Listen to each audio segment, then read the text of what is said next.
You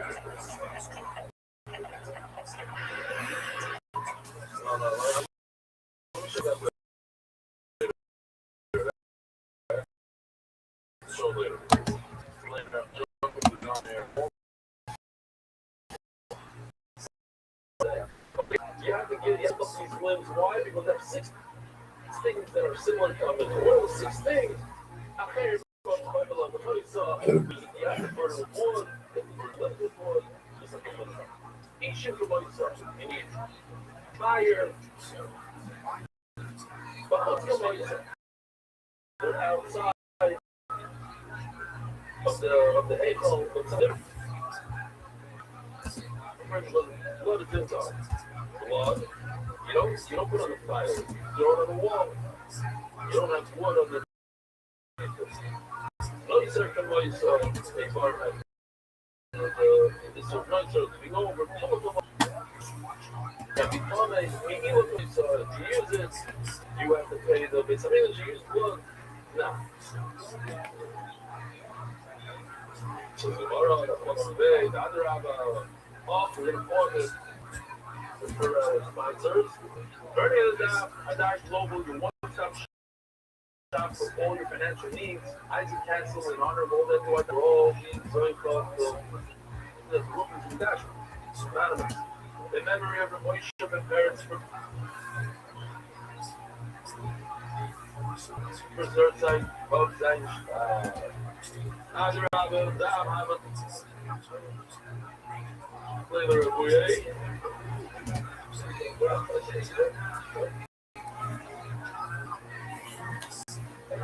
Hold on, we're going to take a comment from our end. Go.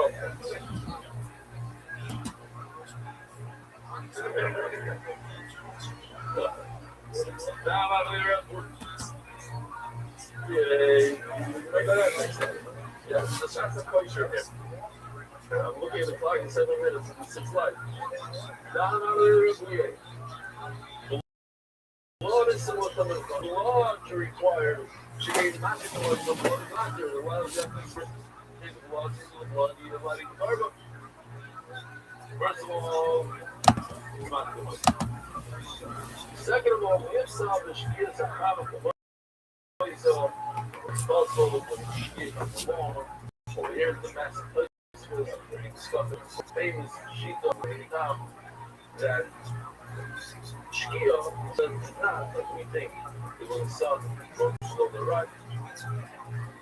Rather, it's 58 and a half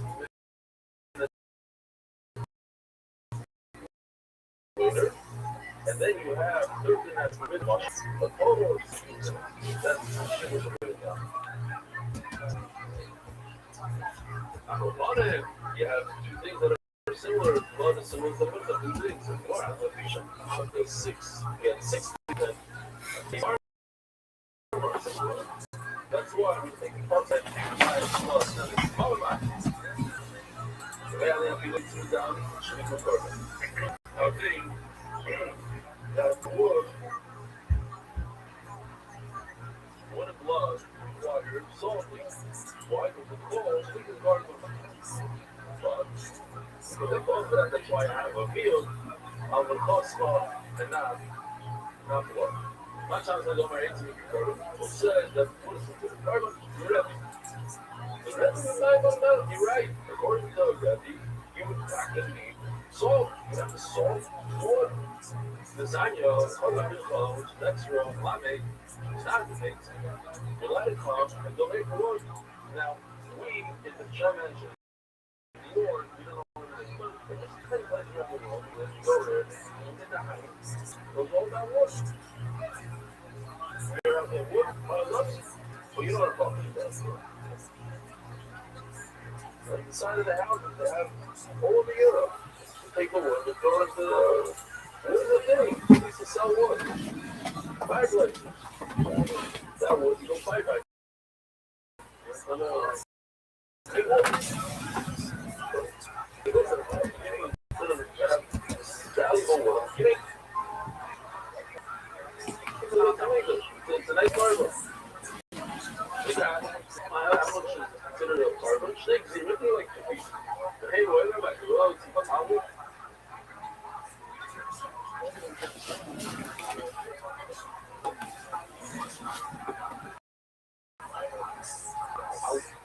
night it's a garden. It's a garden play. Wood in back, a middle. It's a type of wood the carbon. It's not a carbon oil. It's a carbon. Look, wood in Mela, my gosh, you might have to take it. Let's see if we even have a gosh. I don't even know if we have it. You know what? Let's take it, the wood, and put it in the southwest corner. We're going to finish out. There's a warning song that everybody knows. Southwest. That way, you mean every year in the world, we know Southwest corner. Anything else? Look at that. It's not. Rabbi Rothschild, go to midnight. That's the thing.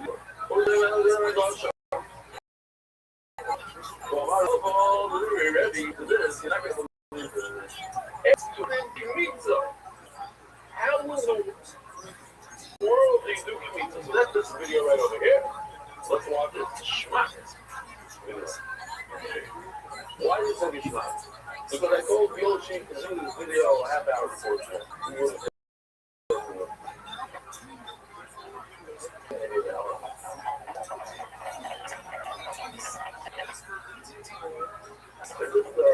You have to have that feel.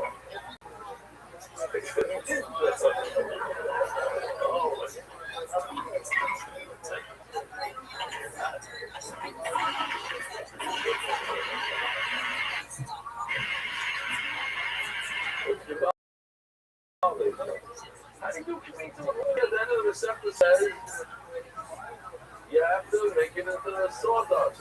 And then you do pizza. That's what he said. Break it up in small pieces. The schmuck, huh? Come on, you can't complain about this one. You gonna take it? Wow, but the other over the dealer. I'll take it. Wow, you're tough. Bubba Rubba, he's on the earth outside. He's on the same page. What? You got it right for the amount of zero. Bubba Rubba, you're to me. Hey, to do it means you need to do pizza. Bubba ViralRabbi, 18-3 negative. This is unbelievable. You can't just put off. So here's the shot in this video. Hold on.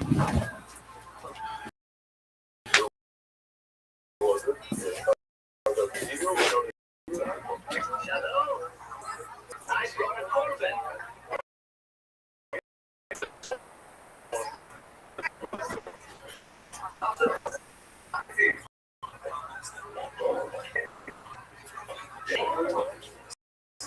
Yes, the wood can be lower a little bit. There. You put a new Romano?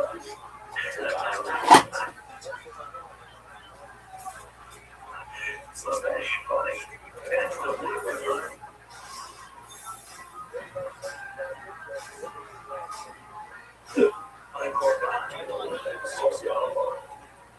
Interesting. Yes, sir, you need wood to burn the wood. You just bring wood. Oh. The problem is, I don't know what I do with the price. And the price is like, here's ready wood needs salt. So tomorrow, okay, so maybe God needs to be right. If so, you have to take the word 18 out, because 18 does need wood for the salt. The Ella call the food is nice. So now we have items, so there's a whole one right here. Two the yolks that we have. We have almond cups, I told you guys to remember. We have this one, you know, the cloud of rocket cloud. That's okay. But if you're going to remove wood, which requires salt, so what's the second unit for? One minute, okay, we'll say blood doesn't need salt. What's the second one for? My heat would be down Mountain Kosefana. That already took out from Mountain Kosefana. So now what do I do with the ViralRabbi? There's more application, okay? The second, wine doesn't need salt. I know that when the second is I'm like, I got that base, like, butter is ain't too much. We're really going to start over here tomorrow. We'll just read it. There are four things that don't require salt: wine, blood, wood, and players. Says Gemara Mani, Rabbi actually, Rabbi just says that wood doesn't require salt. Here, going on, players, they do require salt and players. And it ain't long, the Gemara goes on to say that the canon that says nothing.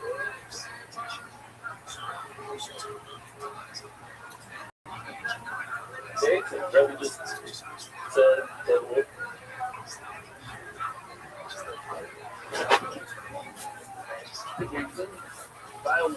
Okay. The sucking. Wine doesn't mean salt. I know that from the second assignment.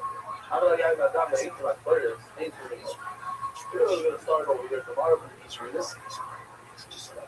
There are four things that don't require salt: wine, blood, wood, and flavor. It says Gemara Mani, Rabbi actually, Rabbi just said that wood doesn't require salt. Here, going on, players. They do require salt and flavor. And the main law, the more goes on to say from the McDonald's, it says you can finish tomorrow. Rabbi Rothschild, have a wonderful day. Have the ball. Very exclusive. Spring on throughout the world. Sponsor a share today. Enjoy sponsor.com. Well, I said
I noticed again that I want to move.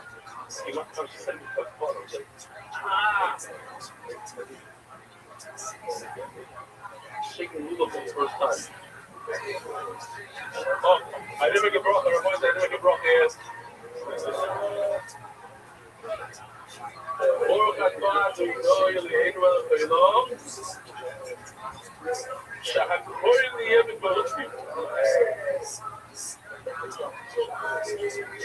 It even tastes better in this cup. Glass, different. Wow. I have to apologize to my ear. I'm taking this home. I want the glass. Yesterday, somebody knocked over my cup of coffee and I had somebody knocked over my cup. It's not going to last.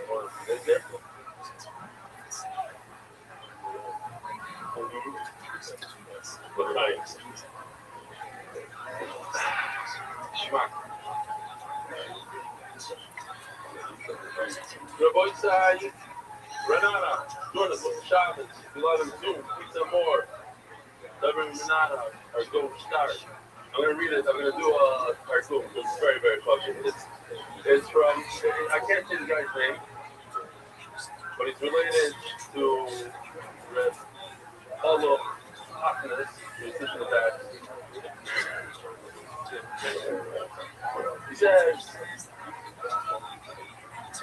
brother, what are you looking at? He said that he was watching the South of African America. In the beginning, he was a little sad that he wasn't there. And then he said, I'm going to bring the apples to my house.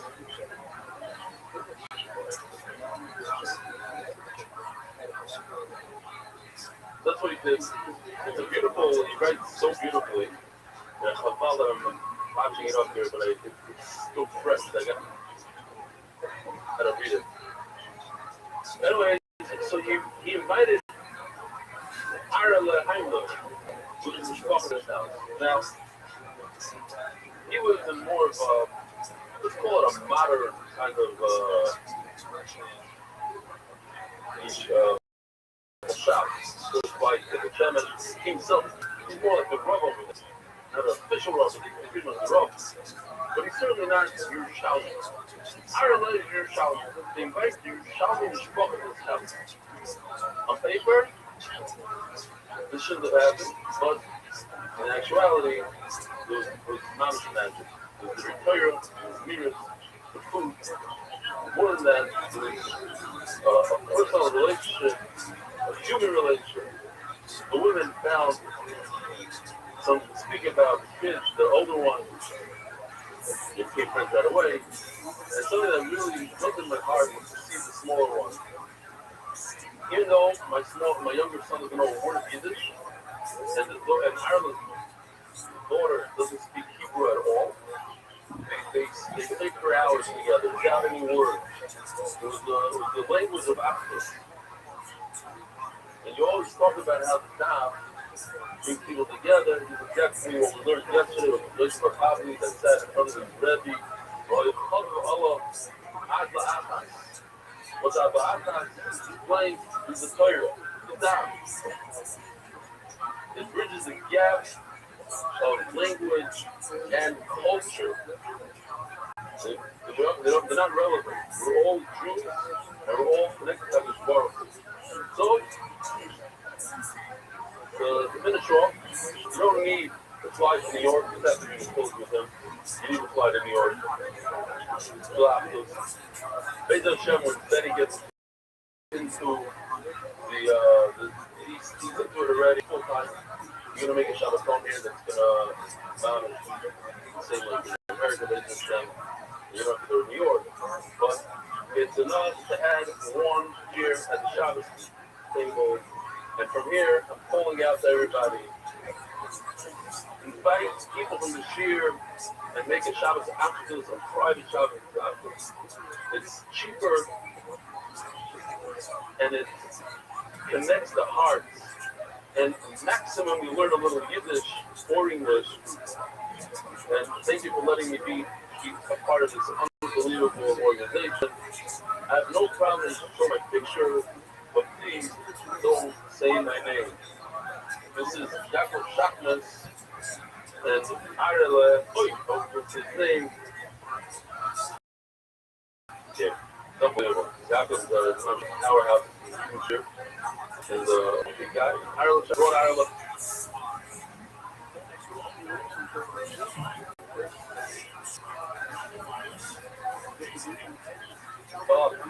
I knew I wasn't unbelievable. This is, at the end of the day, we're all the same. Same spirit. Same everything. That's all I'm saying. Like the shul, Muslim making the best of his time as he sorts through ice. We're not going to talk yesterday. We should make it significant. All the cussing and him cussing. No, it's not bad. You have to figure out how to do it exactly. All the tossing, putting them on ball, I don't know if that fits. I don't know.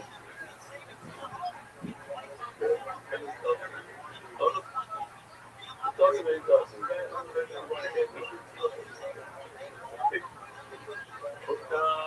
really strong since somebody cut this guy. Best way to ski. What the best way to ski in our city says? While learning that that's the best way to ski. The guy, NY Sussman also wants to be anonymous. We're not going to say his name. What?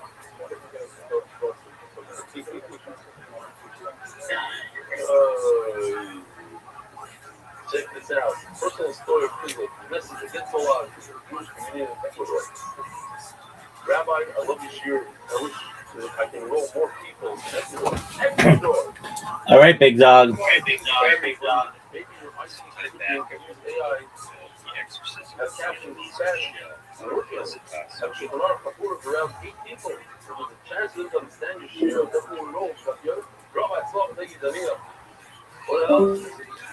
Well, I don't know what the fuck that second part was, but all right. What do you think?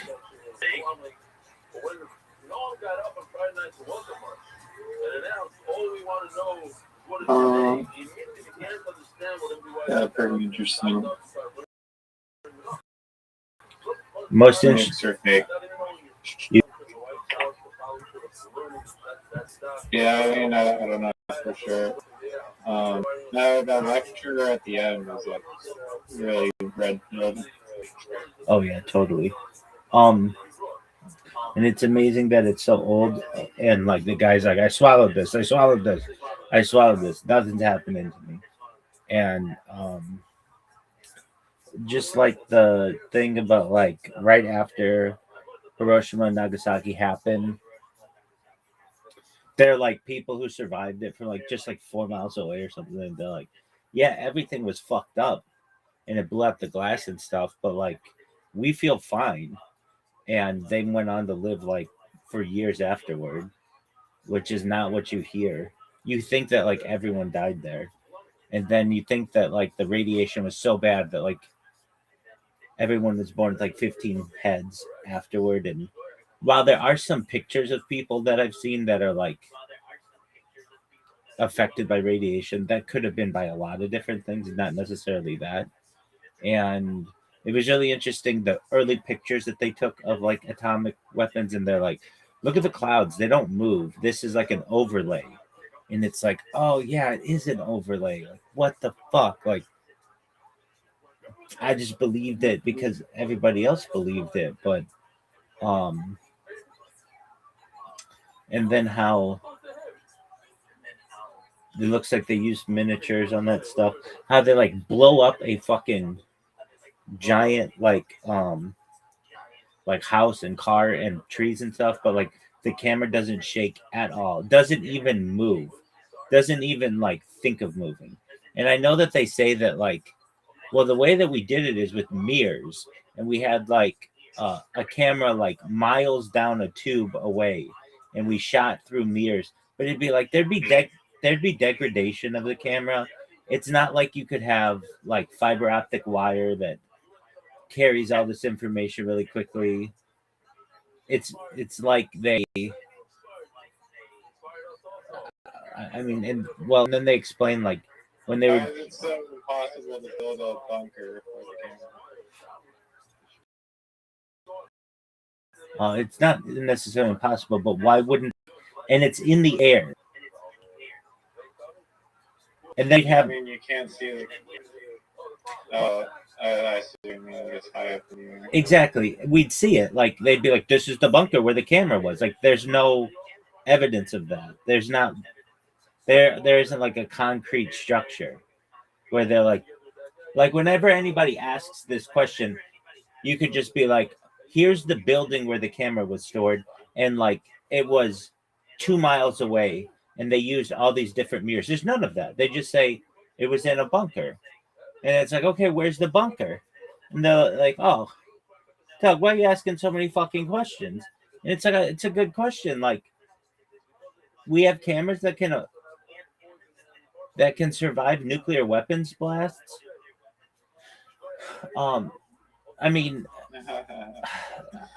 I know what I go through with cameras, and it's not the same because my cameras rely on the internet. But I know even the cameras that I have, GoPros and stuff, they have so many different crashes and issues that occur that it's like and it's like 70 years later, and like the equipment's better, and on top of that, okay, the camera blows up or whatever. Well, the camera doesn't blow up, but it's like in the air. Like if you notice where it's shooting downwardly on that house, so that means there's at least a structure somewhere that no one's ever seen that is up in the air. That's a bunker, but no one's ever seen a picture of it. Yeah, no, the photo that they have of like the supposed bunker in the museum, it looks like kind of like a manhole type of thing, like it was in the ground.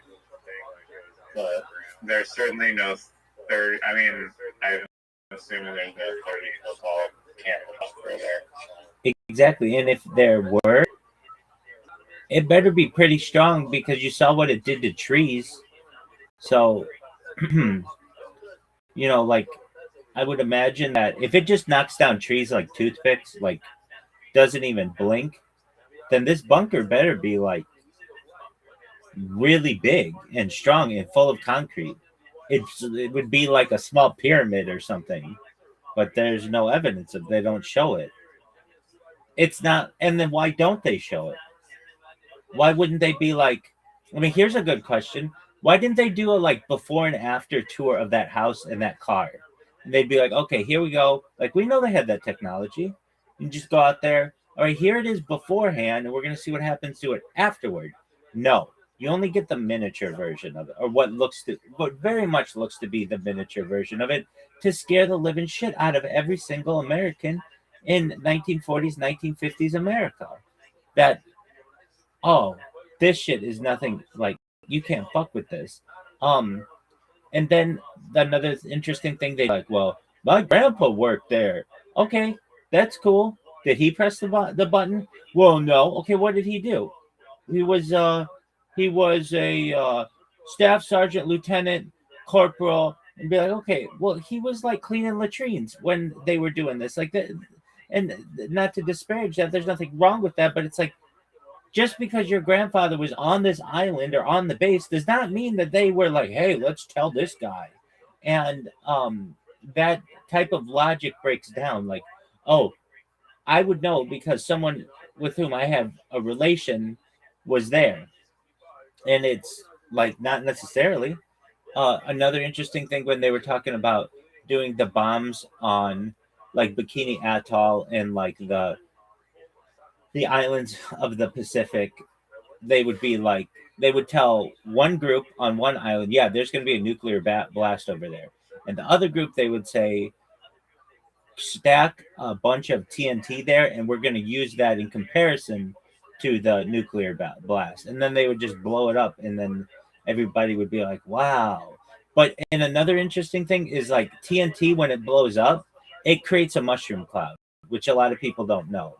When you just create tons and tons of dynamite, it just creates a mushroom cloud, just like a nuclear weapon.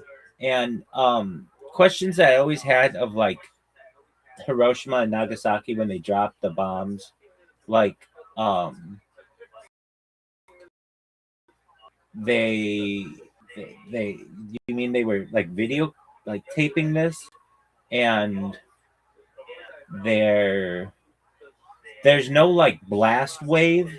Like when you blow something up, there's a shock wave that goes through that would affect the air, and there's no like, it doesn't like move the plane at all.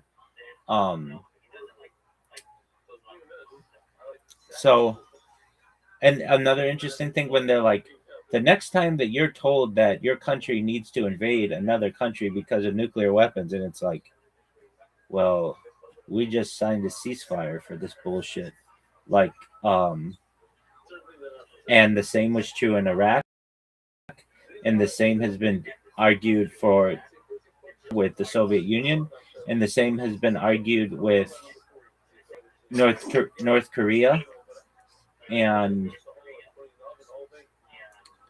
then on top of that, another interesting thing, they're like, this is the perfect lie to tell people because it's super advanced science that people can't really understand, so they have to trust you, and then it creates a secrecy state where if you're in the government, it creates like different classifications and stuff, and not everybody can talk about it.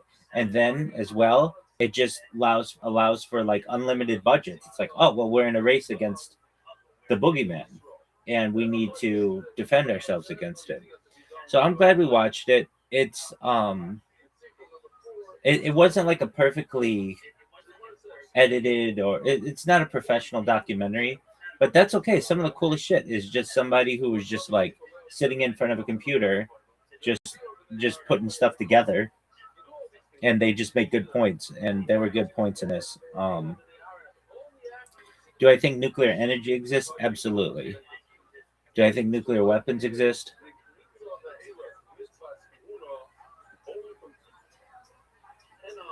I still think they exist, but not in the same way that is traditionally thought. Like, I still think it's possible, but at least for Nagasaki and Hiroshima, there's some questions there.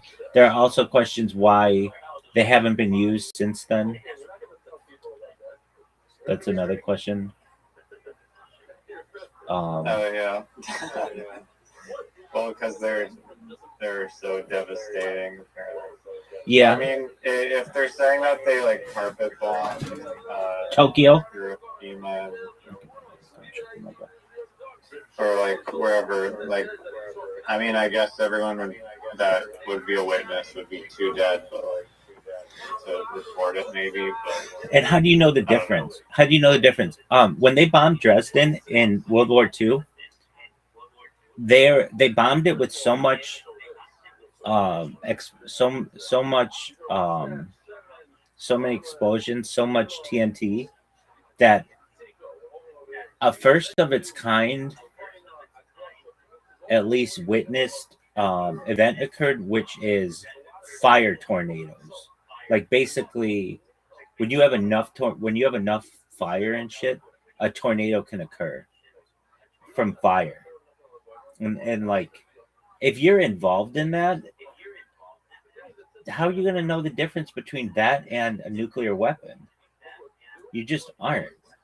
And even if you, there's like one, the nuke is like a singular explosion, but like the carpet bombs, I imagine we have 10 minutes of explosion. so you would think Or so. at least a bunch of airplanes. You would think so, but when something blows up like a nuclear weapon, it's going to start other stuff on fire that might not have blown up, like gas tanks, propane tanks, car tanks. So there's going to be boom, boom, boom, boom, boom, no matter what.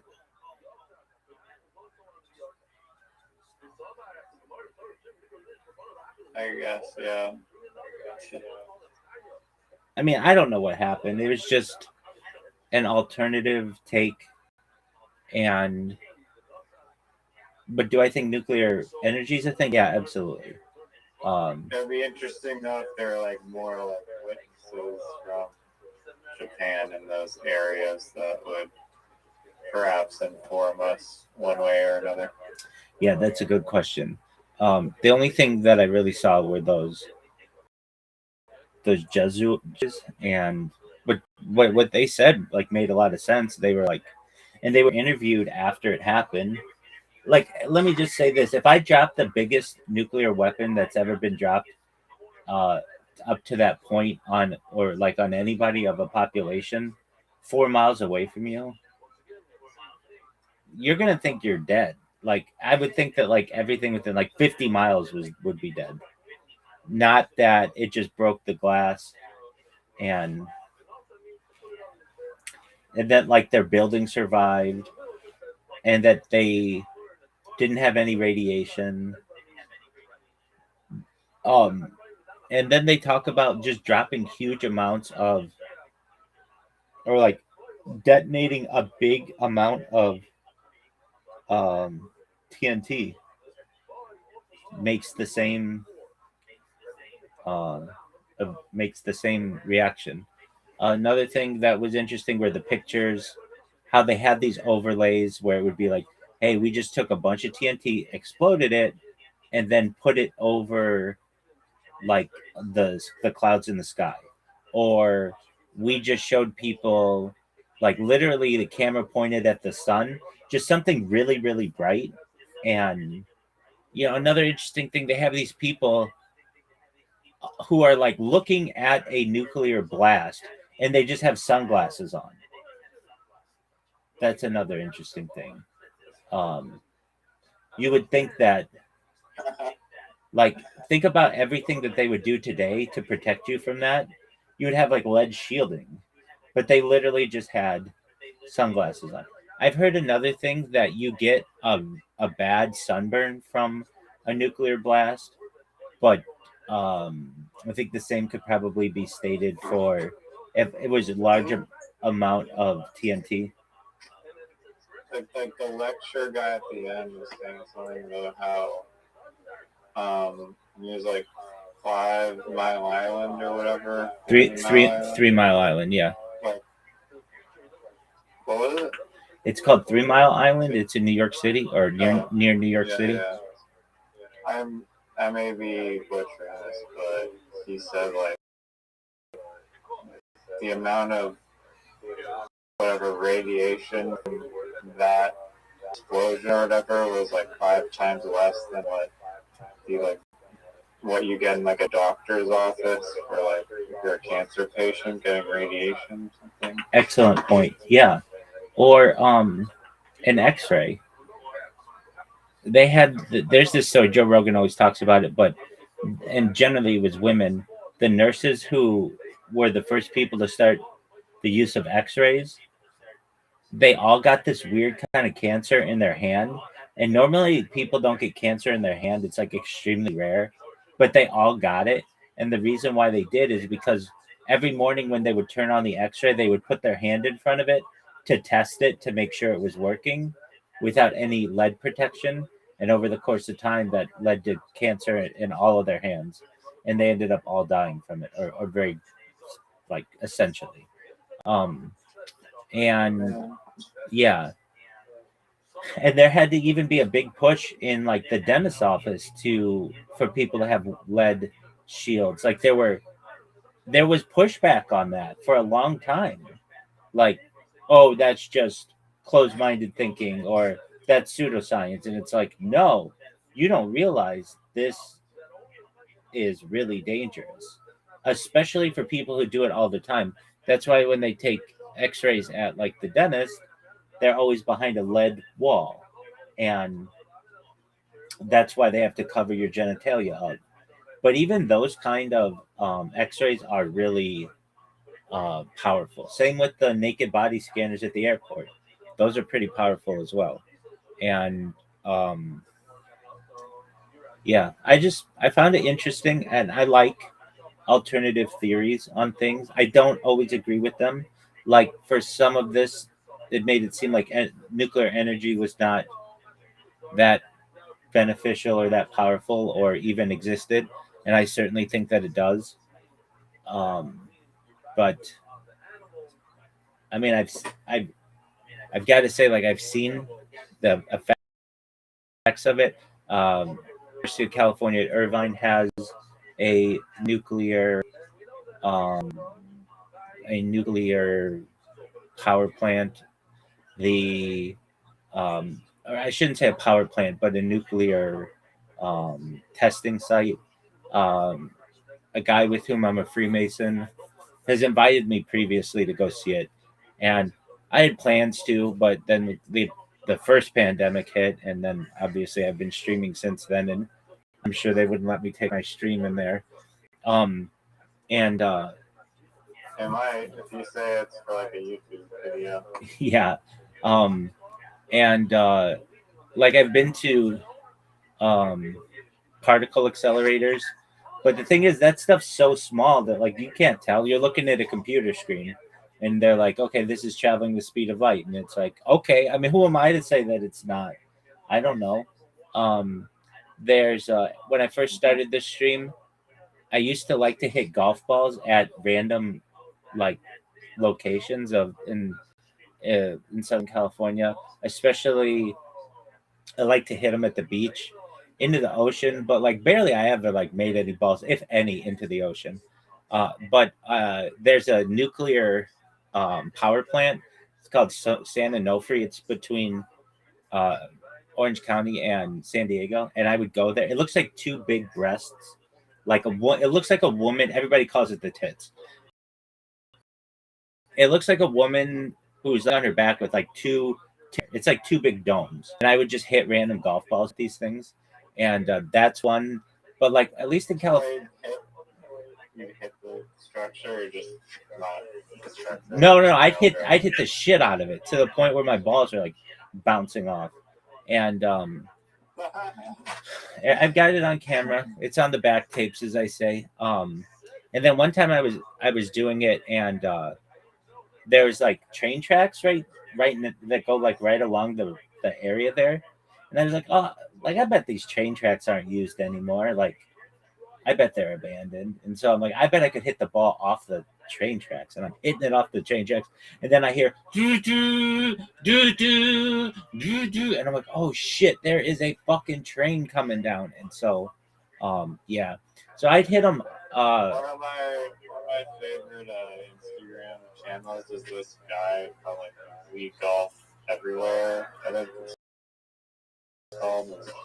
The guy just goes like urban areas and he'll wait till it's like 2 a.m. in some like city, and he'll just tee up a ball in like the middle of the street, and like the city, and you'll hear like and it'll just make like this incredible like whiplash, and like sparks too from hitting it, and he just playing like urban golf, and sometimes it's like I've also heard videos or saw videos like I believe you guys like in Vancouver, and you could driver in like the middle of the street in Vancouver and hit a drive like 3 a.m.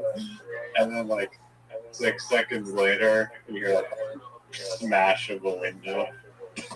I didn't. Which is not cool, but funny.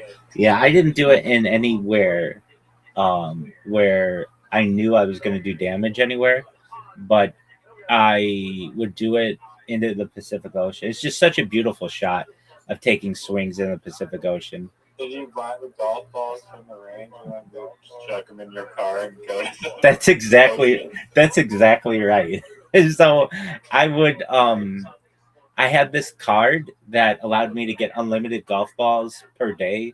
Or I shouldn't say unlimited. I shouldn't say that. No. But it allowed me to get 2 buckets of balls per day, 2 large buckets of ball per day at Tiger Woods' golf course, and I got 3 of these family pass, hit 6 buckets of balls a day. I was hitting so many balls that it was like I have so much footage of my golf swing because I really wanted to get it down, and there was really like everything was closed in LA. Like it must have been like good at golf.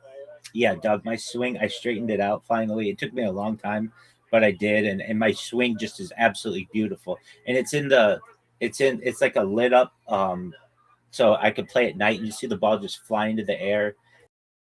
And so this one day I'm like, I could just, like, no one's here. It's really late. It's like 10 p.m. They're about to close. I bet I could just get 2 buckets of balls and put them in my car. And I do, and then I'm like, oh, tight. That sounds great, but then one of them like falls over. Like every time I'm driving, they're like rolling all over my back seat and my trunk and stuff, and I'm like, oh wow, all right, whatever. So then I'd go to like, there's San Onofre, and then I'd go to Malibu Beach. I'd go to all the different beaches, and then just take myself hitting balls into the ocean. Because this is like, I'm not that do care about the environment, and like, you know what, this is probably not like that great. Like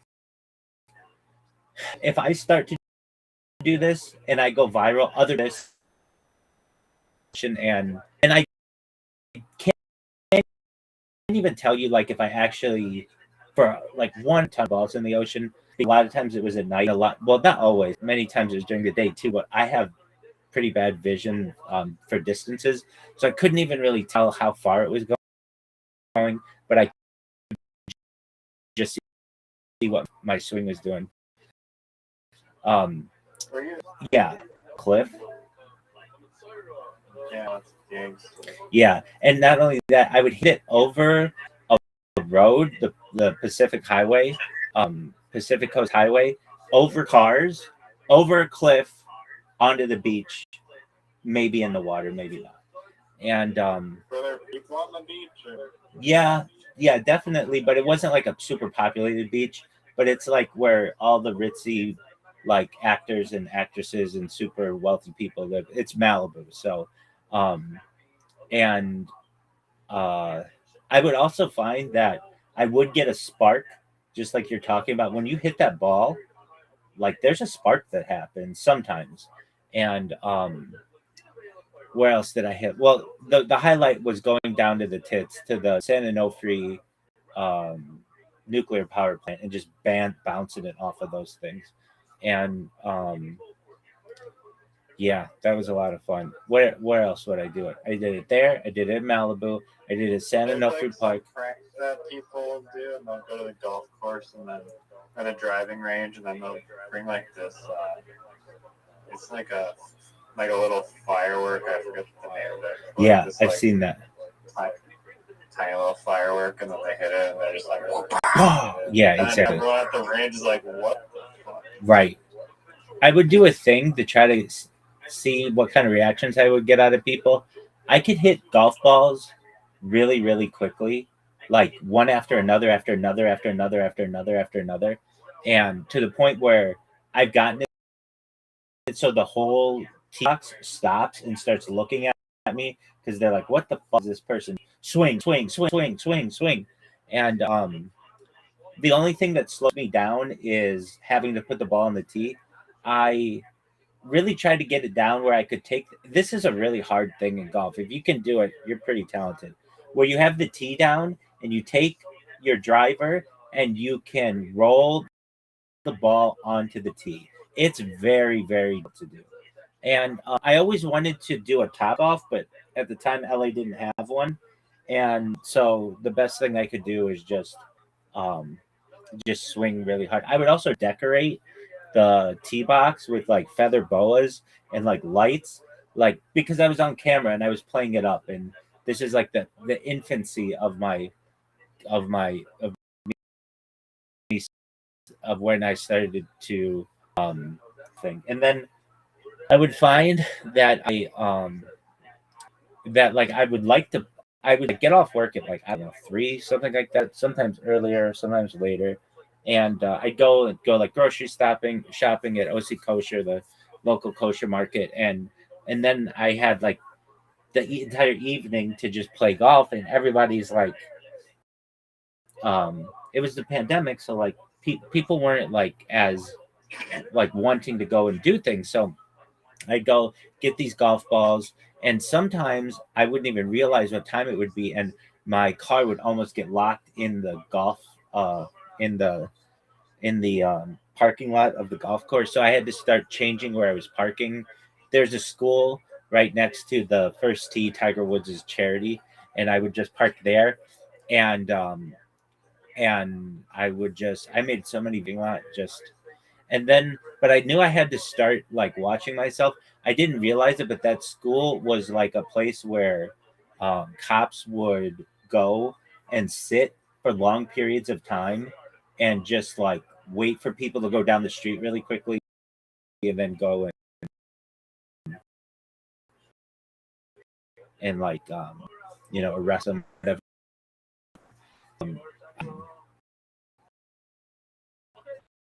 Um, Doing that. And then I also my hot pink.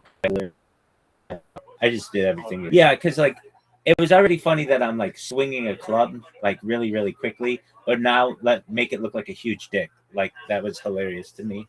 And then when I would hit it, it's fucking straight every time, which was tight as fuck. So Anyway, all this getting back to nuclear power plants. I used to bounce golf balls off of them, and I'd like to do that again in the future. They're retiring that nuclear plant. California hasn't built a new nuclear plant in 30 years or so. It shut them all down basically. There's only been one, I think, nuclear power plant open in the United States in the last 30 years, and that's in Georgia. It's like there's a lot of um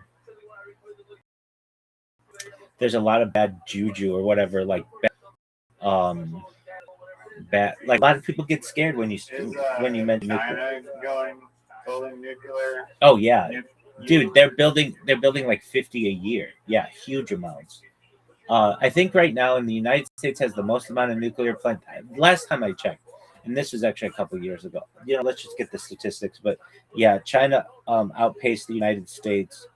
It was like the United States had like 300 and China had 250, but China was aiming for 500 by 2030 or something. How many nuclear power plants does China have in comparison to the United States, and how many were built recently in both countries?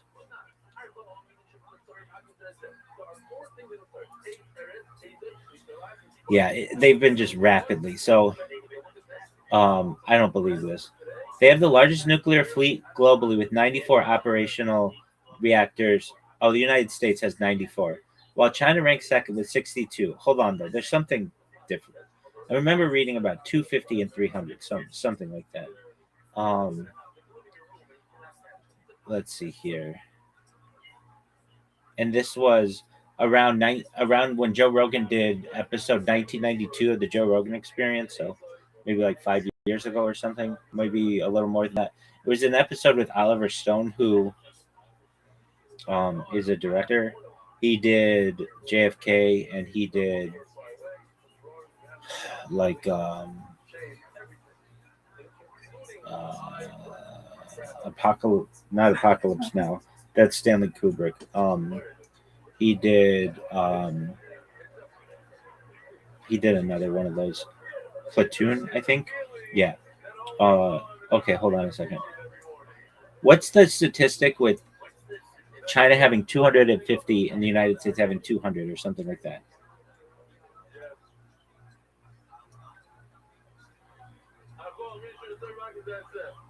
The statistic that you're referring to, yeah, this is China's ambitious new plans. So, oh yeah, okay. So China aims to build dozens of new reactions to raise the installed capacity to 200 by 2030. China's long-term strategy includes plans to build a total of 150 new reactors within the next 10 years. So pretty close to 250. And the United States has like, but there's something more to this too. What about nuclear facilities in general? Maybe China has like 300, the United States 250. There's something like this.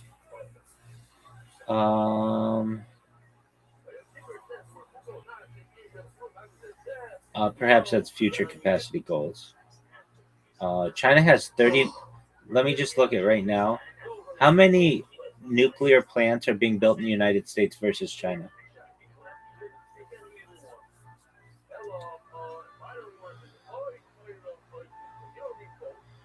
This is so interesting. China has 39 being built, and the United States, guess how many we have being built? Like 1 to 5. 0. And that's going to make power in the United States extremely expensive. All right. Do you want to lose before you go to bed? Like private equity want to invest in? Yeah. Yeah. They're about like the most amount of money, most bang for your buck though, and that's still like natural gas and coal plants. Yeah, true. I mean, they're doing this thing. They're doing that with like wind and solar. Yeah, but that's all bullshit. Wind. Those wind turbines need a diesel to continue to move. when there isn't any wind, so they actually burn more gas than they save, or something like. I know they need an engine. Maybe it's not they burn more gas than they save or whatever, but additionally they kill lots of birds, and they need a lot of maintenance. So those are like, I'm not a huge fan of. I one time thought wind was really cool, but then I learned, dude, just put the turbines in the ocean and don't make them so big. And it was like, oh, well then you don't need wind anymore.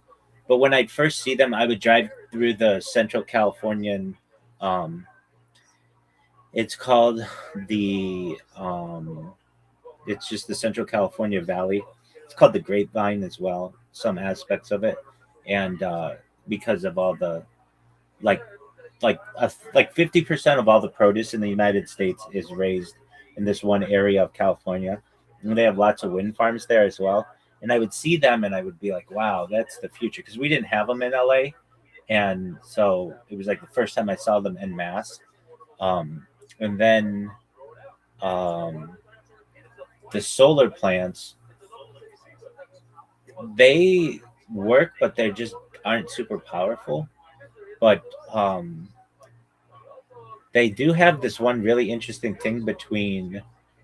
It's in California, between just right on the border of the California Nevada line, um, or it might be in Nevada, right on the line. It's right, literally on the border. What's that solar plant on the border of California and Nevada? It is the Ivanpah Solar Power Facility. It is in California, but just on the border, like right before you go into um, Nevada. And it is a concentrated solar thermal plant. It's basically all of these different solar panels that are firing on this like central spot in the middle. It's like a bunch of mirrors. It's not, but it's basically like that. And it creates a lot of power there. And I've always thought that, and there's like one central pillar in the middle that's like super bright. Like you can see it for a lot. Yeah. No, I've heard of these, and I was just thinking of it before you said. I was like, I wonder. That's weird. Because it sounds like, but those things are like just, I don't know, the power of mirrors. It says it generates electricity by using mirrors to concentrate sunlight, heating a fluid to create steam that drives turbines. So it is literally just mirrors. Right. They're not. I guess yeah, it is using the sun as an energy source, but they're not so. Instead of panels. Yeah, exactly.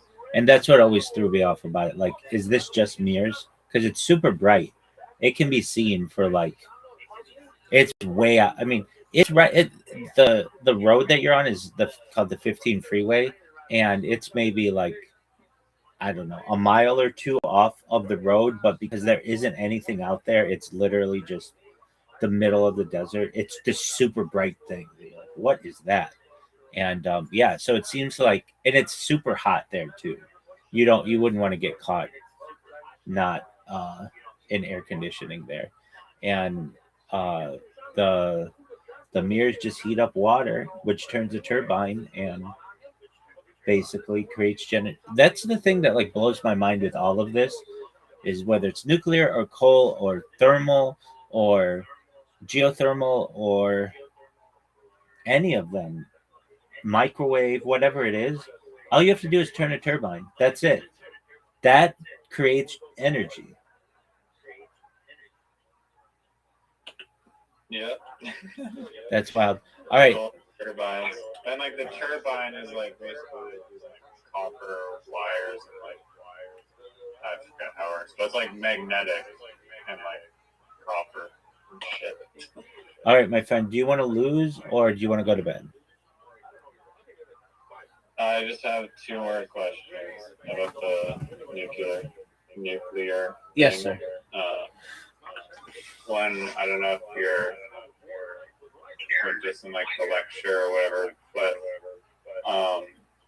like I'm pretty sure you, but like the guy was talking about like how he was just eating. I don't know what you said he directly ate was like uranium. Yeah, He wasn't eating plutonium though, right? It was like barium or something. right. What was the other? What was he eating? He was not eating plutonium, but I believe he was eating like barium 70 or something, and uranium. And he's like, he had the thing with the Geiger counter, and he like would remove the thing, and he's like, you wouldn't want to eat this one, but you could eat this one, the black and the white or whatever. And he just seemed like he was his own little guinea pig for eating interesting shit. But I do think that he lived a pretty long age after that. Yeah, like he was basically insinuating that like the government was like lying about like the dangers of like all those substances. And my question is, why do you think they would do that? Great question. Because they want to control of it, because it's valuable, and people want to keep people away from it because they think it's like literally going to kill them. Yeah, I mean, think about it. It allows them to have a confidentiality, or I should say, like classified state within the government, and it makes all that stuff very expensive, even though it's abundant in the environment. And have you ever heard of uranium glass or uranium glassware? No. So you can buy uranium glassware. They used to sell it like just like ceramic pottery, and it's slightly radioactive, but anything's radioactive. And people buy it at like thrift stores and stuff because it's like a collector's item now, but it's not that dangerous. And I think that they create a lot of unnecessary fear, because then that allows them to invade countries and allows them to overthrow governments and things. So like it would be like I talk about it a lot with Zoot and super gonorrhea, that if I say to you, Riser, that we have a theory that super gonorrhea started at this adult arcade in South Australia, and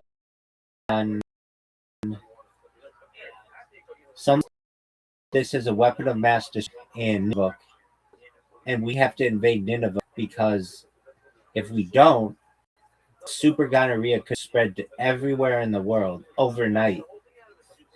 And if I said this on television enough, and I made TV commercials and TV shows about it, and I made movies about it, and I made like radio programming based on it, and it was in magazines and books and stuff, within a few years, a lot of people would be afraid of Nineveh super gonorrhea.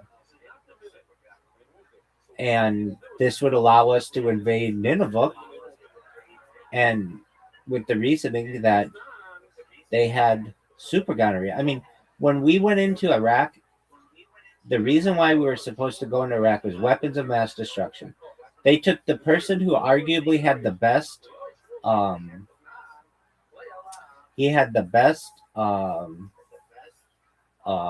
approval rating in the United States. He was a general known as Colin Powell, and they had him go in front of the United Nations and have like a little vial of like uranium 2 something, and he's like, this is an example of what Iraq has, and if this were to get out, they could create a nuclear weapon, and that could endanger everyone in the world, and we need to go into Iraq because they also have not just weapons of mass destruction, but they had mobile, let me get the word right, Iraq wore mobile like RV weapon labs. Like basically they could make a weapons lab in a recreational vehicle. The mobile weapons labs cited during the Iraq War were trailers claimed by the US and UK governments to be part of Iraq's biological weapons program, but they were later confirmed to be hydrogen generation units for filling artillery observation balloons. These trailers were central to the Bush administration's justification for the 2003 invasion, with Secretary of State Colin Powell presenting a computer-generated image of a mobile lab to the UN in February 2003, based largely on intelligence from an Iraqi defector known as Curveball. So, like, we went into this fucking country. They had nothing to do with 9/11. Nothing. Not a single. I mean, if somebody had taken a piss in Afghanistan from Iraq, we would have blamed it on. But they had nothing to do with this. Nothing. Yet, most Americans can't point out these different countries on a map. And it was like, and we know that we didn't, quote unquote, get the job done during the Gulf War like 10 years earlier. And this was like, we're going to finish off this dictator, Saddam Hussein, and we're going to bring peace to the region. And you can see how much peace has been brought to that region since then. So your question, your question was like, well, so what's so dangerous about it? Just having like the idea of this allowed for $1 trillion in contractors to rebuild Iraq, and a lot of destabilization of countries around the world. Again, it's like super gonorrhea. No, that I understand that for like weapons of mass destruction, but this is just like regular old uranium, like we were invading countries over. Yeah, so let's talk about that. Let's talk about that. That's an excellent question. Uranium was involved in that. It was called yellow cake uranium from Africa, and allegedly, Saddam Hussein had shipped that in from somewhere in Africa, and that was going to be used to create nuclear weapons. And the fact that it had a memorable name, yellow cake uranium, like made in people's minds like this is super scary. Alliteration. They use alliteration. They're taking it seriously. Exactly. Okay, but that's not alliteration. It would just be like symbolism. Alliteration. Alliteration. Yeah, yellow cake, uranium are different. Yellow cake is a Y, and you're. Oh, I get what you're saying. A Y and a U. Okay, I'll go with that. They're pronounced the same. That is alliteration. Apology. Yeah. Okay, but the idea of nuclear energy is very dangerous to anyone who wants to prevent another country from being energy independent, because then they don't need to depend on you and the world, and they can start to like they can start to feed. Was Iraq ever saying like, you know what, we're gonna build 50 nuclear plants? Did they ever say that? No, nothing like that. And like allegedly, like Iran doesn't want to be so dependent on the oil industry, so they want energy independence, and that's through uranium to be able to build plants. And once you do that, that means that you're not going to be digging for this stuff anymore, and you can't export it, and that makes the energy industry extremely volatile. So it's like anyone who starts to develop this or talk about developing it becomes an enemy, because it's basically a miracle science. It means that you can create as much energy as you want for free for the cost of the plant and some hydrogen, basically, or uranium, or you can do it with a lot of different things. Yeah, no, I thought you needed like these like base, like you have to get like plutonium 238, or like you have to do these processes to get these like hard to make elements. Well, to even those are the best ways to do it. But you could really create nuclear energy out of any particle by slamming two particles together it's fusion energy, and tearing a particle apart, that's fission energy, which is more powerful. So let me confirm that though. Why do they use Yo, plutonium and uranium? why do they use plutonium and uranium when you could use any particle slammed together to create fusion and or tear a particle apart for fission energy? I'm guessing because it's like the most efficient. Yeah, I think so as well.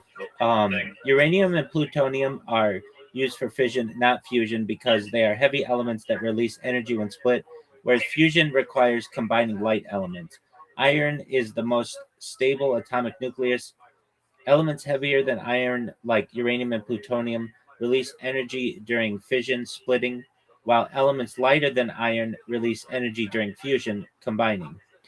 Fission mechanism. When uranium 235 or plutonium 239 atoms are struck by neutrons, they split apart, releasing significant energy and additional neutrons that sustain a chain reaction. Fusion requirements. Fusion involves fusing light nuclei, such as hydrogen isotopes, deuterium, and tritium, under extreme temperatures and pressures to overcome electrostatic repulsion.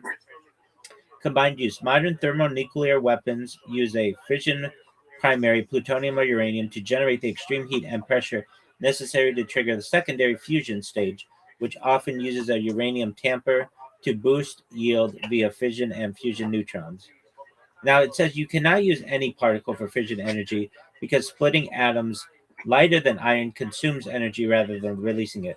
Conversely, you cannot fuse heavy atoms like uranium to get a net energy gain, as fusing them requires more energy than it produces. So I should have said you can do this with any, you can create fission with any particle that's lighter than iron, and you could create fusion with any particle that's heavier than iron.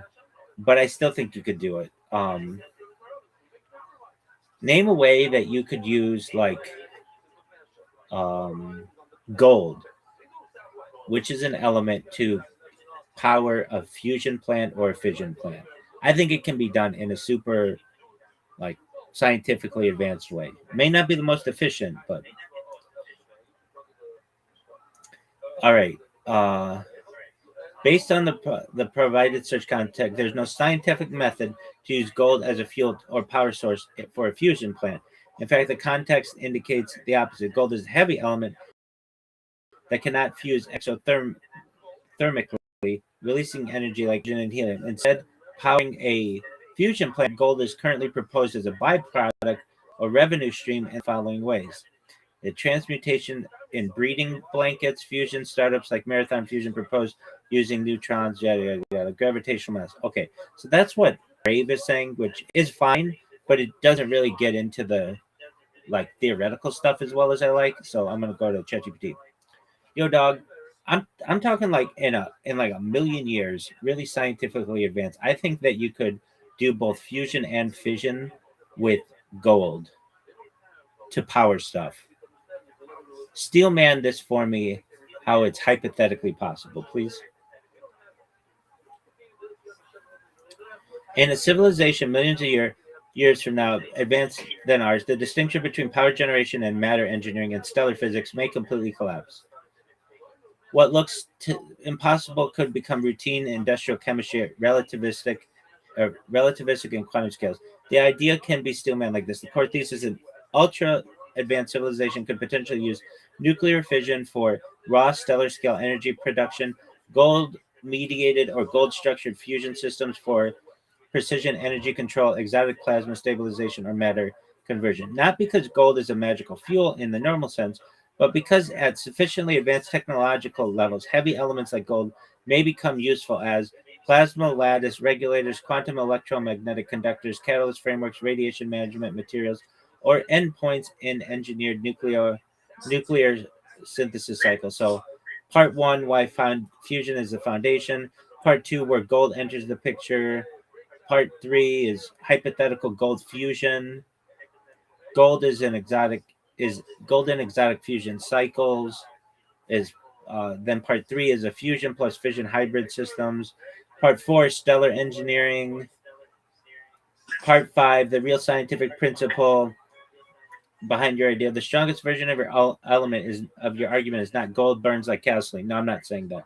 It is an ultra advanced civilization may use heavy elements like gold as precision nuclear engineering materials within fusion based energy systems. That's exactly what I'm saying. That is actually scientifically defensible in speculative physics. And I just took any element, it didn't matter, whatever. Um, because once a civilization masters atomic structure, plasma confinement, quantum field engineering, relativistic material science, and matter itself becomes programmable. And I agree. At that stage, stars become furnaces, elements become software, and production becomes production becomes materials engineering at the nuclear level. That is the strongest steel man of your concept. And I agree with that. What I'm basically saying is give it enough time. That's just a matter of time. That's what I'm saying. And that's all I was saying in this. I wasn't saying that it's the best way to do it or we can do it today, but I'm saying with any of the periodic table, given enough time, you'll be able to use any one of them to either break them apart or slam them together and create energy. Yeah, might need to wait a few million or somewhat years. Reverse aging, life extension technology, manipulating technology. Next question.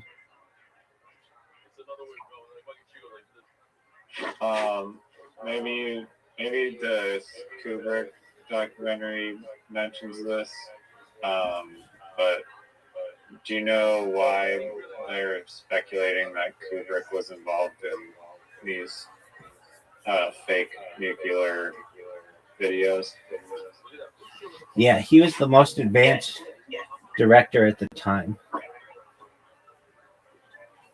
So basically, it's like, I don't know, who's the most advanced AI detector at this time, like today? I don't know. Let's just say Sam Altman or something like that. It would be like, hey, if we can do this well enough that it would fool Sam Altman and then get him involved, we could use it to fool anybody. Okay, but there's no like connections between Kubrick and like the top nuclear people or something. Well, certainly within NASA. There's huge amounts of evidence, and they're related. So at least with rockets, Kubrick had a lot of connections to the heads of NASA, including former Nazis, Werner von Braun, the head of the Nazi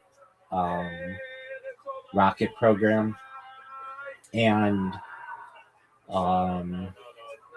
you think he was involved in the moon landing?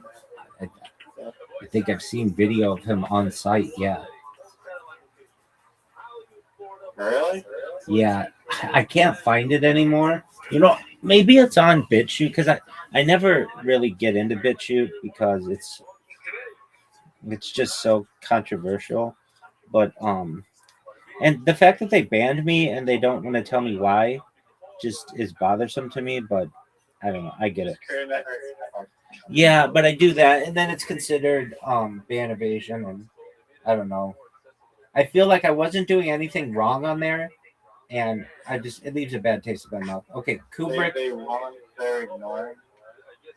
I log into my account and it says your account has been deactivated.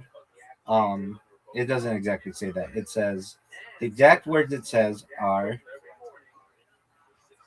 channel blocked. Your channel is blocked under the following community guidelines. Other platform misuse.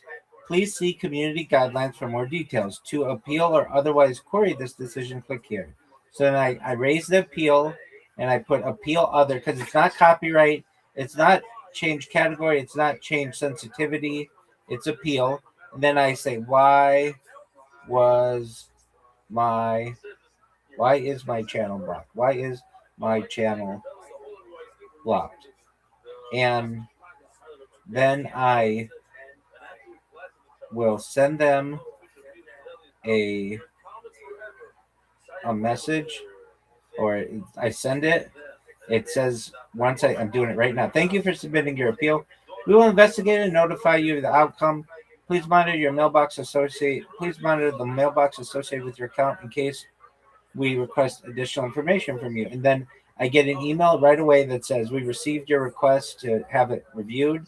And then about 2 days later, it'll say we have. I mean, I'll read you exactly what they say. Because I keep doing this. I keep just um I just keep reappealing. Okay, so BitChute. So it says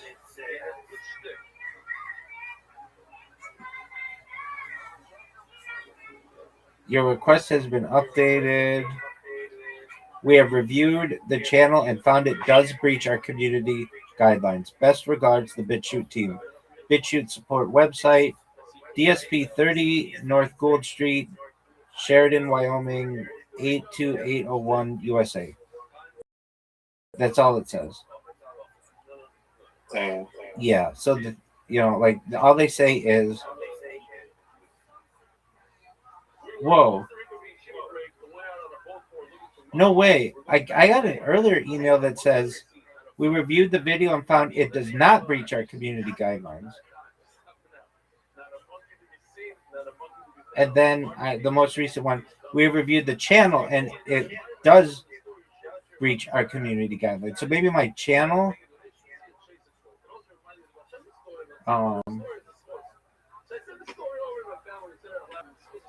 I just keep asking why was I banned, but I didn't notice that on April 30th I appealed something and it said we have reviewed the video and found it does not breach our community guidelines, and then they reviewed my channel and found it does breach our community guidelines. And I mean, I don't know, you tell me, but I'm gonna use their platform. So if I type in Kubrick, it's like this really rare Kubrick Desert Apollo.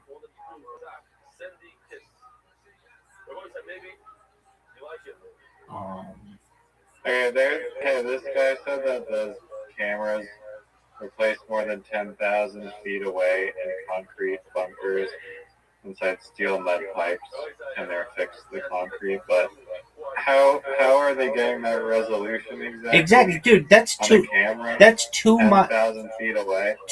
Did you say 10,000 feet? Yeah. That's 2 miles away. Yeah, no, I mean, when you zoom in on my state-of-the-art iPhone camera, it goes blurry from 100 feet away. Thank you. But in the 1940s, their camera had a good enough to zoom, or somehow it was amplified by what? Like, how would you get that resolution from 2 miles away? It's an excellent question. I mean, that's why I've always questioned it. Okay, so on BitChute, I'm not finding what I want, but maybe somewhere on Kubrick, Apollo, Desert.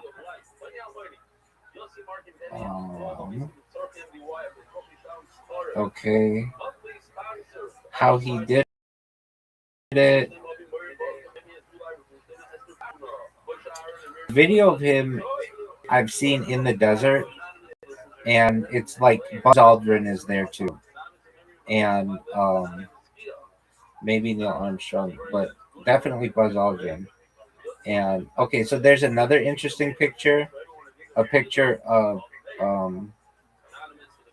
of Stanley Kubrick with like all these heads of NASA and astronauts. Yeah, no, there's BitChute stuff on it, and room 237 has like a 9-minute part of it, so I don't want to spoil it, but I do believe, I don't doubt that happened.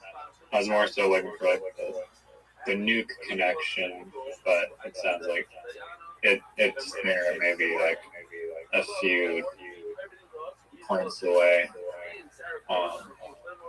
Okay, so I see that 9-minute thing you're talking about, and I'm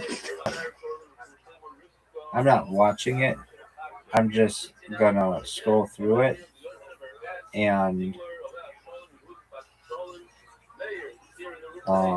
see if I see the video that. Oh. Yeah, I don't see. Part 14 doesn't prove nuclear bombs exist by itself, but nuclear bomb tests create a massive measurable spike carbon-14 levels across the entire planet. And that spike is one of the most clearest scientific fingerprints of atmospheric nuclear explosion. Here's the idea.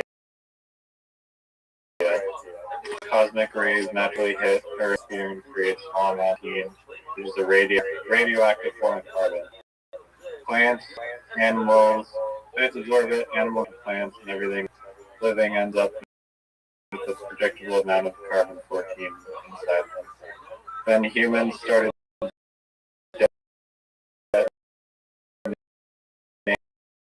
detonating nuclear bombs during the 40s and 60s, especially during the Cold War, the explosion of neutrons. So neutrons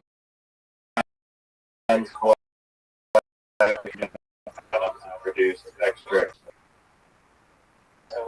a dramatic global increase in carbon-14 levels, coral, ice cores, human tissue, ocean water. The spike is so distinct that scientists can date biological material based on whether it formed before or after the nuclear testing era. For example, forensic scientists can sometimes estimate a person or when cells form measuring when cells formed by measuring bomb pulse carbon-14. So the reason is atmospheric nuclear detonations release neutrons. Those neutrons create excess carbon-14. A sudden worldwide carbon-14 spike was observed exactly during the nuclear testing era. The pattern matches what nuclear physicists or physics predicted. That doesn't just rely on government claims either. Independent labs worldwide measure the effect. The carbon-14 spike is one of the many physical traces left behind by nuclear testing alongside radioactive isotopes like cesium-137 and strontium-90. So, I mean, to me, there's no evidence that the nuclear bombs exist. That doesn't mean that. No, hold on. They even said that when you get a huge explosion, it creates radiation. So why couldn't it just be that radiation?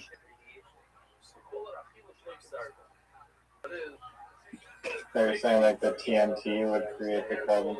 They said that it did, or they said it created radiation. So yeah, I am saying that. Can TNT create radiation? Absolutely, they said it in that video. Well, let's double check. Normal TNT explosions do not create significant radiation or meaningful amounts of carbon-14. Dog, not. Stop that. Would huge amounts of TNT, like, I don't know, enough to blow up city blocks, would that create carbon-14?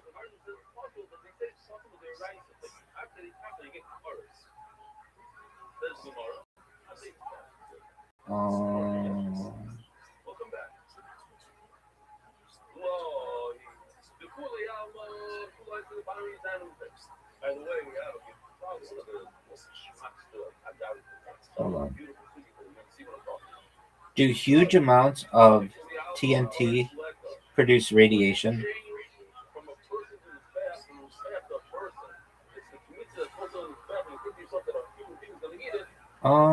It's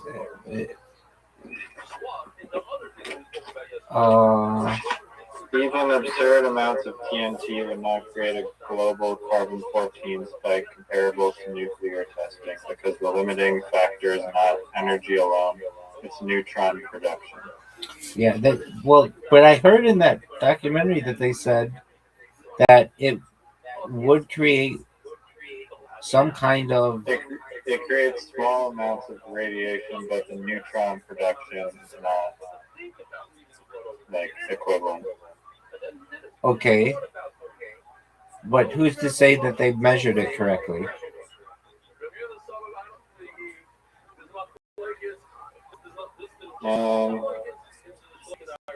I mean, it's either the BitChute guy is wrong or ChatGPT is wrong.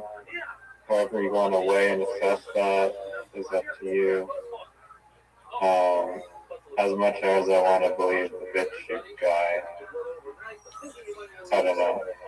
I mean, perhaps maybe all their TNT facts were not exactly 100% accurate.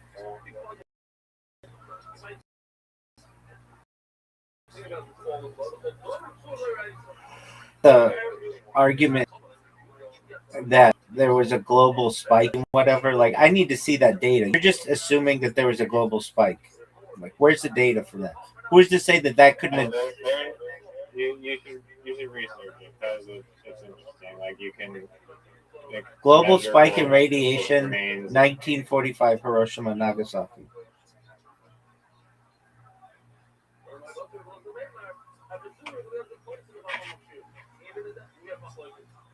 Okay, so this says global radiation spikes from the 1945 atomic bombings of Hiroshima and Nagasaki were localized and transient, with the vast majority of radioactive material drawn into the upper atmosphere rather than deposited on the ground. Because the bombs were detonated as airbursts at altitudes of roughly 600 meters, ground level contamination was minimal, and residual radiation levels in cities. What are you talking about?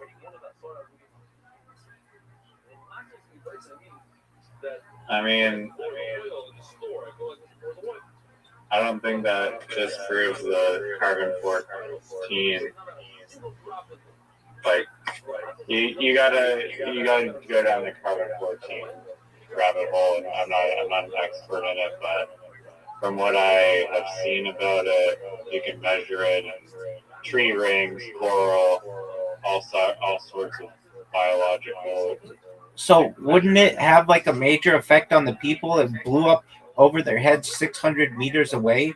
Wouldn't it cause like all kinds? If it's causing like issues with tree rings all over the world, wouldn't it cause them some type of radiation poisoning?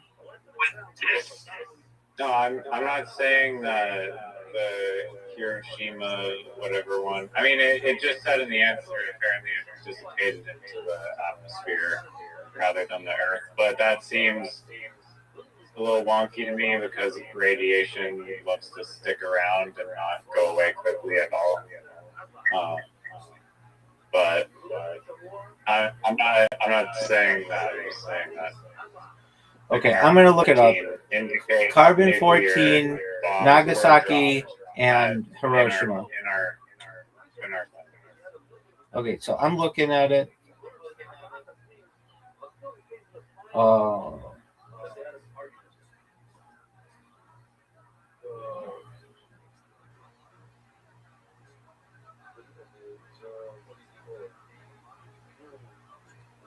Well, and there's a question too. How do we know it was from those spikes? Because the Soviet Union was doing their own testing as well. I don't know if they were doing atomic testing yet. Let me see. When was the first atomic test of the Soviet Union? So they did one in 1949.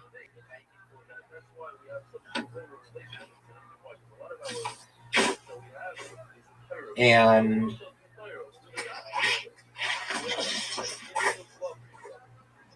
so how do we know it wasn't that one? And okay, so here's a good question. Tsar Bomba was how much bigger than Hiroshima and Nagasaki combined. This is the largest nuclear explosion ever. So, Which one? it's called Tsarbomba. Tsarbomba. So what you're telling me is that there should be a huge spike in 1960. So Tsarbomba was 1,570 times more powerful than the combined energy of the bombs dropped on Hiroshima and Nagasaki. So then the question is, why didn't Tsarbomba have a 1,570 times carbon-14 impact on the environment, right? I mean, yeah, I ask it that.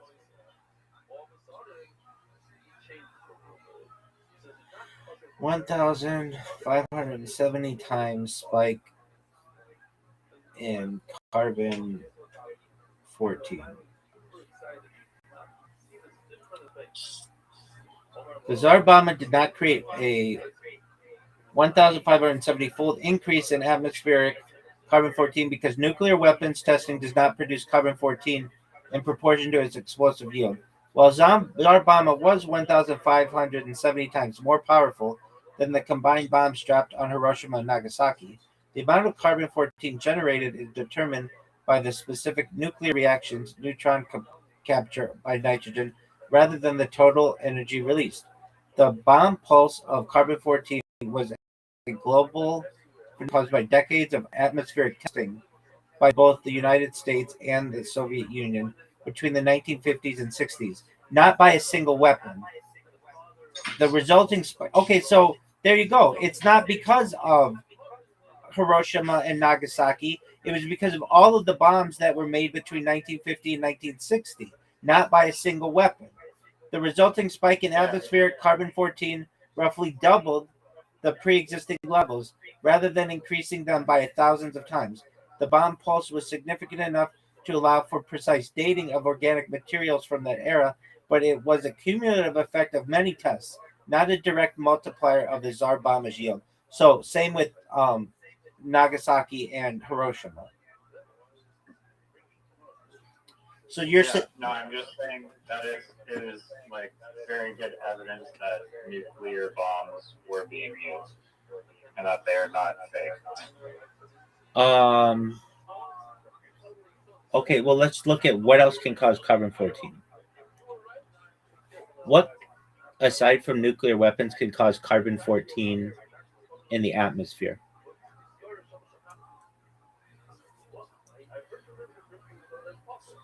Aside from nuclear weapons testing, nuclear power plants are a significant source of anthropomorphic carbon 14. So, nuclear power plants, which were built across the world starting in the 1950s. So, it could be from that. They had them in the 50s? Yes, they did. Let's look it up. Yeah, First nuclear power plant was built where and when?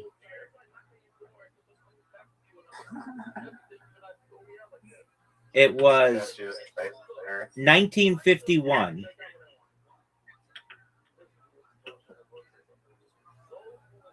So that counters your idea that it had to be from. Like, I get what you're saying. I get. There's like some anomaly of spikes from 40s to 60s, right? But the nuclear power plants continue to exist today, and were continually being built. So if it was being caused by the nuclear plants, then you'd see the exponential rise in carbon 14. Not necessarily. They could have controlled it better, which they learned to.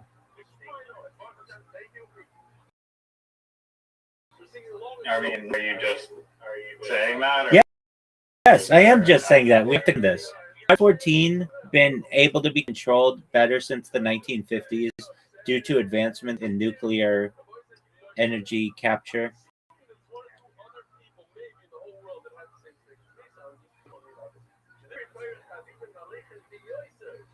No, advancements of nuclear energy capture have not led to better control of carbon 14 in a way that reduces its environmental impact.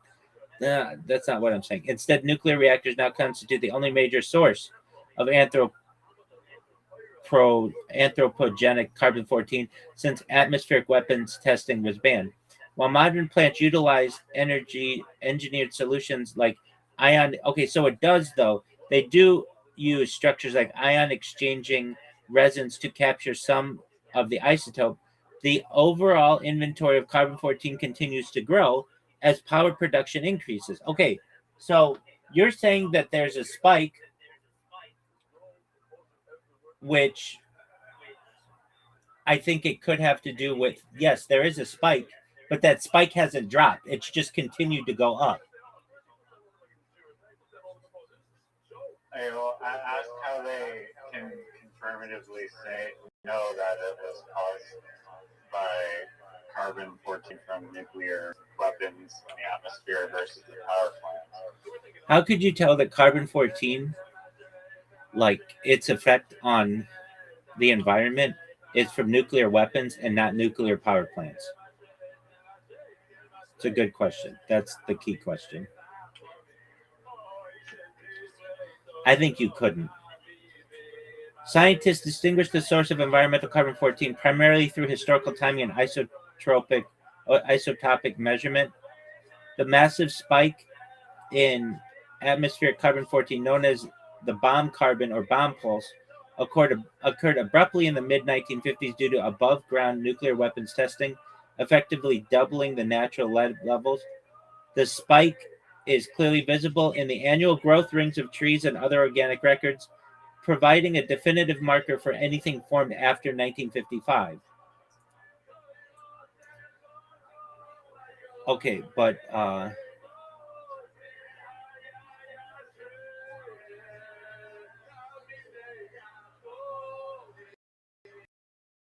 yeah, but how couldn't that just be from power plants? First nuclear power plant was 1851. I don't believe you. I want to counter you and say that I don't think you can tell the difference.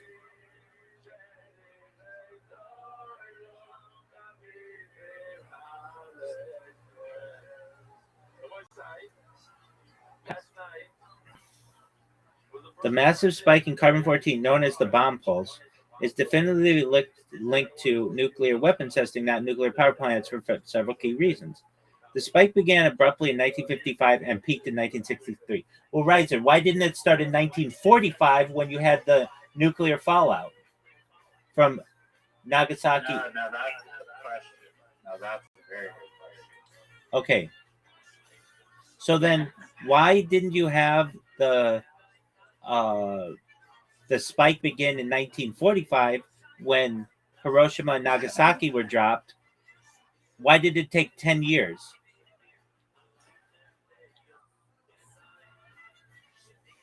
The spike didn't begin in 1945 because Hiroshima and Nagasaki bombs were single low-yield events compared to hundreds of high-yield thermonuclear hydrogen bombs tested in the atmosphere throughout the 1950s.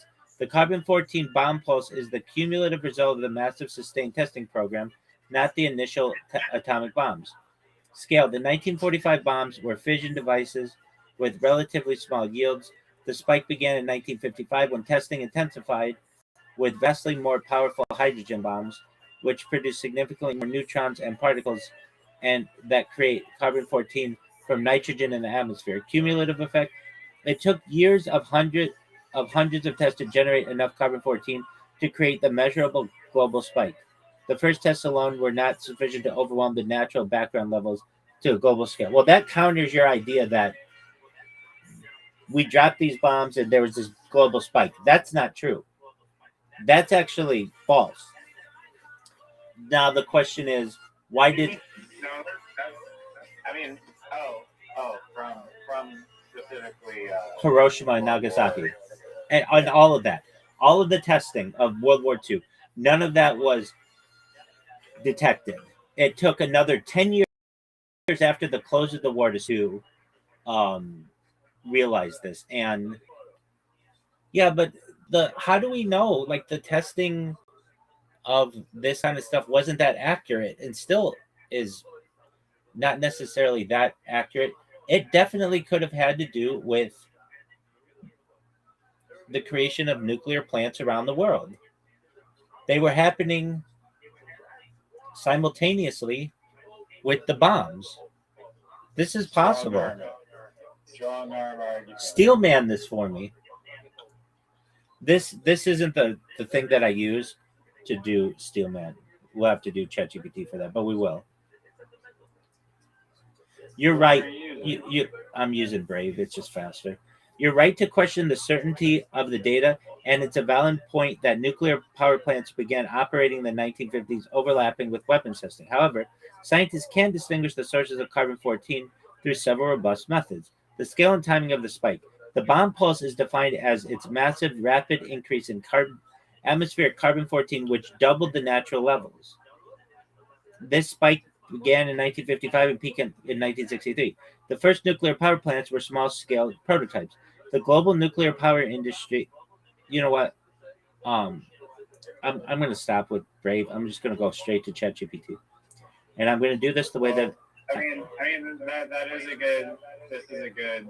I guess the timeline does make sense. That like yes, you are correct that like the first plant was in like the 50s, but this was like one random plant, like very small scale, and like the no, they like were the no, they were building them. They were 60s and 80s is when the nuclear plant started. No, they were building them in mass, starting in the 1950s. Yo, dog. Okay, so there's this global carbon-14 spike that allegedly occurred during 1955 to 1963 that was caused by nuclear weapons testing. I have some points to make, so please listen because this is really important.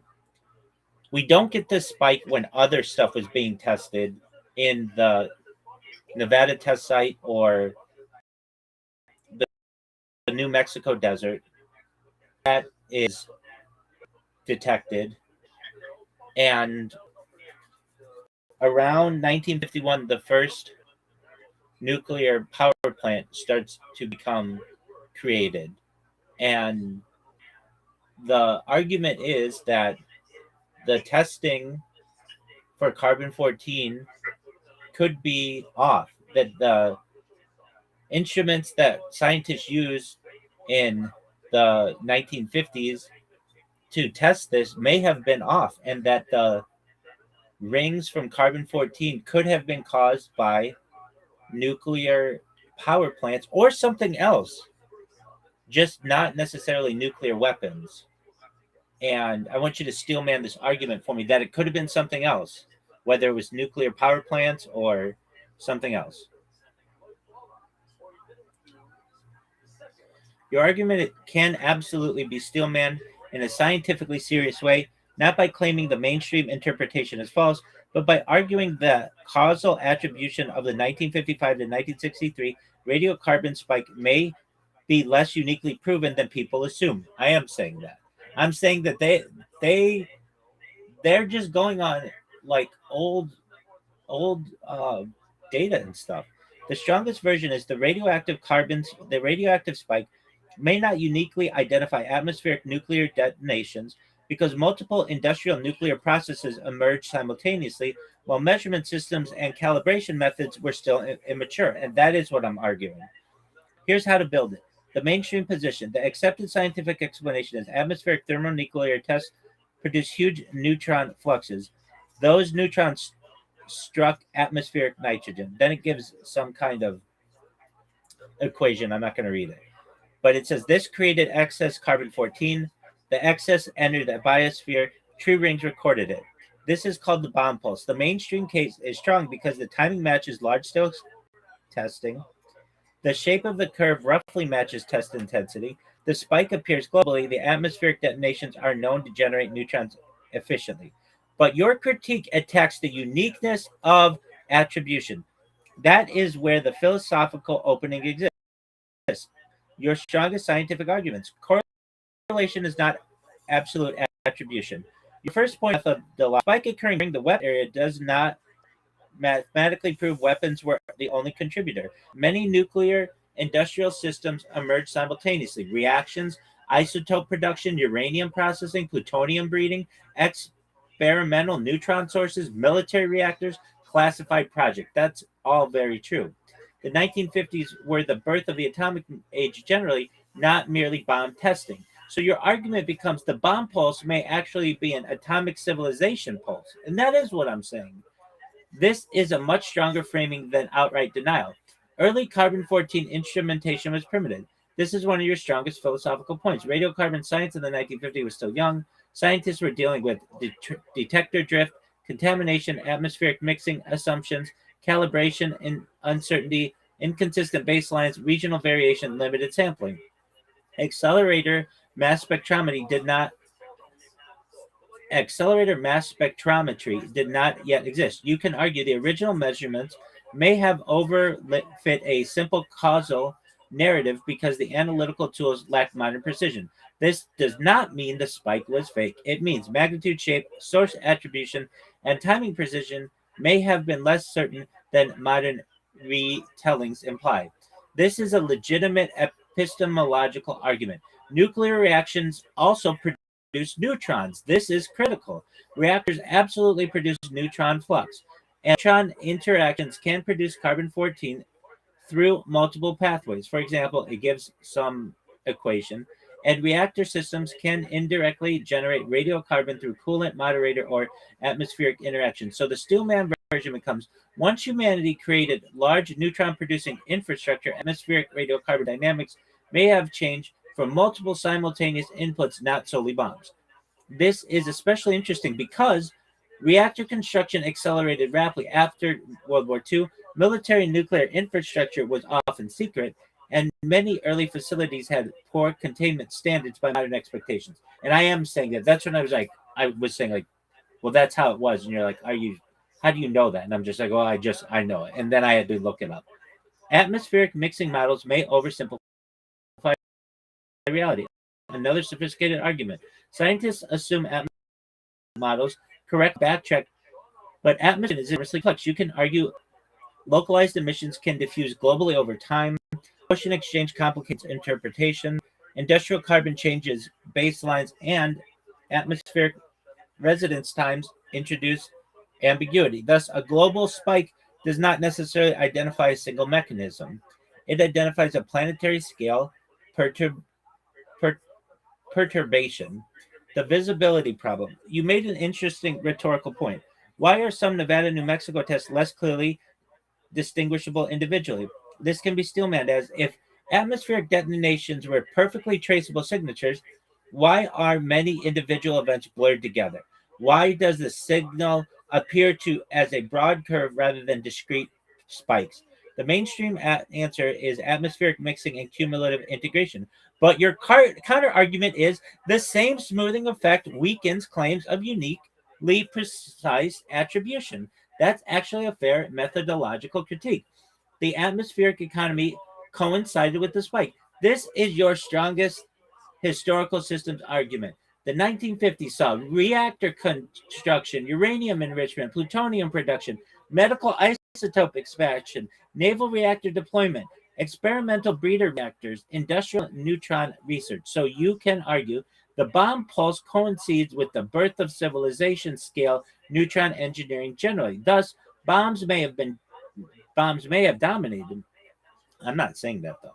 But the isotope signal may reflect the total emergence of nuclear civilization. This is a nuanced and intellectually serious position where your argument weakens. To be rigorous, you also have to acknowledge the major weaknesses. The spike is extremely large. The carbon 14 increase was enormous. Mainstream scientists argue reactor leakage alone could not plausibly account for it. We're not just saying it, we're saying all the other shit too. Atmospheric thermonuclear explosions injected neutron flux directly into the upper atmosphere at huge scales. That mechanism is physically very efficient. Timing aligns strongly with major atmospheric tests. The biggest rises correlate closely with large Soviet tests, U.S. thermonuclear campaigns, and pre-ban atmospheric testing. That correlation is difficult to dismiss entirely. The partial test ban treating matters. After atmospheric testing declined in 1963, the radiocarbon curve changed dramatically. This strongly supports the bomb interpretation. Your response would have to be industrial nuclear systems also changed. Containment improved, and atmospheric nuclear activity shifted underground. And I agree with all of that. But this is one of the mainstream theory's strongest points. The most sophisticated version of your thesis. The strongest version is not denial. It is the 1955 to 1963 radiocarbon anomaly may represent a broader Anthropocene neutron signature caused by simultaneous rise of multiple nuclear technologies. Atmospheric weapons testing likely contributes substantially, but historical certainty regarding proportional attribution may exceed the precision actually achievable from mid-century instrumentation and atmospheric modeling. That is the academically strongest formation of your idea. It transformed the argument from scientists are wrong into source attribution may be more unprecedented and commonly presented. This is a real philosophy of science argument. But there's another thing here. All right, yeah, and I think this, like you described it very well. But here's the thing: there was a lot of testing going on in the New Mexico desert from like the Manhattan Project, and then Trinity site, and then the Hiroshima and Nagasaki bombs, and we don't see the spike happen for another 10 years. So this is actually a counter argument as to nuclear weapons causing the spike. It would be one thing if we saw the spike starting exactly in World War II, but we don't. We see it happening 10 years later. That is probably your strongest chronological argument, and it can definitely be developed into a sophisticated technique. Again, not as proof the mainstream is wrong, but as an argument that the timing is more complicated than the simplified public narrative suggests. The key is this: if atmospheric nuclear detonations inherently create a large, unmistakable global carbon 14 signal, why didn't the signal emerge immediately during the first nuclear era, 1945 early to 1950s? This is a legitimate question. Here's how to steelman it accurately or carefully. The chronology argument.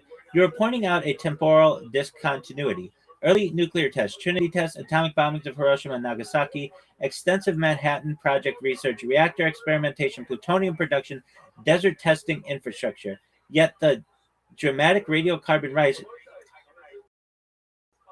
becomes obvious mainly mid-1950s, early 1960s. Your argument becomes, if bombs alone mechanism, why is the signal delayed instead of immediate? This is a valid inferential question. The mainstream response is usually early bombs were much smaller. The Hiroshima and Nagasaki devices were tiny compared to later thermonuclear weapons. Approximate scale: Hiroshima 15 kilotons, early H bombs megatons. This is an enormous difference. The neutron production scales dramatically upward with thermonuclear devices.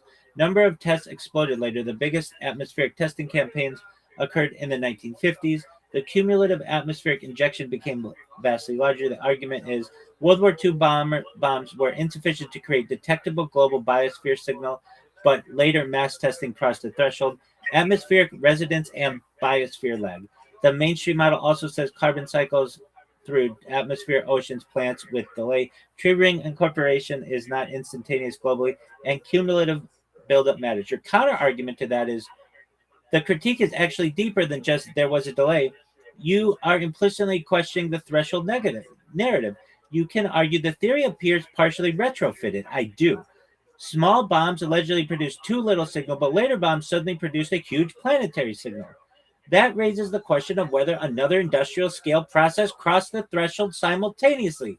This is the strongest version, the threshold civilization argument. This is where your theory becomes generally interesting philosophically. You can frame it like this: World War II nuclear activity represented isolated events, primitive devices, limited infrastructure. But the 1950s represented continuous reactor operation, industrial uranium processing. I cut out. Can you hear me? Can you hear me?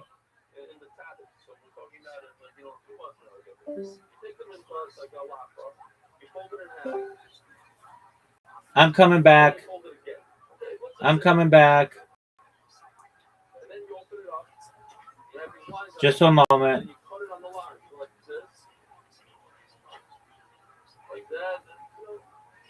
On the line. So let's say this is the four pieces or whatever, how many people come out. So this is the side. He went, and he only did, Yo. It's like this. Instead of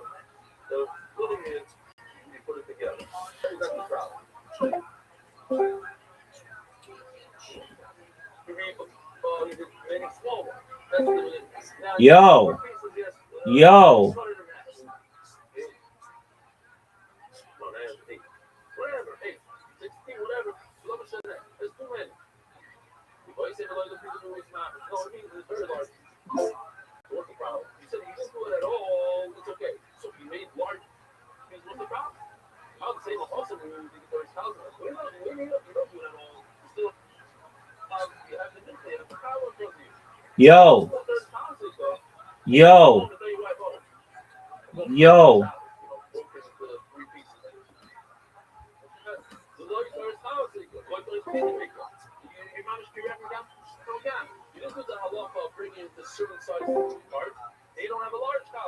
Yo. There we go. Apologies. When I was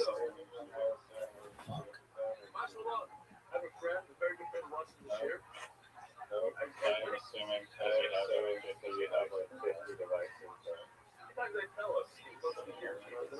I can't hear you. I can't hear you. I can't hear you. Just one moment.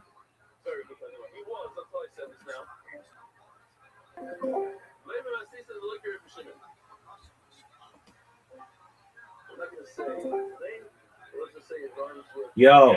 Okay, I can't hear you. You're absolutely right. Okay, can you hear me? Can you hear me? You can hear me? I can hear you.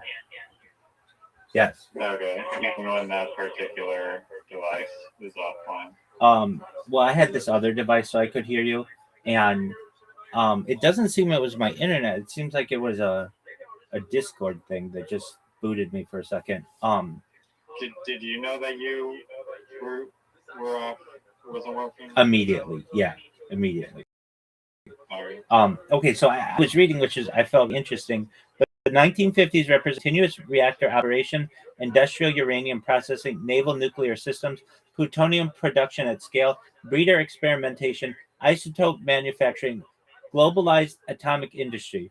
Thus, the spike may correspond not to the invention of the bomb, but rather the scaling of nuclear civilization. That is a much more sophisticated thesis. Another strong point: detection capability. You hinted at something important. Maybe the spike existed earlier, but was below detection. Remember, radiocarbon science was still developing. Baseline calibration was crude, sampling was sparse, and statistical confidence was weaker. So you could argue the apparent sudden emergence of the spike may partially reflect improving measurement systems rather than a perfectly abrupt atmospheric phenomenon. This is an epistemologically respectable argument, the deepest version of your critique. Your deepest argument is actually about scientific storytelling. You're saying history may have compressed a complicated multi-factor transition into a single dramatic narrative. Bombs caused the spike, but reality may have been gradually nuclear industrialization, cumulative neutron infrastructure, reactor scaling, atmospheric mixing, measurement evolution, plus weapons testing. In other words, the bomb pulse may be an oversimplistic public label for a broader atomic era planetary transition. This is the strongest academic formulation. Where the mainstream still has strong evidence to remain rigorous, the largest carbon to correlate strongly with nuclear testing, especially high-yield atmospheric hydrogen bomb tests, and the decline after the partial nuclear test ban treaty is difficult to explain away completely. So the strongest skeptical position is probably not bombs had little to do with it, but bombs may have been one component inside a larger and more complicated atomic industrial transition than the standard narrative admits. And look, I agree with that, and I also think it's very suspect that we were doing all this testing in the desert 10 years before, and there's no evidence of this.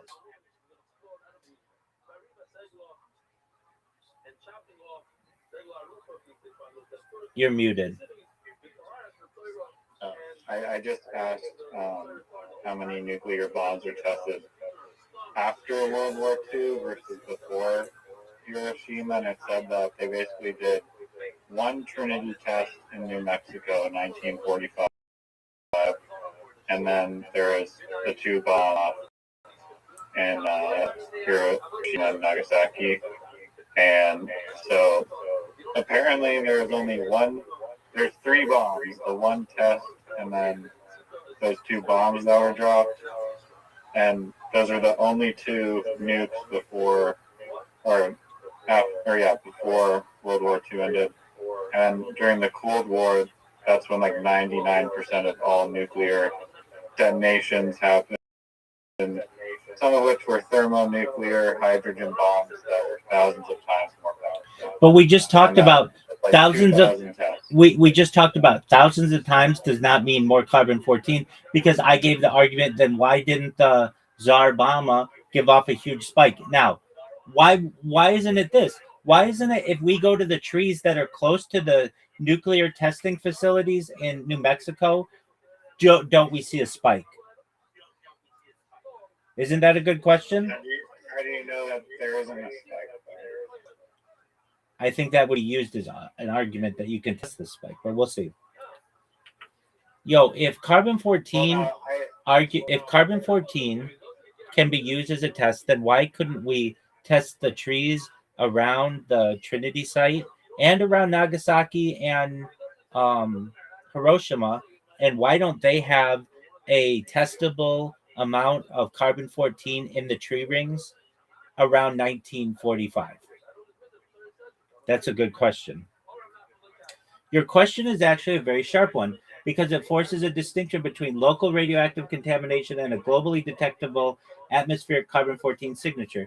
And that distinction is where the mainstream explanation either survives or becomes vulnerable, depending on the evidence. First, a correction. I think you meant the atomic bombings of Hiroshima and Nagasaki, not Kurama. Yeah, I was just talking to my phone.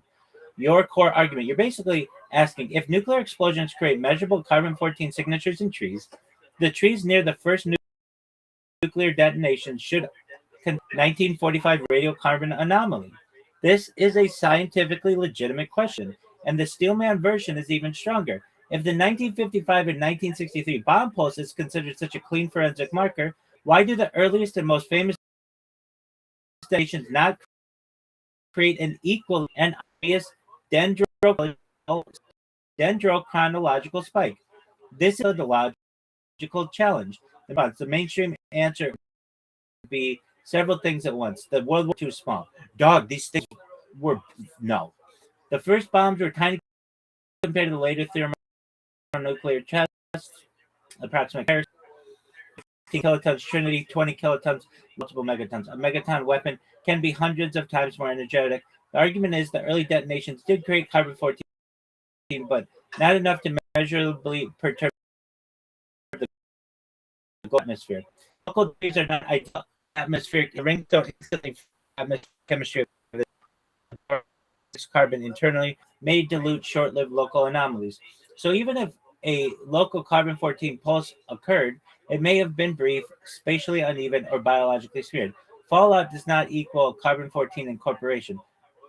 Many people confuse radioactive fallout with atmospheric carbon fixation. A bomb can produce local radiation without necessarily creating a giant biosphere-wide carbon-14 signal.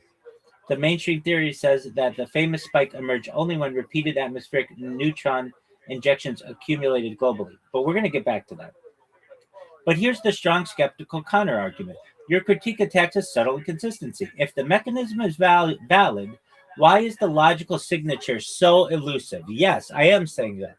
You can argue the absence of a dramatic, easily identifiable 1945 tree ring anomaly weakens the intuitive simplicity of the bomb pulse narrative, especially because Trinity was atmospheric, Hiroshima and Nagasaki were atmospheric airbursts, neutron fluxes were enormous locally, and nearby trees physically survived in some regions. So the question becomes, why is the later signal so clean globally, but the earlier signal is so hard to isolate locally?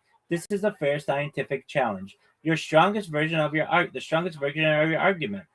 The strongest version is not there is no carbon-14 from Trinity. The strongest version is the expected relationship between local nuclear detonations and dendrochronological carbon-14 signatures appears less direct and less intuitively robust than popular explanations imply. That case is much stronger. And even deeper critique, signal attribution. You're also implicitly challenging whether atmospheric carbon-14 data uniquely identifies bomb detonations, because if Small detonations leave weak, ambiguous signatures, but later global signals are inferred statistically. That attribution becomes model dependent, meaning scientists rely heavily on atmospheric models, calibration assumptions, and cumulative interpretations.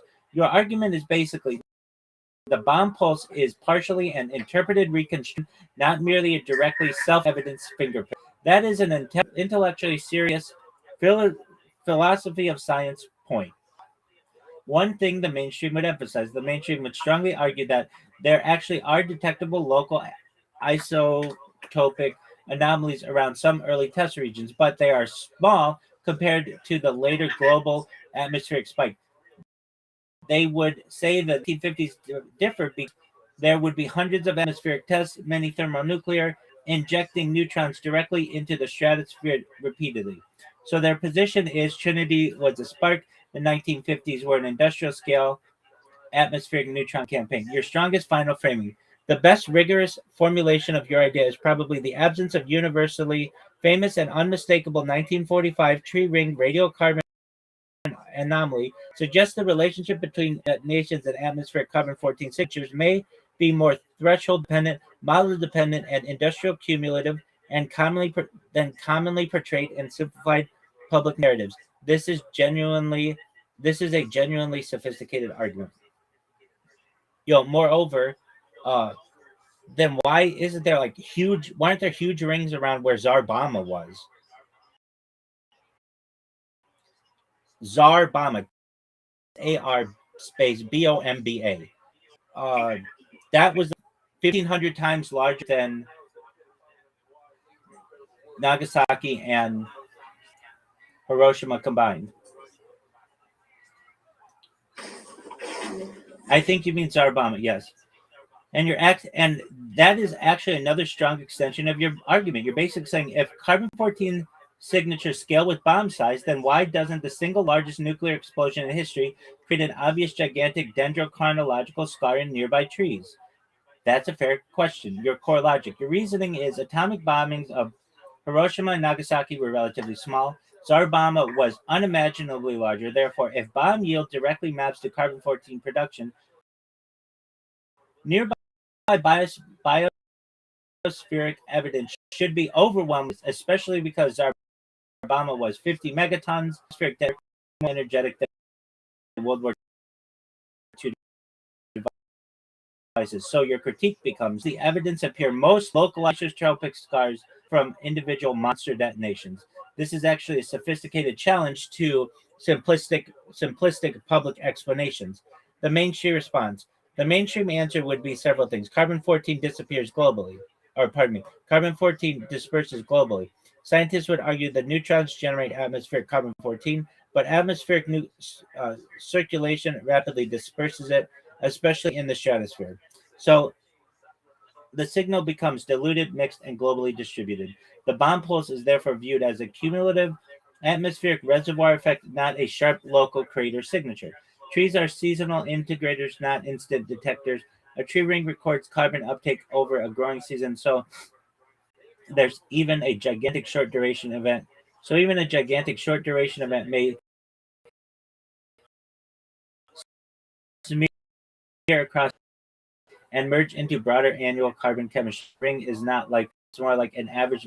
So Obama was designed to reduce fallout. This is important historically. The Soviet Union was intentionally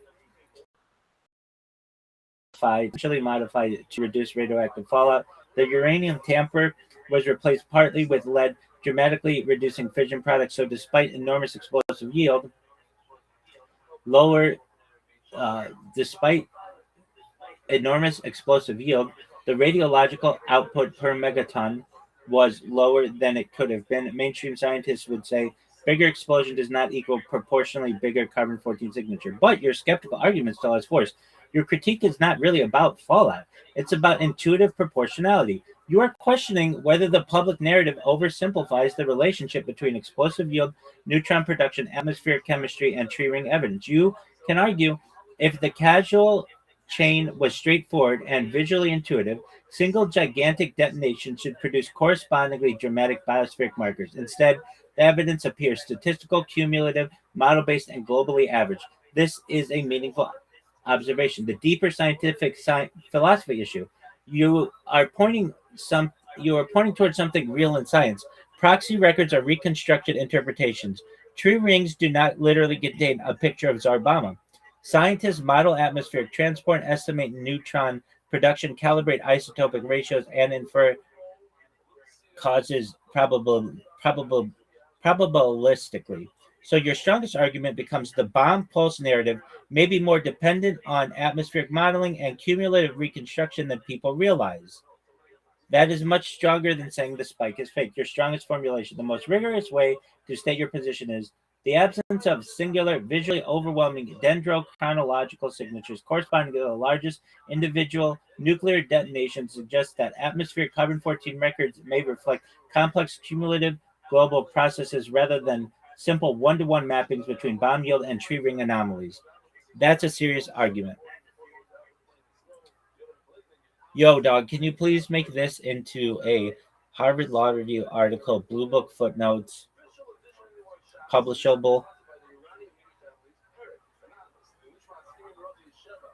All right, so what are your thoughts? Just one moment. I know I just asked you that, but one important weakness to acknowledge. I wasn't going to read this, but I feel disingenuous if I don't. The mainstream would still say the global carbon-14 curve does accelerate during the exact era of massive atmospheric thermonuclear testing, including around the period of Zarbama, even if individual explosions are not separable as giant standalone spikes. So the position is the atmospheric the atmosphere integrates the total testing regime, not individual explosions discretely. Your response would be that very smoothing process makes causal attribution more inferential and model dependent than commonly portrayed. And I agree with that. Right. I mean, it was a very good question about like the local data that you can extrapolate from those bombs. Apparently, there is measurable. I'm just going to read a little bit of AI, but there's measurable radioactive contamination, altered soil chemistry, contaminated water, health effects, damaged ecosystem, and long-lived radioactive isotopes that are still detectable decades later. At the Nevada test site, now called the Nevada National Security Site, radioactive isotopes like plutonium, cesium-137, strontium-90 were measured in soil and dust. Fallout spread into nearby states. There's elevated cancers reported in exposed populations. Some underground tests vented radioactive gases into the atmosphere. At Bikini Atoll, coral lagoon sediment, coconuts, and soil showed long-term radioactive contamination. Some islands became temporarily uninhabitable. Plutonium and cesium contamination persisted for decades. The 1954 Castle Bravo test accidentally exposed nearby islanders and Japanese fishermen to heavy fallout. At Semipalatinsk's test site, the Soviet Union conducted hundreds of tests. Nearby populations were exposed repeatedly. Researchers later documented elevated radiation exposure and health effects in some surrounding communities.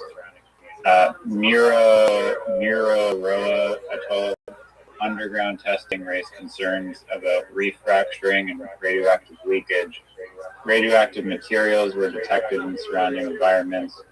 Scientists can still measure plutonium isotopes in the soil. Radioactive glass formed from melted sand, trinitite-type materials, altered isotope ratios, bomb pulse, carbon-14 in local biological samples, radioactive sediments in lakes and oceans.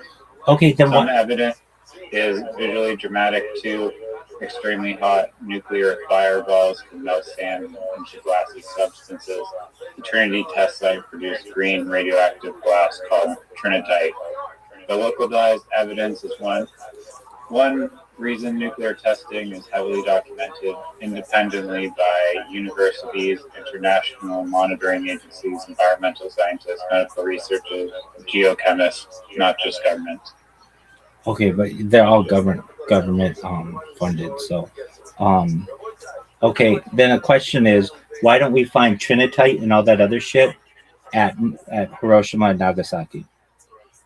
That's when it melts sand. You don't think there's sand in Hiroshima and Nagasaki?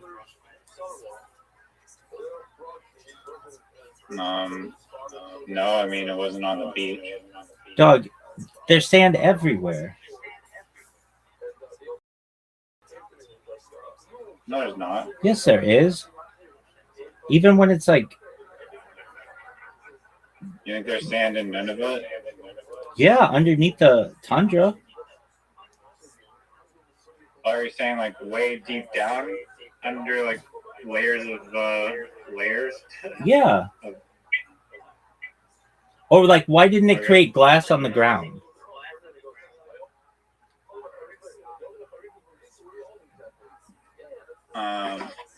I mean, ask the AI if you want to answer. I thought that was the Trinidite was for like the Bikini Bottom type area or something.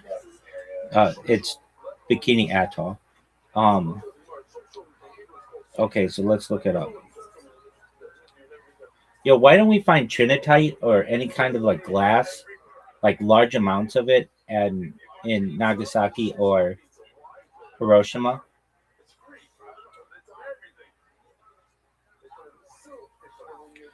You're asking a good question, but the important physics distinction here. You're referring to trinitite, the greenish radioactive glass created at the Trinity test site. Your question is basically, if nuclear explosion melts sand into glass at Trinity, why did Hiroshima and Nagasaki have giant fields of similar material? The answer comes down to mostly a ground burst versus air burst, desert sand versus urban terrain. Those two differences are enormous. Why Trinity produced trinitite at Trinity, the bomb detonated relatively close to the ground. Over silica rich desert sand, the fireball vaporized and melted the desert floor, fused into sand into glass, and then cooled into trinitite. Silica is important because glass forms readily from melted quartz rich sand, so Trinity had ideal geology, exposed sand, and direct thermal contact with the ground. Hiroshima and Nagasaki were different.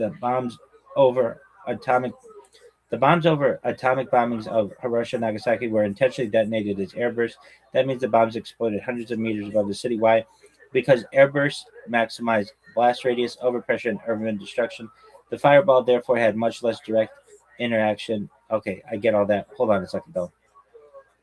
Yo, dog, could a bunch of TNT cause trinitite, like basically huge amounts? All it has to do is melt sand. So I think TNT could cause trinitite. Yes, in principle, a sufficiently large conventional explosion could create glassy, melted, and somewhat similar to trinitite because the core requirement is extreme heat applied to silica-rich material. So TNT could. Well, it's not going to produce the plutonium. Where's plutonium? Where does it say plutonium anywhere? Plutonium isotopes in the soil.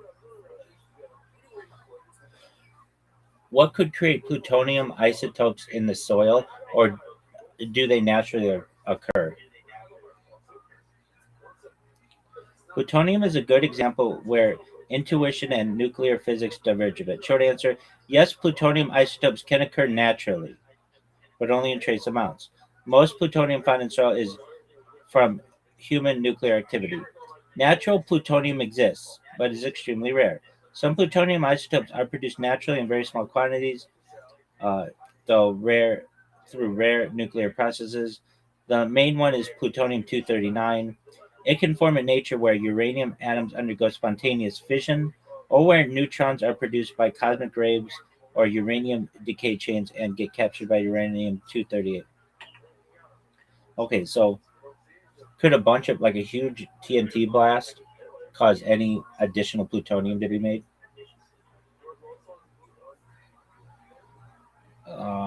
No.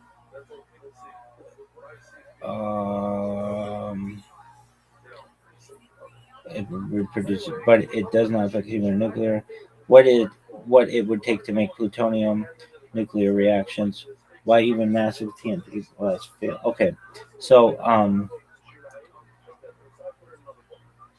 Steelman for me a way that the plutonium that was found at Trinity site could have been found without the use of nuclear weapons. Like, is there another way? I think there is. Just figure it out. Steelman it for me, please, baby. You can steelman alternative explanations, but there's a hard boundary here. Plutonium at Trinity test site is extremely difficult to explain without invoking nuclear fission processes. That said, I'll give you the strongest non-nuclear weapon-centric argument people could try to make and then show where it breaks. Steelman attempt no Trinity non-weapon pathways in plutonium at Trinity. Pre-existing trace plutonium and uranium ores. A serious starting point is natural uranium deposits can contain trace amounts of plutonium-239 formed by rare neutron interactions.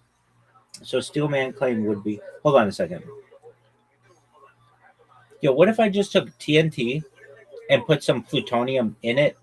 Not necessarily like a nuclear weapon, but then you would have nuclear. Then you would have plutonium in the ground. I see what you're trying to do. Separate having plutonium present by creating plutonium in a nuclear event. But this specific TNT idea doesn't get you there in a meaningful scientific way. TNT does not contain plutonium. If you take TNT, mix in plutonium, explode it, you are still doing chemical detonation, not nuclear transmutation. TNT can disperse material, pulverize soil, aerosolize particles, create contamination widely, but it cannot change elements or generate new plutonium isotopes. So the plutonium you end up with in the ground would simply be plutonium you already put in the TNT, not newly created plutonium. You can contaminate the soil, but not manufacture isotopes. Your scenario would be mechanical redistribution of existing plutonium. Okay. Then key physical barrier, neutron economy. Plutonium is meaningful quantities is not just present metal. It's produced via this requires sustained neutron flux. Uranium targets absorbing neutrons, time-dependent nuclear decay chains. TNT provides shacklers, but essentially zero neutron production, so it cannot run the equation for. The closest thing your idea does resemble. Your thought experiment actually resembles something real.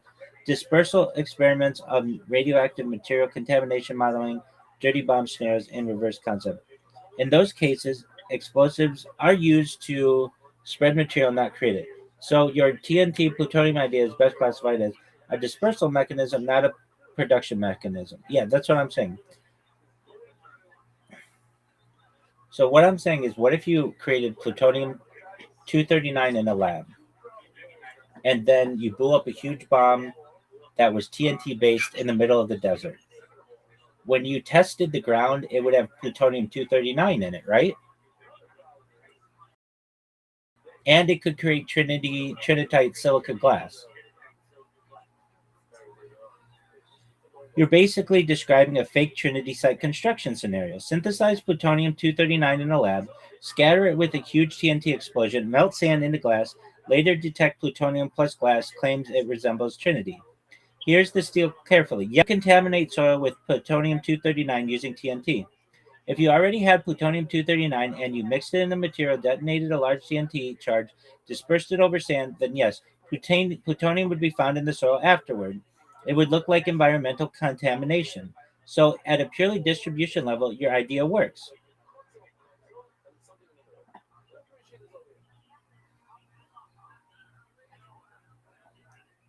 So you're saying this human distributed? I'm saying that if these are the same people who are showing you miniatures and telling you that they walk on the moon, you can't trust them.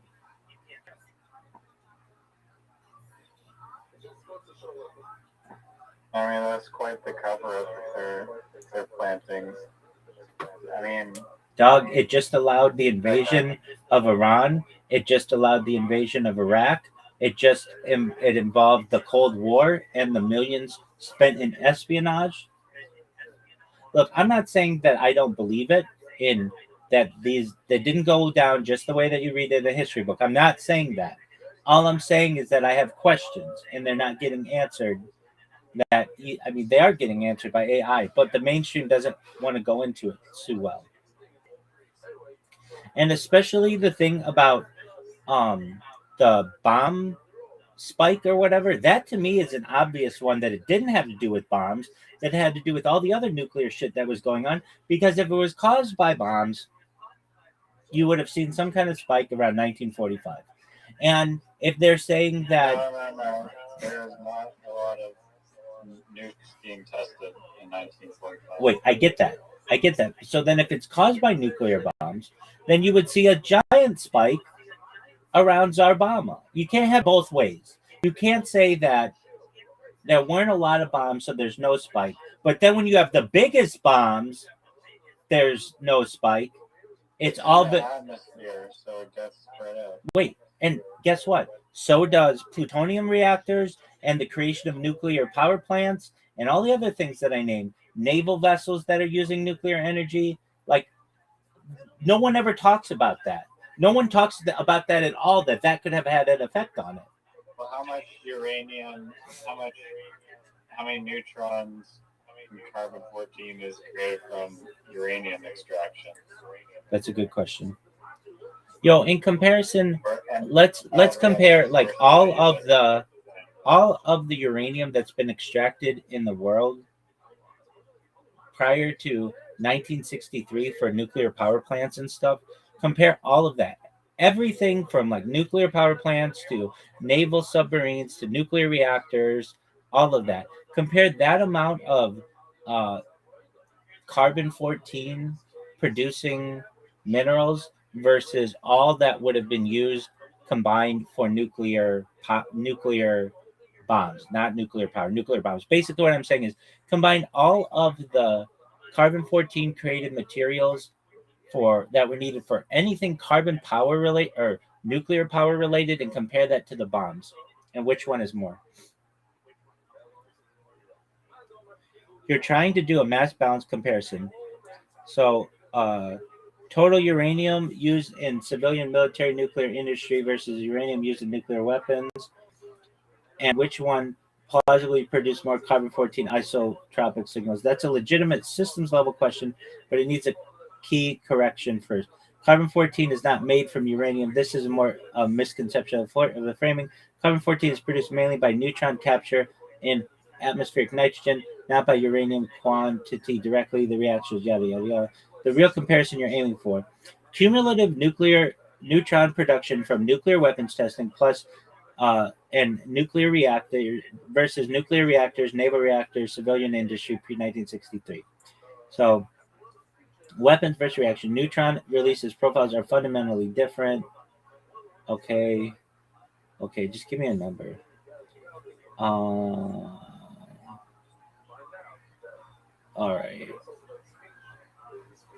So, why total uranium used is the wrong variable. What actually dominates the carbon 14 spike? The best supported model, but this is their model, is that it's thermonuclear weapons testing. These are early radioactive operations, negligible atmospheric leakage, cosmic ray baseline production, natural background.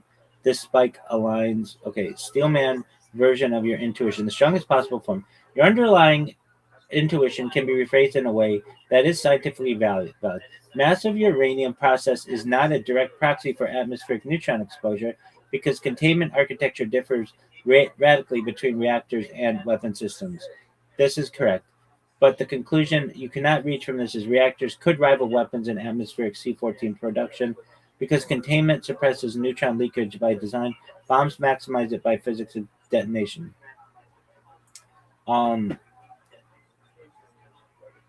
Okay. I'll just ask it to strong steelman the argument of why nuclear bombs don't exist. Please steelman the argument that nuclear bombs don't exist. Okay. Steelman, why someone might doubt nuclear bombs exist. I'm not reading everything. I'm going to hit the big points.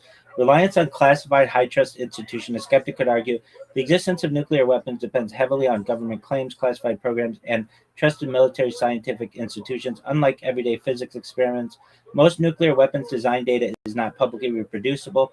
Testing is historically state controlled. Verification relies on intelligence, not open replication. That's a good point, too. You just have to take these, like, there's no double checking to see if this stuff was right. Yeah, very few people can actually test it unless you're in another country. Exactly. Misinterpretation of nuclear explosion effects. A skeptic may say explosions produce heat, blast, radiation. Those effects could come from extremely energetic, conventional, or exotic chemical processes. Atmospheric isotope signatures are model dependent. They might point to carbon 14 spikes, plutonium traces, global fallout patterns, and argue these are interpreted through atmospheric models, not directly observed causation. So they could claim correlation does not equal causation. Certainty could be wrong or incomplete. The lack of direct public replication. Another Steelman claim: no civilian laboratory can independently create or verify a nuclear detonation. That's another good thing. We can't test it. No lab can do it. Therefore, the phenomenon is not experimentally reproducible in open science. That's a very good point. So they conclude this makes it epistemically epistemically uh, different from other established physical phenomena. That's true. Anything else, you can reproduce it. But like the moon landing, you can't reproduce. An atomic weapon, you can't reproduce. So you just have to take their word for it. Historical document skepticism. They may argue early Cold War narratives were propaganda heavy. Secrecy may distort historical interpretation. Atomic age narratives could be exaggerated or mytholo- uh, uh, mythologized. All right, so where it could fail, nuclear physics is independently validated. Neutron detection is independent of politics. Global isotope anomalies are physically consistent. Yeah, but like we said, it could have been caused by other shit. Energy density gap is decisive. Independent international detection. Final Steelman verdict. The strongest skeptical argument is nuclear bombs is not nuclear bombs don't exist physically, but rather the public must rely on institutional trust and indirect inference for claims about nuclear weapons, which makes them epis, epistem, epistemically epistemically unusual compared to most physics claims. This is a philosophy of science skepticism, not a viable physical alternative model. Bottom line, the skeptical narrative can be steelman as an argument, but about trust, verification, and institutional knowledge. It may fail a physical explanation because nuclear reactions are produced in laboratories, produce unique isotropic signatures, and are independently measured across multiple scientific domains. There's another argument too that we didn't raise, that perhaps Nagasaki and Hiroshima were um, not nuclear weapons, but then nuclear weapons were developed later on. Yeah. But wait, I mean, but just amazing. um, what about the big thing about nuclear fallout though? That people didn't have major like radioactive deaths after Hiroshima and Nagasaki. Basically, everybody died in the fire, and that you didn't have huge mutations. Why doesn't anybody talk about that?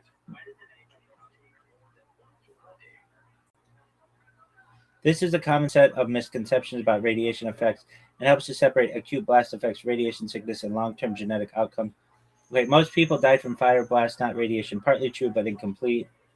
Um, at the sites of the bombings, a large fraction of immediate deaths were from blasts over pressure, burns from thermal radiation, structural collapse from fires. Radiant deaths did occur, just delayed. Radiation death, but that could be from a bunch of things. I'm not like that's the hard thing about this stuff. I could have I could have cancer potentially from the nuclear fallout from this. We don't know. Um, so no major radioactive deaths happened is false. but the scale matters. Radiation exposure in Hiroshima, Nagasaki was intense near ground zero, but rapidly increased with distance and shielding. Key reason, there were airburst detonations, not ground level. Okay. Why didn't we see huge mutations? Radiation does not typically cause dramatic visible mutations in humans. That's interesting to me. I would think that you'd walk out with like mutants, but no.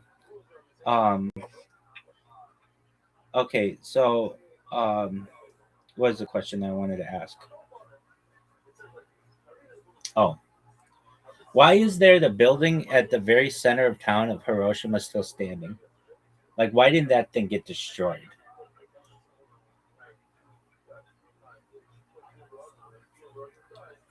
You're talking about Hiroshima Peace Garden, Genbaku Dome, often called Atomic Bomb Dome. It survived the atomic bombings for a very few. So, the bomb exploded above the city, not at ground level. The building was directly under the blast axis, but not hit by the strongest lateral force. Okay, if you watch the thing with the miniatures or whatever, that video, nothing's surviving that. So I don't understand why this would be any different. The structure itself was unusually resilient. They say it's like it didn't take it. They're saying that it was in the eye of the hurricane. Exactly. But here's the thing. The roof is like flat, so the roof would just be destroyed, but it was fine. The building had just a regular timber roof. No, it had reinforced masonry, a steel frame, unusual for that time in Hiroshima, a dome-shaped structure that distributed stress better than flat roof buildings. Dude, I don't care if it's a dome or what. It's a nuclear weapon. Why it didn't burn down? It was steel. It was like steel and just a giant chunk of steel, maybe. No, here's the thing. It was masonry. Masonry doesn't burn. Steel doesn't burn at those temperatures. So that's why it survived. Okay. Why it didn't burn down. The firestorm that followed consumed heat most of Hiroshima, but the dome had already lost most flammable interior material, had limited combustible fuel remaining, and its partial collapse reduced ignition surfaces. So it survived both the blast wave and the main fire phase. Why it remained standing at all is actually edge case physics. When I hear edge case physics, my spidey senses are up. It survived because multiple rare factors align. Airburst geometry, not ground detonation, distance angle relative to peak overpressure ring, reinforced structural frame, reduced internal combustibles after initial collapse, partial shielding effects from surrounding debris. If any of one of those changed slightly, it would likely not exist today. Well, then why don't we just build all our buildings like that building? And why don't we study that building and be like, this is how we should build buildings? No, the cockroaches of building. Exactly. I'm more skeptical on this issue than I was before we started, and I don't necessarily know what to believe. I just know that you can't believe what's coming out of governments. You just can't believe that. I do. You made a. I mean, it's crazy that like the government is be able to like bluff that hard about all those things. Like that, just you have to almost tip your hat to that amazing poker. I don't think it's that amazing. It's pretty easy. They have to have huge amounts of TNT, which they did. They have to have miniatures and video, which they do. And they have to rig the scientific data that comes out after it, and nobody can double check their work. So that's pretty easy to do too. In fact, in my opinion, it's easier to fake that than it is to fake the moon landing. Because at least the moon landing, people want to see video of that, like long-term video. And they want to be able to interview the people who are there. You can't do that with any of this stuff. Yeah, no, but just like the overall master plan of like, just like exactly what you said, which I thought was interesting, of like the fact that they hypothetically created this immense bomb just open the portal for them to just invade other countries over the pretense of like we're gonna try to find this imaginary bomb that doesn't exist? Yeah, so let's try to analogize this. Okay, so let's say, I mean, we could just really use what it is, which is if you have the ability to create or to manipulate nuclear physics, then you have unlimited energy, and then you don't need anybody's help. So instead of making the argument, we don't want to allow people to have energy independence, we say anyone who has access to this technology could blow up the world. And so they just use that argument to invade countries. When in reality, it's perhaps more about energy independence and not needing to be vulnerable, or have your population be vulnerable and have to pay huge amounts of money for energy in terms of oil and gas and any type of electric that imported, when you could just create your own. Say anybody who goes after this type of technology who isn't part of our club, meaning United States and Britain and France and Russia and those kind of guys, if you're not like basically controlled by us, then you are trying to build a bomb like North Korea. When North Korea in a lot of ways could just be like, look, we're sick of depending on other people for our energy. Yeah, I mean, well, why do they allow France to power 80% of their country with nuclear energy? France is controlled. Okay, but still, they want to send the message that nuclear is bad. Not if it's been powering 80% of our not if it's controlled. If it's controlled, then you can allow them to have it. Then they're considered safe.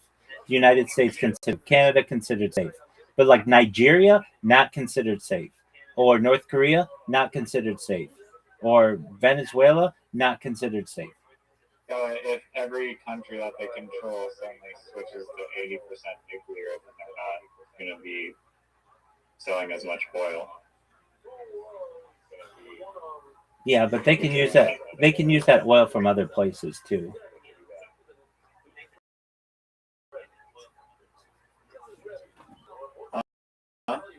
They can use it from other places. Like, so let's say that they would have in France can be used in Belgium or Canada or Mexico. Yeah, but still, it's like if enough people switch to nuclear, then like the demand will just drop for oil. Yeah, but I mean, the biggest countries in the world, like, let's play this through. Let's say North Korea was able to create nuclear power plants such that had a nuclear surplus or an energy surplus, they could start destabilizing the market by selling energy to other places, and it's free.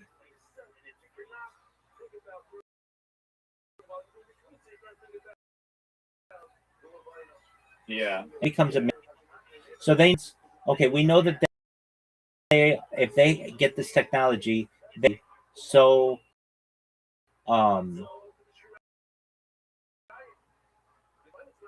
or I should say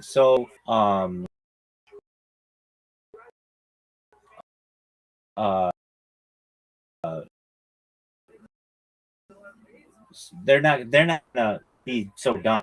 And the funny thing that basically did the United States, France,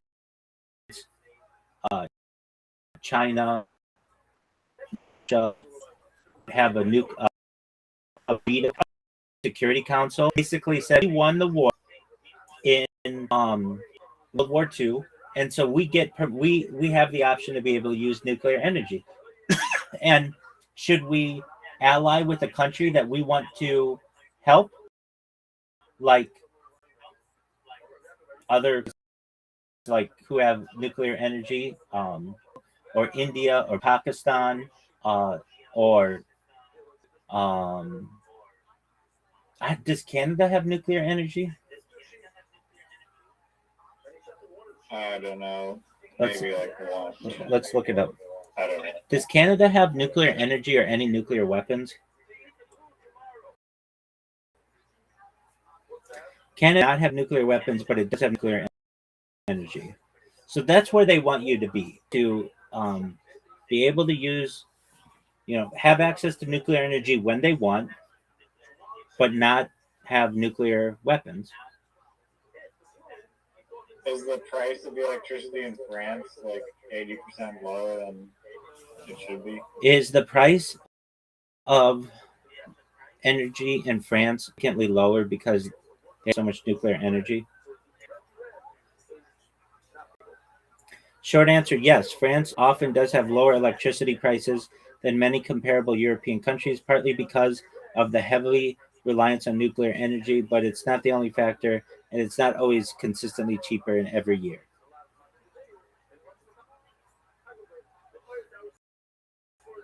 No. All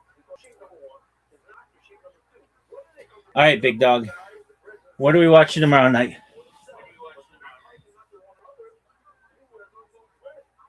Maybe the Kubrick one or some other good shit. Room 239. Yeah, dude, when we have these conversations that are like really long afterward, I think they're healthy and they get us to thinking more than just making fun of them. I mean, that's fun too, but it's like I don't know the answer with the nuclear energy thing, but I think that there's a lot of questions in it, and such a weird rabbit hole that I do not think I'd be like doubting the authenticity there. that's what I like to do. That's why I brought it up. Did you hear about it? Just the Joe Rogan clip posted somewhere? No, I Did you watch that? No, I watched a documentary like 15 years, 20 years, no, like 15 years ago on it. Oh, damn. A long time ago, and how nukes aren't real. Yeah, and then it's never talked about in the mainstream. And then that Mark Andreessen discussed it like a few years ago, and it was like, wow, I can't believe somebody discussed it who's more mainstream. That was really surprising to me. And then when how long is that going? And then when we needed a topic, I have some of these topics that are in my head that are like, they're fringe. I get that, but they're also like, I'm not fully convinced one way or another, and I like to hear the alternative argument. Yeah, no, I mean, that was super interesting rabbit hole. I wonder what other information is out there. But how do you think that the oil companies can like suppress nuclear energy for? Because it seems like it's like almost household knowledge that modern nuclear energy is safe and perfect and amazing. Yeah. And environmentally friendly. Right.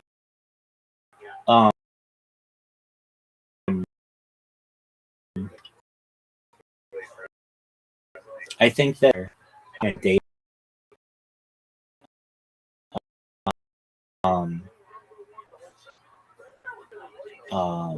they need more energy than currently can be produced, and they just recognize that, okay, we're going to take, I mean, this is what they did like 20 years ago, but they just continue to do this, especially the oil companies and the car companies. They've said, okay, we recognize that nuclear is the future and such, so we're just going to invest in electric cars and things that require the grid, and then we're going to control people using the grid instead of the pump. Or Exactly. All right, big dog. I gotta go to the bathroom. Tomorrow night, room 239. it's good. Big dog. All right. Peace.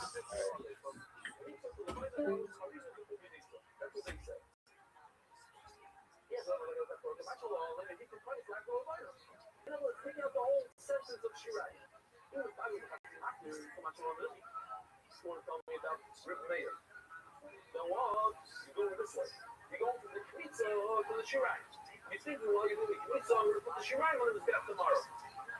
So what's extra over here? The line is extra. Why are you talking about the leave the Shirai tomorrow. Whatever. Okay, that's another thing. If you can do that or not, that's another solution we'll get to. Okay, eating the Shirai tomorrow. Listening becomes a Shirai with my friends. Remove the whole point apart. Why do you stick with both things? Now, we start buying from our show. And if you want to tell me two people, and you can go from one matter to another matter. The level she ever offered. This was a shocker to me. I'm not a great Hebrew speaker, I'm not native. But I asked this reading last night, and big kinds of also brought so. What does it mean when I read to you? If they're coming for active with and the or. What does it mean? And that's what an American would do. Not actually. That's just means or. In other words, stick in the ball. And if there's a ball, we need two separate halakas. If you tell me two new halakas, then what I hold with 5 little hashimatu, and I also hold that if you go from one matter to the other matter, it's the same. What is the actual avoider that's going from one matter to the other? That's the reason. And another halakha. Let me try to look, or I hope I can say like you can find the hashimatu. The brain definitely said, hey, that's how you all means for okay. Shalom Aleichem. What's your name? From where? Shalom Aleichem. These guys related, not related?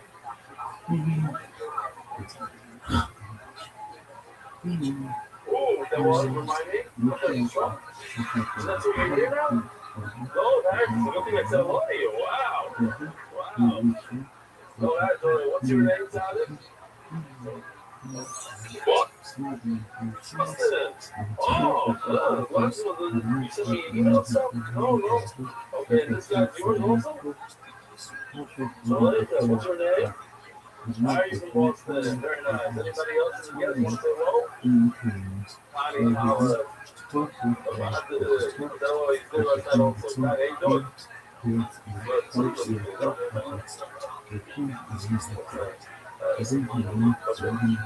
Anybody? Whatever you got there. So what's your name? Tell us your name. Try and get out this week.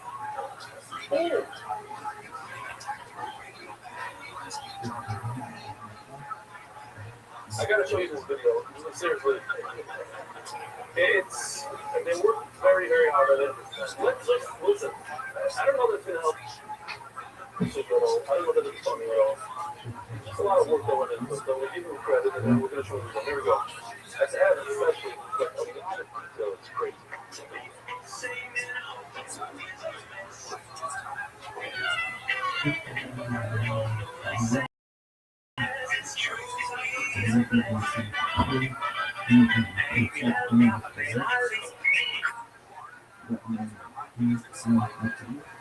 Rise and set your heart.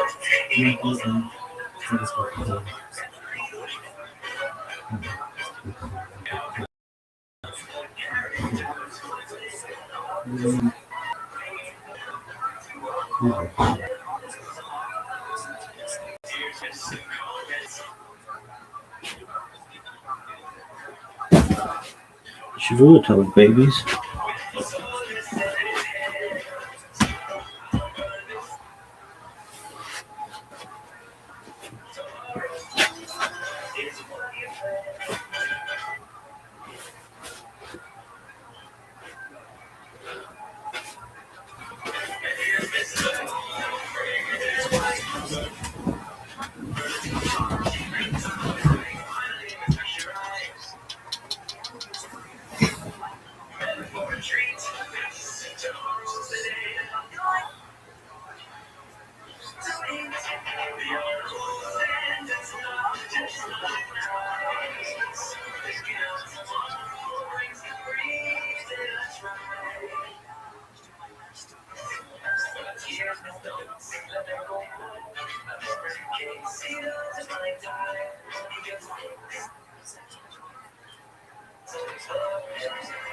There are decades where nothing happens, and there are weeks where decades happen.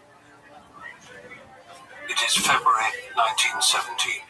In the dark before dawn, thousands of starving women stand in the snow outside empty bakeries in Petrograd.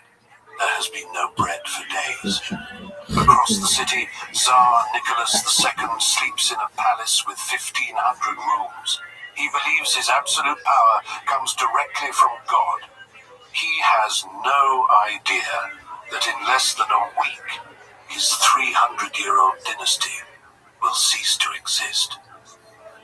When the city completely runs out of bread, the women abandon their factories and march into the streets. Tens of thousands of desperate workers join them. The Tsar orders his soldiers to shoot the protesters. They obey, and dozens are killed. But the next morning, sickened by what they've done, regiment after regiment mutinies. The troops cross the line and join the rebellion. Within days, a simple riot for food burns a 300-year-old dynasty to the ground, and, without knowing it, permanently rewrites human history.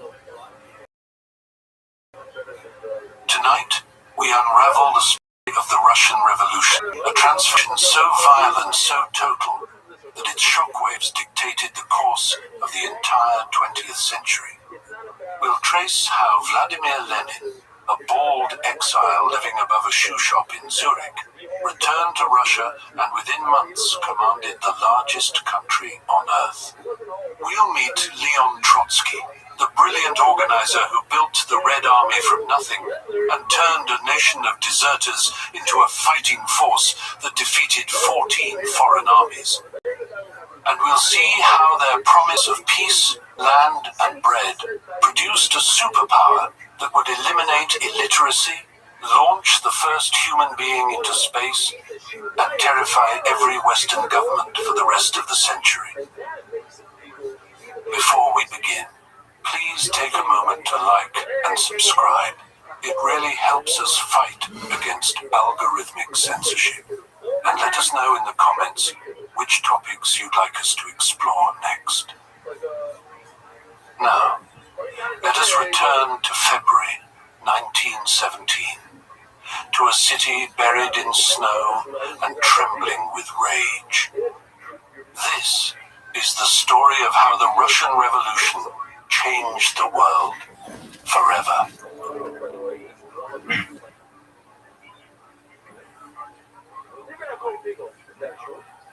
Chapter 1. The City of Bones. There is a story about how St. Petersburg began. It involves Peter the Great standing on a windswept island in May of 1703, dressed in fine clothes, watching an eagle soar overhead. According to the legend, the Tsar took a bayonet and cut 2 strips of turf from the earth, laid them in a cross, and commanded, "Let there be a city here." The truth was uglier. The city rose from a mosquito-ridden floodplain built by the forced labor of tens of thousands of conscript serfs and convicts. They died in such numbers that the place earned a nickname that would stick for centuries: the city built on bones. In the early years, wolves prowled the unfinished streets at night. Beneath the straight lines and elegant curves designed by foreign architects lay the corpses of perhaps 100,000 laborers. For 300 years, the Romanov dynasty ruled this vast empire. They had founded their line in 1613, and they oversaw a system of feudal serfdom in which peasants were tied to the land and subject to the extensive power of landowners. Alexander II, the so-called Tsar Liberator, abolished serfdom in 1861. But kindness had nothing to do with it. He feared peasant riots. He feared the humiliation Russia had suffered in the Crimean War, and the reform itself was a half measure. The peasants received plots too small to live on, and were saddled with redemption debts that would take generations to pay off. Peasant misery bred strange dreams. Stories circulated about utopian lands, Belivode of the White Waters, the submerged city of Kitej, places where justice still existed.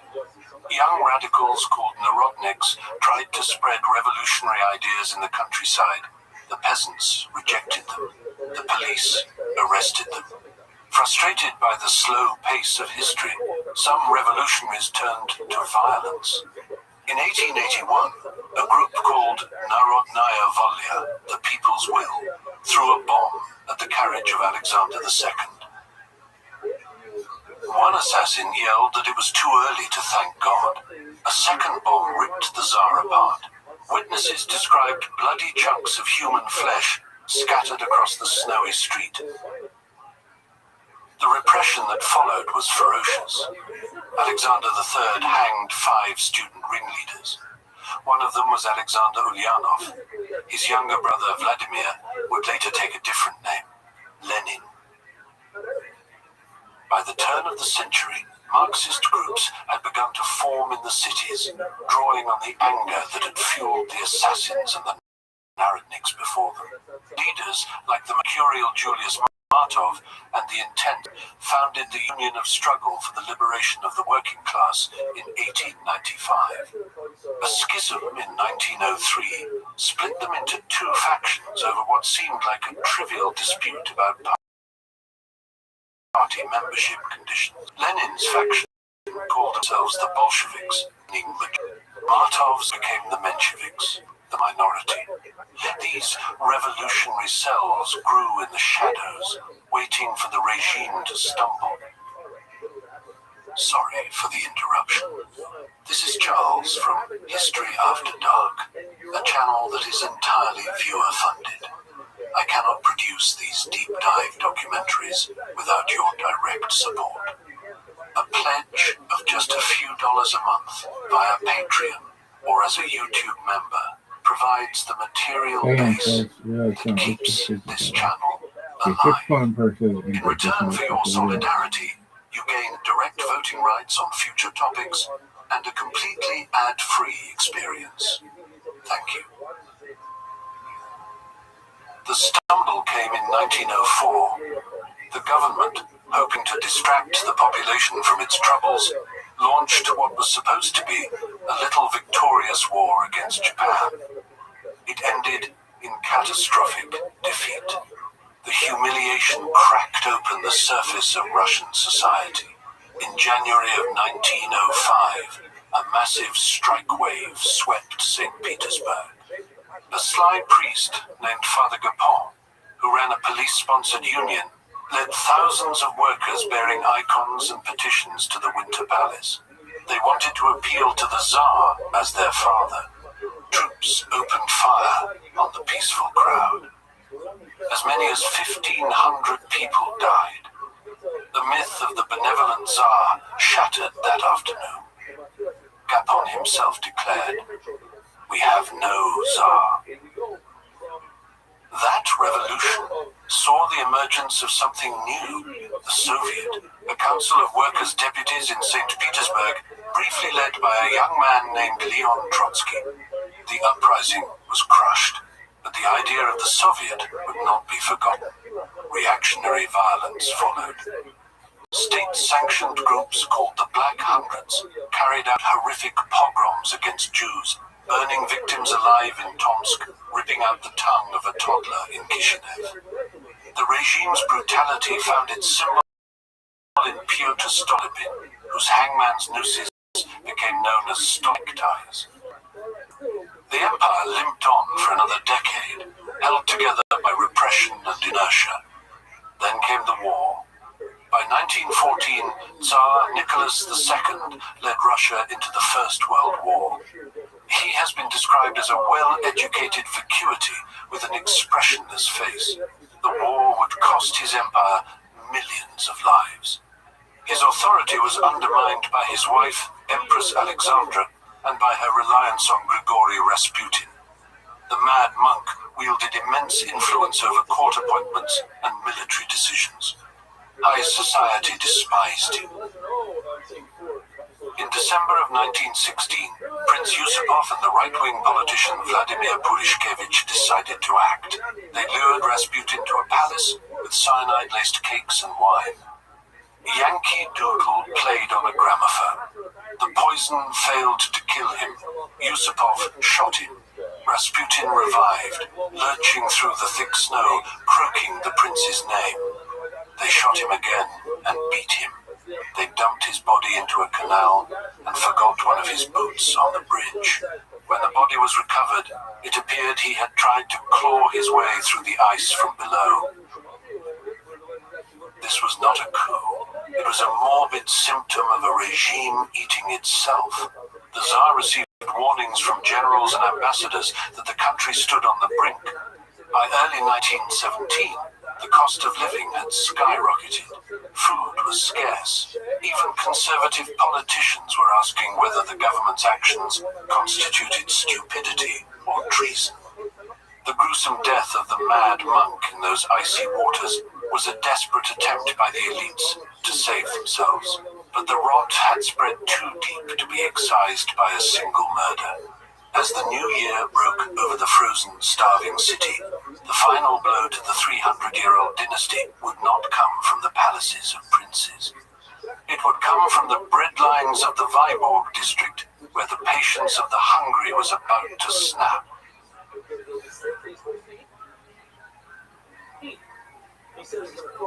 Chapter 2. The Ice Cracks in Petrograd. The bread lines big before dawn. Wind stood in the freezing dark, shivering, waiting for bakeries that might not open, for flour that might not come. They had been doing this for months. But something had changed in those early weeks of February. The waiting had become talking. The talking had become argument. The argument had become, as one observer put it, a kind of mumbling mass meeting spreading from queue to queue across the frozen city. Petrograd was straining at every seam.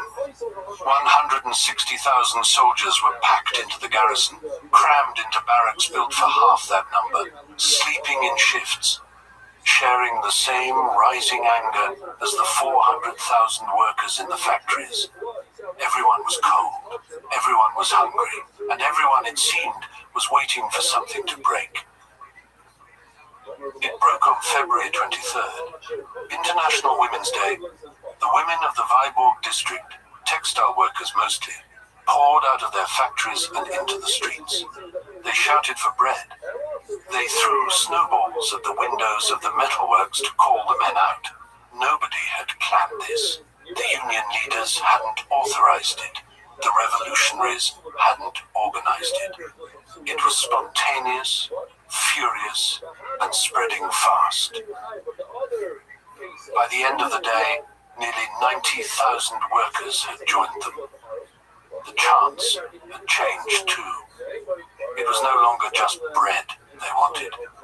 They wanted the war to end. They wanted the Tsar gone.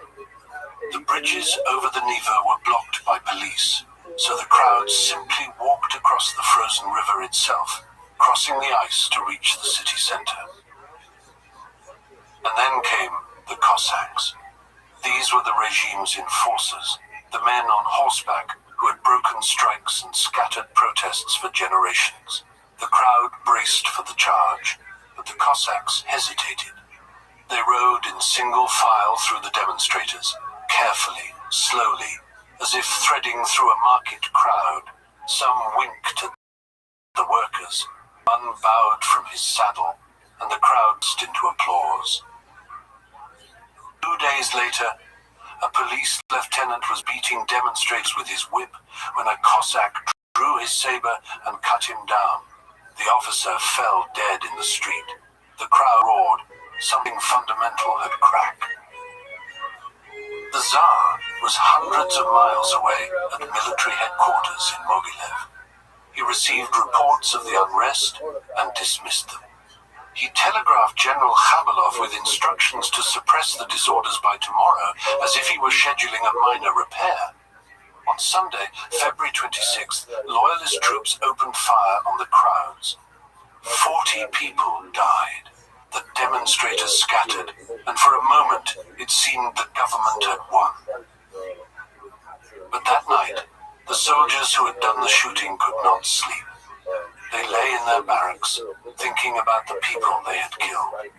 By morning, the Volinsky regiment had made its decision. When their commander, Captain Lashkevich, appeared before them, a shot rang out. He fell dead. The soldiers rushed into the streets, calling to the other regiments to join them. Within hours, the garrison had mutinied. The city descended into a kind of ecstatic chaos. Soldiers burned the district court and stood around the bonfire like revelers at a winter festival. Crowds stormed the Kresty prison and threw open the cells. The hated police, the pharaohs, were hunted through the streets, forced to strip off their uniforms or be shot where they stood. General Kabalov tried to assemble a loyal force to restore order, but his men simply melted away, disappearing into the crowds as if they had never been soldiers at all. In the Tauride Palace, two rival bodies were forming in the same building, almost the same afternoon. In one wing, members of the Duma created a provisional committee to restore order. In another, socialist intellectuals and factory delegates proclaimed themselves the Soviet of Workers' and Soldiers' Deputies. They began organizing food supplies, coordinating militias, issuing proclamations. Alexander Kerensky, a young lawyer with a flair for theatrical speeches, managed to get himself elected to both bodies, bridging the gap between them with sheer energy and nerve. The revolution spread. At the Kronstadt naval base, sailors rose against their officers. Admiral Viren was dragged out into Anchor Square in his white undershirt and bayoneted in the snow. In the Astoria Hotel, revolutionaries stormed the building hunting for snipers, and dozens of officers died in a chaos of broken glass and gunfire. In Moscow, the old order collapsed almost without resistance. Workers and soldiers tore down the imperial eagles and pinned red ribbons to their coats. Ribbons so large, one witness said, they were the size of table napkins. The Tsar finally tried to return to his capital. His train was diverted, blocked, shunted onto sidings by revolutionary railway workers who refused to let him pass. He ended up stranded at Pskov, alone in his private carriage, while his empire dissolved around him. In Petrograd, the streets were full of singing, embracing, weeping with what seemed like joy. The 300-year-old Romanov dynasty had fallen in a matter of days. The prisons were empty now. The police stations were burned shells, but the Tsar still sat in his train at Pskov, seemingly unaware that his empire had already evaporated. And while the streets celebrated with red ribbons and revolutionary songs, a tense negotiation was beginning in the corridors of the Tauride Palace. Someone would have to pick up the crown that had fallen into the gutter. The question was, who?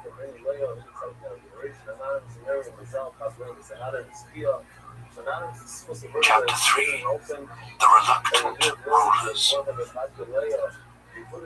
The Tauride Palace had been built for elegance. Its marble floors and chandeliers were designed for diplomats and dignitaries, for measured conversation and the rustle of formal dress. By the end of February, those floors were covered in cigarette butts. Exhausted soldiers slept in heaps against the walls. The corridors smelled of sweat and tobacco and something else, something harder to name. The old order had cracked open, and what poured through the walls was a revolution, still figuring out what it wanted to be. The Soviet Executive Committee met in a haze of smoke and sleeplessness. They were trying to decide what kind of power they actually held when the door would burst open and another group of soldiers would push through, rifles still warm, demanding answers. Should they give up their weapons? Should they obey their officers? The delegates had no script for this. They were improvising a new world in real time.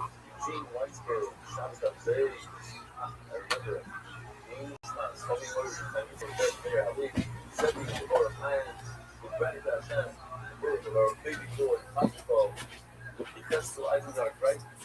To have a baby boy that's not a wolves, that doesn't have a birth defect, like we just saw the other email.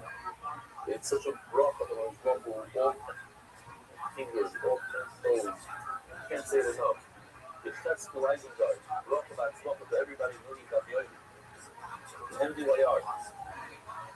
Joseph and Ty Sark for us to rev up. Send me on to Nathan Becker, a couple of full Schleiman. Or have an Esther, the full Sayel, Daniel Zed, and Ayel Dester. Mark, are you able to put yourself on the screen? Only if I can do this. Wait a minute, that was not a good idea.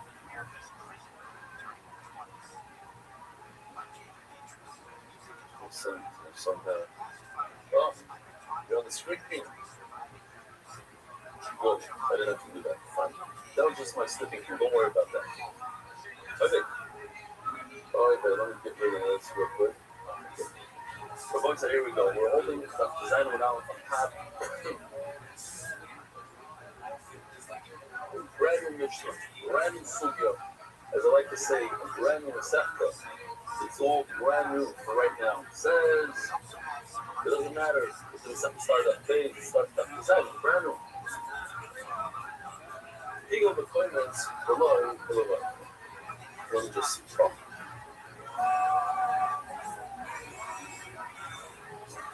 Now, we know, talking about monopolies, a flower everybody to the legislature.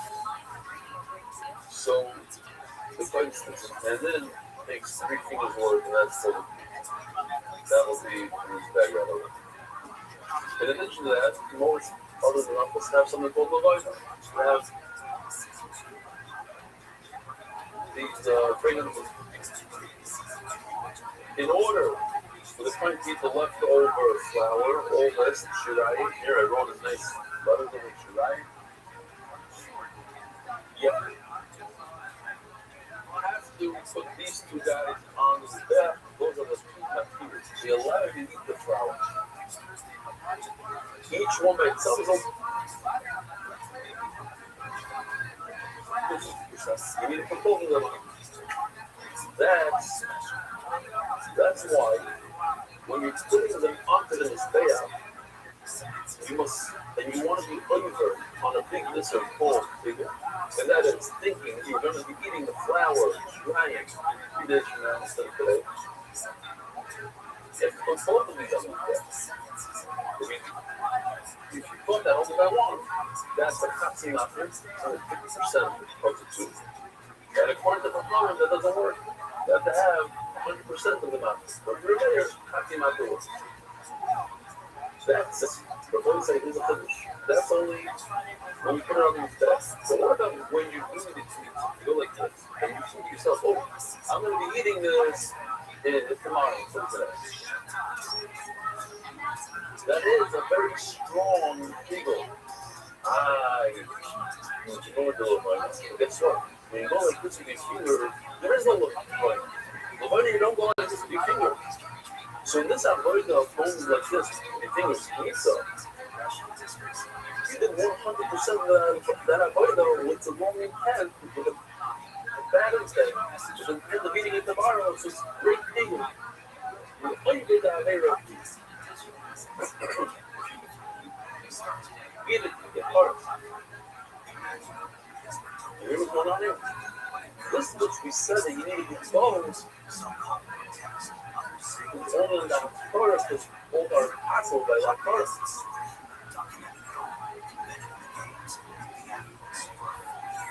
But the dream zone, so there's the place. So now let's finish. He goes back home and the little over. Now this is actually going back to Torah, going up the head. What do you need bowls? Now and the pizza right over here. We've been made every single the most part of the railroad. The fact is what's happening back there. sounds complicated, but it's super easy. You can do Pegel on 50% of this tube, so you don't have to have Kavana potency. Let's take out this note, just to see who it is. From Shalom Goldberg. Okay? Schreibt im Shalom. Oh, it says von der Now I have a nice short bag of crinkles. Even though I have mine right over here, it's nicer. Big, nice. Funky piece. People question you about it. The column after the phone say you have to have Kavana when you do both of these materials. Well, what if I thought we were there to use that study with this? They made a funny journey that when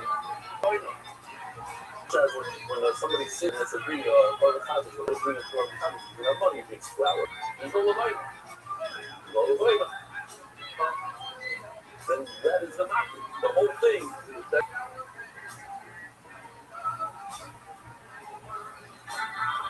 it's only one matter. It's only the flour. There's no Levina.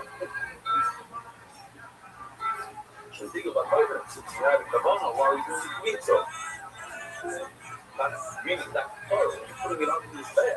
Yeah. So what are you putting in this bag? Only flour. This doesn't exist. This will like very large Beagle, that's a real Beagle with the elbow apart. Seems like it's no finishes. Shafayim Zoman. Shop, I got some like bossing. Some that she was again. I had this yesterday.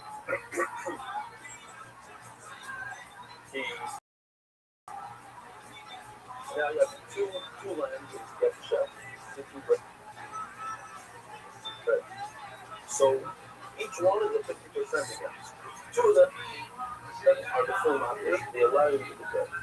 What happens if you shut it one, only one, in order to eat the two breads, tomorrow, machshava, tomorrow's food. We're going to continue with yesterday. Maybe it's a little bit slightly different video. While one of those spoons in your hand, and being accurate, putting it in his bag, he thought a bad, terrible thought. You're going to eat the Lechem tomorrow after it. Shnei's garden, all 12 breads. They're the Beagle, once again, they're all after them out there. One spoon is calculated 2 spoons. You need to put 4 spoons on his bag in order to eat the Lechem. He only thought about it by 1, half. That's enough. And when we're in the question, back of the fall, you have to put both spoons to do both Shivi and Shakoshi. Shoka, that one, that falls and left on the bed, new.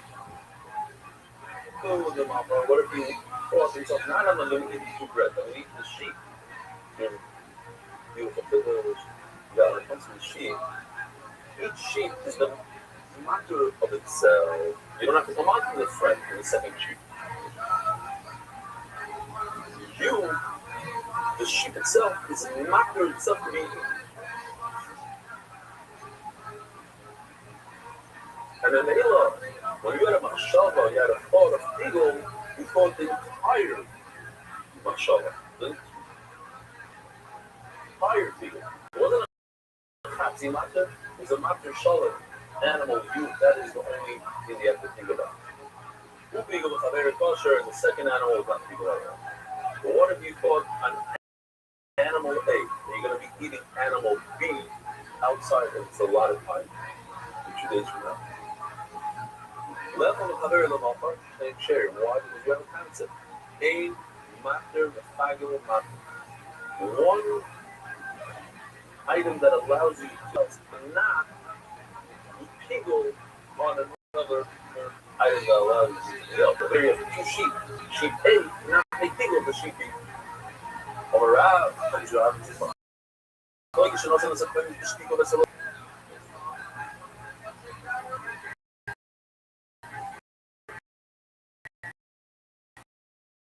The whole machlokes is if he started off This is on his mouth. I didn't even saw something unconceivable. Now it's close up. I see.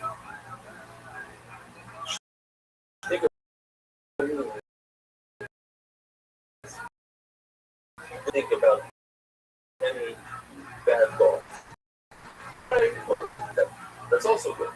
This is abuse. Why are you doing good? So, by the Lord. In other words, he started off good, ended off bad. But if he started off bad, then the bad continues throughout the rest of the. Start over with the bad machshava, so that bad machshava of doing it, of eating it outside of its allotted time. 3 days from now, continues because Lobana's loves. Even though he didn't have a thought by Lobana, but since Lobana comes after the pizza, you know why? The way it works is, in all shots, is we go with the initial thought. Whatever his initial thought is, we take that thought. We don't expect somebody to keep on thinking. Oh, I'm doing this for 3. I'm going to eat this in 3 days from now, 3 days from now. He had one thought, I'm going to eat it for 3 days from now. So that initial thought continues nicely throughout the whole process. He thought of when he was doing the pizza, he put the pizza onto the mizbeach. So that thought continues when he puts the wine on the mizbeach. But the thought is good thought. And he put the pizza. So that was a thought. And then he had a bad thought. So we have a machlokes. It's called the mayor. It's a half a matter. It's a big one. What the fuck on that?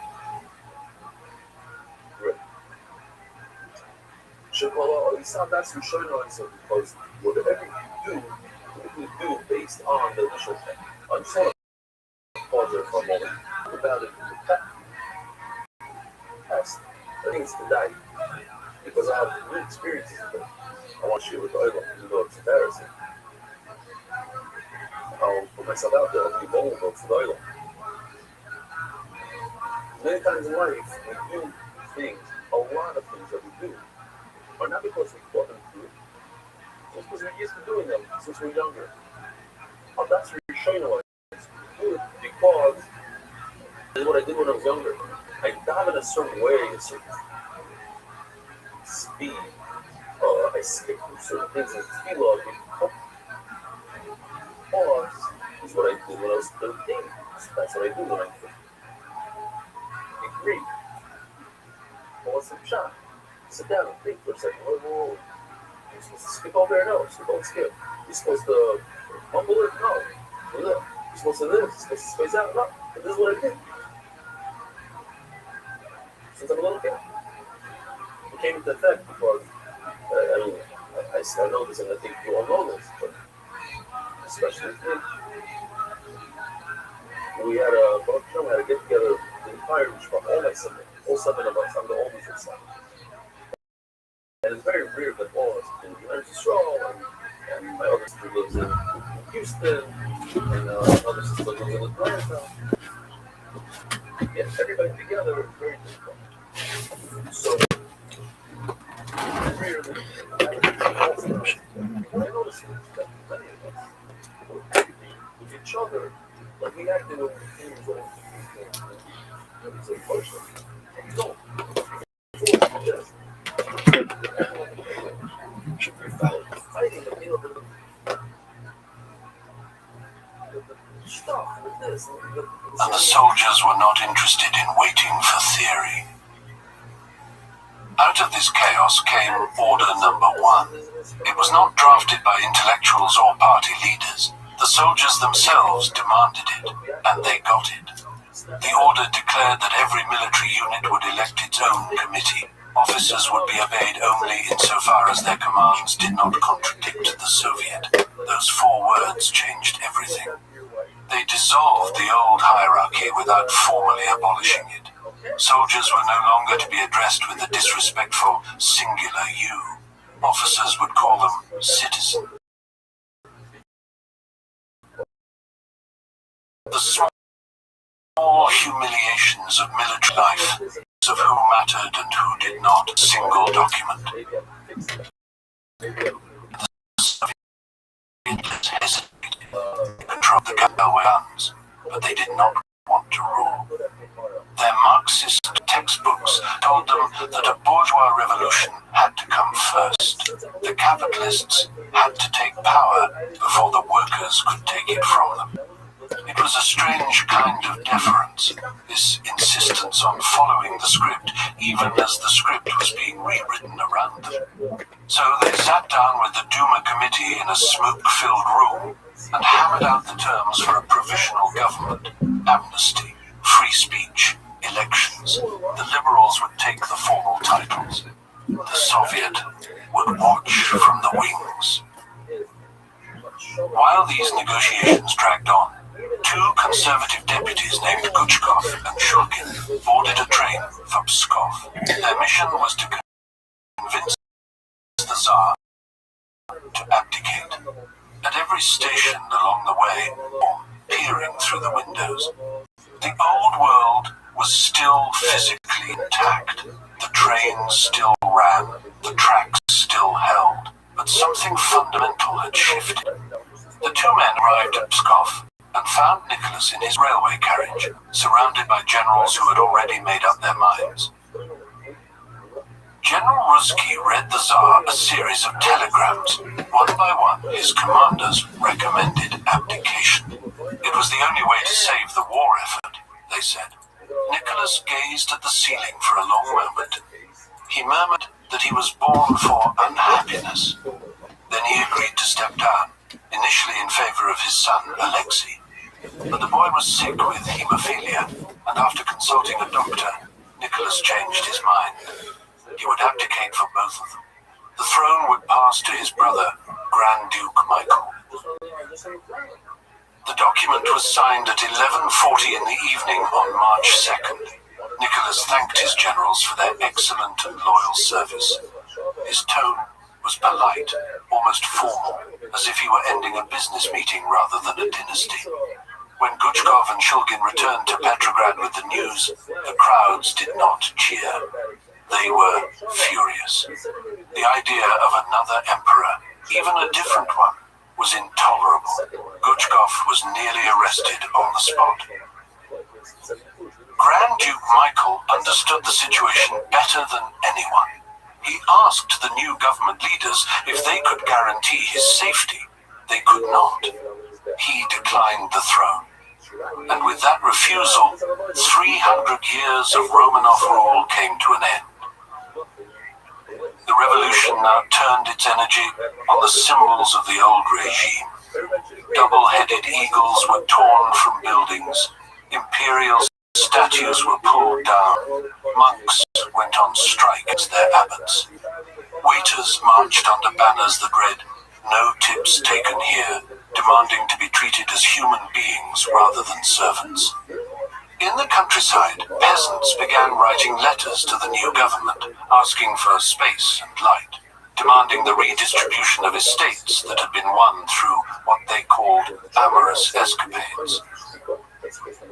In Zurich, Lenin read about all of this in the newspaper. He was stuck in neutral Switzerland, separated from Russia by an entire war. He began concocting schemes to get home. Wigs, false passports. At one point, he considered chartering an aeroplane. He sent frantic letters to his comrades in Petrograd, urging them to refuse any support for the provisional government to prepare for a second stage of revolution. The Bolshevik leaders who received these letters were horrified. Stalin and Kamenev quietly censored them. Lenin was too radical, they thought. He did not understand the situation on the ground. On March 23rd, a funeral procession moved through Petrograd toward the Mars field. Hundreds of thousands of people marched in silence, following 184 red coffins to their graves in the frozen earth. Only the boom of fortress guns and the sound of the Marseillaise played by military bands. It was a new kind of ceremony for a new kind of world. By the end of the month, the initial unity was already beginning to fray. Soldiers grew restless with talk of continuing the war. Workers demanded the 8-hour day. The rift between the well-meaning liberals in the Winter Palace and the radical masses in the streets was widening by the day. And on March 27th, a train departed Switzerland, carrying Lenin and a group of exiles across enemy Germany. It was heading toward a Russia that was faster than anyone in the provisional government dared imagine.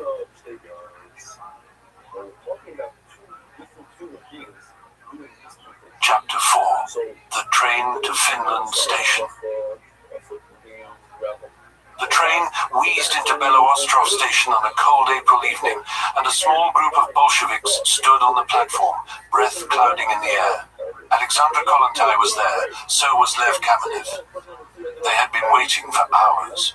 The man on that train had been in exile for nearly 15 years, moving between London and Geneva and Zurich, writing pamphlets that most of Russia had never read.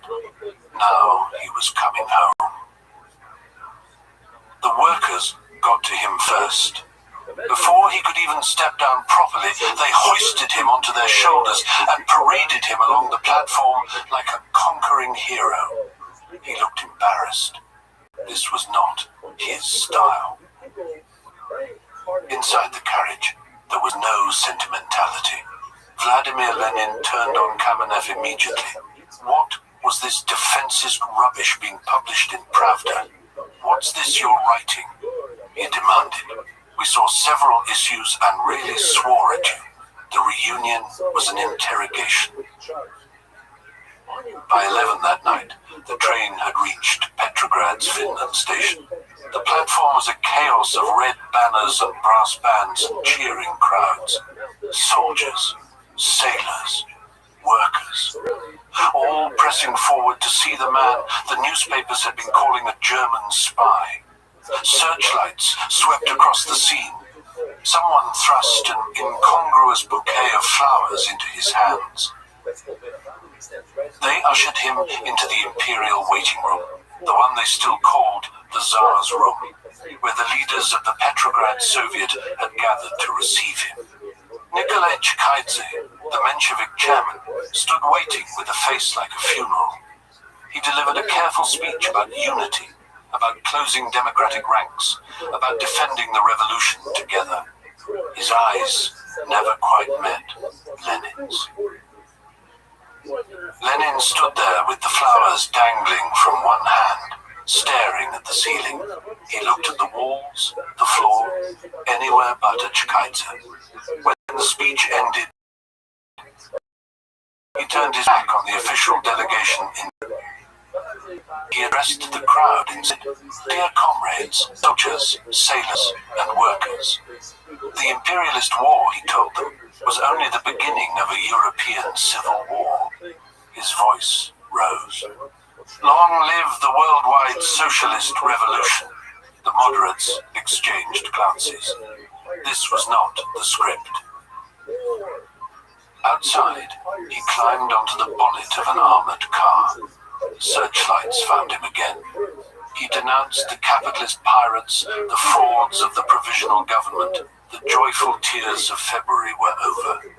He was offering something harder, colder. The Bolsheviks had already seized the Kshinskaya mansion for their headquarters. It had belonged to the Tsar's former mistress, a ballerina named Matilda Kshinskaya. The place was Art Nouveau elegance, satin-lined boudoirs and crystal chandeliers, now filling up with cigarette smoke and muddy boots and the clatter of typewriters. In the main hall, beneath those chandeliers, Lenin addressed his own followers. He tore apart everything they had been doing. The policy of cooperation with the government was finished. There would be no compromise with the bourgeoisie. When he stopped speaking, there was only silence. His own comrades sat stricken. The next day, at the Tauride Palace, he presented his April theses to the assembled socialists. Abolish the police, abolish the army, abolish the bureaucracy, transfer all power to the Soviets. The room erupted. Iraklit Tsereteli accused him of abandoning Marxism. Someone shouted that these were the ravings of a madman. Viktor Tachanov dismissed him as a man who had marginalized himself through sheer excess. Even his own party refused to back him fully. The Bolshevik Central Committee hedged. Kamenev published an article called Our Disagreements to make clear these were Lenin's personal opinions, not official policy. The prodigal had returned, and nobody quite knew what to do with him. Then the streets decided. On April 20th, a secret diplomatic note was leaked to the press. Foreign Minister Milyukov had promised the Allies that Russia would fight on to decisive victory. He still claimed the Dardanelles for the Empire, the myth of a defensive war shattered overnight.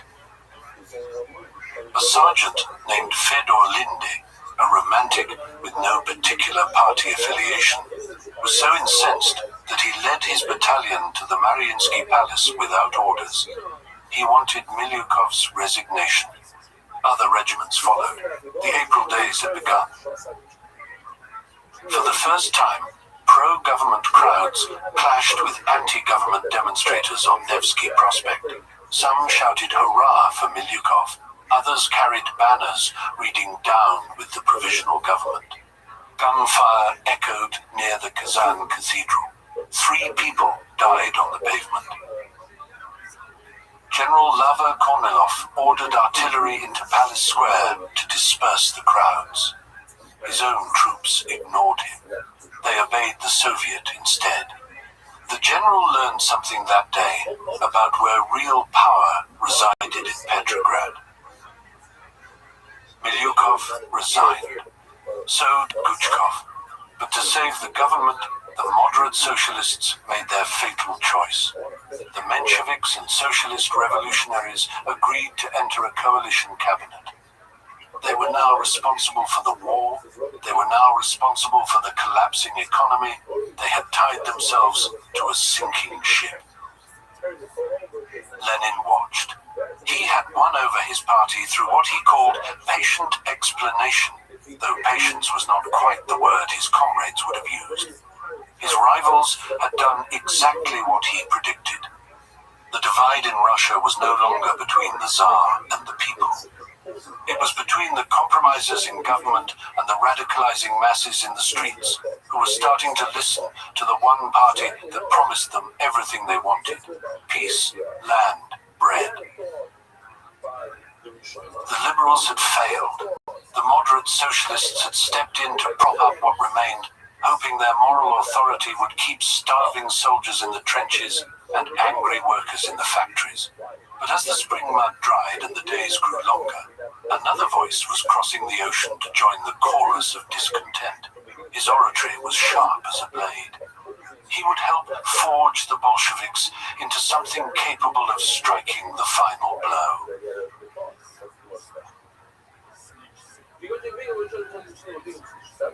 Chapter 5. An Unraveling at the Edges. On the 4th of May, Leon Trotsky arrived in Petrograd. He had come a long way, from New York across the Atlantic and then into the hands of the British, who detained him in a concentration camp in Nova Scotia for weeks. The Petrograd Soviet had demanded his release, and eventually the British relented. Now he stood in the Tauride Palace, and the room crackled with anticipation. The Menshevik minister Skobelev greeted him warmly, calling him a dear and beloved teacher. Applause filled the hall, but when Trotsky took the podium, something shifted. His voice trembled first, the nerves of a man who had been away too long, unsure of his footing. Then the steel came. He offered no comfort to his former students. He called the new coalition government a shame. He recited what he called 3 revolutionary articles of faith. Do not trust the bourgeoisie, control the leaders, rely only on your own force.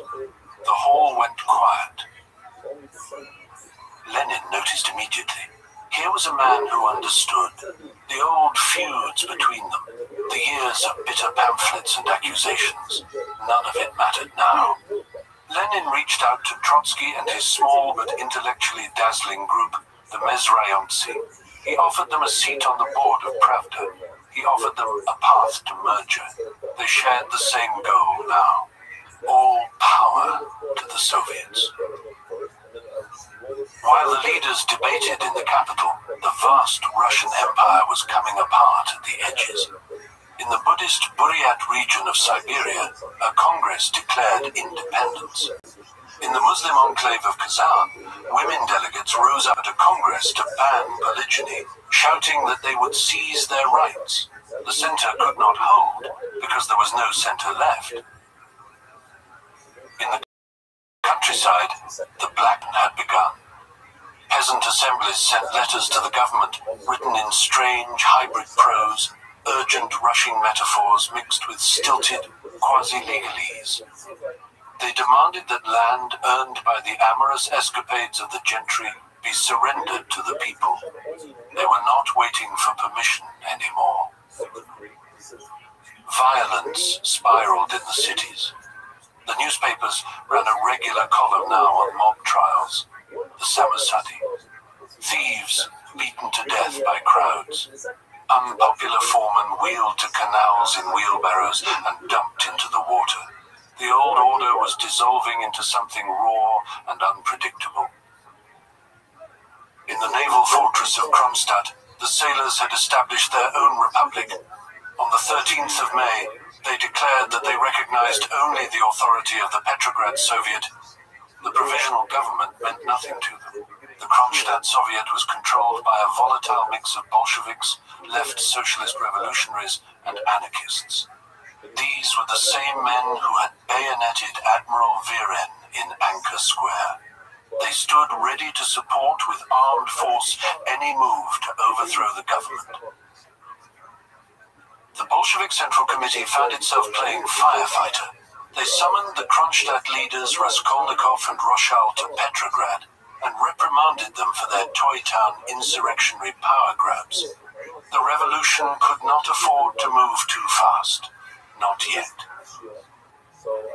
Alexander Kerensky, meanwhile, was fashioning himself as the persuader-in-chief. He dressed in a military tunic, though he was a lawyer by training.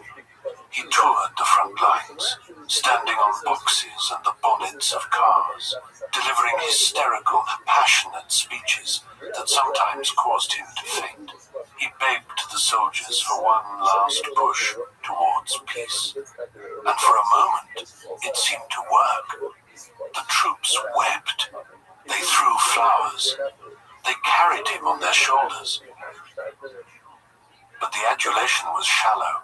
Behind the scenes, cynical officers despised him as a socialist lawyer playing dress-up. In the trenches, trench Bolshevism, peace at any cost. Soldiers, once the initial euphoria faded. Kerensky's declaration of the rights of soldiers, meant to restore some officer authority, was mocked by the Bolsheviks as the declaration of the rightlessness of soldiers. In the industrial districts, the factory committees grew more militant.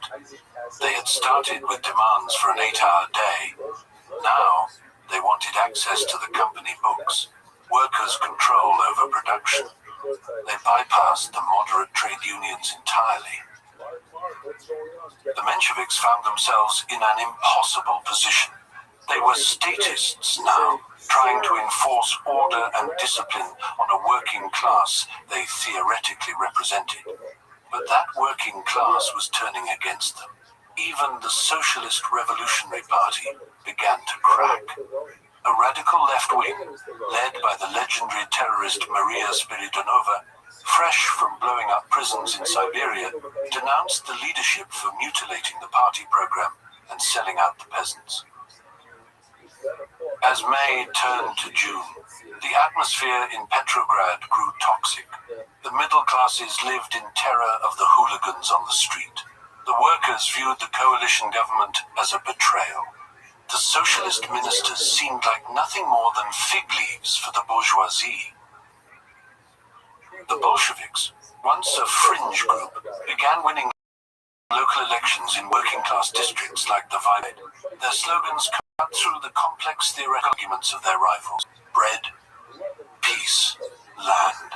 Lenin continued to hammer away at the conciliators, warning that the revolution was stalling. The only way forward was to break the coalition and transfer all power to the Soviets. To the hungry and the armed, it was starting to sound like common sense. The stage was set for confrontation. The government, deluded by its own propaganda, was preparing to launch a suicidal military offensive in the name of revolutionary defense. In the barracks and the factories, the Bolsheviks were quietly arming themselves with something more dangerous than rifles. The anger of a people who had been promised a new world and given only a new war.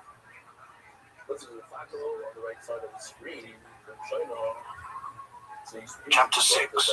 The Edge of the Abyss. On the 3rd of June, more than 700 delegates gathered in Petrograd, All-Russian Congress of Soviets. The Socialist Revolutionaries and the Mensheviks dominated the hall. The Bolsheviks held only 105 seats, a modest faction in a sea of moderates. The mood was confident, almost self-congratulatory. The Menshevik leader Tsereteli rose to address the assembly.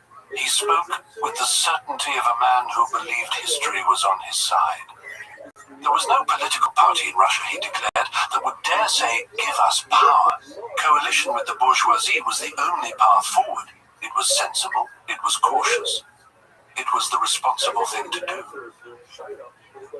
A voice cut through from the back of the room. "There is such a party." The hall turned. Lenin was standing, small and intense, his hand raised. "The Bolsheviks," he announced, "were ready to take power at any second." The Congress laughed, but the laughter had an edge to it. Outside the hall, the Bolshevik military organization was already planning an armed demonstration to show the Soviet leaders where real power resided. It was not in speeches. Tensions had been building for weeks over a strange flashpoint, the Durnovo Villa. This was the occupied summer home of a Tsarist official, now transformed into a headquarters for anarchists and radical unions. The garden had become a park, local children. Black banners hung from the facade, bearing the words, "Death to all capitalists." When the government ordered the anarchists out, workers in the Vyborg district struck in solidarity. A wild-haired figure named Bleichman, an anarchist communist with what observers described as a Jewish American accent, urged the crowds into the streets. The Bolshevik military organization planned an armed march for June the 10th.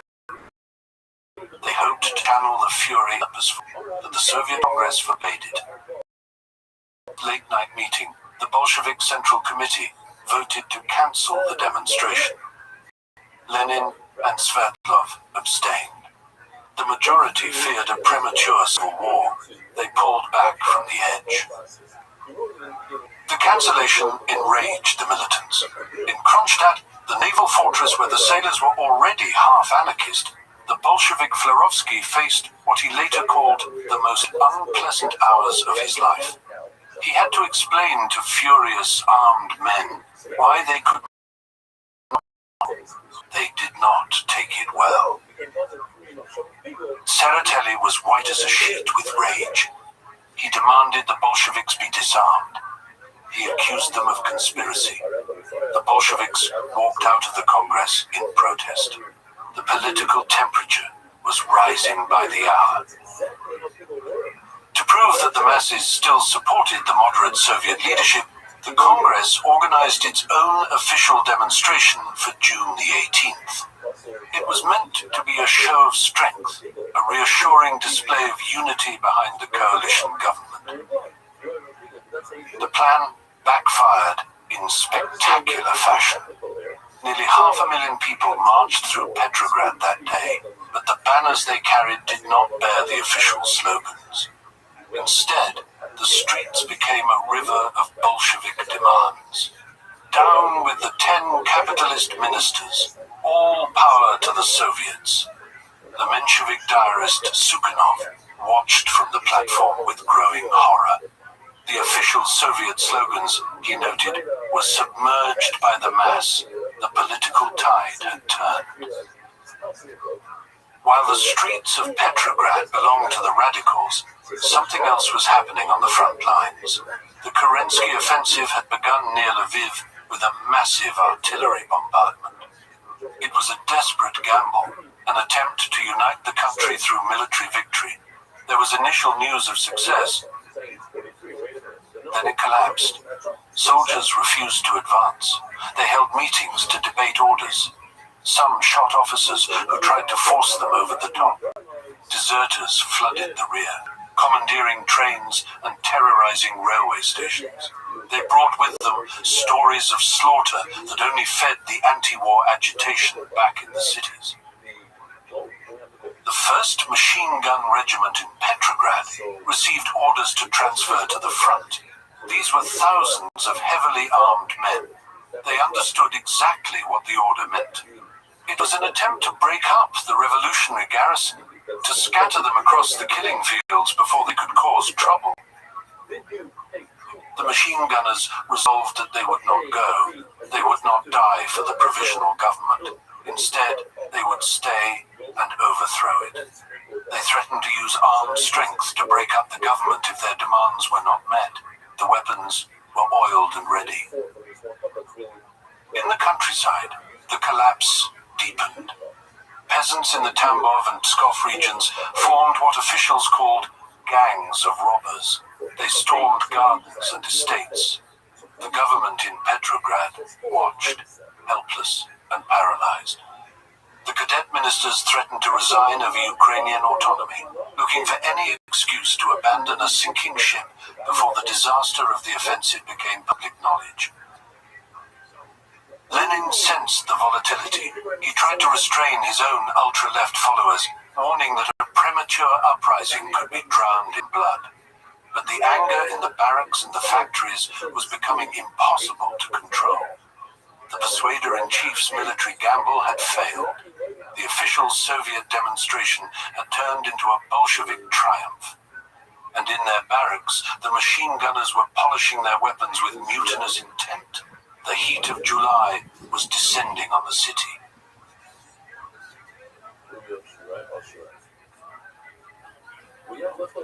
Chapter 7. Blood in the Summer Heat. The Vyborg district had always run hot. It was the heart of working-class Petrograd, a place where factory whistles marked the hours and bread lines doubled as political meetings. By early July, the temperature had risen in ways that had nothing to do with the weather. A crowd caught a food speculator one afternoon. He had been selling rotten meat, and they dragged him through the uneven streets while he howled. Behind him trailed what witnesses described as rancid flesh and blood, a gruesome path marking the route of their fury. This was what hunger looked like when it turned to rage. Meanwhile, in Kiev, the wealthy were enjoying suppers with gypsy bands. There was bridge, there were tangos. The disconnect between worlds had become almost surreal. In Petrograd, a Bolshevik named Latsis wrote in his diary that the surge was coming to the surface. He could feel it in the streets, that particular uneasiness that precedes something breaking. The 1st Machine Gun Regiment, heavily armed and already mutinous over the threatened transfer to the front, finally snapped. The government wanted to scatter the revolutionary garrison, to break them up before they became a problem. The machine gunners decided they would rather overthrow the government than die for it. On July 3rd, the regiment sent delegates to other units and factories. They bypassed the hesitant Bolshevik leadership entirely. Bleichmann was there again, urging them to come out with guns in hand. The demonstration began in chaos. Workers and soldiers mixed with hooligans, provocateurs, and desperate people of every kind. Volleys of shots rang out on the Nevsky Prospect. There were frantic punches thrown as left and right collided in the summer heat. Motorcars mounted with machine guns raced through the city. The carved stone lions on the grand facades watched with their mouths shut, as they always did. On the canals, barges continued their deliveries as though nothing were happening. The next day brought reinforcements from Kronstadt. A mad patchwork flotilla of tugs and barges and gunboats carried thousands of armed sailors up the Neva. They believed they were arriving for the culmination of their revolution. When they reached the Bolshevik headquarters at the Kizhinskaya mansion, they demanded Lenin appear. He eventually stepped onto the balcony, but his words confused them. He spoke with surprising mind, appealing for self-restraint and vigilance. He did not give the order they wanted. The mob surrounded the Tauride palace instead. Viktor Chernov, the socialist revolutionary leader, tried to calm the crowd and was seized by the collar for his trouble. A big worker shook his fist in Chernov's face and bellowed what the streets were feeling. "Take power, you son of a bitch." Truckee witnessed the near lynching and rushed to intervene. He onto the bonnet of the car and his voice to quiet the crowd, challenging to release the minister. They did, sullenly. Inside the palace, armed men burst into demanding the Soviets take power. The Menshevik chairman, Kaiser, managed to silence one heckler by handing him a manifesto and telling him to read it carefully and not interrupt their business. The tide turned through information rather than force. The Minister of Justice released a dossier claiming Lenin was a German spy funded by German gold, and spread through the neutral regiments like fire through dry grass. The mood in the city flipped overnight. Loyalist troops arrived to clear the streets. Vigilantes began roaming, smashing way into houses to hunt for traitors. A Pravda distributor was killed in the street. In a Vyborg factory, women workers who had supported the Bolsheviks turned, hurling nuts and bolts at her, cutting her face. The German spy rumors had done their work. Troops stormed the Kshessinskaya mansion and found only a few files. The Kronstadt sailors surrendered miserably. The 1st Machine Gun Regiment was armed by a human noticed trip and went into deep hiding.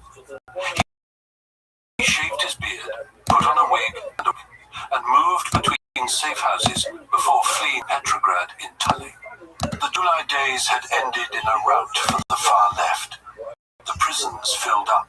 The Bolshevik press was smashed. The death penalty at the front was reinstated. The summer rains washed the blood from the Nevsky Prospect. The Bolsheviks appeared broken, their leaders in prison scattered.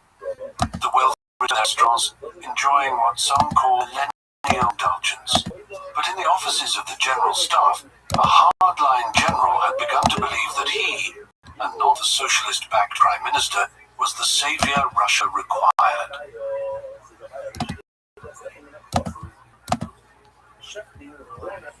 Chapter 8. The Phantom Coup.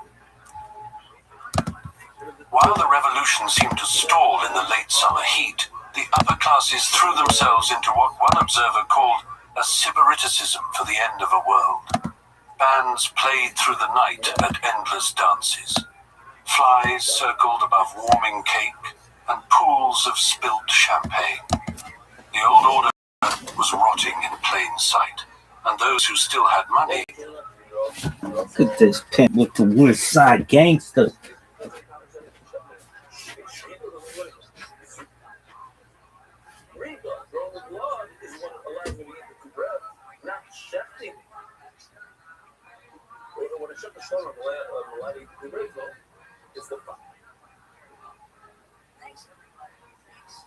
The final step of throwing the blood into the bed. They don't allow you to keep breath.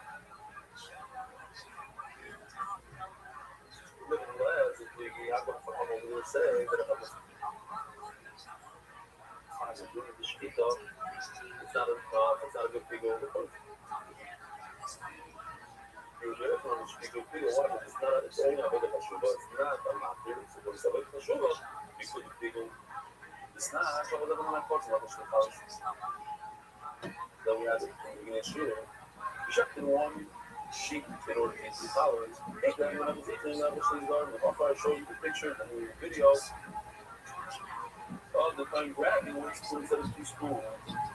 People that want to look hard, I'm wondering, we find it, try to find out, and say, yeah, it's not a big old, according to the version, should be a big why? Because it's not a matter, it's only ever get the shoe on my leg, it's not true, it sounds like a McDonald's brother, you think the bread has been inherited from some of their own? No, it became published now, she is buzzing about it.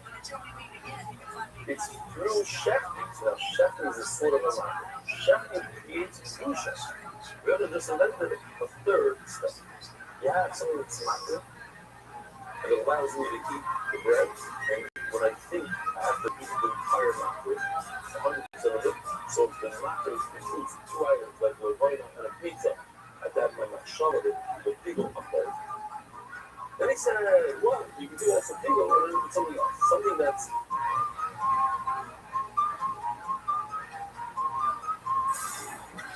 I look at the sugar now. And now he said, well, you can take it away and do what if it's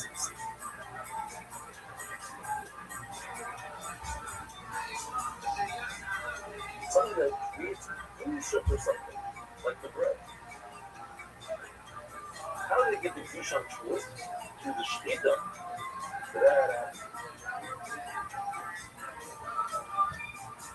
Through the entire thing.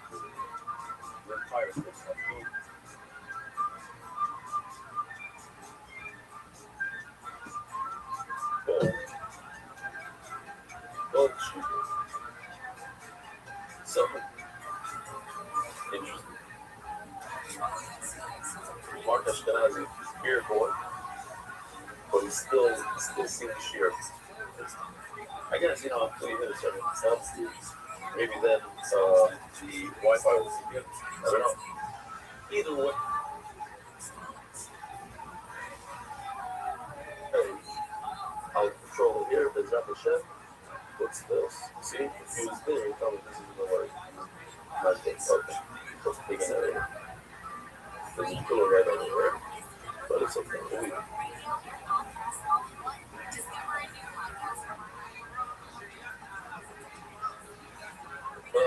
I will say this. I have a moment here, a pause. I'm very happy and excited for my brother and sister-in-law and my niece, Kira. I got to know the cousin and the Mishpata. Happens to be that cousin's grandfather years ago from my Rebbe in Berlin. He's Shumaki Yid, a real fiery Yid. And cousin is becoming cousin from London.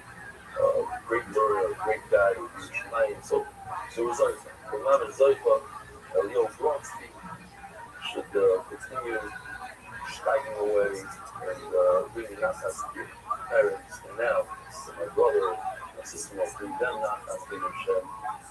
And she had a wonderful life. Something in my house. On my way, in Cyprus.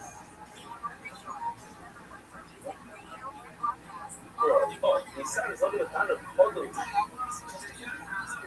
You think it's just like baking the bread and it gets short. It is awesome, actually. It's not a English, something that we didn't know. By shifting the sheets, that's what gets used to the bread. That wasn't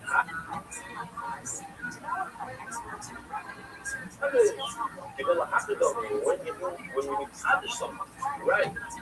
The shkita is not a massive because it does accomplish something about it. It accomplishes Yusha.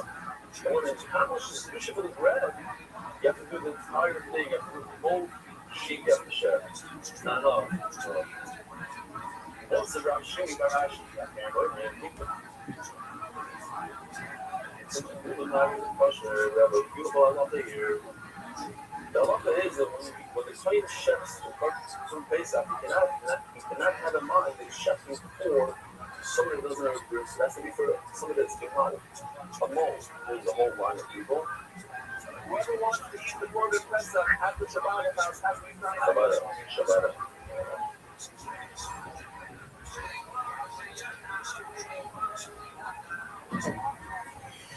So now he's thinking about Pilat Shuvah. And then he's thinking about people that have the donut. We're going to divide it. Shito is you have to chef Simon. Wow. Very beautiful. For this food, we had to register in advance. Oh, exactly.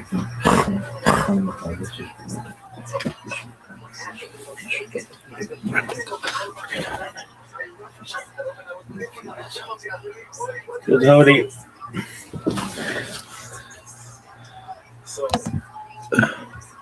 every sheet consists of severing two bites. The tray came out the side. The color is better. So, you want to understand that when he was doing the before we're going to be there, oh, here's the when he shut it, when he went through the slice of the color, he was thinking about the Jew.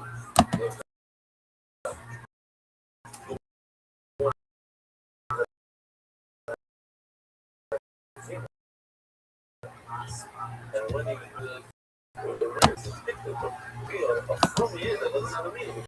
His brother died during this. So they want to wish for him.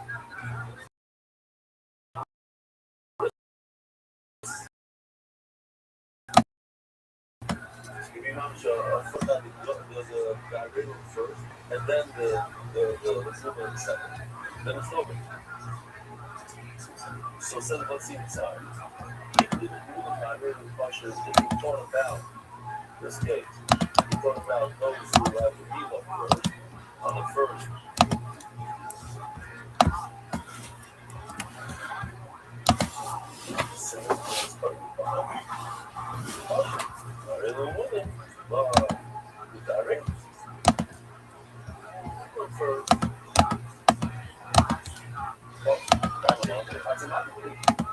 They're arguing in a situation of vertical height is a half of an official. Shut things. Not a matter. But and first of all, my current person doesn't allow you to eat bread. No bread, no short bread.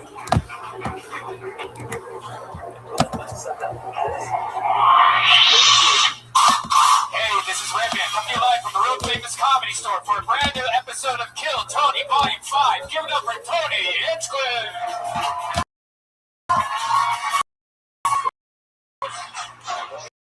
Wow, hello everybody, make some noise. You're the number one. Holy shit.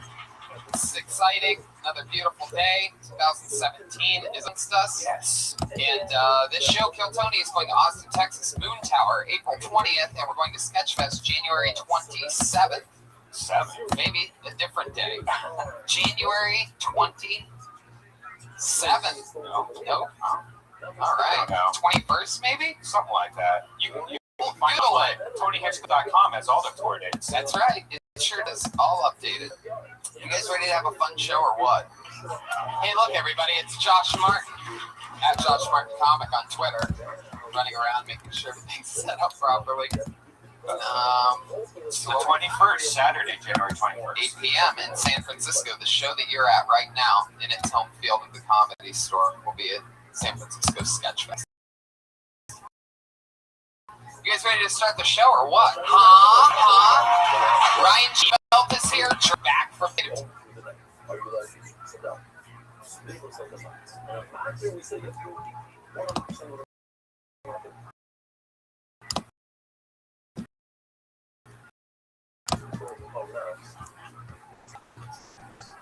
Texas. Powerful changing on the HD camera in the back of this new white powerful hoodies.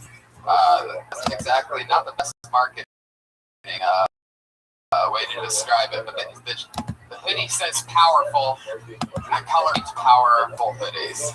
They're actually pretty awesome. He's wearing one. I want one. I don't know if you make it in boys extra small, but I want one. Let's bring a band or the guests. Bring up the gas. Let's put the guests first. Let's do that. Actually, let's not do that. Let's bring up the band first. I changed my mind. You know the band. You love the band. I've missed the band. Some have been here. Some have been out of town for the last few weeks. They all took different weeks off, but they're all back together. Put your hands together for the entire Kiltony band. It's Pat Reagan, Jeremiah Watkins, and Joel Jimenez. Holy shit. Oh, wow. It's a New Year's entrance. Whoa. Wow. Yeah. I love it. We should have done the guests first. We totally should have done the guests first. How about that? How's that for an entrance? It's the Kiltony band, ladies and gentlemen. Here they are. 3 of the funniest human beings on the planet. Human beings that crack me the fuck up. Jeremiah, that's your New Year's Eve get up? Yeah. Fancy. Welcome back, guys. Let's have some fun. You ready to meet tonight's guests, ladies and gentlemen? It's like guests. Actually, it's a secret pretty much every single week, but I got excited, wanted to start 2017 with a bang, so I already leaked it. You guys know who they are. 3 of the funniest fucking human beings on the entire planet all at once. Let's see how loud this place can get for Dom Irera, Big J. Okerson, and Doug Benson.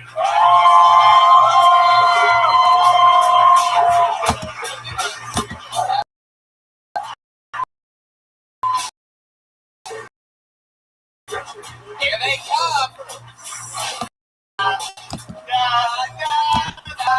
Hey,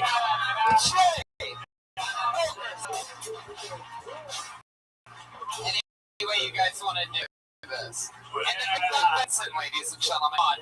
Grab a seat. Get in here. Get in here, student. Fuck yeah.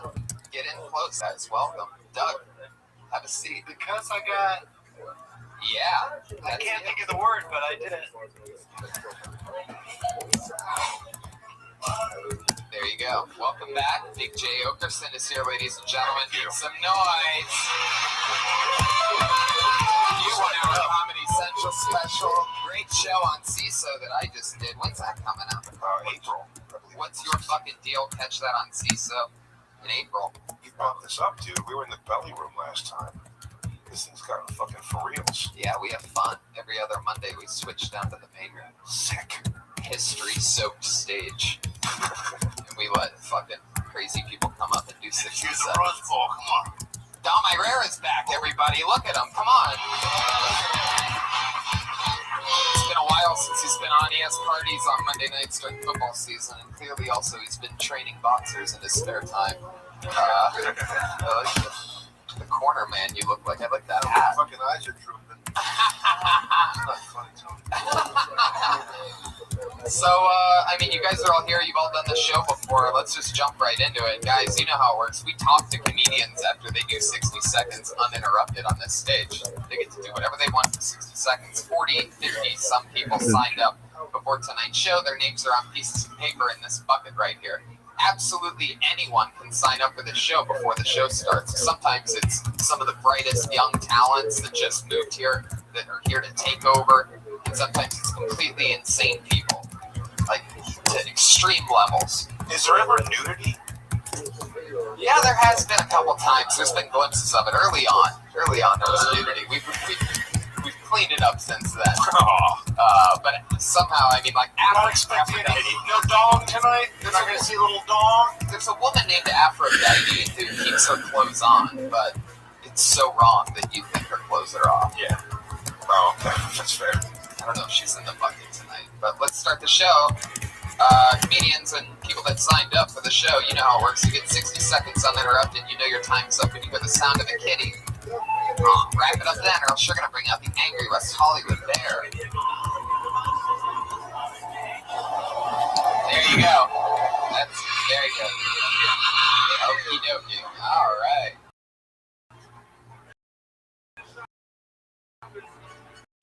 Okay. You guys ready to start the show? Main Room Comedy Store First Show 2017.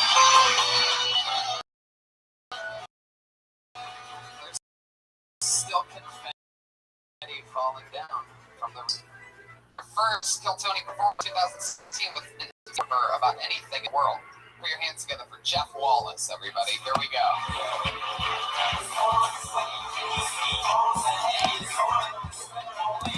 Spaghetti House, come on up.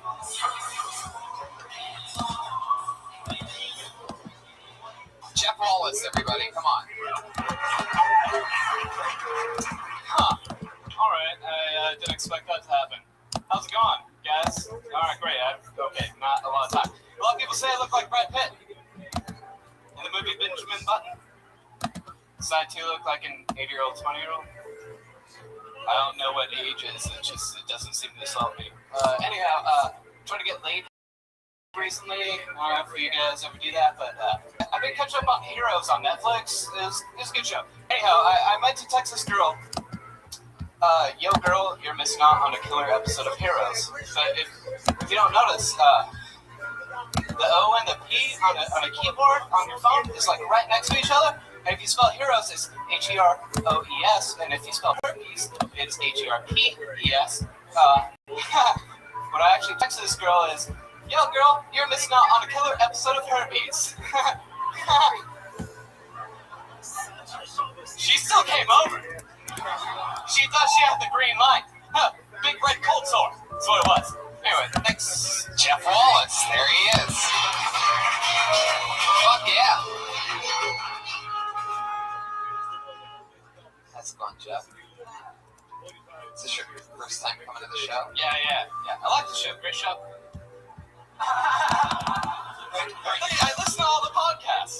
I wish I had taken notes during your thing, because all I could think of during it was there's a lot of jokes in here, but all of them need work. Okay, all right, okay. I thought it was clever how you did the setup and no punchlines. Oh, damn it. Such a tease. Yeah, you're the M. Night Shyamalan of joke telling.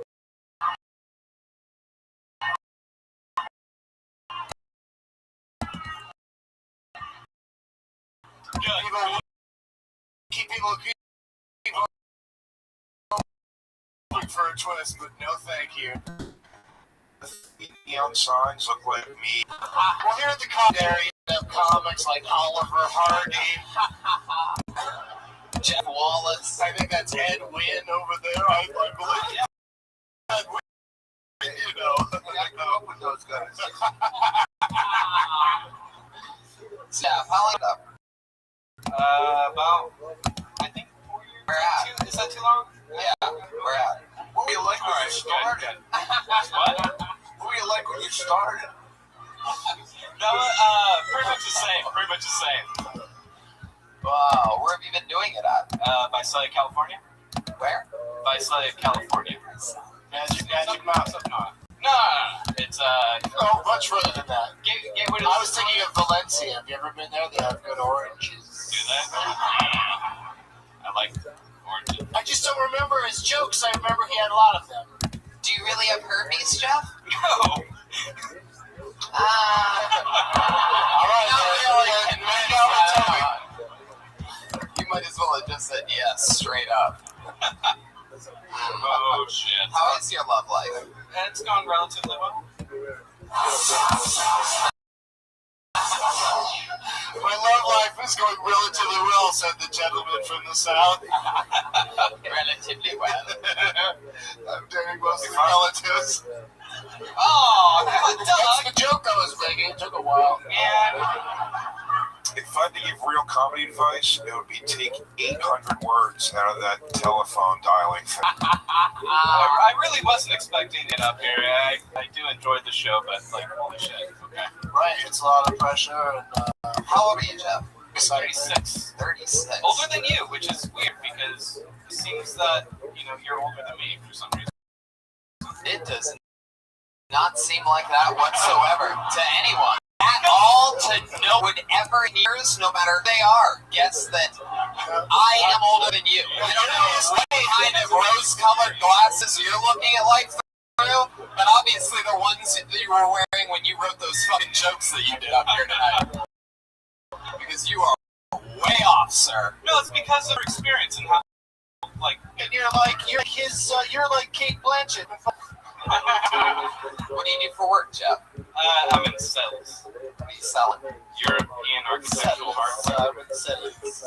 Well, you tried to put an extra spin on the word sales. I'm in sales. No, it's nothing fancy. I'm in sales.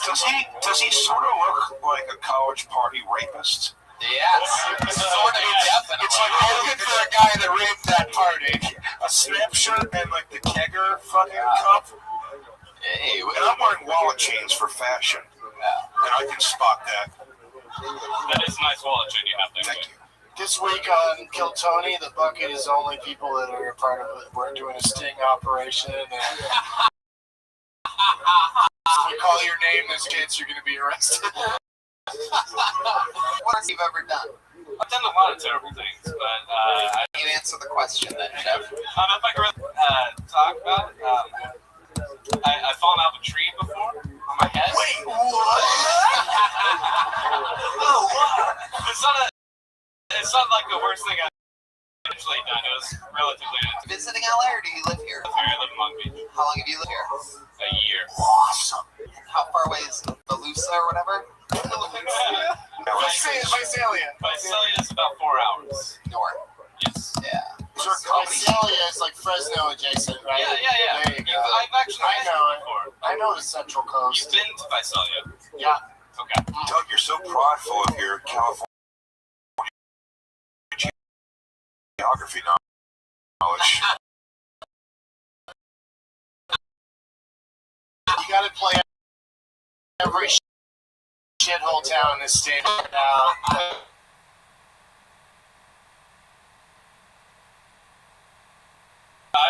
She probably is. No.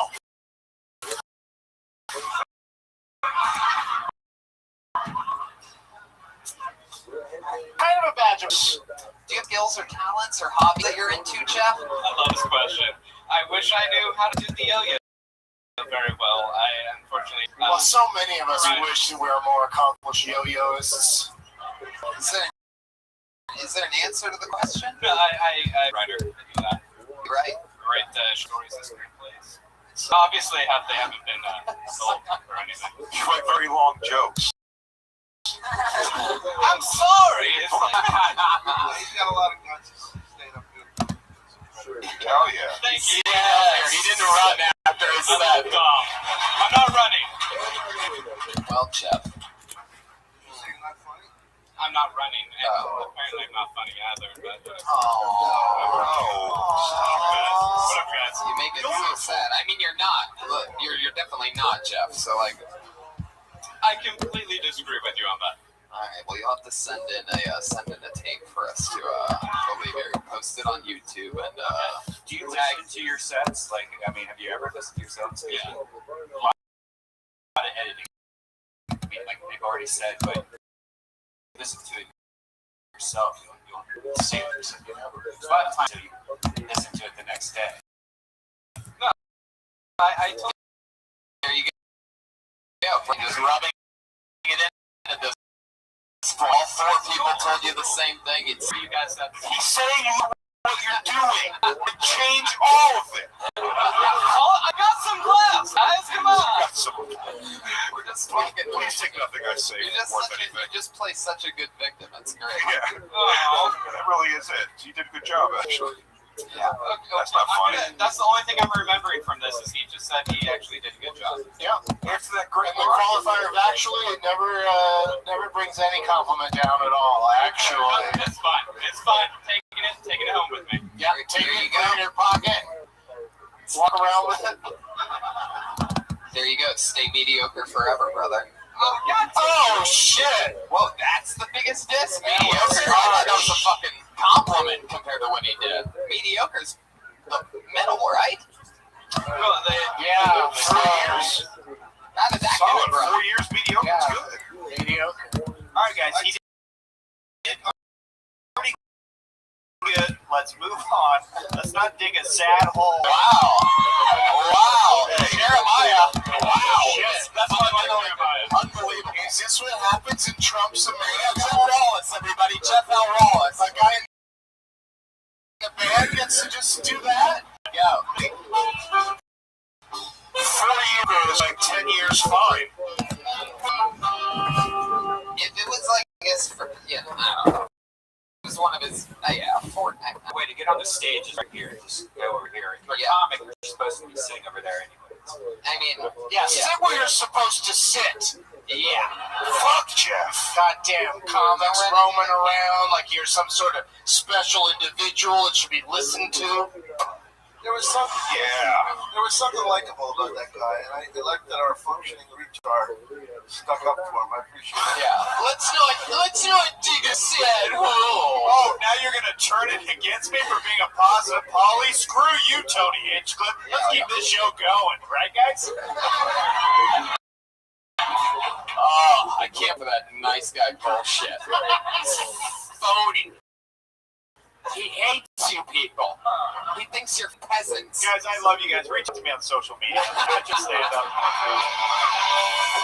I pulled another name out of the bucket. Put your hands together for Alex Hanna, everybody.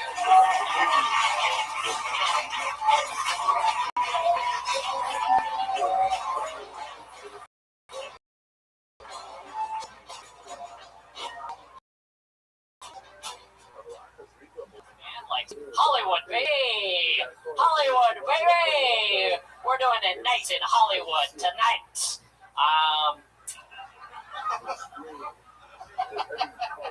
I have to do the common cliche, dating so hard. Oh, man. I think it's because girls nowadays are into very low drama relationships, which sucks for me because I'm into very high drama relationships. I will be wearing a Phantom of the Opera mask every time I go down on you, and that's on my Tinder profile. I think that's enough. Thank you so much. Wow. Minute? That was 35 seconds. Thank you. I couldn't even write a tweet in the amount of time that you were. Boom. We get it out. Jokes. Not sexually, I don't know but about you guys. I kind of miss his early stuff. Man, I love me some Dom Herrera. he's so funny. Tony, this guy looks like if someone put you in the microwave.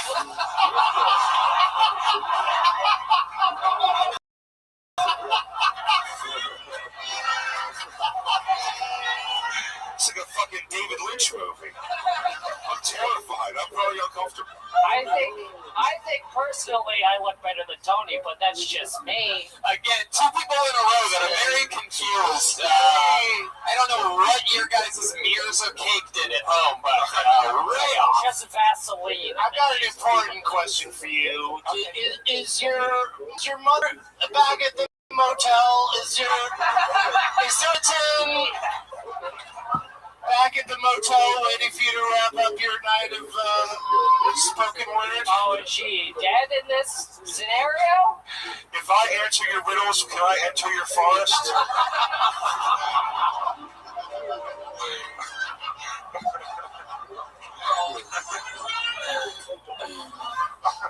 Alex. How old am I? Yeah. 24. Wow. I got a baby face. Yeah. How are the Elijah Wood face change procedures going for you? It's the 1 year. Did you ever? Are you due back on the Shire? There is. It's the 1 year hangs out a little more than the other. Oh, is that true? I used to have huge ears when I was a baby, like a kid. Yeah. I really grew to them. Unfortunately, not both of them. That's interesting because one sort of hangs off like a Yoda or something like that. Like Yoda? It's all dude. One of my balls Hangs off, it does. Are we emotionally hanging this kid in the locker by his underwear? I feel like we are. I love it. You know, I feel like Amelia was. Is this a remake of this? I'm too young for the reference. What is that movie? There was a nerdy child in a film, and he was treated poorly. He was a nice kid. Thank you, Doug. You're welcome. Yeah, I enjoyed. Can I give him a compliment on his set? Sure, we can I talk like about when it. people say words funny, and I like the way you say opera. Oh, thank you so much, Doug. You called it an opera. What do you do for work? Hi, Nanny. Ooh, fuck yes. Wow, I'm sorry I wasted any of our time with that. We got a nanny on our hand. Fa, fa, fa! How long you been nannying for? A year and a half. It's gotta be called something else than nannying. Oh, Alex, that's the guy. Someone gives you the kids, and then goes, I'm gonna split for a while. Yeah.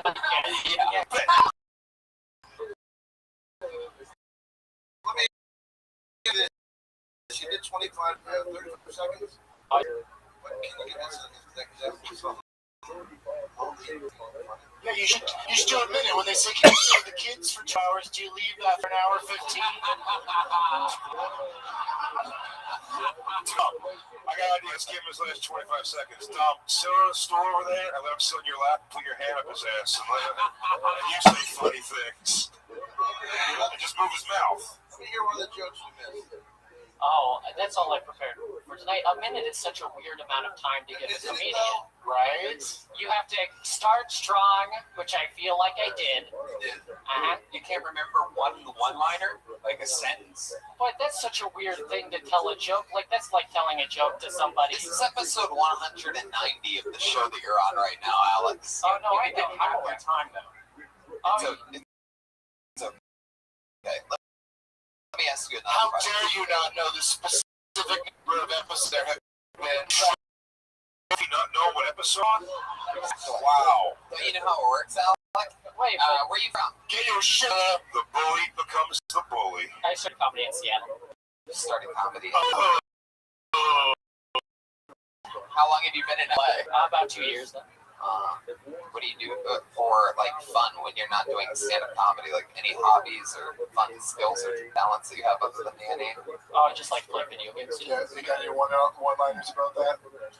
Playing video games? Yeah, you know, you run jokes at an open mic. You try to find them. You try to do. Tell us a one-liner about video games. Go.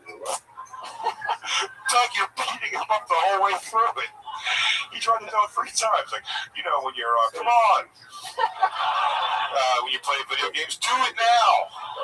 I got one One-liner, though. Don't take pauses in your one-liner. I got one liner about video games. Okay. All right. Okay, my bomb. Black. Okay. You know what? My favorite part about Blackborn is when it goes EA Sports. It's in the game. Okay. Yeah. Alex, you talked about the top of my dome. Dome case. I think we Are you really know on that Tinder? Patty just killed right there. Okay. You really on Tinder? Yeah, I'm really on Tinder. How's your dating life? What's that look like? It's fine. I like meeting people in real life. I don't like meeting people online, though. I play so many video games, you think it'd be easy to meet people online, but it's harder than you think. I don't like these matches. I look like a kid, so I match with people who also like kids, and that's not who I find. Whoa. Shit. Please tell me you talk about that. Yeah, that's a joke. That's a Let's just talk about real life, though. Let's not. Can we please stop asking this guy to do jokes? I know it's become a running It's gag, such a but weird if we thing, just like, stay in the pocket here for a It's like second. having a regular person be like, do your act, except you're all famous people who I like. Right. You should add to your Tinder profile still breastfeeding. That's funny. Yeah, play right into You it. might as well, swing So into let's it. talk about a date that you've gone on in just real life. Yeah. Is that a thing? Yeah, the last night I went to the drawing room, and I had like a nice conversation with this gal, mousy-headed blonde. Gal? And, yeah. Mousy-headed Mousy-headed? blonde? What's What mousy-headed does that mean? What era? She had a rat face? She had whiskers?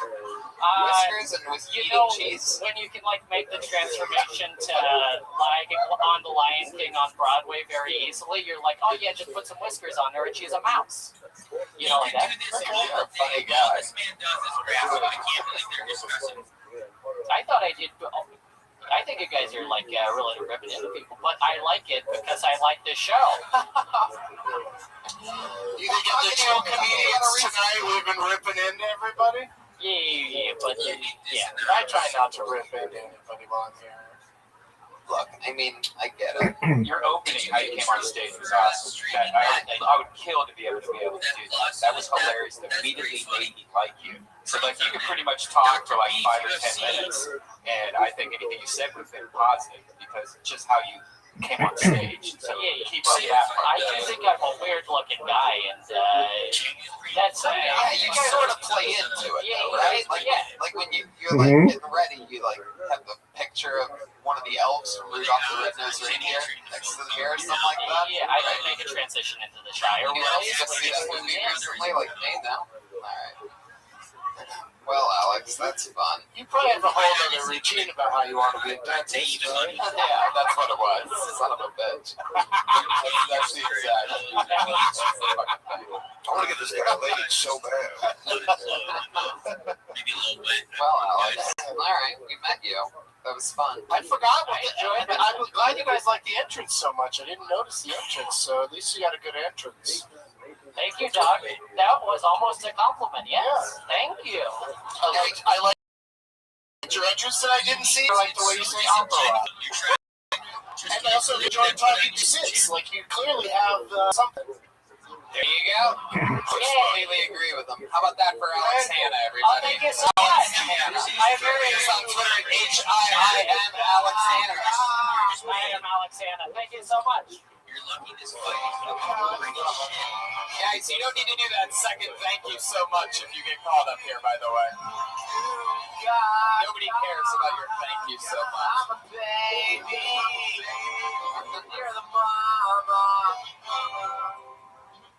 Let's jump right into it. Patrick Fitzgerald. Yay! Can I have a Tito's and soda? Oh, can I have another double Patron soda?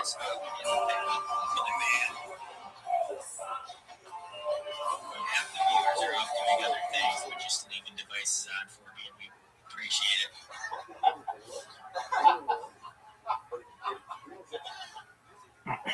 So, my friend pulled a hooker on his birthday, by which his mother died giving birth to him. This tweet is going. Seriously though, use open county or use Anyone in here ever been bull riding before? I'll rephrase the question. Anyone in here ever fucked my ex-wife? Thank you. So, I'll never forget the day my dad told me, one man's trash is another man's treasure. When he dropped me off at the orphanage. Thanks. Next week, I'll be streaming UFC. So, my girlfriend got pretty mad at me while she was sleeping. I tried to surprise her by trying anal sex with her brother. Wait, what's the good fight? This good fight. Thanks. There you go, Patrick Fitzgerald.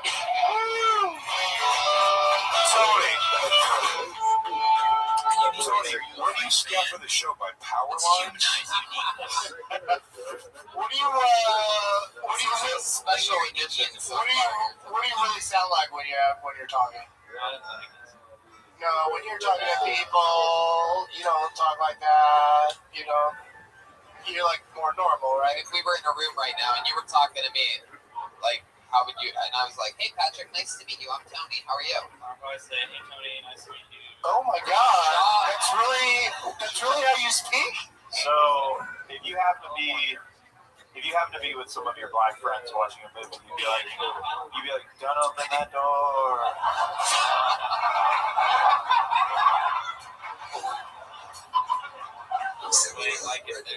Like if somebody's about to go, like, watch out there. Like a horror like a movie. Yeah. Yeah, and you'd be great if they need to replace the voice of Tina on Bob's Burgers. It's just super Dan Mintz is the problem I'm having with it, but and the material is extremely bleak. Have you ever been projecting-esque? Have you ever been, is there something that happened to you which you became this way?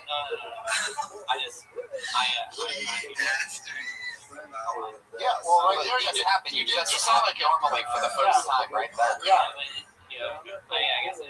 Yeah, but you can still coming through up here tonight, ladies and gentlemen. I think you can still have a dark approach and bleak jokes, but more like what you just sounded like. I think that'd be fine. But I understand it. You're trying to sell weirdness a little bit. That's certainly like a weird way to speak. But and so thank you, biggest work, Bison. How long have you been making comedy?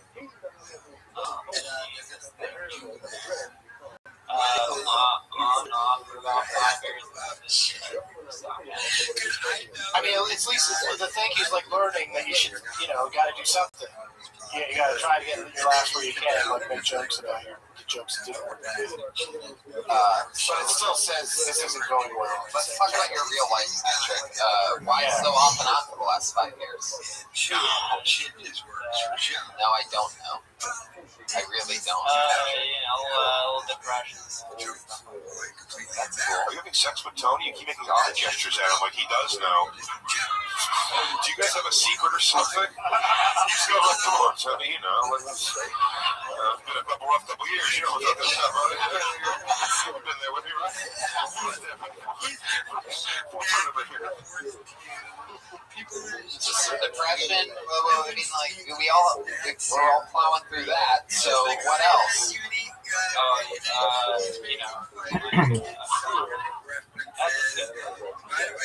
Has anyone ever talked to you before, Patrick? In like normal life? I like that persona. Like if you can harness the kind of more real stuttering, stammering you than the one that is confidently weird. What would you say is the coolest thing about you, Patrick? I'm not very cool. I guess that is. To be cool is to not be cool. Yeah.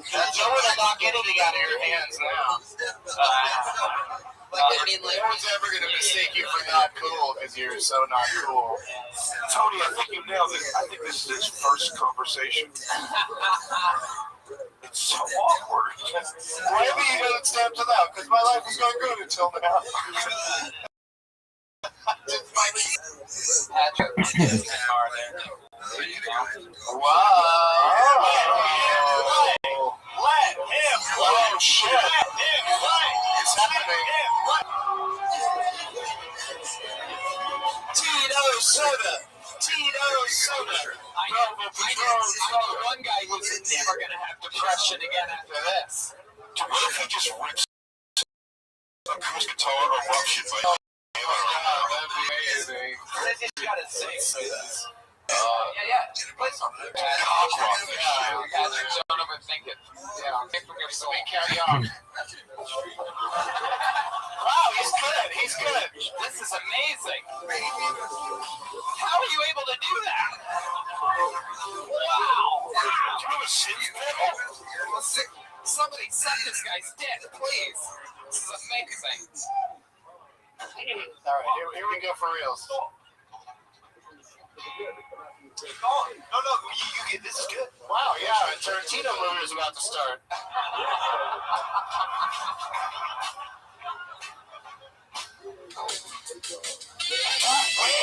Patrick, focus on me. Don't listen to them right now. I believe in you. You're gonna kill this. Solo on the guitar. Keep going. Don't react to the snide comments that are about to come. Play the love theme from Titanic. You got this. Anything. You can play anything. Play anything.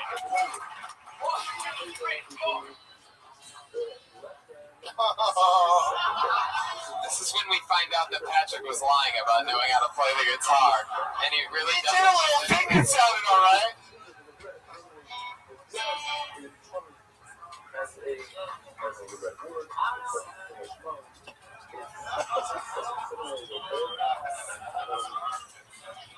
are staring at us Patrick, talking off mic. You say you were good at guitar. I want you to be awesome at the guitar.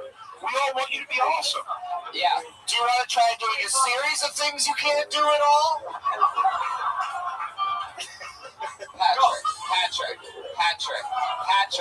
Patrick, over here, little Patrick. Look at me. Keep that mic in its mic stand. No, keep that all right there. Face it. Put your mouth up to that, and say, this one goes out to that bitch that broke my heart. Say it. This song goes out to that bitch that broke my heart. Wow, again, I'm so depressed. How do you play the flute with the guitar? It's so stupid. What else, Patrick? But do it. Play it. Go. Anything. You can't go wrong. Yeah, that's good.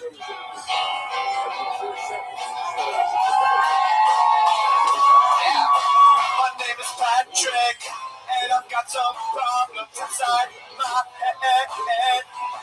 My name is Patrick, and at night I don't know if I should go to bed. My name is Patrick, and I want to get you wet tonight, girl. Yes, I said so wet.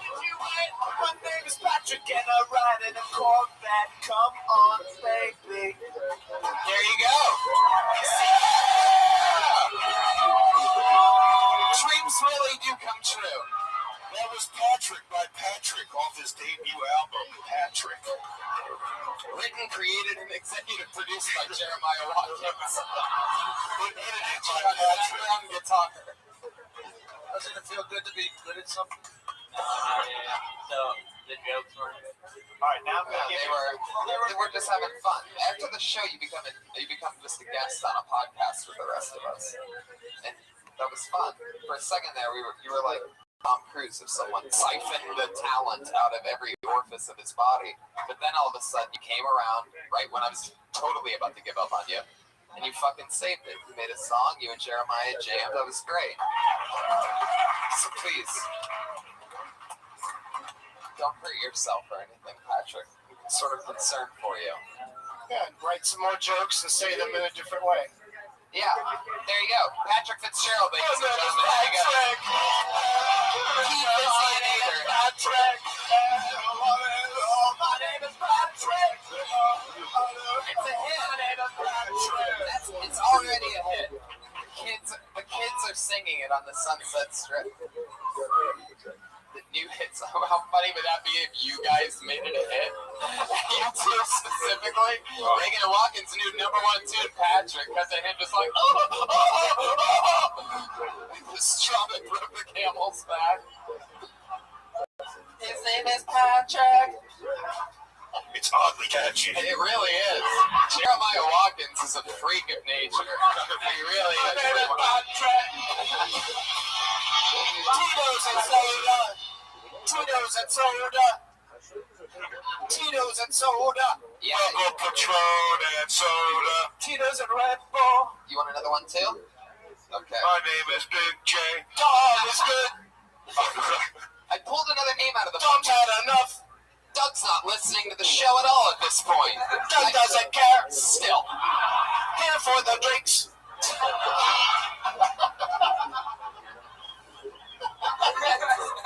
I pulled another name out of the bucket. Put your hands together for Andy Gold, everybody. Here we go.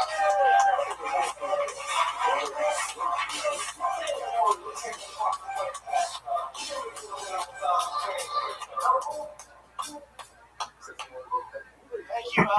My car broke down in downtown Los Angeles, and downtown LA crazy man came up to me. I was sitting there with my hood up, and he's just like, "Well, what can I do to help?"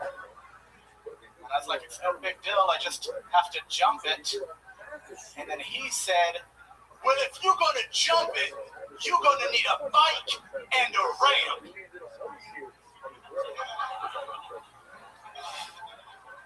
And I was like, "No, I don't think you understand. I don't need that at all." And then he said, "Well, there's no way you're going to jump it with your legs, you chubby bitch." I was like, all right, go get the bike and the ramp. But I empathize with those people. I'm a recovering heroin addict. Yeah.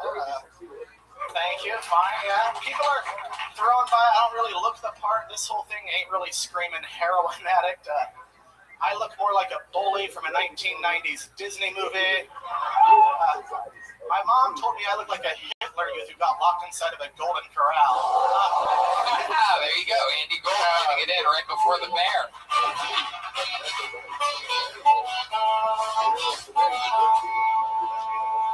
That was fun, Andy. Well, thank you. How long you been doing stand-up? 6.5 years. Where at? Salt Lake City, started at Wise Girls. Yeah, that's an awesome club. Yeah, I got spoiled. Yeah? Did you get heroin? Yeah, 7 years clean. It's so cool. So, Wise Guys, what do they pay you in? Like, at gold, frankincense, and myrrh? I didn't get that. Oh, no, that would be Wise Men Comedy Club, but I guess Is that pretty big reach there, Pat. You know, I'll put you all through Pat's missed jokes, by the way. I'll always let you know what Pat meant to say. Tony, you know, the three wise guys. You visit the baby Jesus and the man. You know, the frankincense and come on, you know the story. Finally, some Christmas jokes. Andy. Thank you, and my drink. Thank you very much. There you go, Doug with his drink update. It's getting drink with Doug. Josh, one more for me, por favor. Andy, you are by far one of the funniest 5 umpires we've ever had perform on the show. Top 5, Really that's good. incredible. Thank you. What do you do for work? What was that? What do you do for work? I work at a treatment center in Malibu. I help rich drug addicts get clean. Oh, wow. I thought your joke about the homeless was low outside. He was playing it safe. I found it interesting. I forget what the first joke was exactly, but it was so mild and vanilla to your second statement being like, so I'm a heroin addict recovering. The guy's like, I'm going to jump a car with it. What are you going to need a bicycle and a ramp for that? What the first joke I put needles in my arms and inject poisons. It really was. So I drive a town and country. Hey, everyone, have you ever sucked off a guy in a subway? That's not a true stereotype. Junkies don't listen. Here's what you need to understand. Most drug dealers... junkies don't listen. You said it. No matter how much we tell. That's a thing everybody always says, though. I bet you used to suck a dick for her. Most drug dealers didn't get into the business to get a beach from this fella. That's not a thing that actually happens. You seem like you're getting really upset and defensive about it. Yeah. By the way, I think some stereotype that like took hold. But I think it's a stereotype just about the desperation for like what is the worst thing that you did to get money or get there. Yes, that's what it is. Work, I would be on board. He just asked you. So what did you have to do instead? Like, did you have to put your butt up somebody's? No, I became that doesn't even make sense where I was going with that. If you didn't give him a blowjob, then what exactly did you do with this dick to get the drugs out of it? What was that? How it works, guys? What was Would some of it do it? Would somebody give you it just if you slapped it? Just like a secret hand job? Like, well, if I'm on the outside of the car and my hand's in there, then I guess I'm still not gay, right? Because you're in a different place altogether. I feel like we've got set off on the wrong. This theory's all wrong. You don't suck dick for heroin. You suck dick for a guy who wants his dick sucked and gives you money for it, and then you go buy heroin. So I've heard. Right. Which dumbass? You were trying to suck off the dealers? You're gonna get shot. Andy, what is the in your years of doing heroin? What if you don't mind talking about, like, what is something crazy or silly that you ended up doing to try to get some more? Well, I mean, the craziest thing I did was rip off drug dealers, which is dangerous. Yeah. The most embarrassing thing was I stole my niece's tricycle. Wow. Let's get into this. The pawn shop. You were too lazy to drive.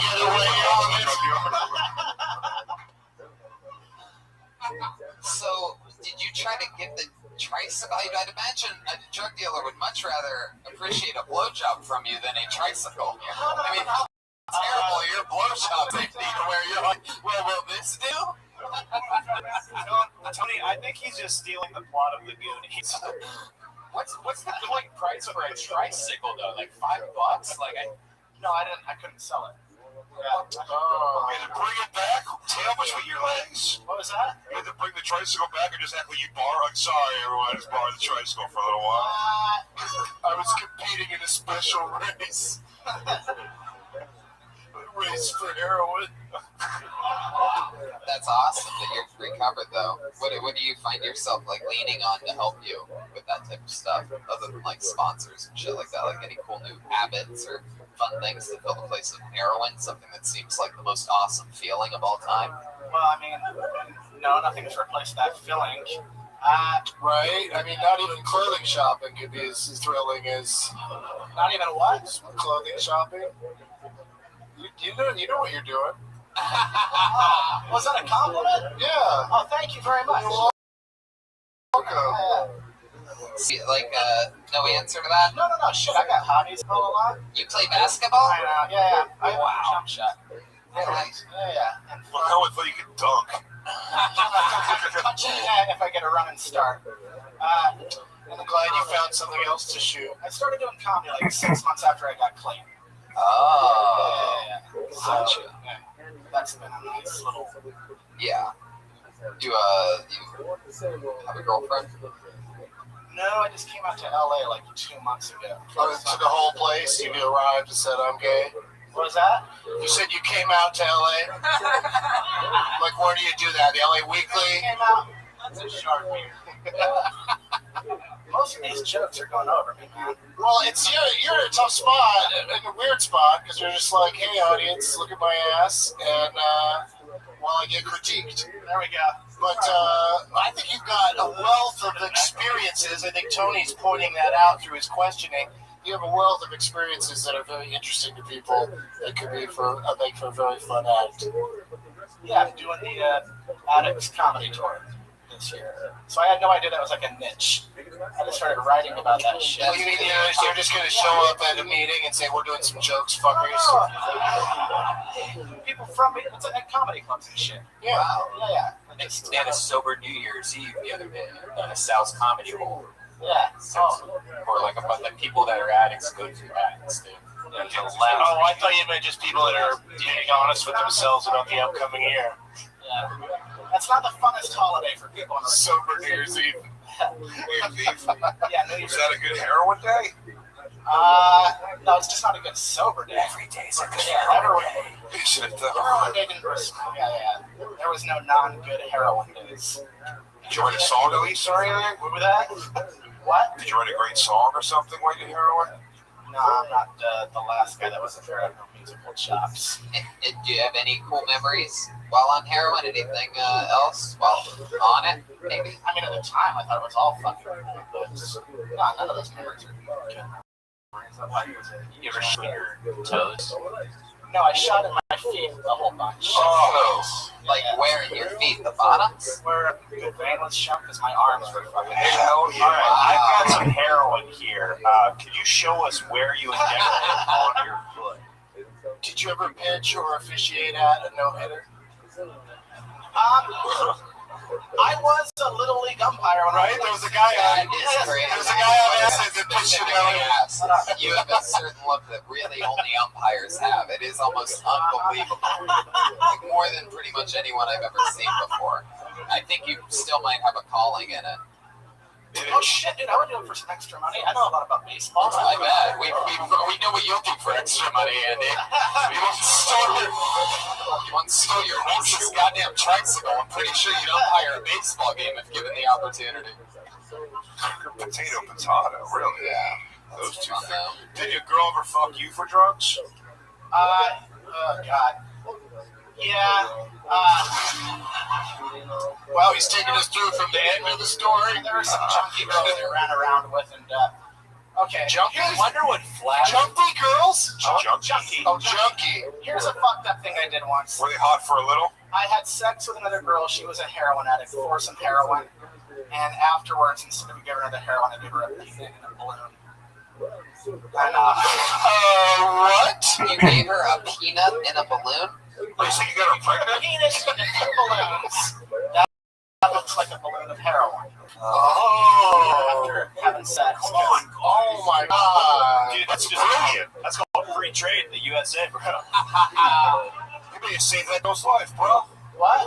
Look at the positive. Maybe you saved Yeah, her right? girl's life. You didn't give her heroin. How cool is that? Or is it dangerous to shoot up peanut? I mean, let's just hope she wasn't allergic, because that could have been a real fucking mess. You know what I mean? That could have ended up really sloppy. She Killed Macaulay Culkin when he shot up overdosed on a single peanut. I mean, he shot up bees, but you know. Hey, Tony. Yeah, Pat Reagan. At one point he said it's no big deal. And I was wondering why the hell was he starting to talk about pickles? All right. Wow. I don't remember saying it. No. Hey, Pat. Andy. My boy Patty Reagan. Andy, you have any questions for the great Dom Irera? One of the greatest. Oh, that's a good idea. Get some advice from Dom. We would call him. I saw you at lab work last week. It was really, really fun. I don't know if that's a question, but it's the first time I saw you live. Wait, you're not sure if that's a question? I do know if that's a question, and it is not a question, Andy. Okay. Hit him up with a question. I thought it was some funny shit. Remember you were at lab work last week? At the improv. That's a question. Yeah. Yeah. This guy's got to compliment his way to the top. I had no questions off the top of it. It was the first time I saw Dom. What's your ethnicity, Andy? Fucking a bunch of Scandinavian stuff, like German and Icelandic and. Did somebody say German? No. Danish and Germany's my favorite part of Scandinavia, if I gotta be honest. No. Did you vote in this recent election? Yes, I did. Who'd you vote for? I voted for Hillary. What a loser. You were with us. Loser. I thought she was the clearest choice to fucking stop Trump. Yeah. She was the pretty much our only option. Well, there was other. Yeah. Did you hear George Michael died? Uh-oh. I did hear that the other day. Yeah. Ha. There you go. All right, Andy Gold, ladies and gentlemen. There he goes. He's on Twitter, Andy A. Gold. That was fun, man. There he goes. Andy Gold. Did you hear George Michael died? Really sound like a setup for something. Yeah. He had nothing. That was it. Somehow it worked better than.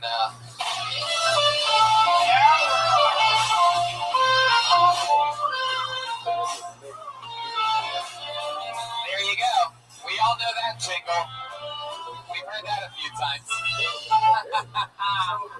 Tony.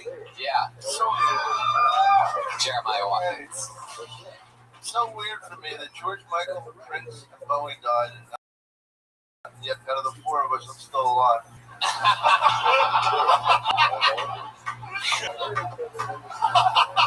You never thought you'd be the last one. Oh, shit.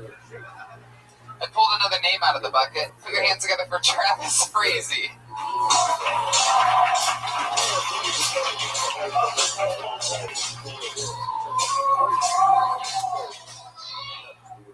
So, I was a medic in the Army for 6 years. I got out a year ago. I don't really do anything medical anymore. I don't practice. But it's still risky. That is about crazy. A study came out recently that says an orgasm a day can prevent prostate cancer, which is great news. My first thought was, thank God my wife doesn't have prostate cancer. She would fucking die. And then I had a lot of regret because more could have done to my granddaughter's death.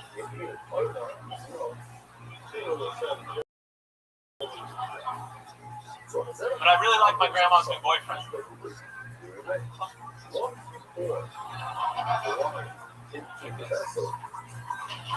There you go, Travis Frazee. We are going right down the barrel on a bunch of white school shooters here today, one after the other. Really, I love it. Dom's been his hat for a few hours, and it's already taking off with the kids. Travis rocking the Domica, if you will, at the not quite quite a hat that'll keep your ears warm, but it's a little something to trap it in. Clearly, you two just got cast together in the new Home Alone spinoff. Yeah, if you want a hot dome or gonna do some second story work, that's the hat for you. I was thinking like a Jewish fisherman. Yeah. Does this guy look like he wears a lot of Old Spice? Never once. Whoa, Jesus. Whoa, it's offensive. Travis, it's okay. We're going to take good care of you. That last joke you had actually deserved more, I thought, from the audience. But you came out of the gates and had so much time explaining that you were a medic and that you got out recently, and then no joke had anything to do with that. That's weird. It was really, part of me when he said he was a medic, army medic, part of me wanted to boo really loudly. Whoa, Jesus. That with his wacky I don't hands. Which part of you is weird part? Thank you for your service. I do not support what that guy just said. Not at all. It just seemed like a funny, incongruous thing to happen. Oh yeah, that's true. It would have been incongruous. Me and you share hair color choices. I do not share this man's service. But yeah, thank you for that. Oh, but then, well, here we go with the playback. But then, rewind with I've jerked off all of my relatives. Thank you, good night. Like, maybe ease us out of that at the end a little more. Because like Jay was saying, like, you just got a laugh there. And then, like, if you are shy of the minute, then just hang out, there you go. There's no reason. You only get a minute. There's no reason to be like, oh, I can't go. There's no reason to give up. Absolutely. Enjoy your time. Back to the military. Whatever. Yeah. Why'd you bring it up? Like, what was the point of it? To get us Yeah. Why do you have to start with an obvious lie? I was bringing War Heroes recently, and then a chicken crossed a road. Yeah. It wasn't over at least where I was, but it was a different chicken on a different road here in California, actually. The joke happens exactly the same way if you go, my wife, I think about it, or no, I heard a thing recently that orgasm they keep can keep me alive long. That's like, you don't have to, as long as you're like, hey man, guy out with one punch. Anyway, I work at a hospital. See, what these guys at the panel are doing is called comedy writing. Whoa, Pat, you have deep hatred. You hate me. Yeah. Travis, how long you been stand up? Just a year. Very Nice. cool. Where are you from? Northern California. Turlock. Hey, Central Valley, not far. shout out to Turlock. You like Turlock? I like Turlock. Oh, now you're on board. You want him back over. And what do you do for work now that you're done with the Army? I'm in school. What are you studying? Jesus Christ, Brian, you're out of control over there. Are you studying running on a log while it's in water? I could. What's the fastest you got to the top of one of those things? No answer? There's another. What are you studying? Log rolling, log climbing. You look like a logger. Oh yeah. I didn't know we were going to explain. You have friends that work in a bar like that? You seem like that type of... No. No? Coffee shop? Do you know Nick Yusuf? Do you like coffee? I do like Do coffee. you have a record player? No. You pick up a drifter? Do you ride a bicycle? No. Never. Do you own a refrigerator? I have a bicycle, but I don't ride. Did you I see have a pic- scooter. Did you see Do you have a tricycle? I do not. You have dry elbows. Yes. Whoa. Did you see Pixar's Inside Out more than once? No. Have you tried the new cool hot? I don't feel like Jeremiah just got paid $15,000.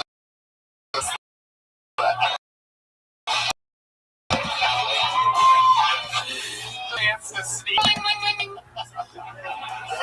Well, that reminds me. I love Tito's, especially another one. There you go. Tito's Travis, and soda. So Travis, what what do you do for fun? What else are you into other than stand up? I used to be a chef, so I cooked. I played paintball. Wow, competitive paintball. Yep, it's a thing. You're like the top level programs. How far are you from that? None. You're super good at combat paintball, but in the actual arm or a fucking medic. It has like the two. Then somewhere in the field, there's an Indian doctor holding a fucking Uzi. Your fucking hood up. I should be a Nick. Jay, all those guys want like visualize that they're in the army or play paintball. Pat, they're so negative and shitty right now. Travis. Hey, how many balls can you fit in your? 200. Okay, I just needed to. What's your best dish? You said you were a cook. What's your main dish? I haven't cooked in years, but What was it?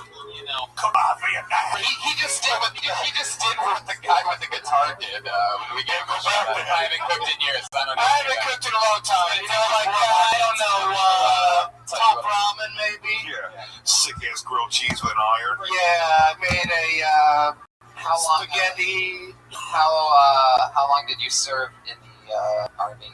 I was in for about 5.5 years. 5.5 years. Where'd you go? My first duty station was Fort Carson, Colorado, and we went to Afghanistan in 2012.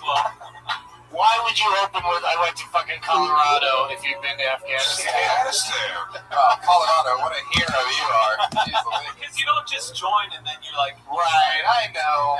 Get to the good stuff. Yeah, we want to be, Afghanistan. yeah. You guys need to calm down. He's about to go AWOL right now. So How much of that Afghanistan weed did you smoke? None. But God damn it! floating around. Did you smoke? It's everywhere. It like grows wild, right? Because they piss test us all the time, but they never piss tested our box. So. Wow. Is that written? Web's test, piss test. What are they gonna do if they piss test you out there? Send you home? Yeah. Wow, what a great deal. Oh, I don't like how this is going. I guess I'll smoke some weed. How is anybody out there? You would think the punishment would be to just stay there. They send you home? Oh my God. Dishonorable discharge. I'd be I'd have one of those every night in my bunk, if you know what I'm saying.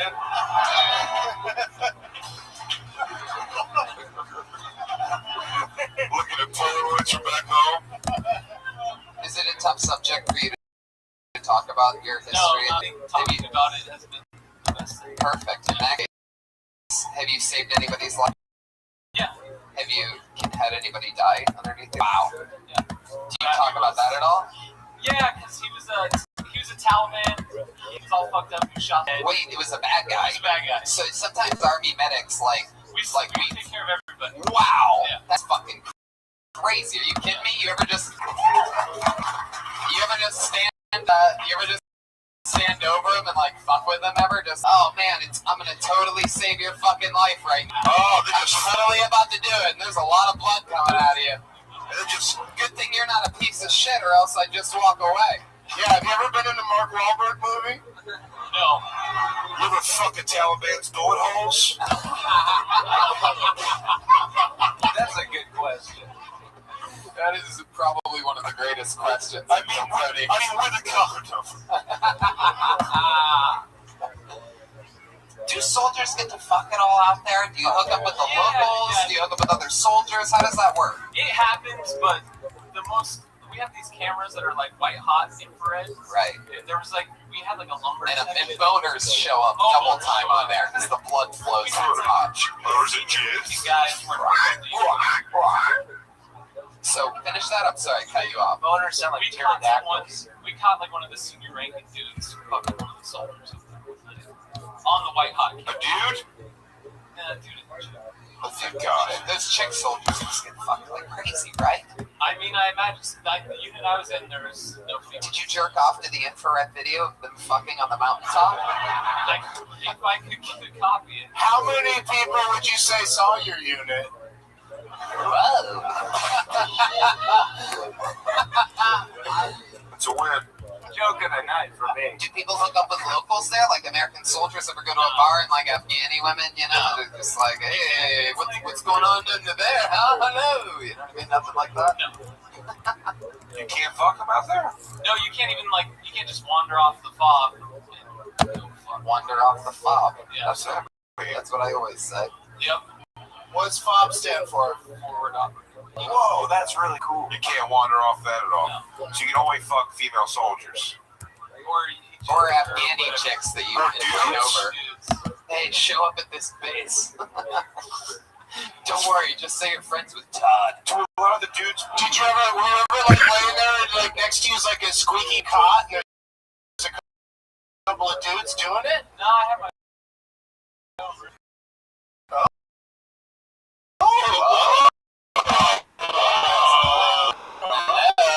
Look right in the medic, wink. Fuck us. Giselle! What's the coolest thing that you got? Gosh, you didn't do this, you didn't do that. What is it though? You just eat painkillers out of the pharmacy. Oh, wow, great, yeah. Nice. That'll do it. Perfect. Still free and clear of them, so. Is there any top secret shit you're not allowed to tell us about that you can tell us about now? Yeah, on a live podcast. No, I just army medical stuff. Are you telling the truth? About the truth! Did you guys? That was your moment, bro. You couldn't handle the truth. Good. Yeah, you can tell him, say you can't handle. All right, Travis. Well, by the way, let's take a moment to give Travis a round of applause for being a hero. He just got the numbers, and it turned out that he's seen a lot more Afghani soldiers than American soldiers that considered him like one of the weakest doctors that was sick anywhere. Top surgeon. Right, exactly. Yeah, just metal arm, just still alive. Guys, he's still standing right there. Oh, shit. There you go, Travis Frazee, everybody. Make it loud for Travis, everybody. An American hero. 5 years in Afghanistan while you all sat on your asses. First show of 2017. Yep. And, you know what? Performed in any venue anywhere. This is the first fun that's been had. The what? This is the first fun. Oh, Of 2017. First fun of 2017. I'm declaring it. Started January 2nd live on a Monday night. Yeah. January 1. What happened January 1? Nothing. Nothing. Nobody remembers that at all. Stupid day. Exactly. Moving along, we're going to go back to the bucket in a second, but what do you guys say we do something fun? You know, What?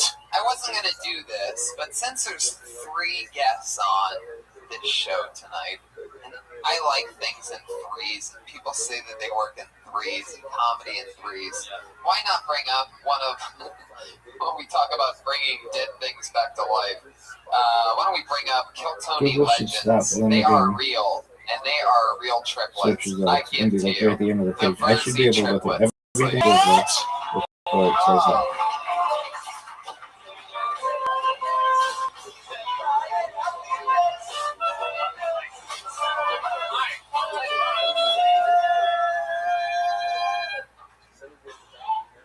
All right, cool. You know, growing up, our dad hit us a lot as kids. Our mom didn't, though, because she was a big pussy. Big pussy. She'd always just say, when mother gets home, you know, because women can't do anything right. That's kind of weird, though. Like, hey, honey, I'm home. Oh, hey, you mind beating the shit out of our sons? Just pass that rage off to him. It was just an alley-oop of guilt, just throwing it out. My dad would just always slam it home. Stocked in the Malone of punishment. We were raised in a Catholic Italian household, so my dad would do the sign of the cross before he hit us with the belt. Just, you know, beat the righteousness into us. That's how Jesus learned. I remember when I was 13, I was watching porn, and my dad came in, and he was pissed, and he gave me the belt. And I'll never forget what he said. He said, put it around your neck, you'll come so much harder. And I did. It was great for our circle jerks later. Awesome stuff. That's it. Thanks, guys. Exactly a minute from the Frazee triplets, ladies and gentlemen. One of the newest sensations situations in comedy. It is a statistical fact. You either love them or hate them. So you know where you stand already. Probably. Somebody groaned when we were coming up. Yeah, I heard a few. It seems like people really have taken a knack at not liking you guys. In what order did you shoot out of that vagina? First, second. Okay, I'm glad you all know it. Okay. Thanks for the stellar entrance, by the way. That definitely didn't make them hate us anymore. What do you mean? They were legends of Kill Tony. Yeah, that's not what made that not go great. That wasn't that at all. Don't try to put it on me. Did you guys go like into a Forever 21 or what have you, and say we need 3 shirts that are not the same but are the same? One of my favorite parts of your guys' set was when I noticed Big J just shaking his head no. Can I explain that in head shake? I will. Yeah. That's a lot. That's a lot of people to deliver one joke.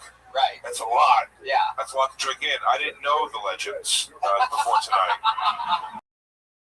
And that's a lot. So I'm just trying to drink. It's like my head's moving. Maybe I'm too back. Maybe I can take it as one picture. Yeah. But all 3 of them, I was just bouncing back and forth. I couldn't follow the You should maybe have like a competition, like raise money for charity, and throw one of yourselves out of the group. Like have a competition who are the 2 best, and then the 3rd guy has to be like, well, I gave it a shot, but then have more like. Who is the Destiny's Child? That's Solange. Wow. That's a Solange on the book. Solange has been good tonight. Herpes on your face. Look, he's got a Band-Aid on his face. Yeah, last week we found out, for those of you that didn't listen to last week's episode, we found out that this Verzi triplet in particular has a huge cold sore on his bottom lip. It's herpes. He has it covered up with a Band-Aid 2 weeks in a row. Shut up, Verzi triplets. Whose fucking microphone did he use? That's why I wore the Band-Aid. That's a good one. But that's why I wore the Band-Aid. That's why I wore it. Which one did you use? All right. I guess it's old Russian roulette with triplets here tonight. I hate following him after he does a how do you like making out with a microphone bit. Tony, I thought that the Band-Aid was a soul patch and that they were going through like a Smash Mouth phase or something. Oh, okay. Anything happen in real life over this Christmas or anything like that that was like, instead of, Sean took a girl I went out on a date with out. Whoa, which one, Sean? This one. Oh, the one you guys want to kick out. So you took a girl that he's been on a date with. Where'd you go? You went on one date with her and it didn't go well? Yeah. She was telling me like how her dad spent her whole life in prison and he had herpes and like cancer. Wait, her dad had herpes and cancer? Yeah, like on the first date she's dropping all that, and then she said like Hep C, not herpes, but she did have cancer. Oh yeah, I love that herpes corrected you on that, by the way. I know, right? Are you sure? You sure she didn't just say my dad loves Pepsi? So she said that at some point in an entire date of conversation, she said that her dad, not her, has Hep C and cancer, and you're like, ooh, fuck this. This is not going good at all. Spent his whole life in prison, and then had an ex-boyfriend that beat her, was into bestiality, got high on meth, and then fucked the pillow. And you're just like, lady, look, I'm one of 3 triplets. I can't handle this type of. The worst part is he knew that, and he still took her on a date. Yeah, goddamn right. Dude, all those red flags, that's free pussy. Did you fuck her? Not yet. Not yet. Going to. She's into bestiality, and you. The ex was. But if I didn't fuck her on the first date, he sure isn't. Hey guys. When was the last time each of you had sex? Mine was a month ago. I know. Jesus. It was 2 weeks for me. Whoa, 2 weeks for the thicker one. 3 months ago for this guy. 3 months ago for herpes Mickey over there. Yep. Wow, that's a real sore loss you just took. Hey guys, guess what? Earlier today. Whoa! It doesn't count if you fuck your instrument. The saxophone. Why not? So, what Sexy motherfucker. Where'd you take her on the date? I took her to a bar, and there was like a bar lounge, and there was a club. And where'd you take her on your date? You took her to eat, didn't you? Yeah, a small Mexican joint. Yeah, you go straight for the drinks. Did you end up hanging out with her?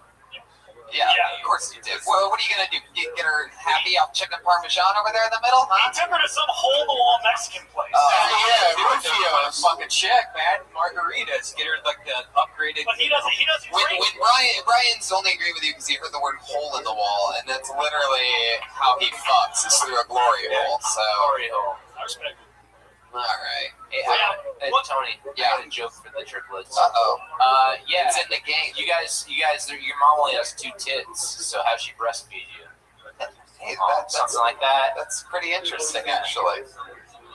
That's actually really Not cool. a bit like that, but She does like a garden hose thing where she like pinches it, squirts it all in her face. we said it was like a lazy thing where we just kind of spun around in a circle and sucked off the titties. It's a different reference, and I'd Got sit at a table and I'd think a little bit harder for a couple more hours. Don Herrera, you got something to say to these guys? I don't know. I'm not trying to instigate anything, but you three guys are pretty tough. And this guy, no, I'm serious. And this guy went after your mom's breast, and I thought it was kind of rude. And if I were you, I'd beat the fuck out of him. Right?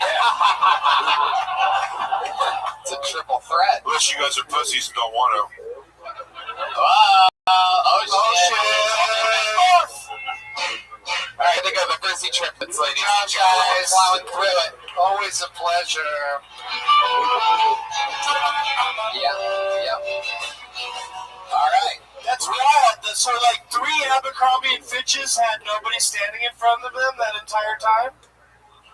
Isn't that what they look like? The guys who used to stand in front of Abercrombie and Fitch? Who used to stand in front of Abercrombie? They used to have them standing out front, right? Yeah. All right. Partners. Whatever. I'm a world traveler. The worst store ever, by the way. That's the store that's like the music's blaring. It's loud. There's a guy with no shirt on. He's all standing out front. He's like, I'm part of a comedy team, but there's 3 of us. Yeah. So, we have a regular that performs a brand new 60 seconds every single week without being pulled out of the bucket. That's sort of a different gig. Really not easy to do. So, let's just jump right into it. You know her, you love her. It's the one and the only Allie Makovsky with another brand new minute.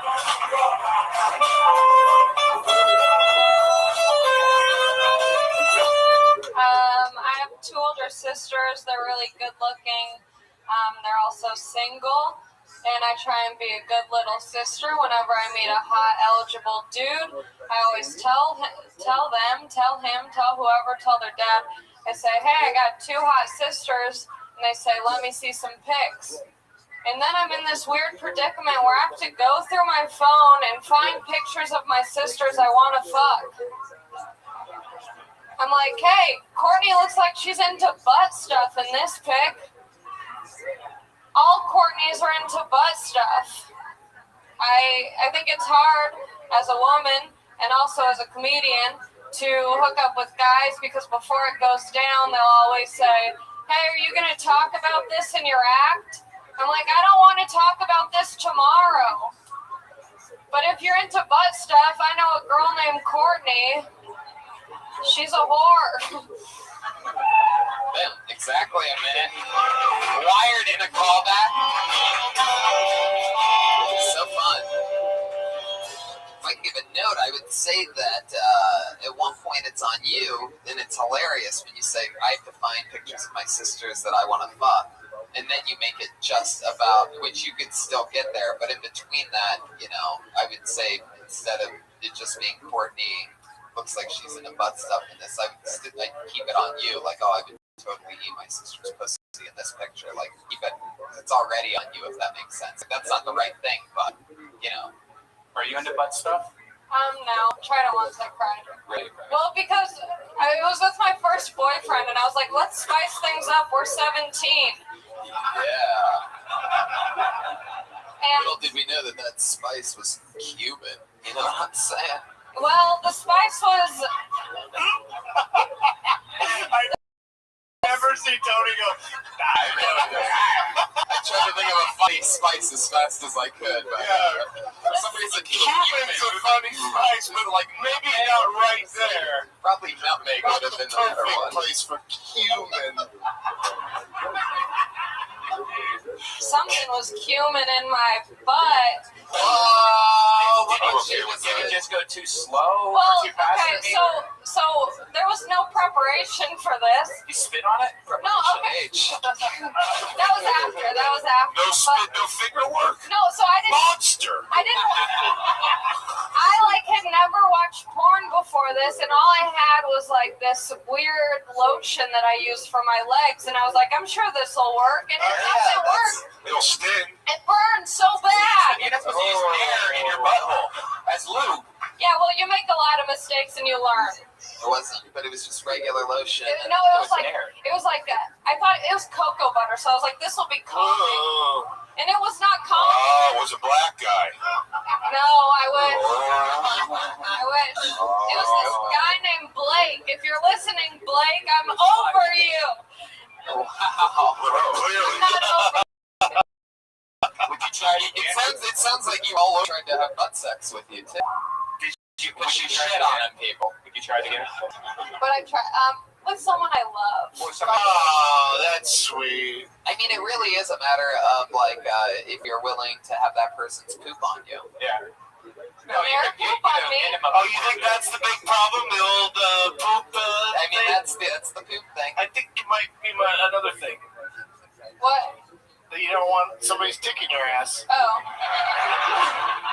That's fair. It's one of those two, for sure. I mean, there's definitely that part. Yeah, the old dick. There's a lot of facts. Yeah. I mean, even a clean ass might not be that exciting.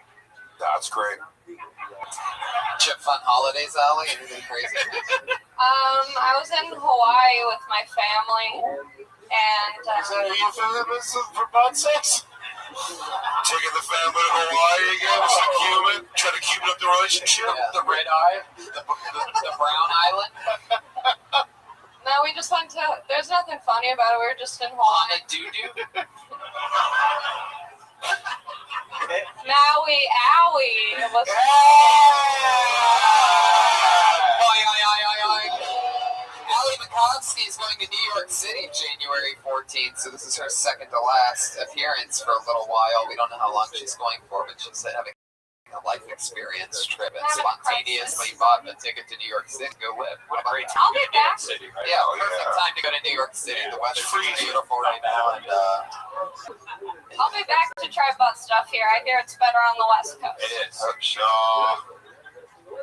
Big J will take care of you out there. I live in New York. We'll see you out there.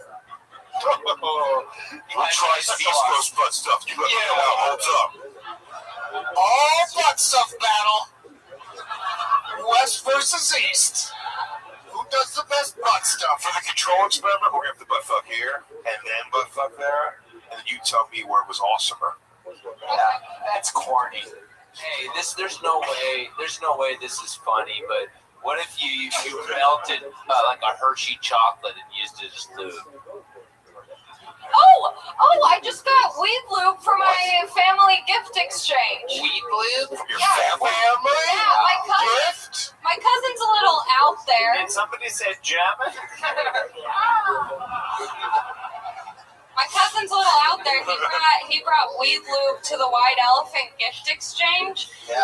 And it was past my turn. I got a squatty potty. And I could have stolen the weed lube, but my dad was sitting next to me, and I can't let him know that I'm a freak. Right. You know? I mean, Have you used the squatty potty? I just got one today. That's so weird that you you're talking about it. I didn't know that it was so high. It's really like this. Somebody walking on you, that's way worse than just regular pooping, right? Right, but if it's private, like pooping is, Yeah, it's great. then how is it? Yeah, Right. it's great. It really slides right out. A lot of people walk in on brother. Oh, if somebody walks in on me is what I think about every activity I do. There's never a lock on any goddamn door where I'm living. I got the travel squatty potty too. I got rid of mine. Not a fan. Really? Why? I don't, because I like to look at my computer or read my phone when I shit, and I don't want my knees up by my fucking ears like I'm getting prison fucked.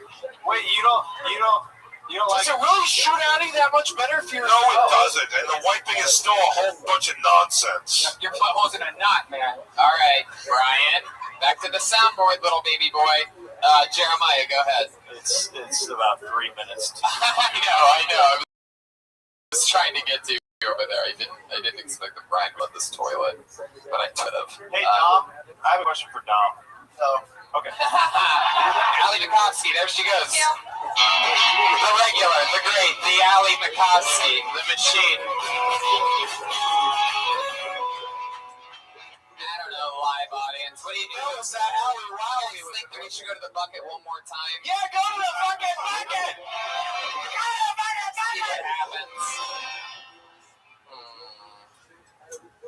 Sometimes this is fun. We've had greats like Ichabod and Aphrodite and so many of the greats. Oh, we've seen this young lady before. Put your hands together for Nicole Buchanan, ladies and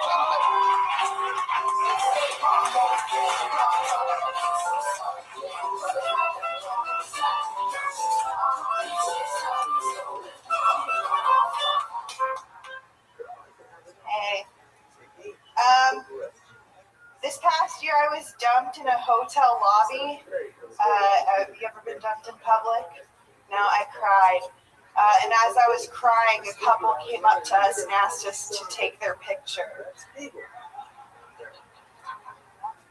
I was like, I know you're tourists, but I'm pretty sure crying's the universal language, you fucking assholes.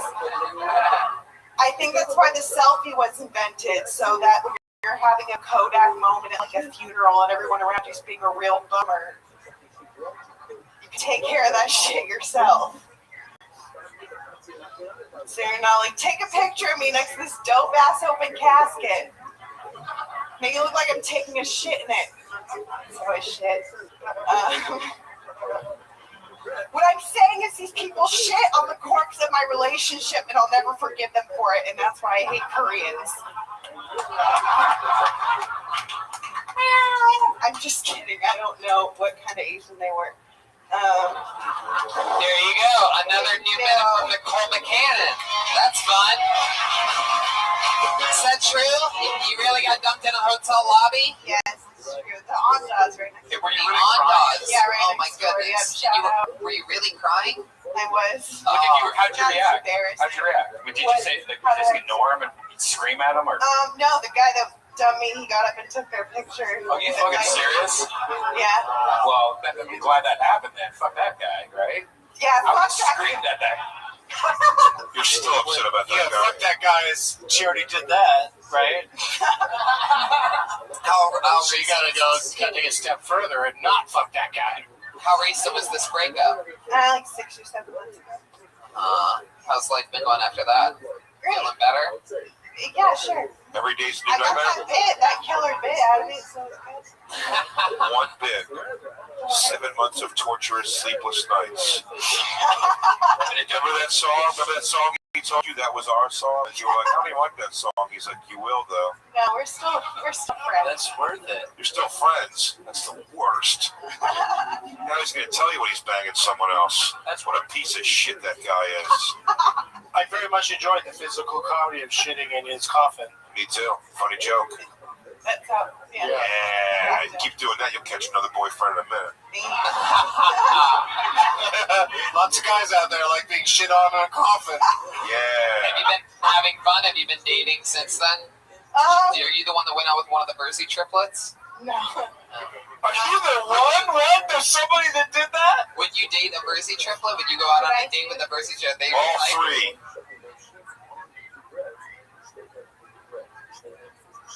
Duck watertight. At the same time, Yeah. I don't know if I can handle it. I like Alex. He's a nice guy.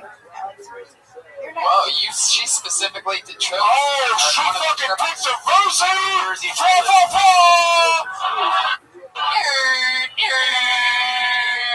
Alex Verzi. Crazy thing is that's the one with the cold sore, so you're a ballsy one. Nicole brings up an interesting artistic question, which is, if you go through a traumatic experience and you get something artistically viable out of it, was it worth going through the experience? Yeah. Shit that guy's guitar. some of my I can worst tell you going through the experience of that question wasn't worth it. some of my worst low points in life, I've yielded really good stuff from. Nicole, you are consistently one of the funnier people that gets pulled out of this bucket, and I want to tell you that that's always fun, and that we appreciate you here. Hell yeah. Have a great night. That's Nicole.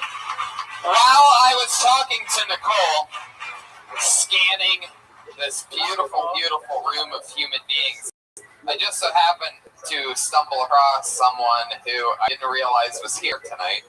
And so I'm just going to bring her up so that she could do a special guest set for all of you.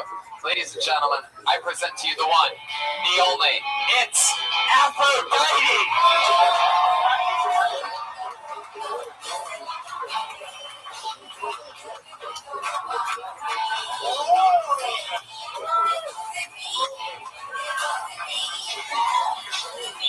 Hi.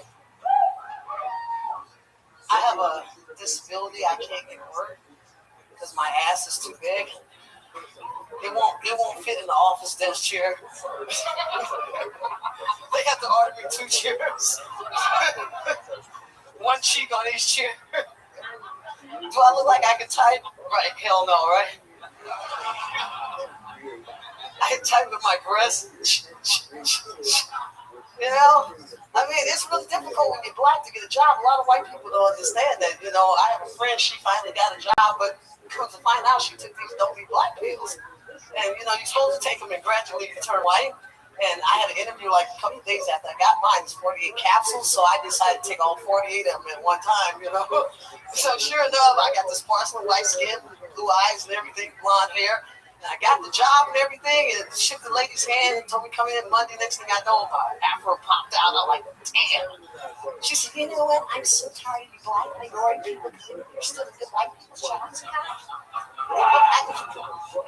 Wow, there you go. Aphrodite. Just telling some truth, it sounds like, here tonight. Yes. You seem like you're in a different mood tonight. You seem like sober or something. Yeah, you seem like you're in a very mellow mood or something. Yeah, I changed from the afro, you know, kind of fried my brains a little bit, you know, but anyway. I mean, She whitened her act up. Just say it.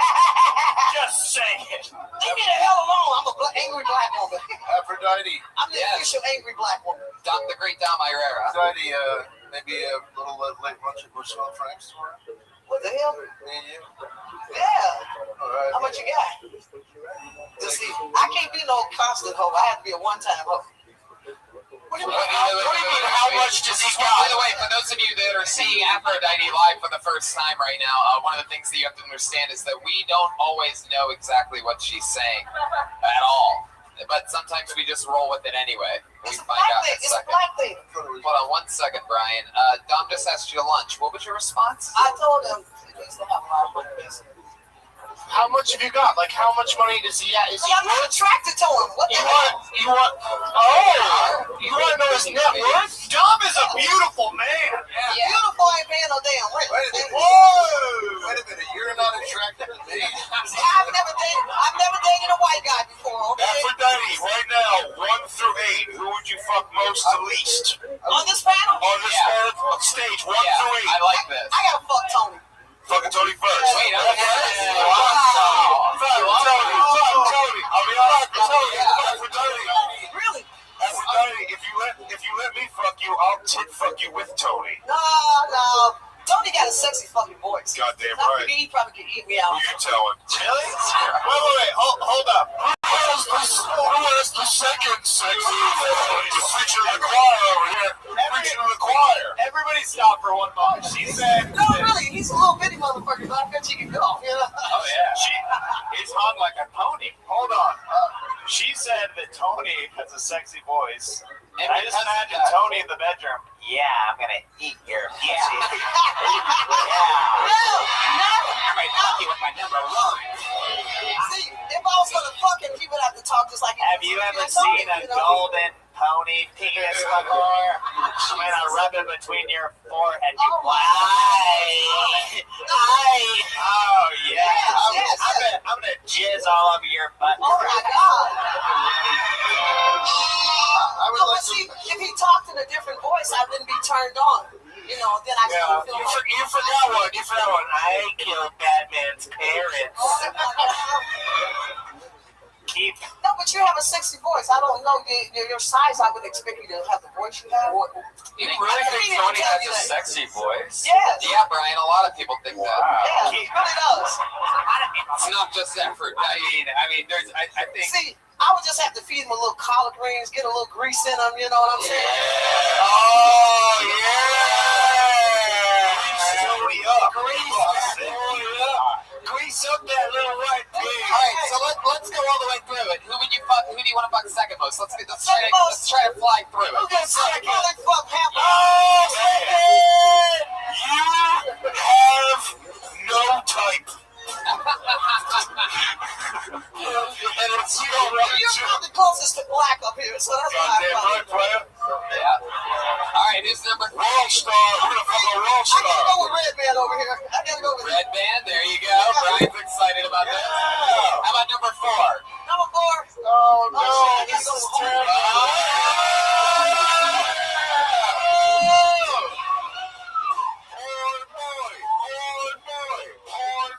They go crazy when the real ass is in the room, you know? There's none of that $29.95 ass, you know what I'm saying? All right. Next. I'm not fucking him. Yeah! I was like, yeah. Wait, you're not. I want to see that. I want to see a new episode of Getting High with Doug. Yeah.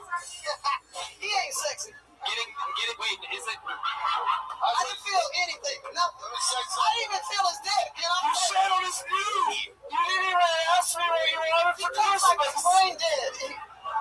He talks like he's fucking brain dead. You know? I'm too stupid to fuck. You got like one eye that's leaning down here and shit. You know? Getting Doug with I think he came She wants, you know? She wants a lover. Yeah, she wants a lover who is present. She wants a lover who's not trying to escape. I wouldn't fuck him because he looked like he freaky shit or something, you know. I would fuck you with the triplets cold sore. No, hey, don't bring the triplets back up here. They make me feel violent. No, Aphrodite.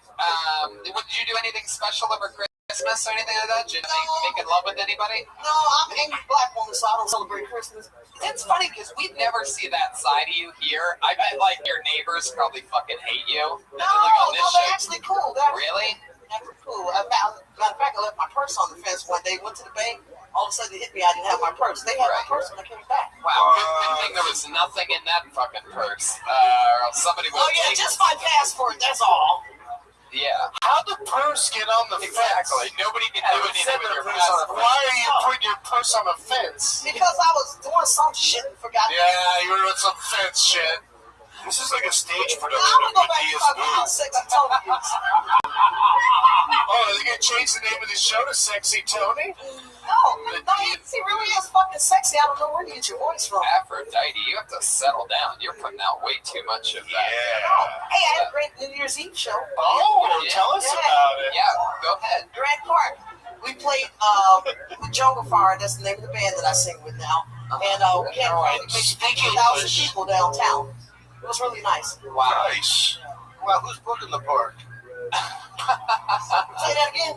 I said, who's booking the park? It sounds like a great game. Grand Park is the city of Los Angeles. Oh, she's gonna come over that table at you. Yeah.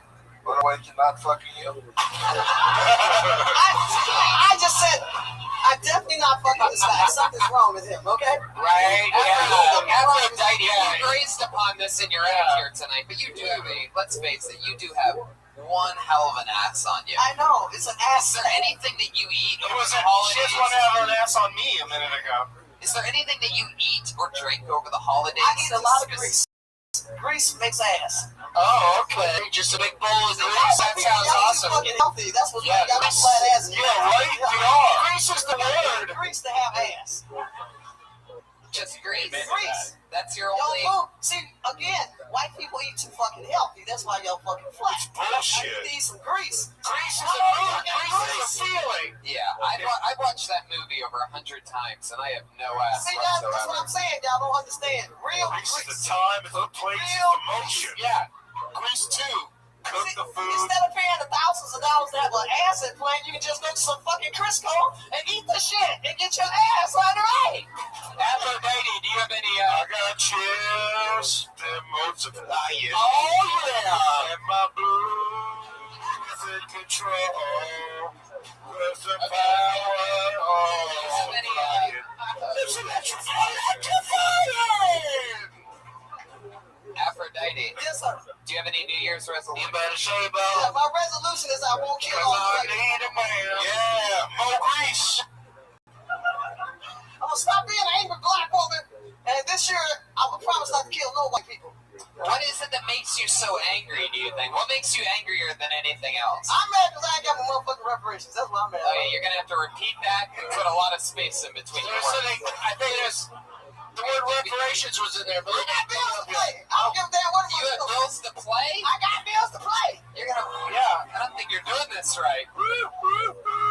Okay. She's got audible bills. What's up, y'all? Really nice white people. All the rest of you motherfuckers. I mean, really nice white people. A lot of nice white people. So you're right. It's just a can. Aphrodite. Slow it down. Take a breath, Aphrodite. So your resolution was to find a man and stop being an angry black woman? Is that what you said? No, I just want to stop being an angry black woman because a lot of times when white people see me, they tend to think I'm angry. Where? Anybody else see your angry Just black walking woman? by, they just kind of look at me like, but where are just you walking by? Yeah, Where are you? I'm just out, going shopping or whatever. Maybe it's because they look at you and you go, "Can I help you?" Motherfucker! It could have been because one time somebody tried to give me a quarter and I told them I cannot go forward in America with a fucking quarter. Oh yes, that one time affected how everybody treats you everywhere. That's why I'm an angry black Take woman. that quarter and shut up your cracker That's an example. I mean, white people expect black people to be angry, right? Mm-hmm. I don't want to disappoint white people. When they see me, I want to be fucking angry. Amen, girl. Yeah. I think you should continue to announce to people whether or not you're going to have sex with them. I think that's effective. Tony, It made me.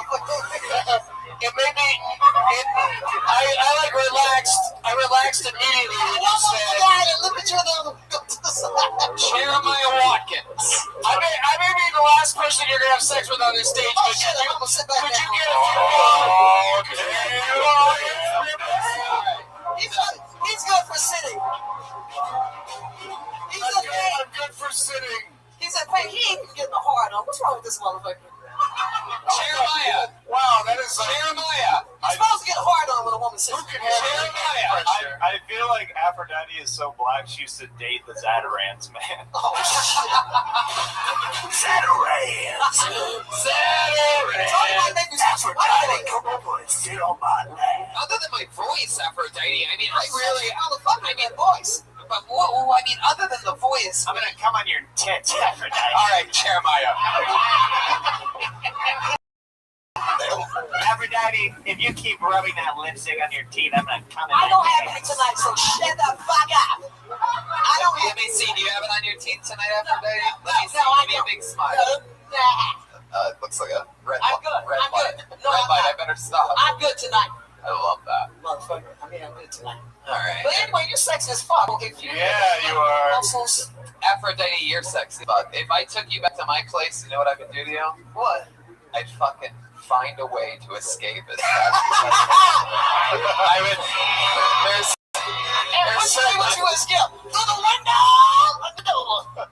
She just. I'd like to take you to. Will you go with me to an escape room? This motherfucker ain't even I will try to seen get away from What you. the fuck is he talking about? You guys know the hit song From the Window to the Door, right? Yeah. To the window. From the window to the door. It's To a the new one. door. From the window to the floor. It's the windows to the From the wall. window to the wall. Glasses. Window to the walls. You probably get fucked last, That's my boy, baby. Yes. All right. Aphrodite, I mean. Include him. You probably get fucked second to last. Whoa. I'm moving up the charts. Yeah. But And these two wouldn't get fucked at all. what? All right, Aphrodite, you're done. There you go. Aphrodite, ladies and gentlemen. The legend, Aphrodite. She recorded all that. Tony. It's a podcast in perpetuity, but she recorded all that. That was weird. She got that on tape. Am I crazy? This is the time. Can I plug my Florida dates? No, this isn't the time. Hold on 1 second. Did we just celebrate Kwanzaa? I'm pretty sure we did. That's how you do it, yeah. I think we celebrated Kwanzaa and Festivus. Yeah, a lot. Kwanzaa Claus sat on my lap twice. Baby on the face. And I only came 1.5 times. She should be Kwanzaa Claus. Yeah, maybe next year you bring her back in a little Kwanzaa Claus outfit. She does look like she came down the chimney at some point. With the help of some She's angry. I'm an angry, soot-covered woman. Oh, soot coming. Suited in. Oh my God. Sex with her wasn't great. It was soot when she came. You know what I love? Tom Irera's going to Florida. When's that coming up? Tony. I'm actually at the Comedy Magic Club next week. Oh, awesome. Tampa, Florida, Side Splitters. And then Off the Hook, Naples, Florida. And Vegas with Brad Garrett. DomIrera.com? Happy New Year, everybody. I don't know. Yeah. Google Dom Irera. Google Dom Irera. Big J. Ogerson has, what's your fucking deal? This So on CISO. You have one of my favorite podcasts in the world, one of the only ones that I listen to, Legion of Skanks. Louis J. Gomez, another friend of the show. And my Sirius XM show, The Bonfire, and for all my dates and stuff, you go bigjcomedy.com. I'm going to Florida also, so yeah, please check it out. Doug Benson. Yeah, for Ryan J. Ebelt's drawing while Doug Benson talks. All that's available right Whoa, now. look at that. That's beautiful. Wow. Love that. Jesus, look how fucking. That's awesome. It's very good. That's us if we were the Breakfast Club. That's amazing. Doug, this is where you promote the things like getting Doug with Hi, Pardon the Interruption, or the Benson Movie Interruption. Yep. Doug Loves Movies, which is a podcast as well. It's no Legion of Skanks. No, it is another. I mean, that's another one of my favorite shows. I've been on it multiple times, 4, 5, 6 times. Yeah, Comedy Central next month, the High Core with Doug Benson. I love that. I adjudicate real Los Angeles nut bar court cases, and it's a lot of fun. Yeah, Pat Reagan and Jeremiah Watkins. Hey, watch the Eric Andre show and don't believe anything you read. I'm at Jeremiah's stand-up on social media. Reach out to me, guys. I really like it. And then watch Roast Battle. That's an option on social media. Reject. Whoa.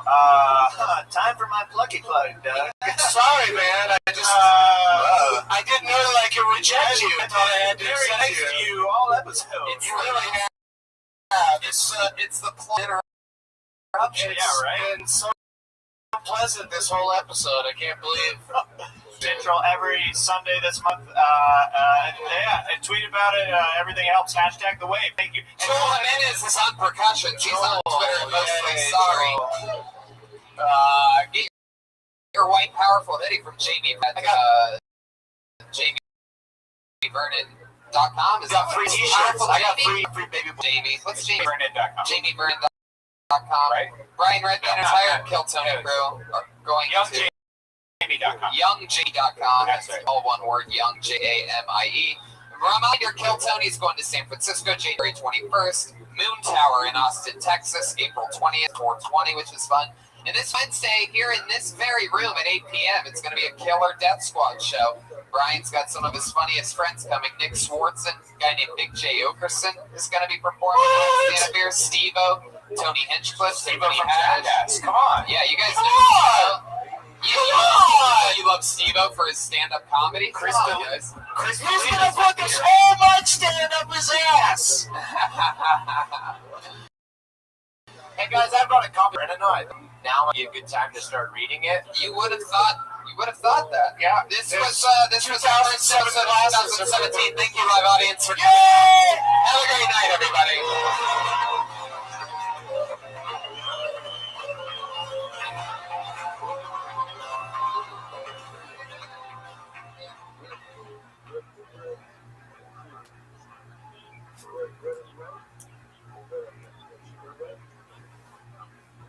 So when Chuck was in on that, he's thinking himself confident.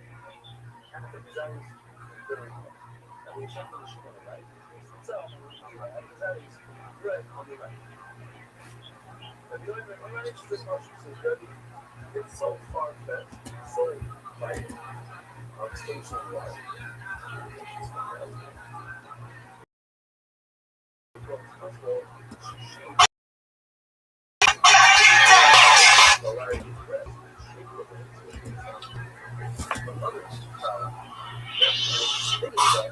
Hey, this is Raymond coming to you live from the Road Famous Comedy Song for a brand new episode of Kill Tony Volume 5. New number Tony X. What? Oh my goodness! Hello, everybody, and welcome to the #1 live podcast in the world. Make some more noise, everybody. Make some more noise. How exciting. Brian Redman is here, ladies. Hey, guys, what's up? House artist Ryan J. Ebel just started drawing tonight's episode. He has a blank sheet of paper in front of him. At the end of the episode, you're going to see featured tonight's episode. This is the Kill Tony poster. It's available at RyanJebel.com. Jamie Vernon is not here. Isn't here tonight. So, welcome to the show, everybody. Hey, you're at Kill Tony, and guess where else Kill Tony's going to be? The San Francisco Sketch Fest, January 21st. Yeah. So, San Francisco, if you're listening to this podcast and you live near San Francisco, maybe my friends in Stockton can make the drive. What?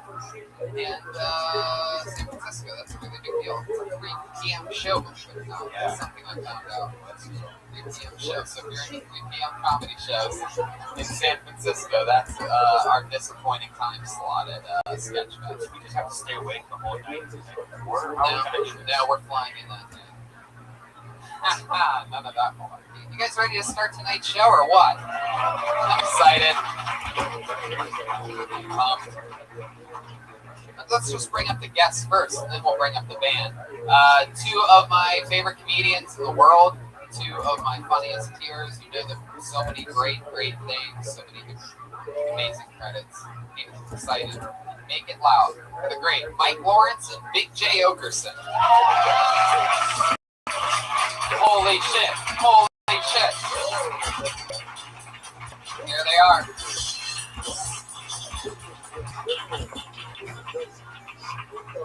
Welcome, guys. Man, this is fun. I came to chew bubblegum and watch shitty comics, and I'm all out of bubblegum. That's right. And we have a bucket full of shitty comics. What a sad way just to say maybe they're going to be really great comics. Some of them are. And that's our dynamic for tonight, guys. We're both sitting on different sides of your shoulder. Yeah, I want these people to be fantastic, and then sort of hope they do. It's always a great mishmash. We never know what's going to happen.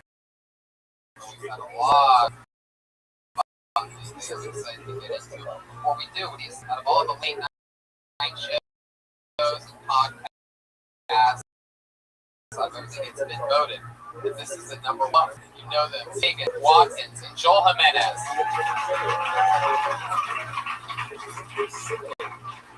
They have a new introduction every week. I never know what they're going to do. I don't know what this one this is. seems like another Westworld. Oh.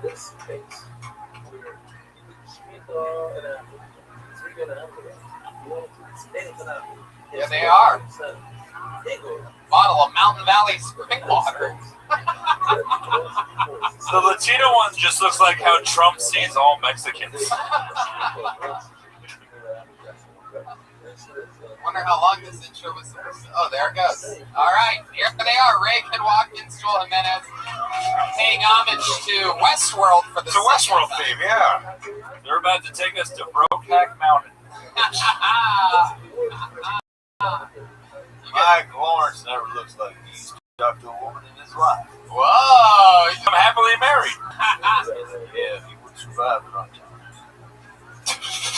They stay in full character during this Westworld thing. He did it last time. I actually ended up falling in love with the Western character, Jeremiah. Let's see how it goes tonight. How you feeling today? Pretty good. Just found out I'm wearing a family heirloom. I like that they had ripped jeans in the Wild Wild West. Yeah. I reckon that cowboy's wearing Vans. Actually, picked up these. This Warped Tour isn't big enough for the both of us.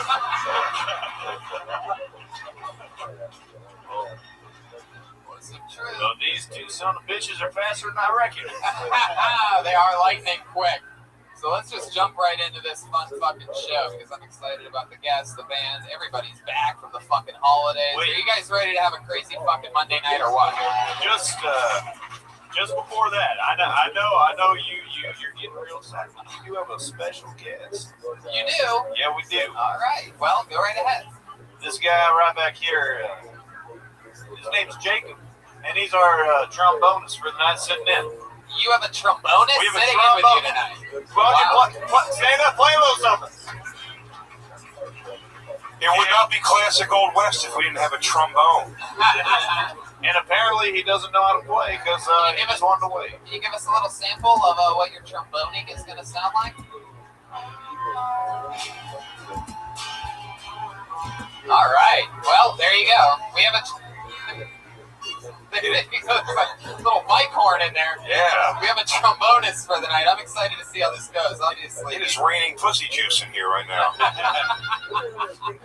Obviously, you guys only had 3 normal cowboy hats to share amongst yourselves. So your podcast as soon as you got stuck with a cheap Well, let's just dirty stripper cowgirl. Looks like you took that from a Texas bachelorette party. Yeah. This guy, he's just a little light below. Oh shit. All right, so I have a bucket. One more thing. Oh, we have a xylophone player that's coming through that door. All right, I'll continue. Thank you, boss. I have a bucket full of fucking people that signed up to do a minute on this live show. They can do 60 seconds of anything that they want. Sometimes it's a comedian who's been doing it a while. Sometimes it's somebody's first night. Sometimes it's a genius. Sometimes it's the worst thing you've ever seen. Either way, we get to talk to them afterwards about anything in the world. You get 60 seconds if you signed up. You know your time's up. You know the sound of a kitty. Wrap it up then, or else you're going to bring out the angry West Hollywood Bear. There you go. There he is. There it was. All right, you guys ready to start the show or what? You can do a little bit better than that. Are you ready for this? It's Kill Tony, episode fucking 190 something, live in the attic of the Comedy Store. First name I pulled out tonight, doing an uninterrupted 60 seconds, is Anthony Grabbert.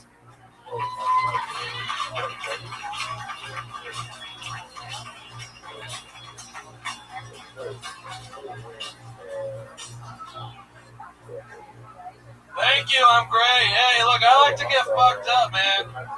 But not by like drinking or nothing. I like to find new ways to do it. Like when you get high by huffing a can of Ready Whip. I don't know if I'm doing it right because I've gained like 47 pounds. That's got over a pretty bad bout of erectile dysfunction too.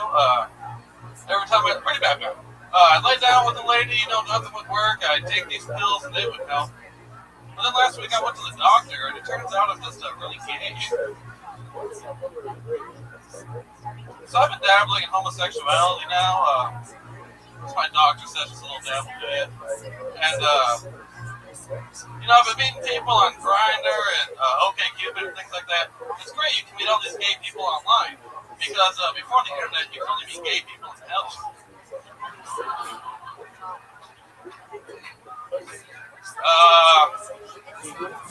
I guess I'll do an impression real quick. It's my impression of a gospel singer. You can go ahead. Gospel singer lost their faith. It goes like this. It's like, oh, I believed in you. Oh, I believed in you until my kid died. Hello, Anthony Grabbert, ladies and gentlemen.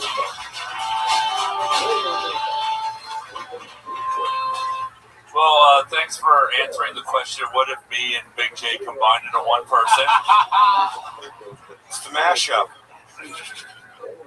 Tony, I just saw this film for Red. Believe it or not.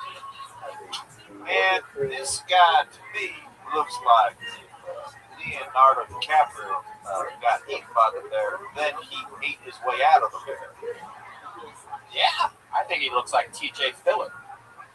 I think he's shaped like a... Oh, that's pretty good, Brian. This show's a lot of fun. I love this. This is great. This show's great. Are you, Yeah, You're actually doing gay stuff now, or is that just jokes? Oh. Are you getting any pussy? You think a gay guy would fuck him? Oh, there's a guy that would fuck him. 4 a.m. I'm not gay at all. 4 a.m. I'll give this guy a knob polish. Yeah. Oh, thanks, man. Yeah. Anthony, how long have you been in stand-up? 2.5 years. That's awesome. All here in LA? No, I live in San Diego. San Diego. How long you been doing homophobia? Raised, I was raised with it, you know? If you had been at a club somewhere and a gay guy hits on you afterwards, would you think about doing it so he doesn't blow up your spot? I'm pretty good at like being a straight man. Like being like, If a guy presents to you his dick, you say, pretty good man, thank you. Yeah, what we no thank you. Is that what you said? No gay guy is into Big Lebowski cosplay, alright? Can I just be fucking... Oh, yeah. Telling you. Bigger On its whole own keyboard, such money. This is the biggest Anthony, you do have an interesting shape to you, though. What is it? It's like a garbage bag full of teardrops. What's your favorite food? That might be the saddest damn thing I've ever heard in my life. You just called this man a sack of garbage filled with human tears. I think we need to think about that for a moment. Oh, they don't have it like that here in Wild West. What do you do for work, Anthony? oh, I'm unemployed. And yet you're wearing fur-lined hoodies, bro? That's ghetto. Thank you. Ghetto fat. What did you do before you were unemployed? Working on other video games. That sounds like an awesome job. You have a great build for that. You are the default setting for video game tester. Create a character. Version 1. What do you like to do for fun? Any special things that you do other than stand-up? I pretty much just do stand-up. I watched this one called Kate Place. Kate Place Kristen. It's about the lady who was on the news and killed herself. How many times did you masturbate? Well, I can only get like one out. That might be diabetes. Breaking news. You can only get one out during the documentary. Change that to a garbage bag full of gum. Or like a Ziploc bag. You only get one. What's a Ziploc? Where are your favorite places to perform? I pretty much go at the Madhouse. You look like everyone who owns an Eagle t-shirt. If me and you did have gay sex one night and had to leave shamefully in the morning, there's a good chance we could accidentally grab the wrong clothes.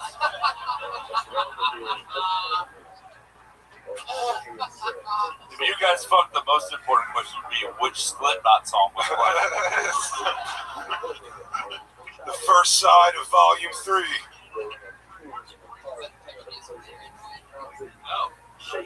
What do you like to listen to? I mostly listen to other people. No.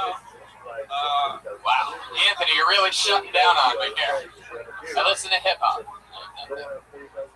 I don't know what to say. I feel like everything I say, you guys twist around to make fun of me. Wow. Naming hip-hop people? No, he wants to fuck you. Yeah, I'm laying it out there, bro. It'd be great if we traded clothes and dressed like those. Oh, shit. Anthony's firing off missiles here. I have no problem with that. It's the Wild West here. All right, Anthony, we seem super uncomfortable, so I'm going to let you go. Thank you. There he goes, Anthony Grabber at Elfin Forest. He said something very important there. Yes, we are. One of the things that we do is try to twist around the things that are happening to make them funnier. Goodbye, Paddington Bear, if he was a liberal arts major. Let's just twist everything that I say. What are you guys trying to make this comedy show into? A comedy show? Motherfuckers. I just wanted to talk about gays being in hell, getting a bus break, and leave. I thought he was so brave at first. And when a black woman almost attacked you for saying gays in hell, she didn't get the context. I pulled another name out of the bucket. I feel like we've seen this person. It's Jarrell Benastre. Jarrell.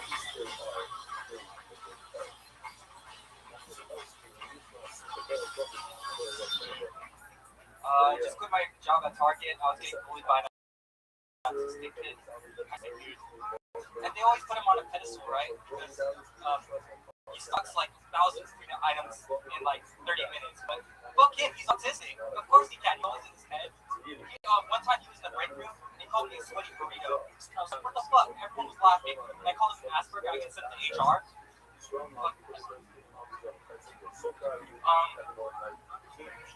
I got out of a relationship and I thought this girl was the one. She bought me an Xbox One. I should have known better. PS4. Yes. Now I'm dating a cop. It's pretty awesome. When we have sex, she puts a gun in my mouth. I didn't know I was into that, but it's pretty awesome. There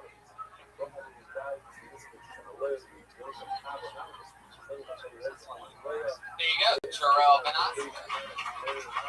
Do you always talk that fast, Jarrell? Hi, I ran here. You were talking pretty fast. There's the minute right there. Just to show you exactly how fast you were talking. Tony, can I just say this guy gives to the heathen? Well, a Wild West time transported guy. I feel bad about that. You probably never seen a set of wireless headphones before, or headphones for that matter. No, or it's kind off the railroads.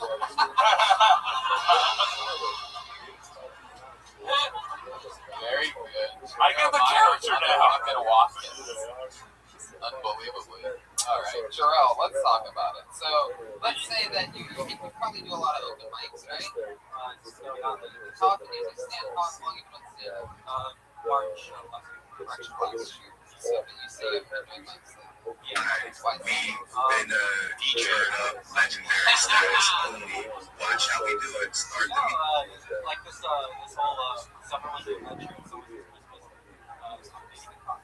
So it's like an adventure. You're really dating a cop? Like a real cop. She's a real cop. Like not a security guard. What was the adventure? Were you leading Indiana Jones down a mine shaft? Okie dokie, Dr. Jones.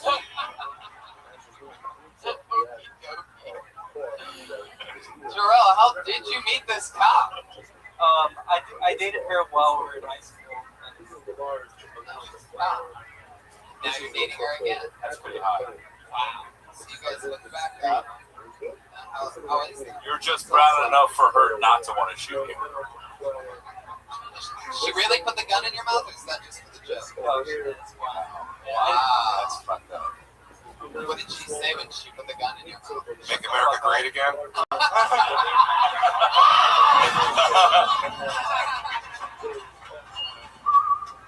So great. Oh my god. It's a magical gift. Jarrell.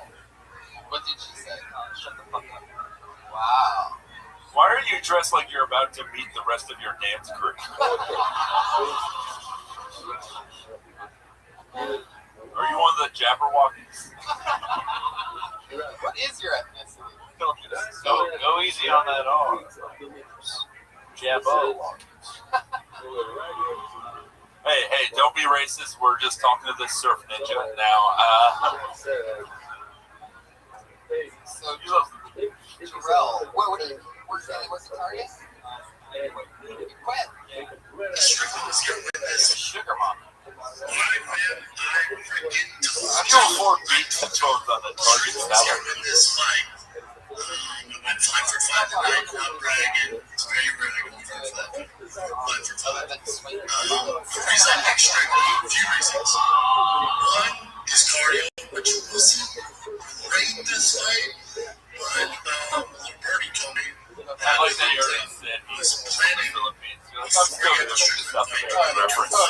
Totally. They won't remember. Yeah, the heaviest he's ever been. Oh, Jungle People are 185 against Strickland, which is tough. So he had to do the most weight cutting he's ever done. And then another birdie told me his weight cut was adjusted last night. And we saw what happened with this steel game. They dicey. So I just figured that Strickland survived the first round, which he did. Definitely didn't think you'd win the second round. I thought you would start taking over in the third, fourth, fifth. When I saw him in the second round, Are you sure you're not mistaking your arresting officer for your girlfriend? That's how I came to my conclusion. And that's why I picked Strickland. While other people in my field, quote unquote, experts picked Strickland, even though he's a massive underdog. Here's the thing. A lot of y'all don't like Strickland because of his rhetoric and some of the things he says to build up the fight. But he beat Izzy Adesanya, the greatest middleweight of all time. You can get him on Amazon. You open that. He beat him. I mean, more importantly, why do you think the PS4 is a better system than Xbox One? I mean, that's what we're all thinking, right? I mean, Xbox One, he's out there, Strickland up on. I freaking told y'all. Strickland was going to win this fight. I went 5 for 5 tonight without bragging. It's very rare for 5 for 5. The reason I picked Strickland, a few reasons. One, his cardio, which was great this fight. Doing what, a crunch out? That Hamza was ready before he had the Strickland fight to go to 205. That was the goal. You're going to adopt that provision so you can action fight against Strickland. Just tough. So he had to do the most weight cut he's ever done. And then another birdie told me his weight cut was a disaster last night. And we saw what happened with this scale game, right? A little dicey. So well, until Krypton is destroyed and Terrell has been sent parallel to Earth. Survived the first round, which he did. Definitely, I think you win the second round. I thought you would start taking over the third, fourth, fifth. When I saw him in the second round, I'm like, this could be trouble. So that's how I came to conclusions. And this fight, I picked Strickland. A lot of other people in my field, quote-unquote, experts picked Strickland, even though he's a massive underdog. Here's the thing. A lot of y'all don't like Strickland because of his rhetoric and some of the things he says to build up the fight. But he beat Izzy Adesanya. He's the greatest middleweight of all time. Right number 2 in everybody's book. Anderson's number 1. Izzy's number 2. Now he just beat an undefeated Hamza. Where's he ranked all time? He's up there. You might hate him. He can fight. I like that you have like really expensive headphones with like the digital watch from 1970. Yeah. I was going to say, before you said Filipino was at least 80 ball Asians. 5 for 5 tonight. Not bragging. It's very rarely confirmed for that. 5 for 5. The reason I picked Strickland, a few reasons. One is cardio, which wasn't great this fight. But a little birdie told me that Hamza was he was on again. Jarrell Benassi. Good job, Jarrell. Jarrell underscore Benassi. We're plowing through it. We're plowing through it. 85 against Strickland. Just tough. So he had to do the most weight cutting he's ever done. Jeremiah, they And have found the another birdie told me his weight cut was a disaster last night. And we saw what happened with this scale game, right? A little dicey. So I just figured that Strickland could survive the first round, which he did. Definitely, I think you win the second round. I thought you would start winning. This place is packed tonight, so these guys are stacked way in the back. Is he coming? Any movement back there from a guy named Eric? All right, then we'll go back to the bucket. Just fuck this whole life up. You know this young lady. At one point, she was a regular on this show. Now she signs up for the bucket. Kill Tony legend Melissa Esslinger, everybody.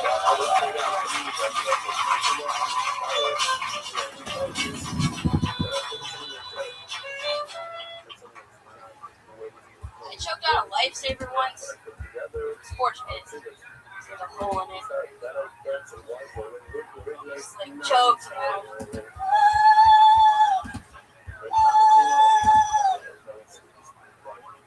Speaking of choking out a lifesaver, I flunked out of therapy today. I didn't know you could do that. I wanted to tell her about my issues with paranoia, but I was too scared to talk about it. So I started talking about my mommy issues, and she just looked at me and was like, "Are you done?"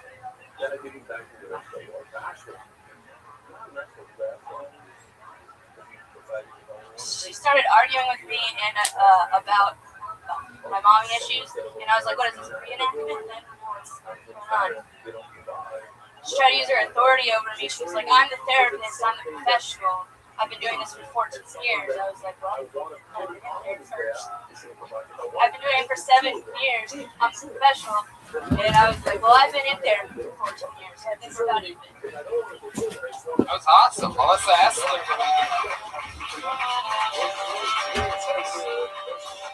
Still have some of those off buttons so that nobody would notice if you didn't mention it. You're the only person that tells us that you've gone off course. You just didn't say that. Just plowed forward. Tony. Does that make sense? Yeah. That gave me fucking anxiety. I've never seen somebody fuck with the microphone stand so much in my life. Nothing changed about it. It was she was shaking like a leaf. You're funny. Jesus. Holy shit. It's sort of like her persona is literally the most fearless, neurotic human being that any of us have ever met. So much so that she was a regular for a while and it just simply wasn't working out for anybody. She was just deathly nervous every week and just wasn't changing. How often? After a few months of embrace. That's just who she is. That's it. She did well tonight, Tony. Oh yeah, totally. That lifesaver thing's hilarious. You can go farther in that. Like, you start asking for help. And it's like, I need help. And then you're like, oh, never mind. You know, the whole noise thing. That's hilarious. Like, adding more to that. The only thing with that stuff is that that's when we know that stuff's written is the point of like standing to create that illusion that you're just coming up with. That wasn't fun. Are you okay? Yeah, no, I've actually gotten a lot better about not showing. It's like in real life, like when you do go to therapy, can you tell that is it true that like this therapist sometimes seem annoyed, like she seems a little overwhelmed with it, and you really feel like it's like different than normal days. No. If this was like a first, we don't get along, so we only saw each other. She ended up slamming the door when I left. Yeah, that's pretty much exactly what I just asked. That's the only time that yeah. She turned on you? Yeah, she was like using her authority over me and stuff. I've been in therapy and I knew she was crossing the line, and she stomped out and slammed the door. It's great that you're channeling all this and talking about this real life shit. I never said You anyone. might need your recommendation to her pad. I would not send anybody to her. I've never said this to anyone ever. You should probably try heroin. You should really try to mellow yourself out. Just snort it. Don't boot it. That's fucking TV junkie shit. Just snort a little. Well, the horse says that it's true, that it must be true. That's a fun fact about this. Ride the snake. How else has life been going? Well, what I would say, have the nervousness and the tension. It's not something you can control. It's something that you own. And that's just a part of who you are. It's just play it up and embrace it. You feel uncomfortable, be the most uncomfortable you can be. I mean, look, I am proof that ugly people can succeed. So just fucking be the weirdest you know? Like He's absolutely right. Like, for example, instead of saying off-bop, like you can say off-bop or something like I lose my, write jokes about losing their place or about getting confused or whatever. Saying like own it, like you can be tired. Just like he was saying about how it's supposed to seem like a illusion. If you have jokes about losing your place, or jokes about how you just fucked that up, things to go through that maybe don't work in the moment, but it still seems completely fun. yeah, If you take on Kendrick, you mess up, just say, You know where you love her. It's the great Melissa Esslinger, everybody. There she goes. Melissa Esslinger. How about that? Did you see? I love that.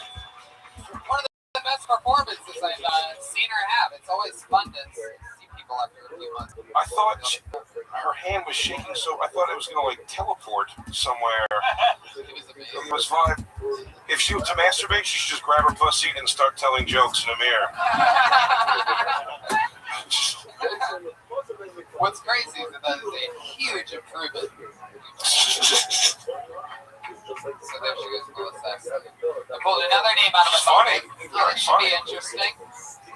shady ass names. We'll see what happens here. Put your hands together for Mystery Dan.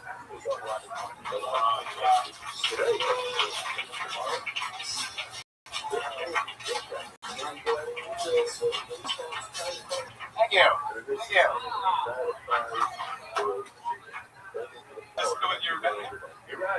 I am so goddamn sick and tired of all these fucking fake news stories. Started with that one about Trump winning the election. I'm watching Fox News, and they say he won. Well, I'm thinking, Fox News, fake news. That's what they do.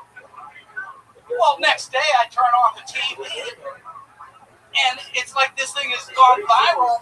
Every network has picked it up. And I mean, it's just crazy. It's like they were so accurate. Like MSNBC was just acting so bitchy and whiny, just like you'd expect. You know, they're so convincing. And it's like every other day they come out with a new one. With some crazy half-ass appointment he supposedly had made to the Trump administration.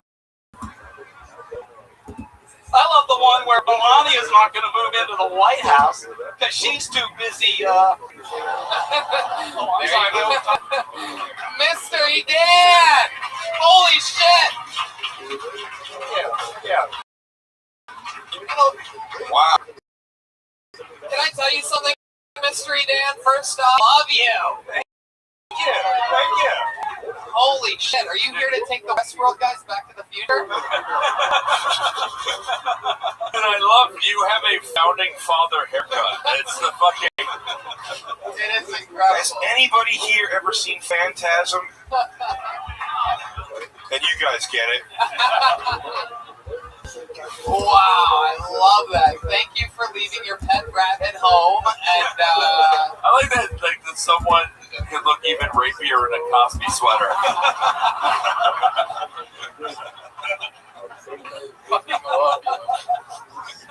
That's so true. You feel like you should just scream science and then leave. I'm glad you could be here and take time for being a piano teacher who fucks his students. Each one of his fingers smells like a different student. A different grade. One of them is most certainly Caroline. God is No, but I want to hear it so bad. You just recited lines from it. I did, yes. Mystery Dan, you are the coolest motherfucker ever. Maybe. Welcome to the show. Thank you. This is your first time on, correct? Yes. I don't know why they fired you from conducting the orchestra. Now you're doing a phenomenal job. And then they started hiring a bunch of different people to play you in the KFC commercials. You look like you invented the word sheeple. I would have liked to. I really would have. We're glad you're here with us, Mystery Dan. And But thank you so much for having me. not out opening the door at every haunted house in the country. Look at the fucking face. Wow, Ichabod, you better watch your ass. We might have the greatest guest of all time. This is gonna be nominated. I call you a creepy uncle, but I can't imagine any family acknowledging your existence. Well, that's why I went with Mystery Dan. It was in my family's request. What's your actual name? Scullum? Dan Scullum. Oh, okay. It'd be weird if it was like Jeff Skull and Mystery Dan is just a mind fuck you. There is no Dan. My mother went back just to see. Stayed in the pocket there. I would love to see you. If you were the guy on the political channels, I would watch the dog shit out of that. What is this fake news? Like your approach on, I could watch you for hours. Your career is right on track pants. So how long have you been on stand-up? About 3 months. About 3 months. Love that. You just started doing it. What made you want to start trying it out? Something you've always wanted to do. Well, no. You were getting bored living on the front of the corner? Yeah. Well, I was good at other things. Ever since everybody started telling you that you remind them of George Carlin's corpse. Yeah, like maybe I should get off the Quaker Oats box so I can get my life together. So, what have you been doing your whole life? A lawyer by trade. A lawyer? What kind of lawyer other than shady as fuck? By the way, defending yourself on your own murder trial doesn't make you a lawyer.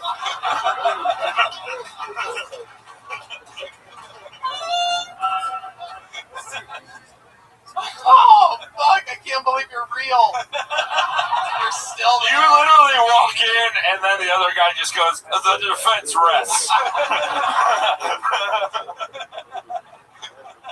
I was just trying to pet her. Where can I park my gyrocopter outside? Oh, I love it. You look like you're having the time of your life, Dan.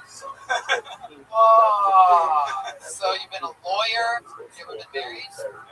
What's the life been like? Somewhat solitary. Yeah. Yes, I was a very closeted gay guy. Very late bloomer. Right turn. Awesome. I don't know if you're into bears, but the first guy on the show is looking for some dick. And it looks like you're the person that can get him back to the 90s with your DeLorean.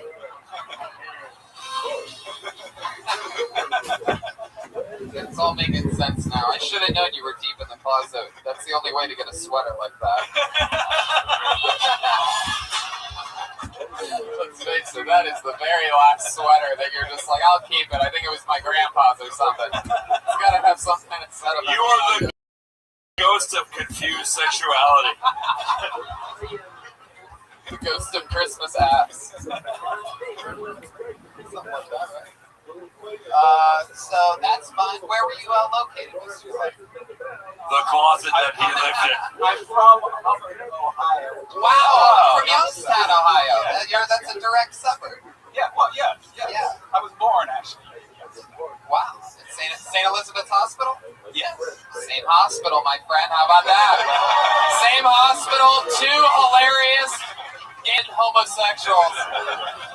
Very, very funny, man. You wish you had the confidence that he does.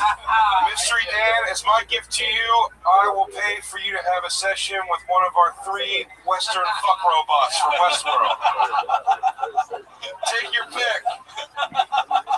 Somebody's... Oh, yeah!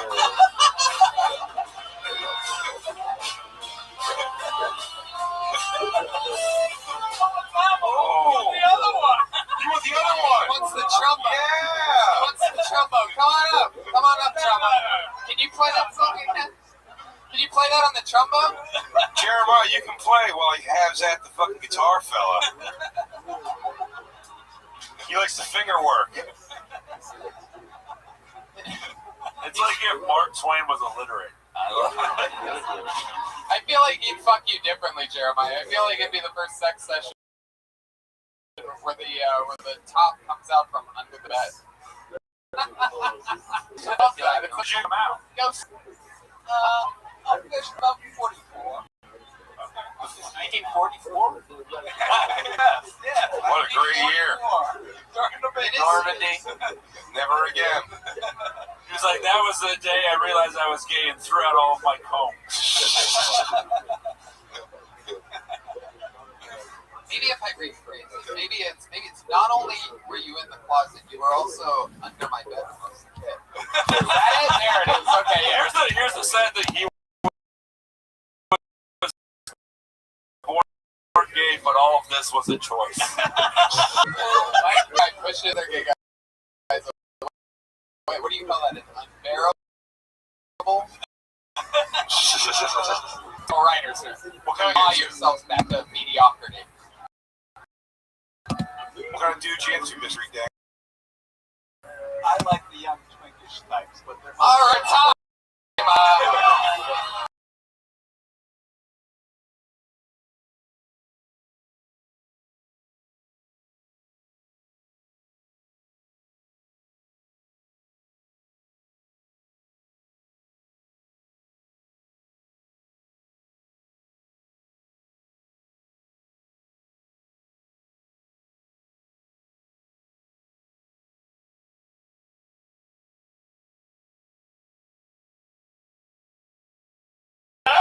I got my own problems, you shaky bitch. That's literally. It looks like Charlie entered the chocolate factory, closed down.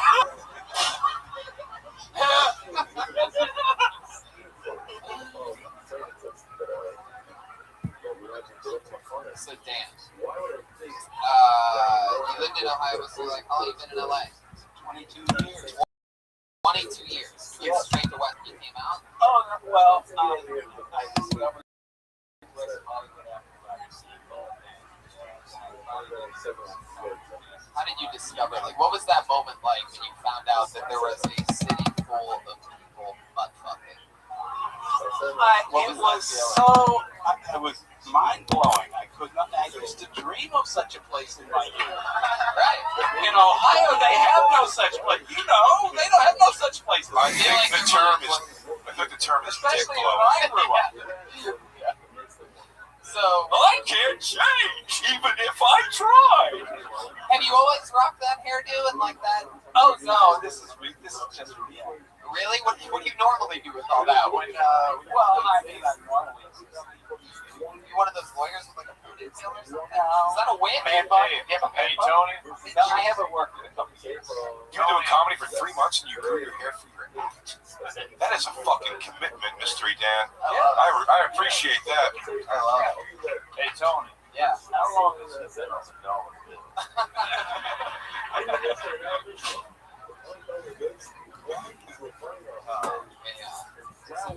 When was the last time you had a new one? You all love it.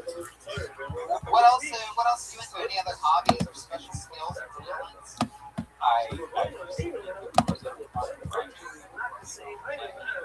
What's 10 that? years. Yeah, it's basically.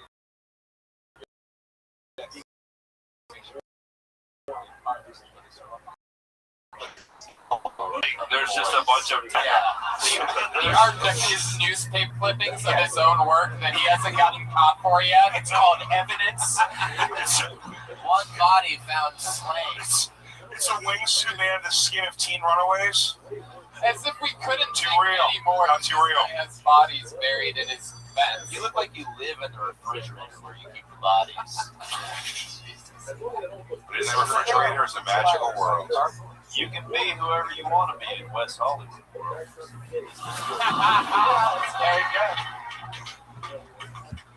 But here, this is what I want to quickly say that I do fucking love you because comedy is full of so many young, bitter, entitled, dumb fucks with backpacks that quote podcast.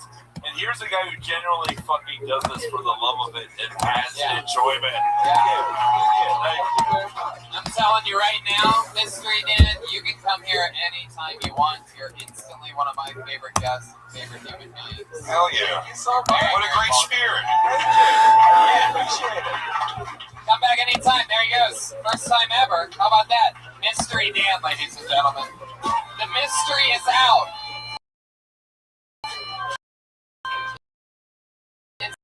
It's no longer a fucking mystery. He waited for his parents to die to follow his dreams. There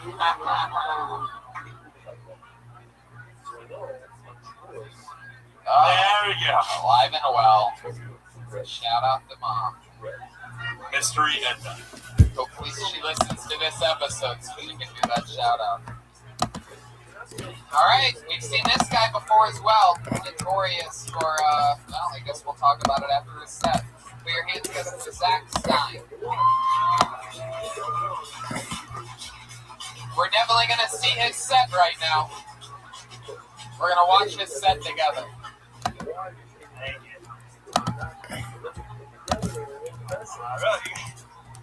You guys might notice, like, there's my chest, like, a spot on my hands. I just don't think it's, like, irritable or anything like that. Just freaked out. I suffer from depression, and doing stand-up, making people laugh is one of the things that makes me happy. I'm not going to kill you guys with laughing at my next joke or anything. Just think, like, you don't laugh, that's what I might do. That's very dark. Hopefully, no one here has killed themselves. I won't talk about it again. You guys know sometimes people kill themselves? Yeah. when they do that, like people always say the same thing, like, "Oh, that was power stuff." I agree with that. I suffer from depression. Sometimes I get down, blow my brains out. But I'm just too fucking crazy.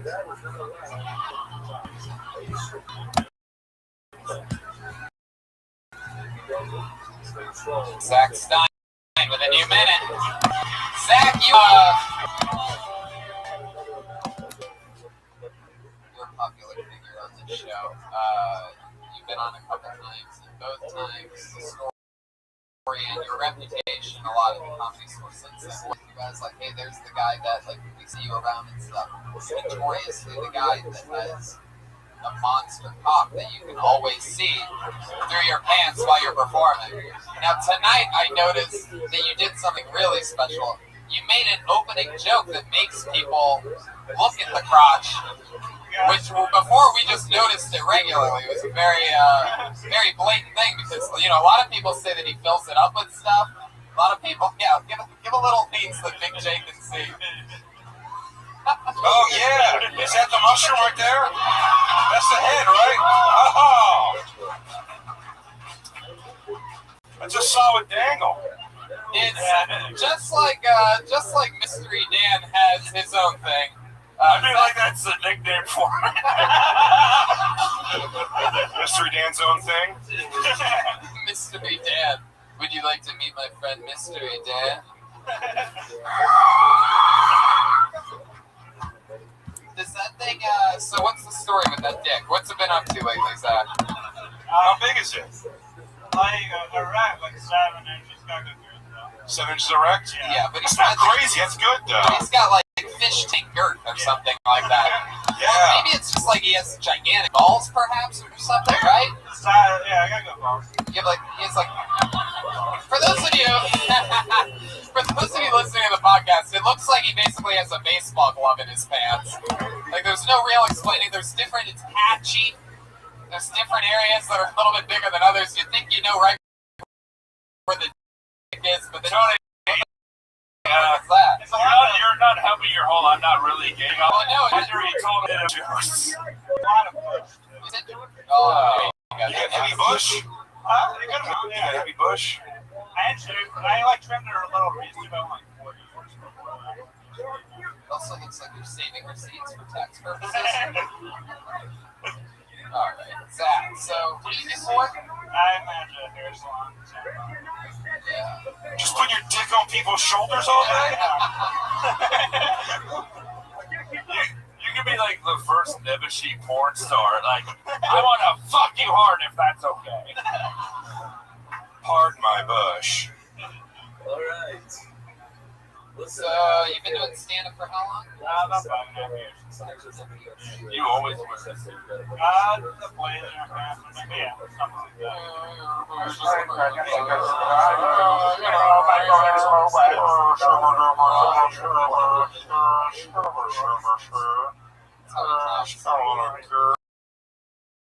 The blood pressure of the dick is just all of a sudden. You look like you've never said mom and have only said mother. But she died years ago. No, Mother, I like her. I don't want to hurt her. But you made sure that you got her silverware or something weird like that. Parents still alive? Oh, yeah. They are. What do you do? Professionally disappointed. Is your dad rocking a piece? Like when I was a kid, it looks pretty fucking big. I don't know now. You know, everyone thinks their dad's cock. They all look big when you're a kid.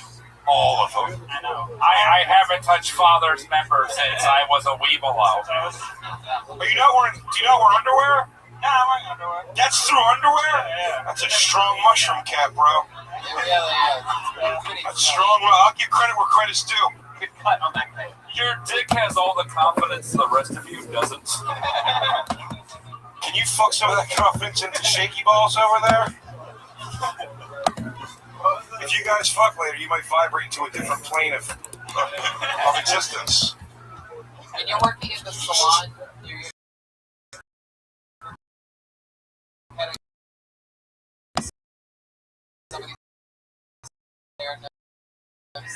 Dick just grabbed the scissors. It looks like a rat. share my see rattle. Yeah, what you got your dick?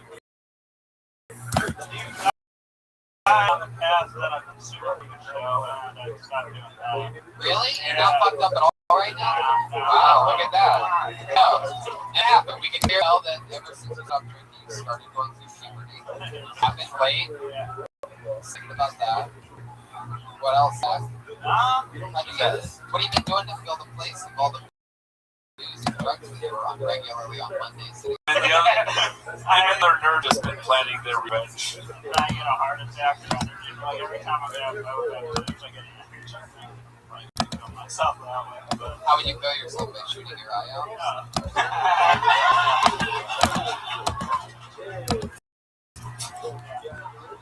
All right, Zach. That is actually a new creative take. So points are Zach, you did it again. Another spot on the show. I don't even remember what you really talked about. It doesn't matter. Let's move on. Zach's on Twitter at @hack_Stein. We're playing through tonight. I'm excited about this. Last guys understand. All right, this looks like a new name. Put your hands together for Jerome Tennyson.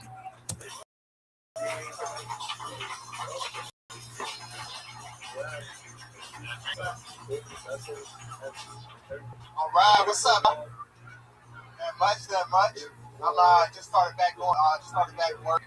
I was on Christmas break. I'm a high school math teacher. Yeah, I love it. I love my job. It's crazy because I'm thinking like dealing with high school kids, you know, I don't pay attention as much. But last time I wasn't paying attention, the fight broke out. Yeah, this is how the fight broke out, right? They were taking the test, right? It was nice and quiet. I put my head down for a minute, you know, and I was like, joke, you'll tell me. And then all of a sudden I heard, hey, get your own Scantron. Other student was like, nigga, ain't nobody looking at Antron, dumbass. I was like, oh, I looked up. Saw two Korean students. I was like, what the hell? Out of school? What am I at? Then, like, they tell us, like, when, so they tell us as teachers and stuff, we can't touch the students. So I'm trying to break up the fight with my voice. Sound like, hey, not in my yard, y'all ain't gonna be doing that. I was like, okay, let me call security. But this is my first year there, and I didn't know security number. So I'm sitting there for like 5 minutes looking for security call. You go ahead. Go ahead. Hey, looking for what? All right. That was great, Jerry. That was awesome. Great. First time on the show, right? Yeah. That was great. How long have you been on stand-up? 10 months. Wow, that's fun. You really are a high school cat.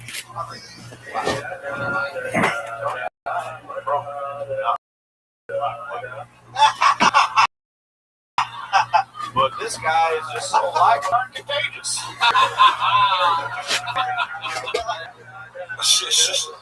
I gotta say, black people are so not into snitching, they don't even know the number for security. All right. That is true. What's the number for security? How long have you been teaching high school math? First year.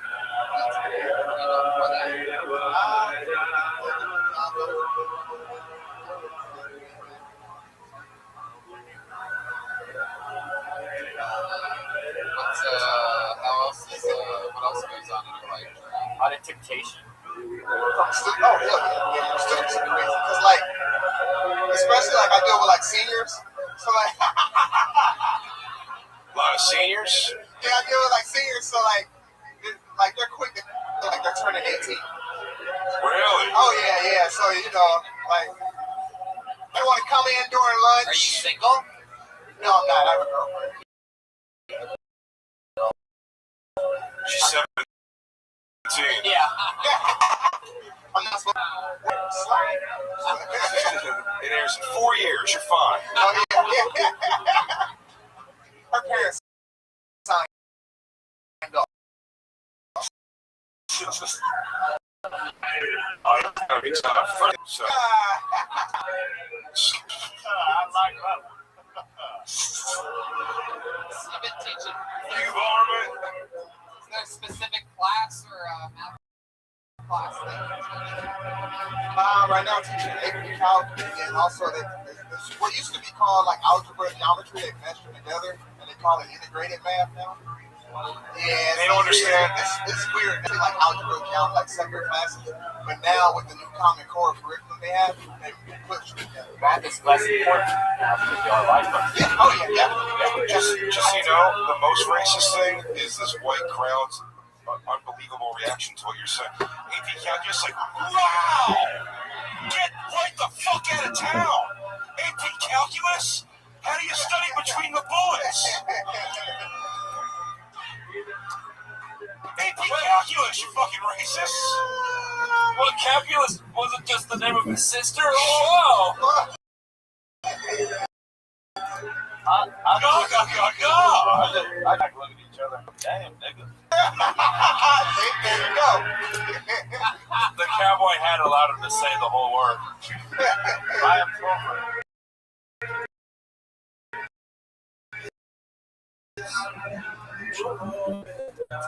The stand-up was really good, and then like, but in the moment, How long have you been doing it? 10 months. Oh, yeah, that's what I'm saying. You'll be fine. No, she's not. I said this to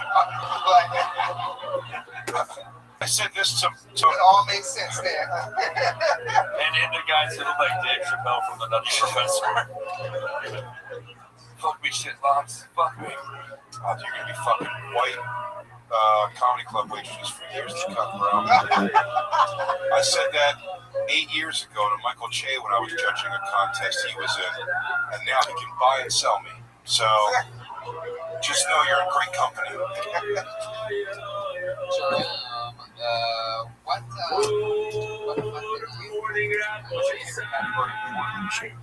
favorite category in porn is probably young, high school. No, you gotta throw them off. You can't just in case they check a certain. You're right. Fat grandma. Let's see, what do I like now? You know what's weird? Also results for high school girls. Definitely not young teens.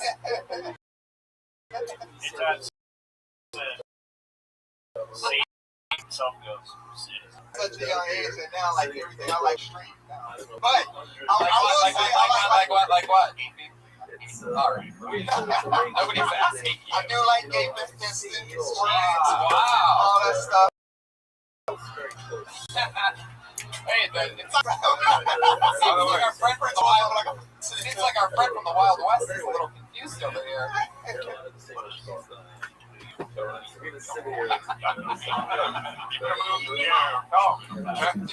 I'll tell you one of the saddest things to me is he's going, I like gaping, fisting, squirting, and I see my girlfriend for the first time at night doing this. Settle down! You went black and went back. You beat the odds.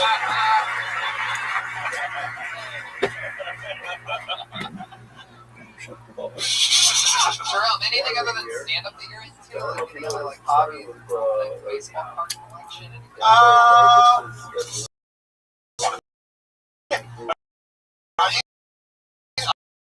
I did used to collect cards, and then my uncle, dead uncle, you already know.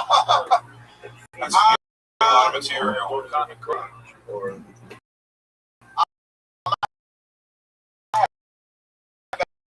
Basketball cards, rookie cards, Wow, to think that your uncle But your crackhead uncle only stole baseball cards of crackhead athletes. Yeah. Pretty hilarious. You gotta support my uncle. Not good. love that. Cool stuff, man. You absolutely fucking killed tonight. Oh, thank you. Yeah, great job. Real life. So there you go, Jerome Tennyson. All right, thank you. Spelled like Tennyson. As in, I ain't playing no Tennyson. Jerome Tennyson. We're having fun. A wacky path. Fun show so far. You guys having fun Monday night comedy show? This looks like another new name to me. Put your hands together for Jihan Sabir.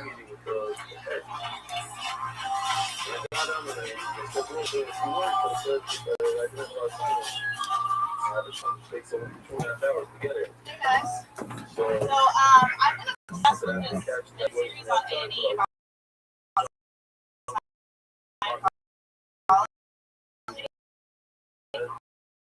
I don't know if you caught it.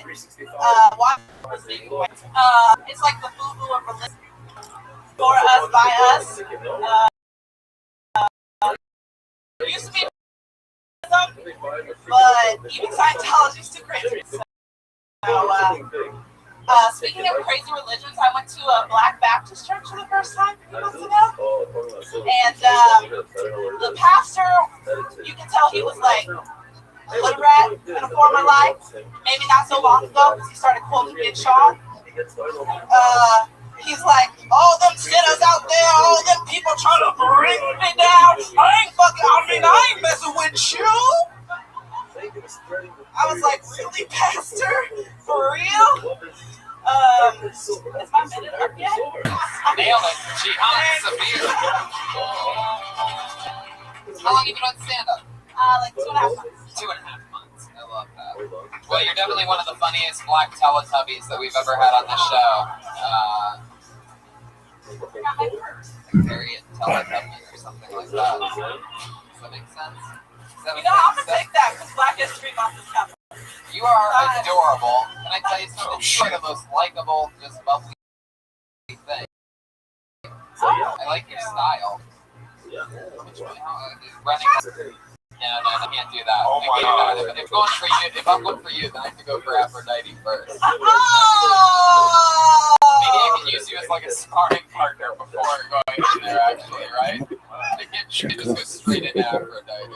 I will never jerk off more to a thought than Tony fucking this chick. The concept of that makes me so happy. Yeah. Sometimes you gotta stick to talking for a while.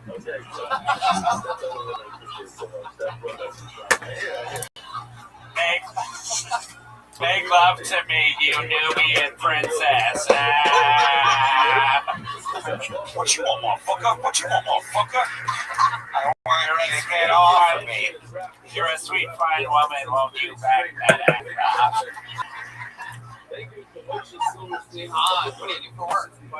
Nanny. Ooh, a baby that needs some sick. You look like it. Everyone does. Yeah, your titties are huge. How big are your titties? You don't know the size? I know the size, but That's where you're gonna keep On a private. scale of 1 to Big J. Let's just. I don't know. Mine being perfect.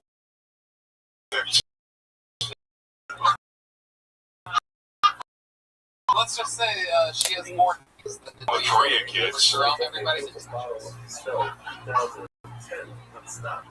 I am programmed to like that. Now, when did you sew that dead octopus to your? You ain't coming at me with that beard. Oh shit! The defending, reigning roast battle champion of the world, Mike Lawrence, is a guest on this show. People are taking shots. What do you do for fun? What else do you do? What do you talk about? Scientology.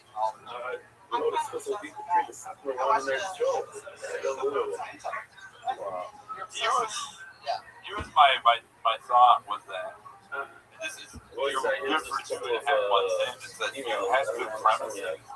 And as you know, the more you do it, you'll explore those. Because like you would say a punchline like the Scientology for white people thing, but then say 3 or 4 sentences after, which were redundant. So like the more you do it, the more you just like repetitive and stuff. Like even like the Big Sean thing, if you ended on his act out, which that so. Oh God, Mike's trying to fuck. Oh, she noticed my beard. We're gonna look like Neapolitan ice cream. Oh, you're the beard there.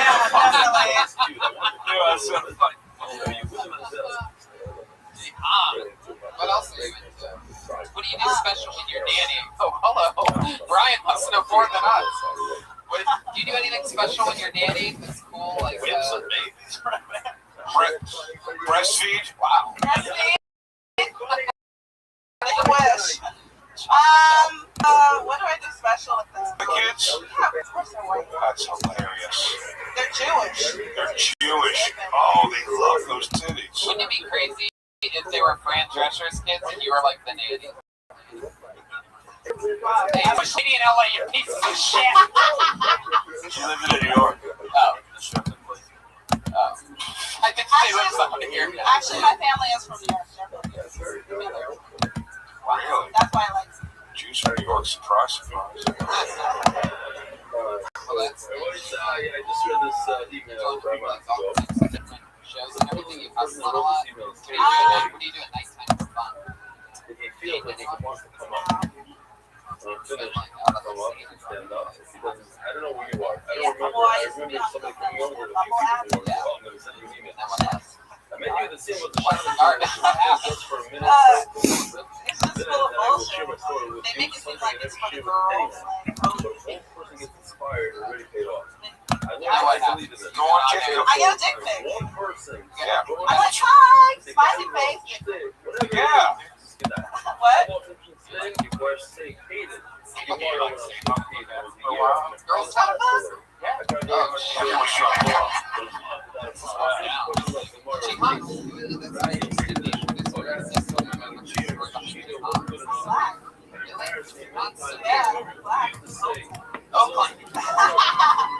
That's terrifying. Yeah, my name is Egyptian. It is Egyptian.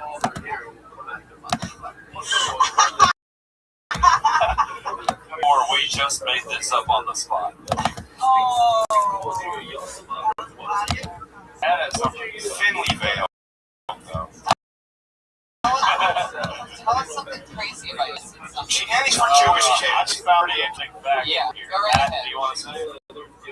I guess. Can I say it? Yes. Haggis had sexual relations with children. 2.5 months?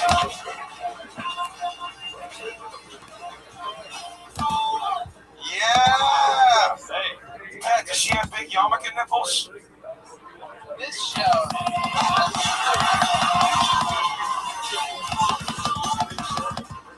Wow, Brian Redband. did he have the hat on the entire time? That's hilarious. Did you have fun with Pat? Want to talk about this? Or no? Is it feel comfortable?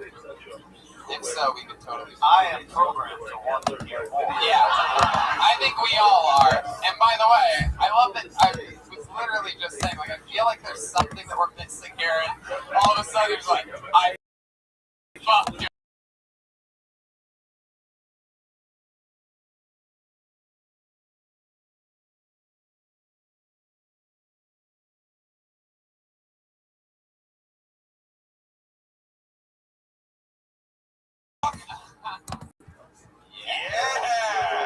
Yeah. So tell us about Pat. Give us some, yeah. Anything funny that you remember? Not funny. You know, let's not worry about funny. Was he a generous lover? Yeah. Yeah. Yeah. In what way? Like, did he take his time? Did he put on like a Jodeci album or something? Yeah, I'm from the 90s. Dude, you know what? I did the first time I played Cameo. Word Up? You got fucked the word up by a white boy? I don't know if Cameo's alive, but if he is. And by the way, I'm pretty sure that I just heard the first time. Oh! Cameo!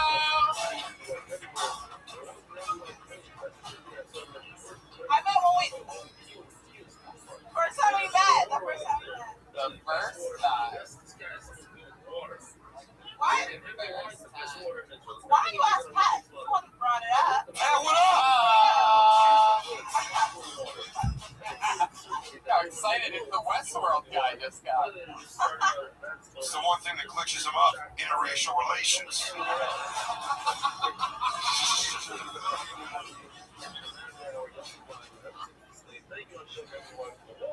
Jeremiah Watkins on another level. Pat, any fun memories?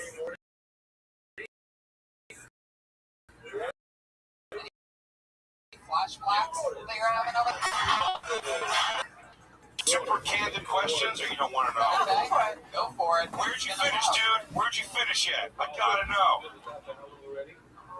Yeah, you do. Yeah, you do. Everyone remembers the first time they see their badge on that hot black skin. Hold on.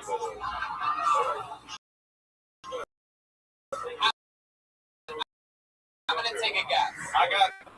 Yeah. If I guess correctly, will you tell me if I'm right? Yeah.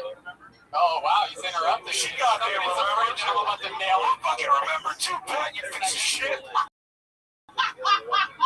Of course she remembers. How could she forget?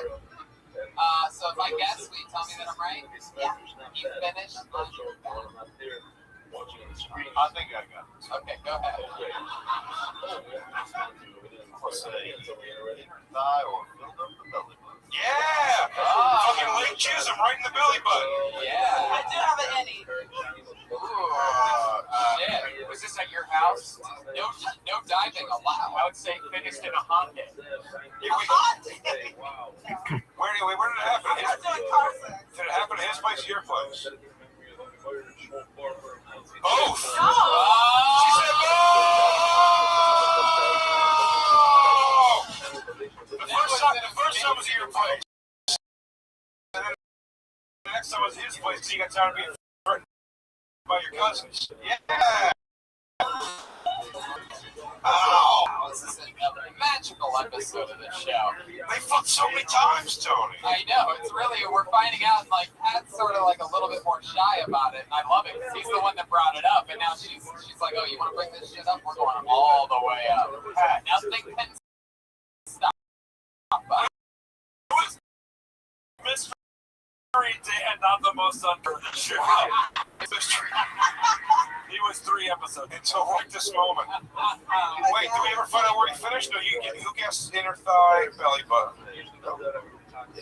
I'm gonna say right on the fucking titties. Yeah, I'm gonna say wait for it. That seems like the target. Elephant necklace, right on the elephant necklace. And by belly button, I mean mouth. Oh, yeah! They call him mouth. It's the button to her belly. Pat, you want to give it one more guess? All right, who's right? Oh, right side! Piece of shit!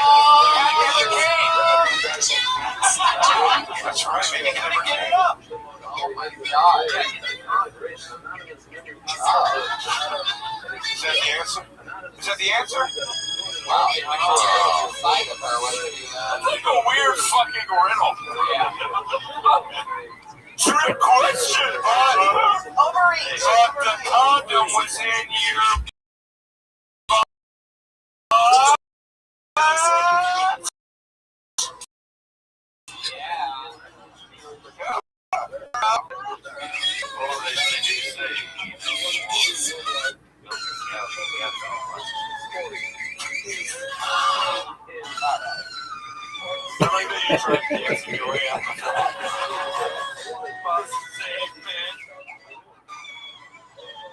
Jihan, you are beautiful, stunning, lovely.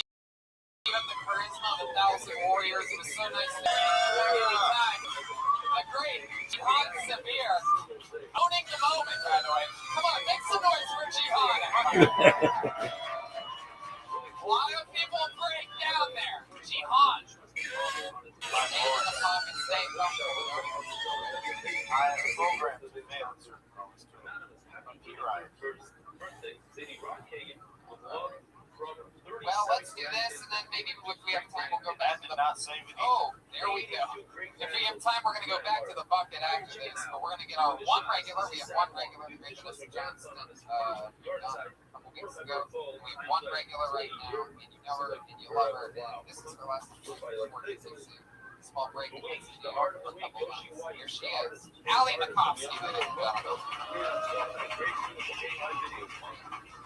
and gentlemen. I also fuck Jihan.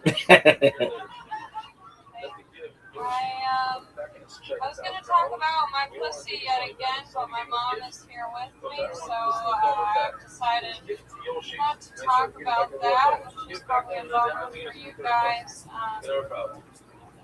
But I am curious, you know. I think me and my mom, I went to see my baby niece or whatever she is. And she was so cute, you know, she has her dad's eyes for mom's face. And I'm just wondering, like, do I have my mom's pussy or my dad's? It's not something you can really ask, you know, but I'm like, Mom, does yours hang a little to the left too? And how do I ask my dad, hey Dad, does Aunt Cheryl have a loose puss? Where does it come from?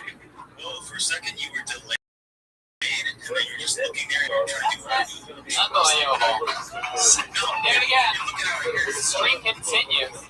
Another new fun minute. Never get to see Please know what a nasty secret. I'll look at to see if they watch this episode, which they will. Yeah, self-deprecation. Someone's gonna call me at some point and text me to get into the building. I guess we just walk to the side of the campus or just instead of letting them in, just like college. that's okay.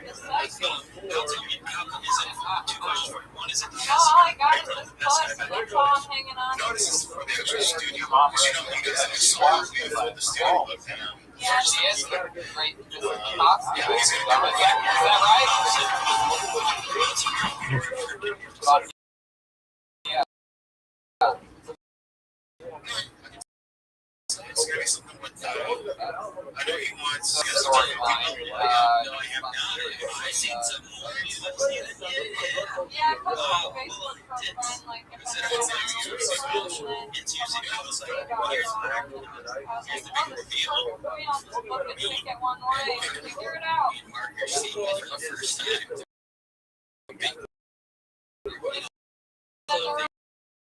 Got tickets, so I was like, well, I got this ticket, and that's it. So I went to take my pussy jokes over to the big city. You'll be so surprised. This girl just came out of nowhere and already has 23 minutes on her pussy. As a New Yorker, I'll say, we're ready for the truck. I have a super question about you. Do they make a new film for every time? Yes, for every film. So they give a different film. There's one time we did, and every time someone we did, I know what you said. That was pretty awesome. I enjoyed that. I like that compliment. I said 1,000 warriors. You have the charisma of 1,000 warriors. Yeah, she does.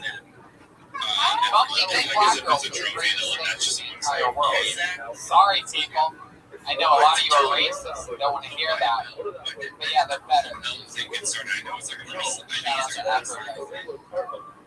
It should be like a Death Spot show where it's all the comics and fuck the past. Who would headline that? Maybe Jeremiah. This program experiment are these ones called suspended he's still here. So that's why answer your question. Did they grow in size over time? When they got party, it took me like why did it take me so long to get the joke? That was so easy. We were talking about her pussy in front of her mom, and everyone was fine and comfortable, and then you had to go to the folks. And full disclosure, Jen, folks at home, I told the guys I had some podcast. Sugar high, caffeine high. Mom, I'm going you through Thursday's coach, ingrown hair. Problem or not? Mom, do you think you have a pussy tail? Let's just get to the chase.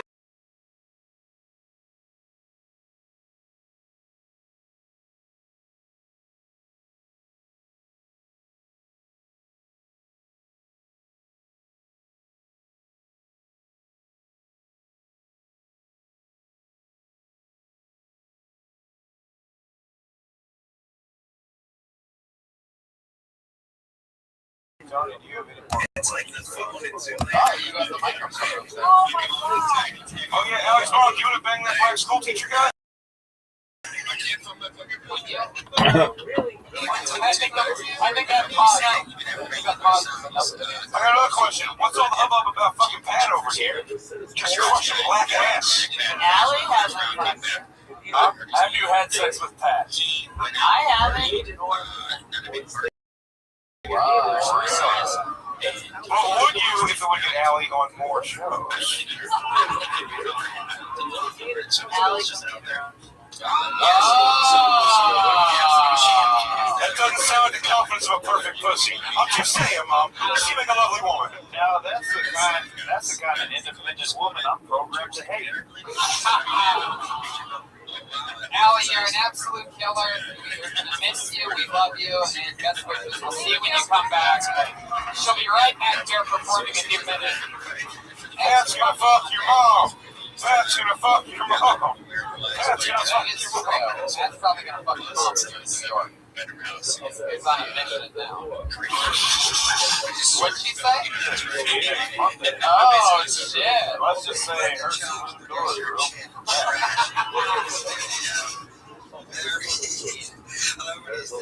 All right, I'm going to do it one last time. It's going to be quick, and this is put your hands together for Paul Douglas.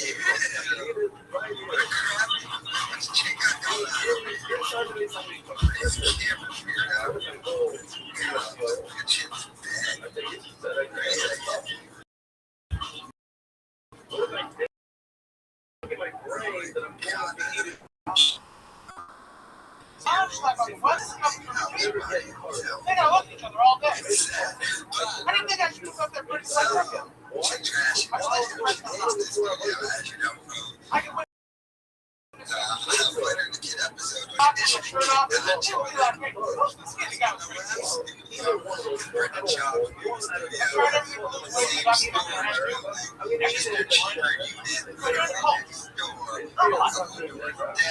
say what you want, but no one cares. I was talking about myself. The more I'm comes up to me, you guys are that's right. Especially guys like me. He's commissioning Paul Douglas Nucci, obviously nailing a joke there, a running inside joke on the show that Jeremiah is extremely fat. You knew that, right? Going into this? You listened to the show before? I've listened to the show.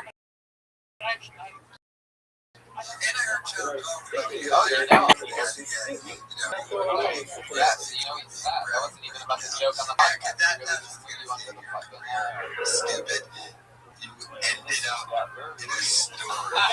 And you have to remember, this show started with a fat blonde and that's the fat blonde. Well, yes, he has the biggest. He's gonna get a new studio. Remember, yeah, you never really told me about Paul Douglas. about the story Paul Douglas. The number one prize. You're a medium. And then he tells Chip, Wow. He might be the most. Chip took a video. Chip had a You're on this is what he is going to do it. Then last minute, Bob and Chip went, guess what? With the body of Newman. You look like you still can't emotionally accept the female Ghostbusters. What else, Paul? Anything else about your life? Anything crazy you want to say? I don't. Are they here tonight? Special shout out to the Mersey triplets. We've run out of time, unfortunately. I got to bump the Mercies. Let's give them 60 seconds. No, we can't. We're over overtime. There was Paul Douglas Nucci. Special shout out to the Mercy triplets. We love you guys. We'll get you up here next week. The drawing for Ryan J-Belt. Special shout out to David Deary helping us out. Jamie Vernon back at home. RyanJBelt.com for your art prints. Josh Markovic, Allie McCoskey, Allie's mom. Follow her at Perfect Pussy. Pat Reagan. I just thought it was just like a subscription site headline in that show. Me. There you go. Pat Reagan's on Twitter at Patty Reagan. Reach out, I really appreciate it. He really does. He actually does respond to you. If you reach out to him, he has so much extra time and not enough going on. So where he literally responds to everybody, where you'll get lucky to get like a favorite from me. He'll about every fucking response. I've seen him do it. And check him out on Roast Battle every Sunday, 11 o'clock. Roast Battle, Comedy Central. And my joke was funny because he has so much going on. He's also on the goddamn Comedy Jam on Comedy Central. Yeah. His own hit show. Joel Jimenez is on Twitter at Mostly Sorry. Big J. Okerson has a new show coming out on CISO called What's Your Fucking Deal? I Did It. Crowdwork show, New York City. So fun, man. Yeah, and listen to Legion of Skanks and Bonfire and all that good shit. Legion of Skanks is one of my favorite podcasts in the world. Big J, one of my favorite deals. I love you, Tony. Thank you for having me, man. Here's what I'm telling you. Have me on here. I love you, buddy. Reigning, defending, amazing, roast battle champion of the world, the great Mike Lawrence, everybody. What's Yes, going on with sir. you, Mike? Zany, Chicago, February 16th through 18th. Yes, and I'll be at Zany's Chicago soon after that. Lawrence at Zany's. And the trombone guy. My trombone is at Mount St. Harrington if you want to follow him on Twitter. Yeah, no one wants to follow him. He doesn't tweet at all. Just We'll see how this storyline develops. You guys were here the first night that the shy trombone player came on. Live audience, thank you. Good night. See ya.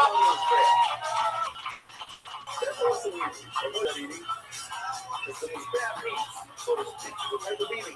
There's human eating and there's most bad eating. We thought they were going to do that outside of the Rico. Oh, the Zionist particular boy again, one of the Zionist particular. There's a hacking of the north of the book. Or now we have to the actual flower of the deal.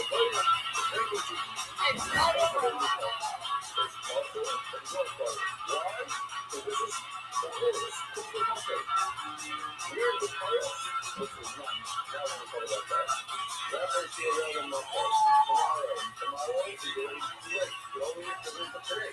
So you tell themselves you're going to eat the meal tomorrow.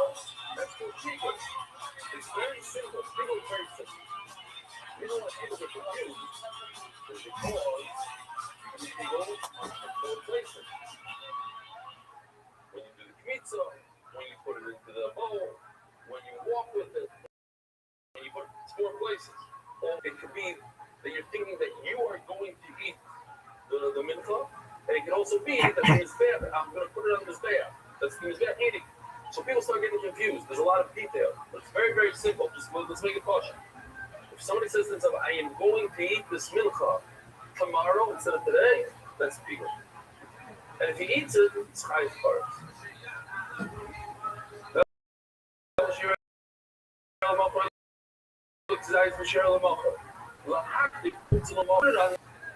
That's also a type of eating. That's chutazman. But gezai is not into the malcha. Yeah, the gezai. He's not going to talk about the gezai. Or to be maktir the lebaina tamar, not the flour, but the lebaina. Here you go with the other parts. That's the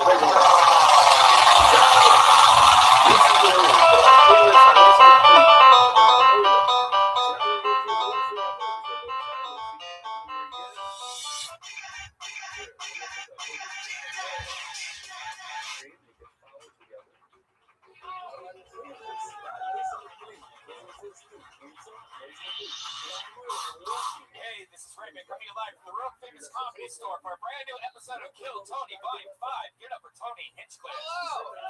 Welcome. Good evening. Make some fucking noise. You're at the #1 live podcast in the world. Holy shit. Holy shit. I'm so excited about things. We're live stream right now at DeathSquad.tv. That's fun. DeathSquad.live. DeathSquad.live. We are live right now with everybody to show. We have a house artist here drawing tonight's episode, Ryan J. Edel. He has a blank sheet of paper, so all of you are being lazy and just enjoying the show. He's drawing tonight's episode. You're going to see that at the end. Jimmy Vernon, not yet. Josh Martin Comic, look at him. He's the real guy. Look at that nerd. Listen to that buzz. He's in charge of figuring out what that is.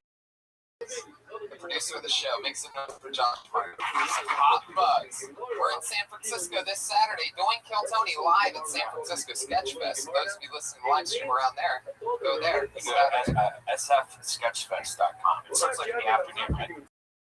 3 o'clock or something like that. We're also doing Moon Tower. Kill Tony is going to Moon Tower. That's in April 21st. And I'm doing stand-up everywhere. San Antonio, Calgary, all these crazy places. That's all at TonyHinchcliffe.com. And your website's down there. Is it? Yeah. Oh, boy. You got hacked or something. Thanks for telling me now. It's a live show. I don't know when you found that out. I just found out on the way here. On the way here? Yeah, because I was looking at your website. It's down. Well, there you go, people. It's a real live show right in front of you. Just got the news broken to me that my website's down. You saw me earlier. You didn't tell me I could have easily have sent you a text. Literally just found out. All right. Well, if anybody's listening to the show that knows how to fix my website, do that real quick. Breaking news: my website is down. Anyway, we're into the show now. Every week, I always have hilarious guests on. Tonight's a special fucking good. Ladies and gentlemen, I give you one of our favorite guests, one of our favorite comedians in the world. You know him from the roast and so many great things. It's the great Anthony Jeselnik, ladies and gentlemen.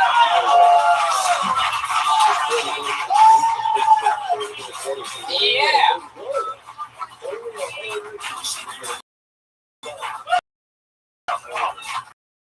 It's good. Anthony Jeselnik. Been here a bunch of weeks. How's life? Everything good? Things are good. I was on to my first day of sobriety. Oh yeah. After about 3 weeks of a real bender.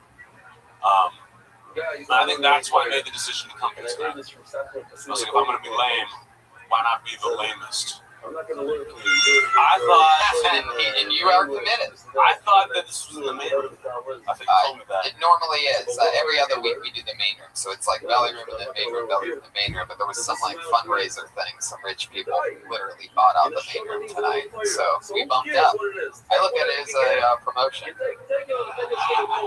I look at it as information I would have liked to have. You have a no belly room clause? Well, it's about to get worse. You know the Kill Tony band. Everybody loves them so much. They do a different intro every week. They try to keep it original, something in the news, usually something like that or anything. Put your hands together for them. It's the Kill Tony band. Pat Reagan, Jeremiah Watkins, and Joel Jimenez.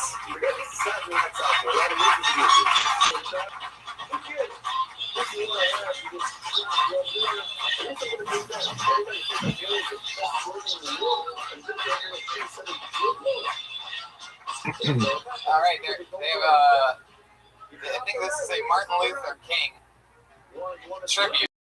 They are holding could be Martin the theme song Lawrence show. But with Martin Luther King masked on, because it's his day today. Wait. I got the back of yours has Raisin Bran. Did you guys get those off of cereal boxes?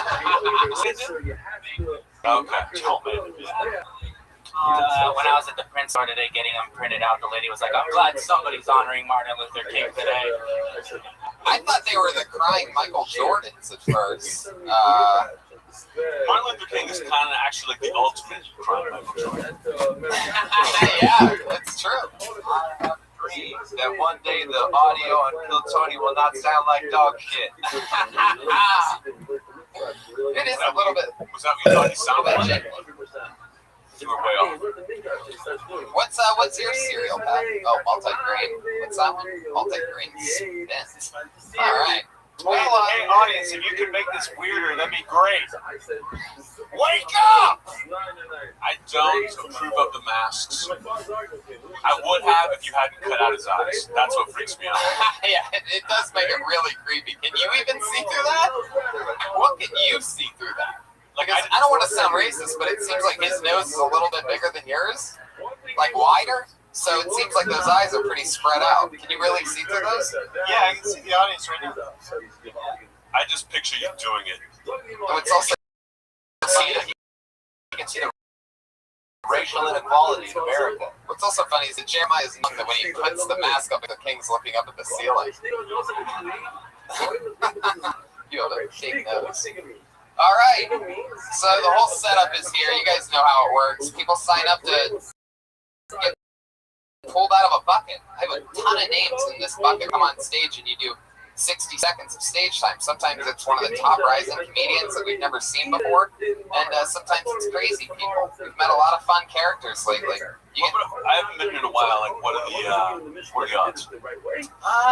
Yeah, it's really tough. Sometimes you get like all like these like cool stories, and like everybody kills. Sometimes everybody bombs. Sometimes it's a mishmash. So it's hard to say, but I'd say 1 out of every 3 people are pretty like it's. We're gonna find out something really crazy. So just to recap everything you just said, 1 out of 3 people. If I had to guess, but sometimes it's all of them. We were holding these. We were holding these masks like 4s in a lineup, like hoping to get chosen by John. All right. Yeah, real good one, Pat. Whoa, little turmoil there between the band members. Yeah, he's been texting my girl lately. Whoa! Is this true? I don't want to talk about it. Dude, he keeps airing my business on the show. I don't want to fucking talk about it. You're texting my girl, and I'm tired of it, dude. It's freaking. Aphrodite's been texting me, everybody. Okay. Let's go. Don't you dare do that! You did that to Gentleman at the top of the show, and I think it set a weird tone because. Gentleman, his first line, you give him a wah wah wah. He's a freaking guest. Treat him like one, Red Band. He was talking about at the time. He was talking about not doing good. So I think the sound effects sort of made sense. But the second one, now you are at your limit on this. There's a feeling in this room right now. And what's amazing about this show is that it's so great. That I just know it's setting. Anyway, if I pull your name out of the bucket 60 seconds, you know your stage time's up when you hear the sound of a kitty. Right about then, or else you're gonna bring out the angry West Hollywood bear. There you go. Oh, that's how loud it could be the whole time. That one part when he turned it up, that's how good the audio could sound the whole time. You guys ready to start the show or what? Tony in the attic of the comments.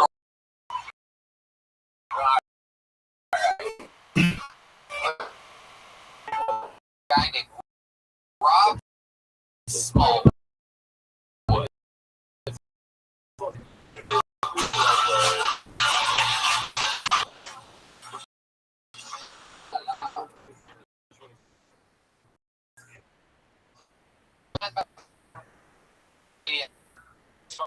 For Jeremiah's dick. It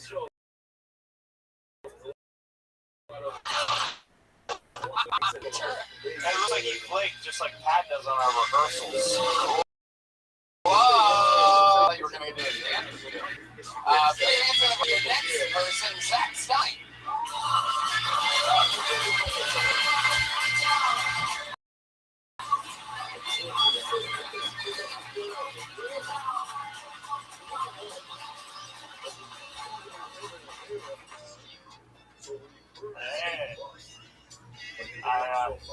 I'm losing weight. It's got me in a weird weight right now, though. It's bad enough to complain about it in public, but I'm not skinny enough to be happy. Why be such a big deal? There's so much pressure being thin from society. And for me, it's not like magazine covers or anything like that. It's way closer to home. I'll be on like Domino's.com. You know, like this pizza serves 3 to 4 people. I'm like, fuck you, Domino's. I don't need you telling me how many people I am.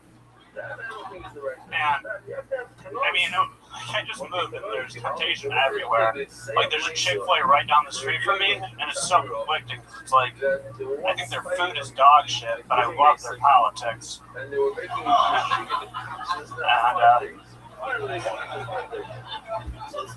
I burned 1,000 calories in 30 minutes the other day, though, which some people think is impossible, but it's not. You believe in yourself, and you tell the elliptical that you weigh 600 pounds.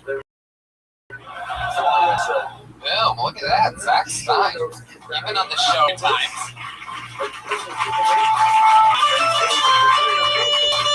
You were on last week, too. Good luck with the show. Yeah, I know this guy. You do? Yeah, I actually know him.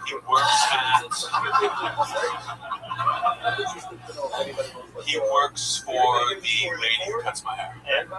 Wow, yeah, we do know that about him. He's known for working at a hair salon and what the fuck just happened? Speaking of balls dropping, he's also known for he's famous for his dick sort of showing through his pants. Not tonight. This is a different Zach Stein. This is the first time out of I saw him helmet. Well, I mean, Brian also pulled out binoculars. Anyway, he's known for it, or he has a bit of that? Yeah, it just happened. You do it on purpose a lot? I had, what is this, 3 or 4 times? Yeah, about 4. Yeah. You can usually see the outline of his cock. Yeah, very clearly, obnoxiously clearly. More than anybody we've really ever seen. Even from your angle. Yeah, so yeah, it works on the angle. So it's it's really not happening tonight. Wow. And he doesn't put it straight up, under the belt. He just kind of crops it on one side. 3 out of your 4 appearances were probably in khakis, right? No, these pants, but I'm losing weight, so I got on my pants side. You call it cocks. Oh, yeah. Yeah, another great one by Pat Reagan. Whatever, dude.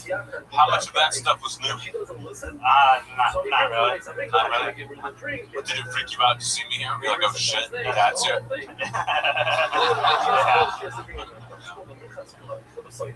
Anything crazy happened at the hair salon this week, Zach? You were on the show last week, right? Yeah.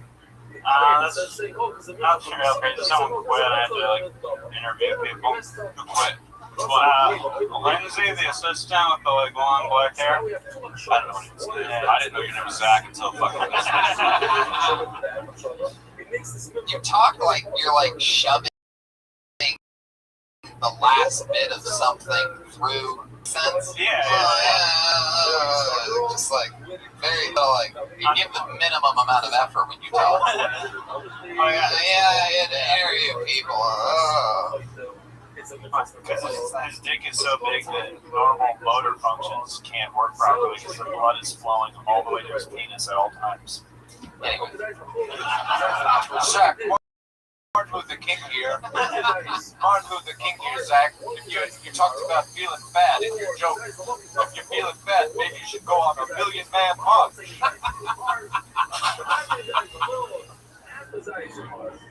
Stop it. He had a big dick too. Oh my god.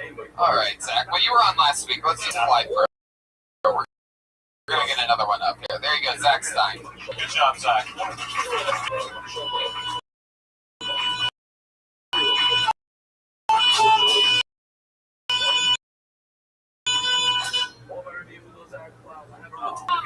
There is a weird feeling in the air. I've been waiting for it to give up, but it's really not. I'm waiting to see if it's just going to handle itself or if it's going to be funny. It's usually a fun time. Yeah. When you told me tonight I was supposed to judging, that's the fun part. You're like, oh, it's just you. I thought we're in for a rough one. No, it's not. No, Zach Stein was just on, literally. I think he was the last person on the last show. No, I liked him. He was funny. Yeah. Anthony's funny. It's weird to see someone you know and then have to just watch them come. Anthony's face, or your face during my Martin Luther King Jr. bit. It was a face. There you go. Holy shit, we call that a bit? Oh, it looks like you were the jazz leg. Go down. It's getting weird over there. It's a weird It's show. like the way you wish they were less funny. You would like this band. I pulled another name out of the All right, 1 second. Pat and I were doing a bit where we're going to be angry at each other the whole podcast, but guess what? We're joining forces and we're going full steam at Jezelnik. So you better watch yourself. And watch yourself, audience, too. What's wrong with everybody tonight? What's happening, everybody? We can't do a whole show like this. Everything's okay. We're just getting started, guys. Relax, Jeremiah. I don't know what's happening over there, but I pulled another name out of the bucket. Hey, you shut the fuck up. Now that's unacceptable. Pull the name out of the bucket. 60 seconds, uninterrupted. Kim McVicker.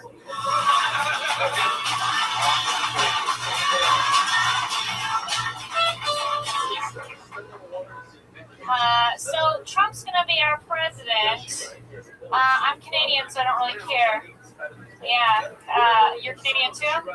Did you hear about the immigration site crashing on election day? The Canadian immigration site crashed on the election day, so it's harder to get to Canada than you think. You have to prove that we need you in Canada if you want to go. So we have some beautiful women here. If you want to move to Canada to become a stripper, no, this is 100% true. You have to send a naked photo of yourself to the government. You can Google this. That means there is a man whose government job is to look at naked photos all day long. What? What if he has a fetish? What are we gonna get, a bunch of midget strippers? I don't want that. I can't. I am short, but I'm not that short. I can't even imagine the rejection letter. There we go. Wow. Can't make it back there.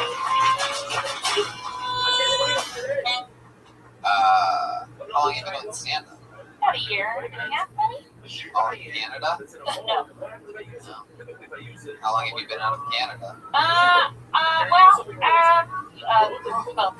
Since like I was like 16, maybe.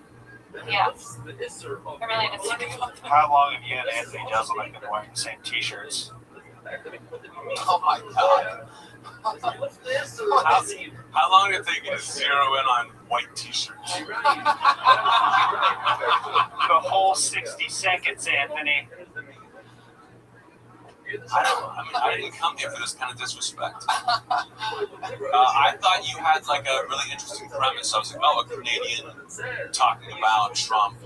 I even thought the thing about strippers was interesting. You had like these great premises, and then you just like crash them right through the wall. You know what I mean? I think I would just like rework what you have, but like your instincts are good. You're just bad at everything else. Yeah, when he started getting really angry, going, and then you have to, I kind of freaked out at that point. Like, it seemed very uncomfortable when he started doing it. And like your news, so I won't make a big deal out of this, but white t-shirts are my thing. Oh, so sorry. So sorry. What do you do for work? I used to tour as a dancer, and now I host dance competitions. What kind of dancing are we talking about? I used to tour for like P. Diddy. Oh, awesome. Wow. Yeah, Like the like actual token P. Diddy? white girl. Or Yeah, for like P. Diddy? No, for Puff Daddy. Wow. Do you have to be like the most amazing white dancer to be the one white dancer with Diddy's crew, or do you have to be like so mediocre that no one has ever threatened? I think that's really what it is, the latter. I don't know. Yeah. Any fun memories of hanging out with Puff Daddy? How long did you do that for? Oh, that's what I mean for it was dance. I toured forever. The best story for Diddy, I'm thinking, off the top of my head, is when Hurricane Katrina hit. He was hosting the VMAs, and we got trapped in the dome. And, it was in Miami, wherever the VMAs were held that season. It was like 2 days before the VMAs. And the Hurricane Katrina hit there, but we were trapped in there but getting paid. And that's how we all remember Katrina. Yeah, I hope so. But he was like, I think I actually have video footage of this. He got on the mic and was like, if you guys need your dick sucked, and like all this stuff. I can say that, right? Yeah. I don't know. This is a clean podcast. So sorry. Okay? You can clean it up. And is it me? Or does she look like Jerry Springer just sent her to boot camp? Oh, man. Oh, my God. Jeremiah, what is going on with you tonight? Yeah, why are you so proud about it? It's a special Anthony ruffled my feathers, and I am teed off. Take your feathers and my heart is racing. What are you talking about? It's beating so hard right now. Just anger is pumping through my body in veins. Hey, This guy's got a lot of feathers. hey, Red Band, do you have something that she could possibly dance to? I know there's a podcast, it's very visual. Very good. You were ready for that one. I like that. Very good. So now you're teaching people how to dance. So what kind of like? No, I host. It's weird. I just stand on stage and I'm like, you get a platinum medal. I'm like, that's basically what I do. Wow. And I talk to little kids. Platinum medals? No, like if you go to a competition of sorts, but for dance, I'm the person on stage who gives the awards and like college scholarships. Platinum medal? Platinum is the highest score you can get in dance. They've changed the scoring to make it feel better than gold. I wish. No. Yeah. I don't know why you're asking so many questions. You look, you go there every fucking weekend. I got too hot. Did Puff Daddy ever try to hook up with you? No, I'm not his type in any way. Black. She means black. Well, Puff Daddy gave her his shoes. I think she meant female. You should make female, right? Yeah. Wait, what do you mean? It was a joke. I thought he was joking. Those shoes are perfect. Listening at home, don't believe them. They're Timberlands. Yeah. All right. They are Timberlands. Yeah. When you said that you're not his type, and he said black, you shook your head no. Why is that? Because What is his type? well, in my experience, it's like ambiguously ethnic, not necessarily just black.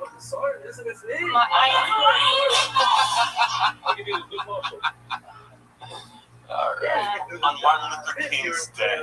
So sorry. I don't know. I can't say for him. I don't know.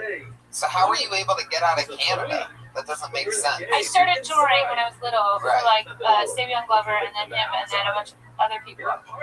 People just gasped at that one name that you said. He's a famous black tap dancer. Tap dancer? Yeah. Oh, there you go. Yeah. How did you get to work with Puff Daddy? I just auditioned. In Canada? No, I was here. No, yeah, I was here. Yeah, I was out here. Sorry. So sorry. How much time do you have stand-up wise? A good joke's less than 10. I don't know. Maybe like maybe seconds. I feel like 10 to 15. Do you talk about being a dancer when you're out? No, I don't know. Does that scare you to do? I just don't know any, like, I think I'm too attached to the topic to think of, like, something funny from my angle. Like, I'd be too specific. That means it's perfect to talk about. Oh, I understand. Yeah, I feel like I should, but I'm being honest, I don't. Like, every time I'm like, oh, but that's not accurate. I don't know. I would say make that your goal. Make that like your dancing when you did it. And then you shoot. Okay. Yeah. Kim, it was nice to meet you. Thank She is Kim McVicker. She's Kim McVicker. I used to have an Italian teacher named Miss McVicker that I hated. She hated me. I think we all did. I tried to be positive. Yeah, let's flip it around. Hey, you guys remember that one episode that you came to? You guys No, they already forgot about it. Oh, okay. This is just one name. Put your hands together for Thurston.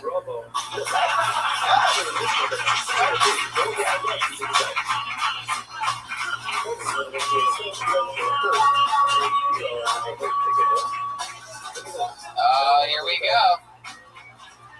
Three hands together for Thurston, everybody.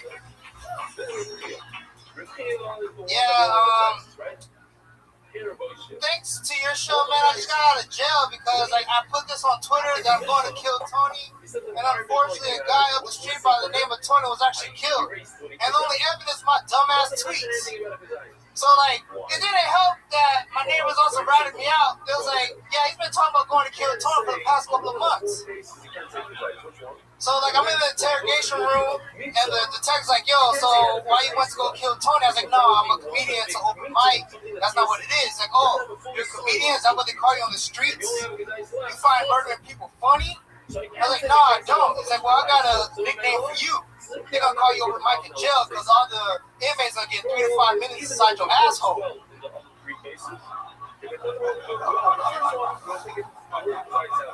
I'm like, no, sir, that's not what's happening. But Luckily, I got off because they actually found the murder a couple of days later. They let me off, so I was like, I'm not gonna do this no more. I'm actually become a comedic actor.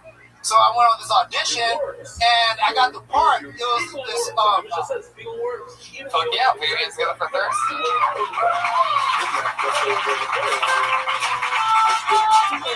Perhaps the first comedian ever to do pretty much a whole minute on the Kill Tony. They can only really work in Kill Tony. Yeah, it works everywhere else. Like actually, like get laughs for that joke because like they think it's a real like story. And you set it up like there's a show called Kill Tony. Yeah, I do. Right. Yeah. And that works. Yeah, it does work because they get like drawn in like, oh, did it really go to jail? I was like, oh yeah, and I bet you're playing some great ones. Really getting the word out. I appreciate the promotion. You're welcome.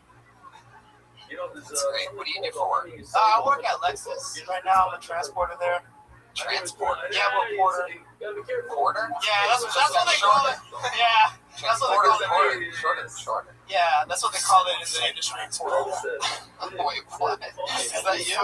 Transporter. Is that the fuck's his name? It's Jason Stanley. I work with Darren at Lexus. Yeah. You know, in between the movies, sometimes you just gotta make a quick buck. Wow, Jason Statham. Wow.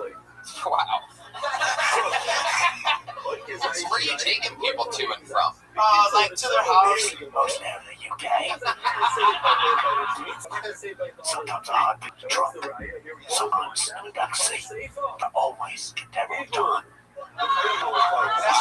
That's true. I get there on time. This is the great thing about live radio. You don't have to listen to it.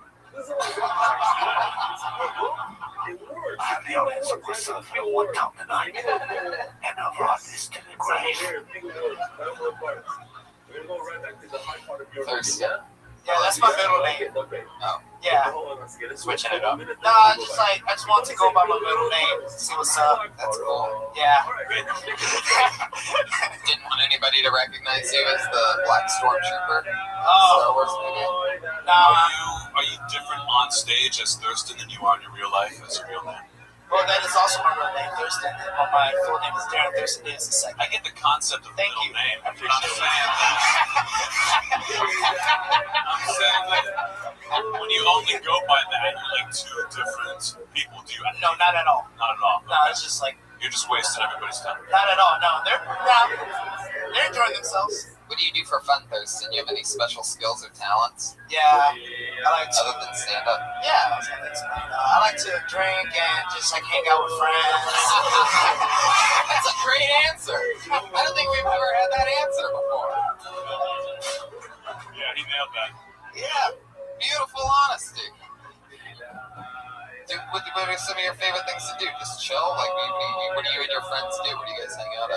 Sometimes we go to that bar, Davy Wayne's, and hang out and like chill, like meet people and talk. You know, that's like what normal people do. You must think we're the biggest fucking losers in the world. Nah, you guys are all drinking water, so you guys are just like sober, I guess. Yeah, well, we're successful now. We don't have to do that shit. Well, what happened to that good cop, bad cop? Wow, Jesus. So, Thurston, what else is going on? You get laid doing that? Yeah. Davey, what's it called? Davy Wayne's. It's a great bar. Do you have a pickup line that you use? No, I just go like with the flow, like whatever's happening, just happens, you know. Just like I don't plan shit out like that, like this is gonna work, yeah. Do you have like something planned out with the girls or something like that? Oh, what the fuck are you asking me questions? What do you think's going on here right now? What do you think? So is it set up? Like, come on, man, hit it back to me. The fuck? So like the last time you got laid, like how does that go down? You go up to a girl, what happened then? Like what was going with the flow that night? Like a one night stand? No, we just like we're speaking to each other. She's staring in my eyes, I'm staring in her eyes, so I just leaning for the kiss, like we're kissing. And it's like, you know, wow, it happened that quick. You guys just talk about anything at all? No, we talk. No hello or anything? Yeah, hello, goodbye. Sometimes the exact same thing happens to me. I'm staring into a woman's So she's looking at me, I'm looking at her, then I realize she's a spy. I do the chopper, I punch her in the cunt, I flip her around, light some gasoline on fire. She goes up in flames as I walk away in slow motion.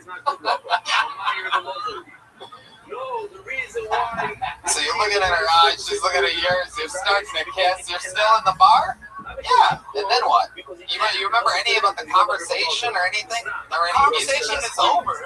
Oh wait, okay, yeah, I remember. It's like, oh, you're real, like you're comic. I could tell you're funny. You have a nice smile. And it's like, oh, thank you. Yeah. And then what did you say back to her? What was your compliment back to her? I kissed her. There was no compliment. Like, you gotta go for it, bro. Like, you got the least amount of speaking is like, Yeah, I have his back. If someone comes up to me, they're like, "Hey, you're a comic," I get to kiss him. I love this, Thurston. You are like a young Bill Cosby over there. As much silence as possible. What do you mean, Tony? What kind of talking are you doing to girls? I just go eyes and straight to the kiss. Yeah, man. You look at me, you're fucked. Nah, it's like, you feel the vibes, you know, like you can feel it out. Like all this stuff are still animals, and like you can like sense each other out. Right. So then you're kissing in the bar. Then what? How long are you kissing in the bar for? Brian has the bar music that was playing. Wait a second. That's the Cosby thing. Even Jason Statham knows that's the Cosby thing. So, like, how long are you kissing at the bar for? Like, no more than like 25 seconds, you know? 25 seconds, and then all of a sudden you're inside of her. Not even just moving back and forth. We're not fucking in public, man. Yeah. We don't fuck in public. Sounds like a real gentleman. Did you go back to your place? Nah, like usually like the girls in Hollywood, like they're from like outside of the city, so they have like their own spot around here. So we just go back to their spot. Well, me. Yeah. What's your living situation? You have roommates? No, yeah, my parents, they're roommates. Wow. So you're born and raised here in LA? Yeah, I'm from the Valley. I wasn't born here. I was born in New Orleans, but I was raised out here. What part of New Orleans? Like the Charity Hospital area, like Carrollton. Okay. Yeah. I went to Tulane. Oh, you did? My Rothschild went to Tulane. He played cornerback for them. Oh, cool. Yeah. What year you graduated? 2001. Nice. You're like the best friend song that you heard. He's my best friend with a young thug. You're the one who's been trying to get advice from this guy on how to pick up It'll be women. perfect for moments like that when somebody like wants to like kiss up or like when there's a connection. You know you're saying that into the microphone, right? Yeah. No, but it's funny when the listeners will listen to the next episode and fucking drops and the place goes crazy. They'll be like, oh shit, Tony was right.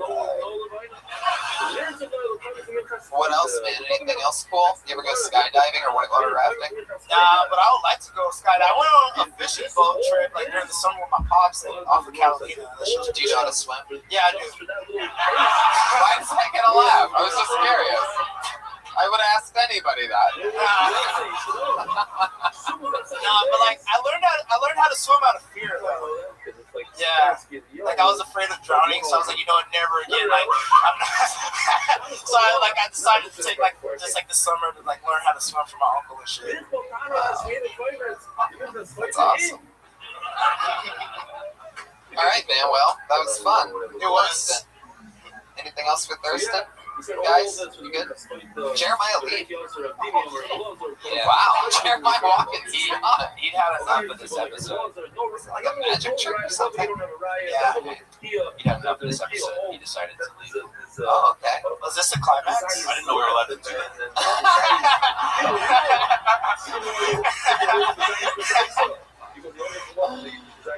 All right, let's keep moving along. That was fun. Great stuff, Thurston. There you go. Literally a Kill Tony minute. Thurston. Back to the we go. Ramsey Bottaway. Ramsey Bottaway.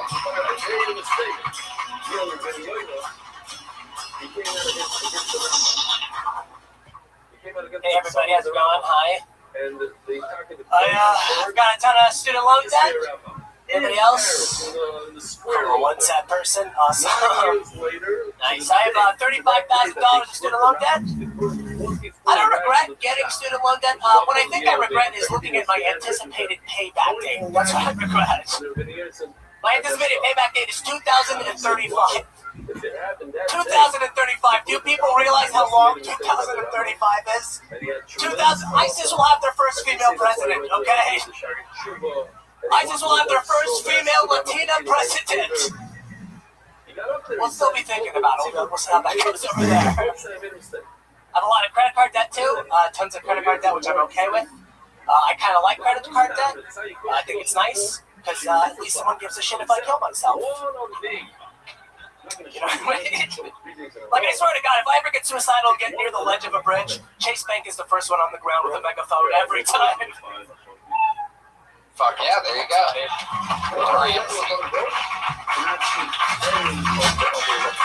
I don't know, Tony. I can't relate to that Porsche. You know what I mean? Yeah, it's rough. I just owned my car, too. Really? Yeah. What kind of car was it? It was a Nissan Versa. It was pretty nice. Yeah. 2012. How'd you total it?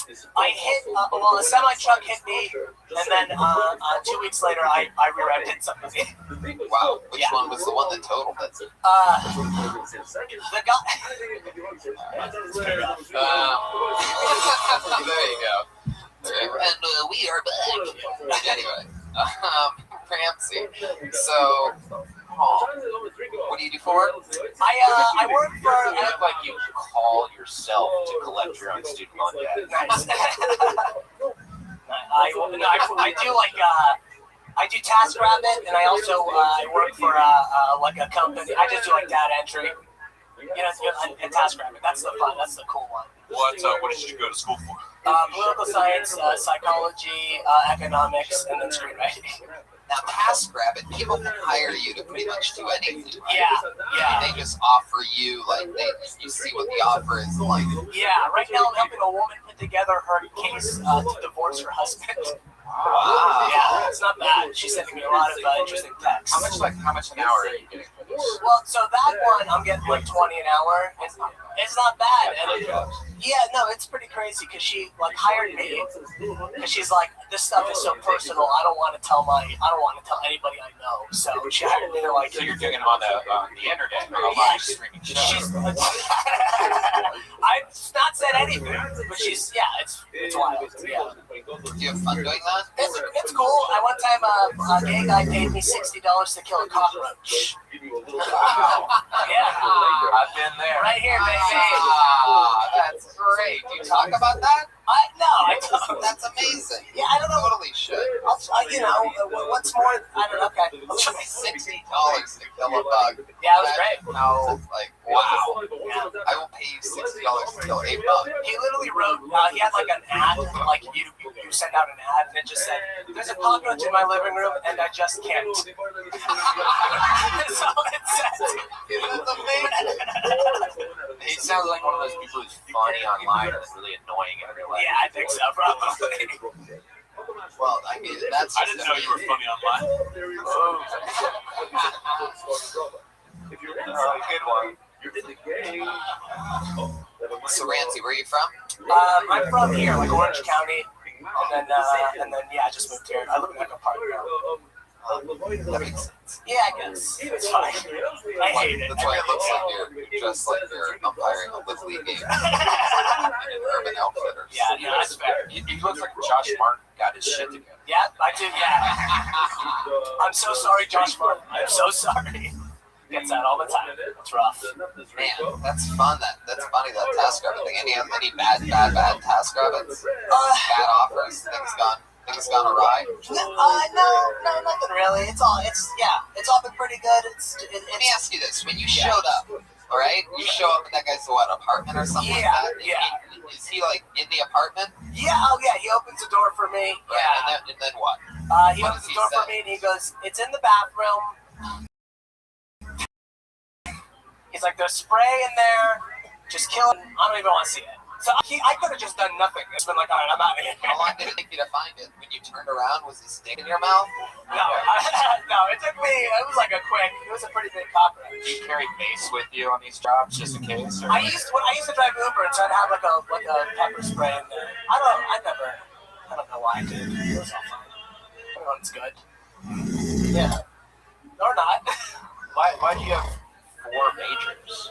I think I was scared to leave college, so I just continued my major. How old are you? 27. Yeah. What do you do for fun?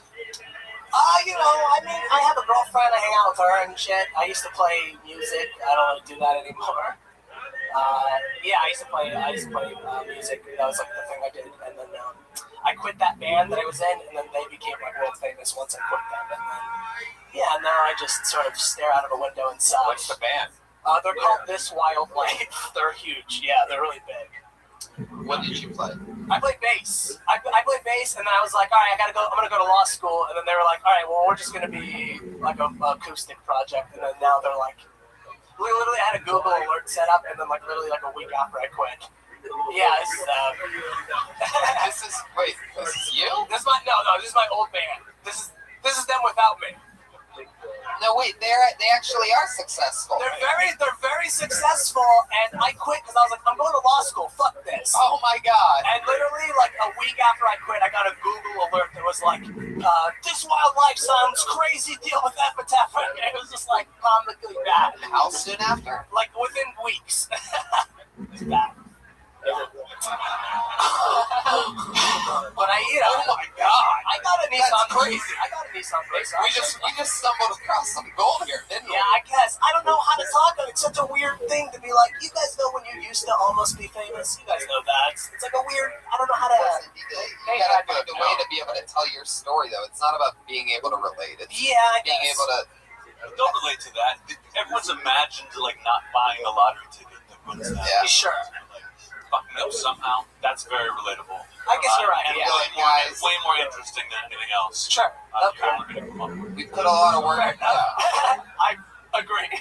How does that go down? Like, were they, So, yeah, I quit. They were looking for new members, and then it didn't work, so they were like, let's just do acoustic kind of stuff. Did you ask to come back? Wow. No, I didn't, but I'm like, hey, can I open for you guys now? And they're like, maybe, we'll see. Oh my god. I quit, yeah, I literally feel like I quit to pursue my dream of someday opening for them. That's what it feels like now, and they won't. Would your biggest nightmare be picking them up in an Uber? Okay, so one time, this is 100% true. One time I picked up 2 teenage girls, and I was like, yeah, here's the auxiliary cable, and the first thing they did was they plugged it in, and then they played my band, and I just drove them for $4 to a bowling alley. Wow. It was miserable. that's where, it's all in that realm, man. Yeah, I guess, yeah. You cover that shit. And your material was great, but these couple things that we've dug out of you since then are really interesting. Sure, yeah. So, that's fucked up, man. Yeah, it sucks. I mean, it sucks. It's fine. They're good guys. I'm still good friends with them. If you're out there, I still want to open for you guys. But it just got sadder. Don't blink, you might miss it. We're still friends. We're good. It's all good. That's awesome. Is your girlfriend cheating on you with them? Right now, at this point, I would get double railed by the way. Yeah. This real life. Just hanging my friend's girlfriend. I don't even know what they sound like. You pretty much nailed it. It's not that far off. Yeah, see. When you hear this, do you picture them fucking your girlfriend in this? Now I will. Thank you. Slowly. She's squirting for the first time. You've never even seen her do that before. You're just like, babe, I didn't even know. Never gonna get hard again. Thank you. This wildlife. Yep. Yeah, and then I quit, and then I went and I worked for the Republican Party for a little while. Oh, that's what happened. I always wondered where those types of people come from. I did.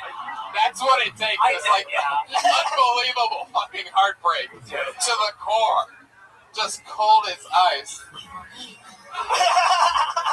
You know what? I'm sick of hearing this wildlife. You know what? I'm gonna join the Republican motherfucking park for that. It's real. Fucking grown up. Yep, it was 4 majors. It was a weird few years. I didn't know who I was. It was, processing 9/11. It was a long time. What's your ethnicity? I'm Palestinian, so yeah. Wham, wham. Yeah, absolutely. Yeah. I lived over there for 2 years too, so it's like, Yeah. Wait. This thing of you leaving the band, how close was that to 9/11? Oh, it was well after. It was a good decade. Yeah. You made it sound like No, it was just like a weird. in the montage of your life, like those two went together. Sure. As you were talking. I totally understand how It would have been great if 9/11 was the day after they made it. They had a song about it too. You're like, oh, they're gonna be rich. Oh boy. I think it'd be worse to have it happen the day before. The day before 9/11. No, 9/11, and then you get kicked out of the band. Oh boy, that would be. People are just slamming your windows like, Get out of here. Or if they kicked him out like in between the two towers. We can't pass you off as Mexican anymore. Ramsey, get out of here. Yeah. Wow. Ramsey's an interesting first name, right? Yeah, so my grandpa fought in World War II, and he knew an English dude. He was like, he had to fight with the British. They made Palestine was a British mandate. This is boring. I'm sorry. What a missed opportunity. I know, right? I don't know. Yeah, I can't say anything. I won't. Okay. No, I mean, yeah. I won't make an anti-Semitic joke. Is what I was trying to say. Thank you. But yeah. What else, Ramsey? Anything else crazy happened in your life lately? No, just the fact that I'm thinking about filing for bankruptcy, and just that. I lost my car, dude. I'm on the fucking bus now, dude. It's miserable. Hey man, listen, all your problems are over now. You're getting into stand-up. Oh, buddy. Here we go. How long you been doing this now? So I've been on the bus now for like a month, just pure bus. You mean stand-up? Oh, sorry. I thought we were still on the bus. Stand-up. I just like almost 3 years. Your ISIS joke was hilarious. I mean, funny, so at least you have to one for you. Thank you. Appreciate it really well. You have a lot of real life stuff that you're not even taking from you. The TaskRabbit and the fucking girl for getting fucked by your band. I will. Right. I'll delve into it. I'll get into it. That's a crazy fucking story. Yeah. How long did it take you until you found out that they signed that deal a few weeks after? Right away. I got it because I had a Google alert still on my email because, I was like, hey, maybe. And it just said like, bling, bling, bling, bling. and you look and it just says your friends are making it without you. Yeah, exactly. Like it literally said, signs unheard of deal with Epitaph Records. Yeah, it's wild. For a second, I thought he was saying he had a Google alert set up for 9/11. Sure. That would be huge. Well, man, absolutely hilarious. Appreciate it. Thank you again. There you go. Steve Broadway, everybody. He's on Twitter at Ramsbad. Ramsbad. Are all these guys repeats? It's a mixture. Last week we guy named Mystery Dan. I just pulled a name out of the bucket. This looks like a new one. How about Johnny Stewart?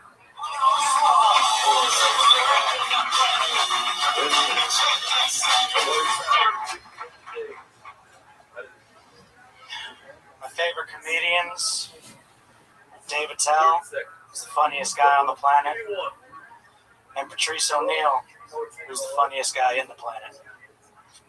That was gonna go better. Oh man, and now I'm all flustered. Fuck. Thinking about fingering my cat. She's in heat right now. She just runs around the house, rubbing her ass on everything and fucking making annoying sounds. So like, my pinky's about the size of a cat's dick, right? So if I can just give Princess a good finger blast, maybe I can get some sleep tonight. You know what I'm saying? The first joke I ever wrote was my favorite vegetable is Christopher Reeves. My favorite fruit is Elton John. It didn't get any laughs then either. There you go. Minute from Johnny Stewart.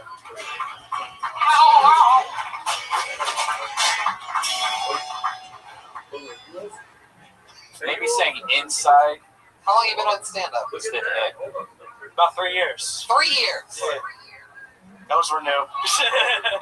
Really? Yeah. I was actually on Kill Tony like 3 weeks in doing stand-up with Ralphie May. And then he was like... with Ralphie May? Yeah, no, I was like 3 weeks into doing comedy and Ralphie May was there. It was like my fucking comedy idol pretty much. Like, was that here? Yeah. It's a great one. But he was telling me, he's like, dude, you should quit comedy because I was married and that it was gonna like fuck up my marriage somehow. And since then, I got divorced, guys. Wow, Drink so up. Ralphie was actually right. Fucking called it. Wow, and you didn't think you were going to get divorced when he said it, but... No, I mean, you know. Yeah. You keep getting more southern. Say 3 years, like, where are you doing it at? Where do you live? Well, I used to live in San Bernardino, but then, so a lot of my kind of connections are out there, like Inland Empire and shit. Kind of moved back to LA since the fucking wife split. From San Bernardino? Yeah. How far away is San Bernardino? 60 miles. Whoa. Yeah. Did you finger blast your cat with those gloves on? Yeah. Think about it. Let me mention something about that finger blasting the cat bit. Is that the reason why it's interesting is because it truly sounds like you're just a guy that's really considering fingering your cat. Like, it doesn't really seem like it doesn't seem like you're really, like, you've written anything for it. It seems like you're just a guy sort of really pondering and excited to finger your cat. Love animals. Just use Ben Gay and a Sharpie. Why would you use your finger? Like, why? Oh, jeez, Brian. How do you go lower than Johnny Stewart? I'm trying to figure out how he's so bad after doing it 3 years. You go one. When they go low, Brian goes lower. Your first joke was really good, the one that you didn't get a reaction to, and I just didn't get it. It took me a while to figure out what you were talking about, whoever it was. I mean, it's very insight-based. But well, you said inside the planet, said in the planet would probably be just saying inside would probably make it easier for people to understand. First of all, that motherfucker was cremated and scattered. That shit doesn't work. Secondly, when you got on stage, I saw how you were dressed, and you were like, my 2 favorite comics are, and I knew which comics you were going to say. Would you dress like that tomorrow around 2:30 p.m.? Yeah. Okay, you're It's one. the only clothes I own, pretty much. I believe that's the only friend you have, too. Okay. San Bernardino. There's a good one, yeah. You got a friend in me. So, wow, Johnny, what do you do for work out there? How long you been in LA? I lost my job at the beginning of the year, so I've just been driving. The beginning of what year? 2016. 2016, yeah. So been driving for Uber because it's, I don't have to make much money. I don't have a mortgage or. I didn't realize. You know what I mean? That was my. I didn't realize they had Uber XX. Like, what are you lugging people around in? Mostly just, right next to the colleges. No, I mean, what are you driving people in an Uber? Prius. Like a 89 Camry with a Cradle of Filth sticker. Uber hearse. Uber pedicab. Hey, can we get the sound to get them one less microphone? Then we'll have no microphones. No, I had to sell the house, so just took the proceeds, bought Prius, just 50 miles a gallon. Fuck it. So you sold your house in San Bernardino. You had a house. Yeah. Wow, this is some real fucking I feel like you should have signed up for like Jerry Springer or something like that. This is powerful shit. Sold my house, San Bernardino. This is one of the storylines on the newest Grand Theft Auto game, by the way. You're up there, San Bernardino, that fucking guy Trevor. You know what I mean? You gotta just like, there's certain things you can do with the character, like you can like get him strong and all this other stuff, but you can just like let him go and just let him live this weird thug like San Bernardino life. And that's sort of the route you took. Like you went to the store and you got fingerless cotton gloves, and you're like, I'm fully committed. I love it. They're like best for your hands. Why'd you get a divorce? Yeah, that was my next. Was it the woman or you? Oh no, she split. I don't really know why. Like she's cheating on me all the time. She used to cheat on you all the time. Yeah, Your I wife. smoke cigarettes once in a while, so she left me. I don't really. She was a bowler. She split. Yeah. She convinced you that it was because of the cigarettes, Johnny? Yeah, pretty much. Like, I mean, I get it. Like, if you want to leave, I know what I look like. You can do better, probably. Oh, wow. Jeez, you gotta start hooking up with uglier chicks, Johnny. Yeah, for the past year. Wow. You're special. I know what I look like. So if you want to split, I get it. how did you find out that she was cheating on you? Well, I mean, she cheated on me like a bunch during the course of our relationship, and I was always. How did you know that though? Like, how do you know that? Just fucking looking through her shit, you know, when she gets that weird. Fucking, when she starts acting weird, you're like, all right. I'm like, how long? Bitch, I bought the phone. Give me your fucking. How long were you married? Until she started. I was with her for 9 fucking years. Wow. So in 5 years. Well, I can't afford to rent without you, so let's fucking try to work this out. Whoa! You guys were just like non-fucking roommates for 4 years? No, I mean, like, we fucked, but then she also got a bunch of other shit going on, too, so. Was it mostly black guys? I'm sorry, so what was the problem? Yeah, right? No, the last time she cheated on me, too, was with, like, the only guy that went to our wedding, and she took our kid to that motherfucker's house. Oh! Yeah, and then she left me. Wait, there was only one guy at your wedding? Yeah, it was really small. We didn't have money. My grandma went to church. The bishop like made us a cake and had it all for like fucking free because whatever. She used to get beat up on by her sister, but my grandma, I was staying at her house, and she was really religious. So the only way to get her out of that house was if we got hitched. So fuck it. The sad music doesn't work when it's actually sad. I don't know if you know this, Brian.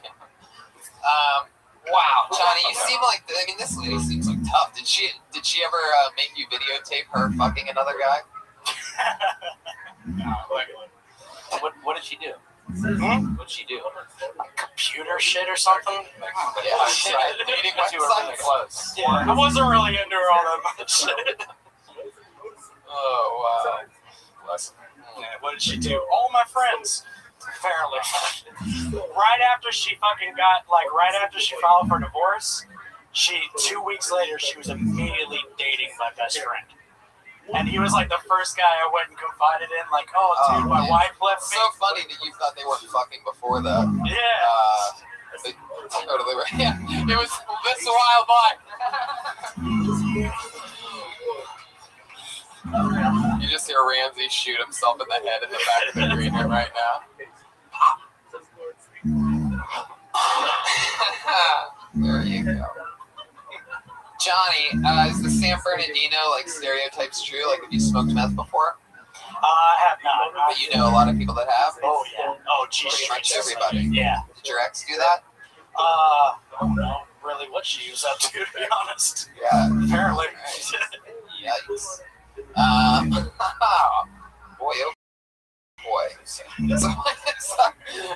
anything fun lately? Anything exciting? Dude, like 2016, I wanted to take a year off. So well, you got to do that. You got fired. I don't have a mortgage or anything or any like real responsibility. Right. She has full custody of the kid right now, so it's all good.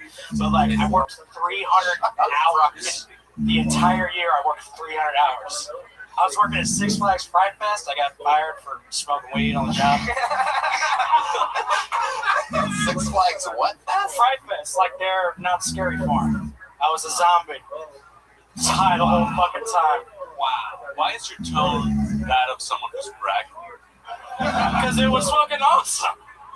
Wouldn't you want to get high and just scare hipsters all fucking day? How long through the night until you got fired? How long did you last? I lasted, it was like the last fucking week, but then I almost fucked this chick in Porta Potty that was dressed up like Harley Quinn.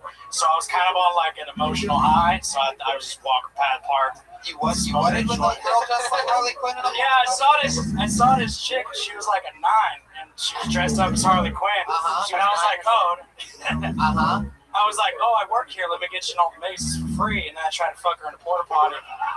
You tried to? Yeah, knives don't go for that. Okay. No, we were smoking a joint, and then, some guy with a badge came up, and he's like, you work here? And I was like, oh, fuck, here we go. Where were you? Wait a second, though. I want to back up for a second, just like we did earlier.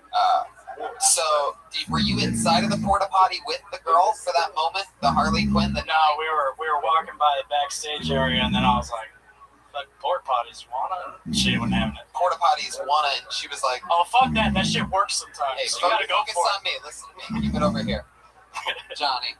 How did that really go? Like, did you say like, hey, you want to hook up in the porta potty? Like, oh yeah, we were making out and shit like that, but she was pretty dumb, so I didn't really want to catch her number. So I was like, if it's gonna happen, it's gonna happen right now because I don't want to go for fucking coffee. This chick is boring. A nine that was hanging out Dude, with you. Nines are fucking terrible. Like, they don't have to develop personalities. I hate fucking. When you say a 9, you mean. Yeah, like a San Bernardino 9. It's like an LA 4. You know? I'm asking you if you're a pedophile. Oh, no. You're talking about the pros and cons of 9s. Listen. Wow. Well, Johnny, I mean, what can I say? You get fired as a zombie. That's pretty fucking tough. When you can't pull off living the life of a, brainless fuck. Like you get all your clothes from places that you work. I do buy all my t-shirts at rock shows or swap meets, so yeah. I dress like this is like only clothes I fucking have, pretty much. Yeah, you look like a Hot Topic mannequin.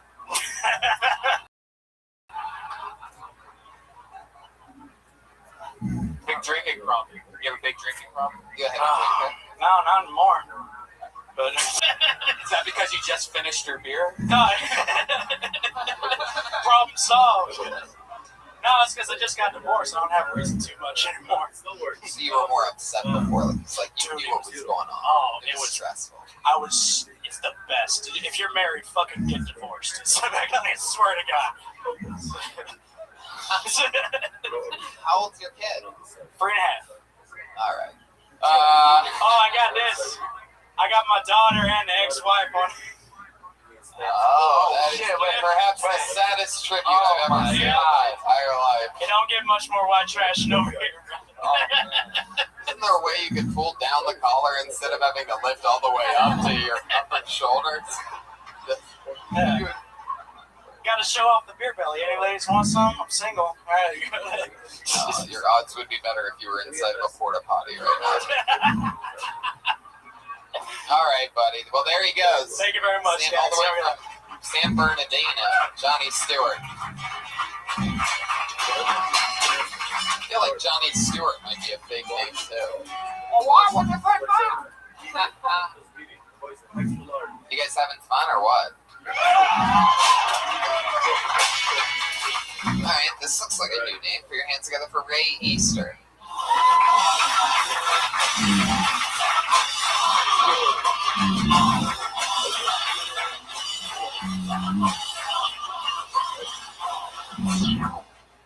Alright, hey, how you guys doing? Alright, cool. So I've been out in LA for a little while now. One thing that I've noticed is people are very outspoken about what they believe in. They're like wearing that shit on their shirts, which is kind of annoying when I see it. Like I was out in Santa Monica and I saw this woman with this shirt that said, "I'm one of the badass vegans they warned you about." I must have missed that public service announcement. All these badass vegans running around here just smacking hot dogs out of people's hands. Crip walking. That's that one, man. Shit, what else? Not prepared to come up here, man. So I want to talk about, yeah, there you go. Oh, there you go. There we go. Ray Easter, Jesus Christ.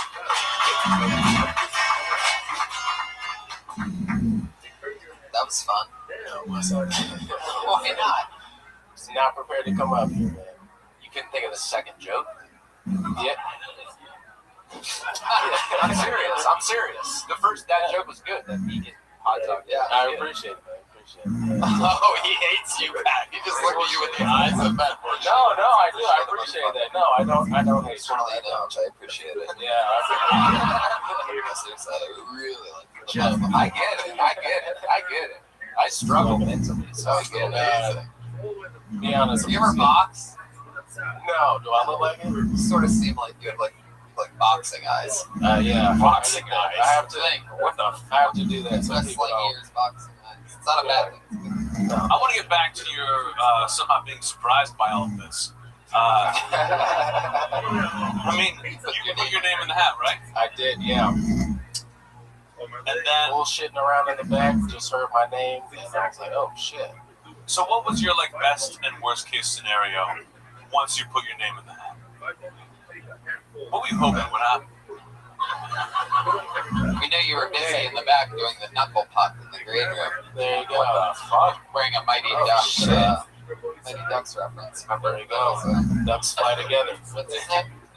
It's a deep reference. Not really. Mighty Ducks. He's wearing a Mighty Ducks hoodie. I never heard of the knuckle puck. What's a knuckle puck? Like 3 times. Mighty Ducks too, man. You too. Thank you. Yeah. All right, everybody settle down. It's a great reference. I'll get tweets about it. Shit. But from a podcast list. Keenan Thompson. How long have you been stand-up? About 3 years. 3 years? Yeah. Have you ever like wanted to go on stage? It's been a while since I had that. Like I'm baffled. At your performance logic. I just perform like shit. But I mean, you kind of successfully stretched. You had a fucking minute, man. Yeah. A minute. 1 minute. You couldn't just on the fly. And if not, then why did you put your name in the bucket? That's a good idea. How long have you live in LA? About 6 months now. From where? From DC. DC. Yeah. You were doing it out there for like 2.5 years. Yeah. How much? 10 seconds out there? Like how much? Those are the spots, man. 10 seconds. You know what I think? You know what happens when you live out here and you start doing comedy out here is it becomes like more of like a social scene, hanging out, not as much of a working out. Because I don't go to mics to fucking hang out with people. You know, I go with the fucking list, and I'm like, I'm working on this, and the people are annoying.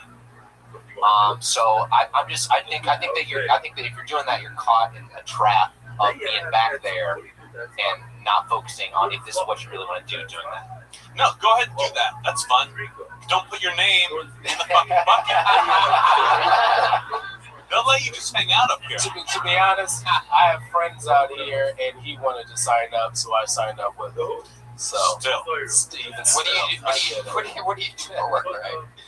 Drive for Postmates. This is like so interesting. It's so weird. It used to be like, I don't know, even 6 months ago, you would ask people, and they still had real jobs. Now it's literally just everybody's like, I'm TaskRabbit, I'm Uber, I'm Postmates. One of only 3 available jobs in the world. It used to be you could do anything. Now people just, if they want to have brain surgery, they have to call a TaskRabbit for it. It's a special Dr. TaskRabbit. There's no more offices anywhere. People just come to your fucking house. Alright, so Ray, what does that exactly mean? Postmates, that's just food, right? Food delivery, yeah. It's the one that pisses me off about grocery shopping. What else? Where are you from? From DC. From DC. Okay, what else? What else? I drove armored trucks before I moved. Anything exciting ever happened? Would you drive them for like 45 seconds and pull over to the side of the road?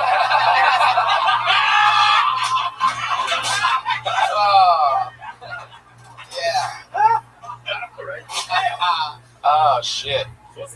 That's why I don't work there anymore. What happened? What happened? I just quit. It's a bullshit job. Way too many hours. We gotta move on. All right. Ray Easter, everybody. There he goes. Ray Easter comedy. A little less time for him.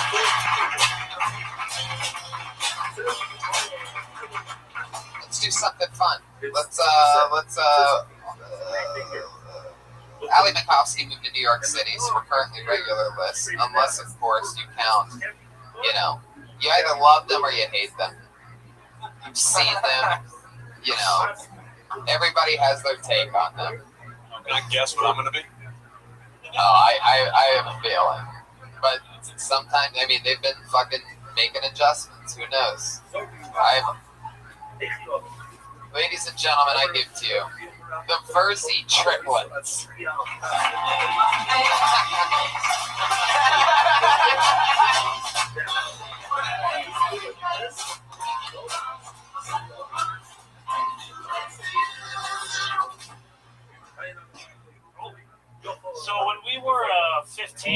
discovered that Alex, instead of jerking off into a sock, used to jerk off into a squirrel stuffed animal.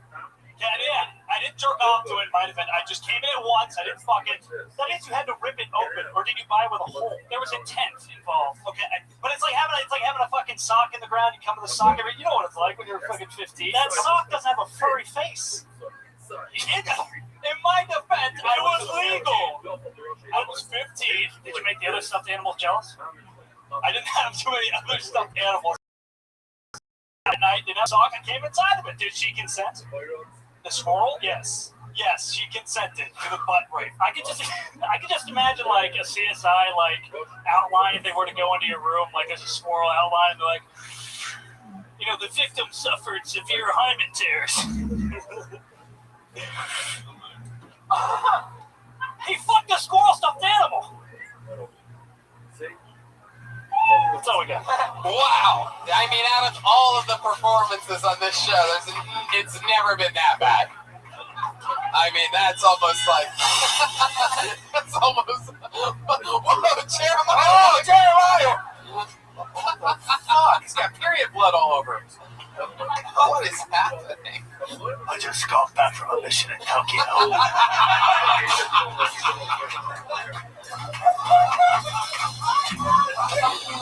Well, Jason, welcome back to the show. I just want to let you know you have a little bit of Jason Statham. You have a little bit of blatant ketchup on your chest. So I gained about 30 pounds overseas. I don't know, Jason, whatever happened to you can't be as bad as what just happened to us.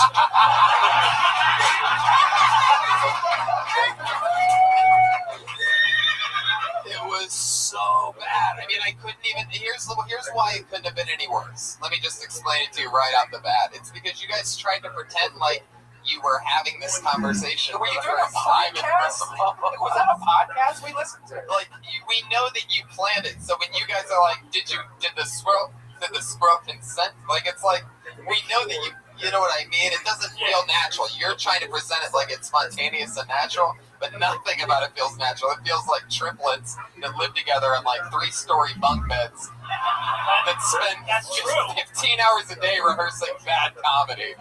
And like, it sounds like you guys nailed what you thought everything would work, and that's way off. Wait, it sounded like a rehearsal that should have ended with, no guys, this is stupid, let's think of something else. That's exactly. Wait a second. These are the triplets? Yeah. Do you guys always go on stage together like this? Is this your act? Yeah. Always? Are you guys actually triplets? Wait, these are the triplets. I normally, in some way, love what you guys do, and you guys show constant growth, except for tonight. I mean, wow, it was almost like unbelievable. These are the triplets. These are the triplets. You listen to the podcast or something? I heard this bomb all the way from Tokyo.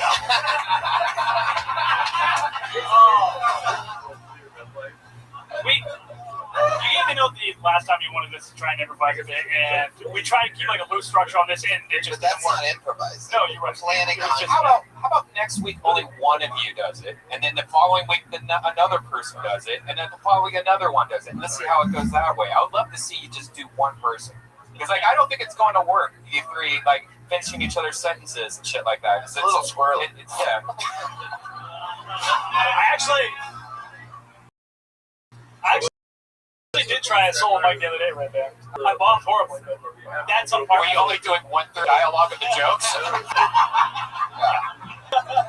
And when you bomb, can the other two feel it? They did. They felt that one. They felt it all the way in Tokyo. I mean, this has been done. Having like 2 or 3 guys on stage telling one story has been done.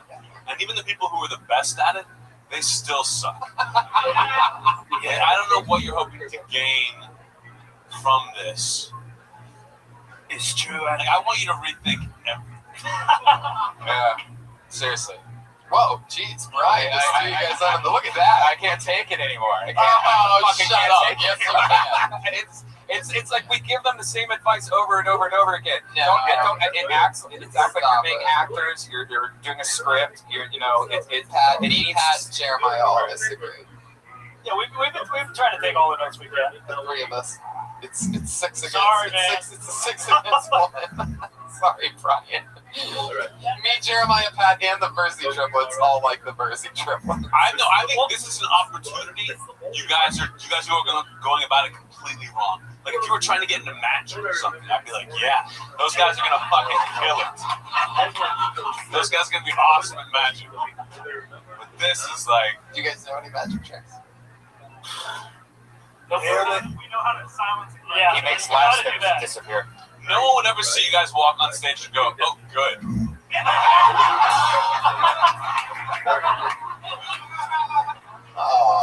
But hey, would you like to try the single thing? 3 weeks in a row, 3 different sets. Would you like to try just to see what the reaction is? I mean, you got nothing to lose. Let's do it. Yeah. So for the next 3 weeks, a different Verzi triplet every Monday, separated. Yeah. You gotta keep them separated. Yeah.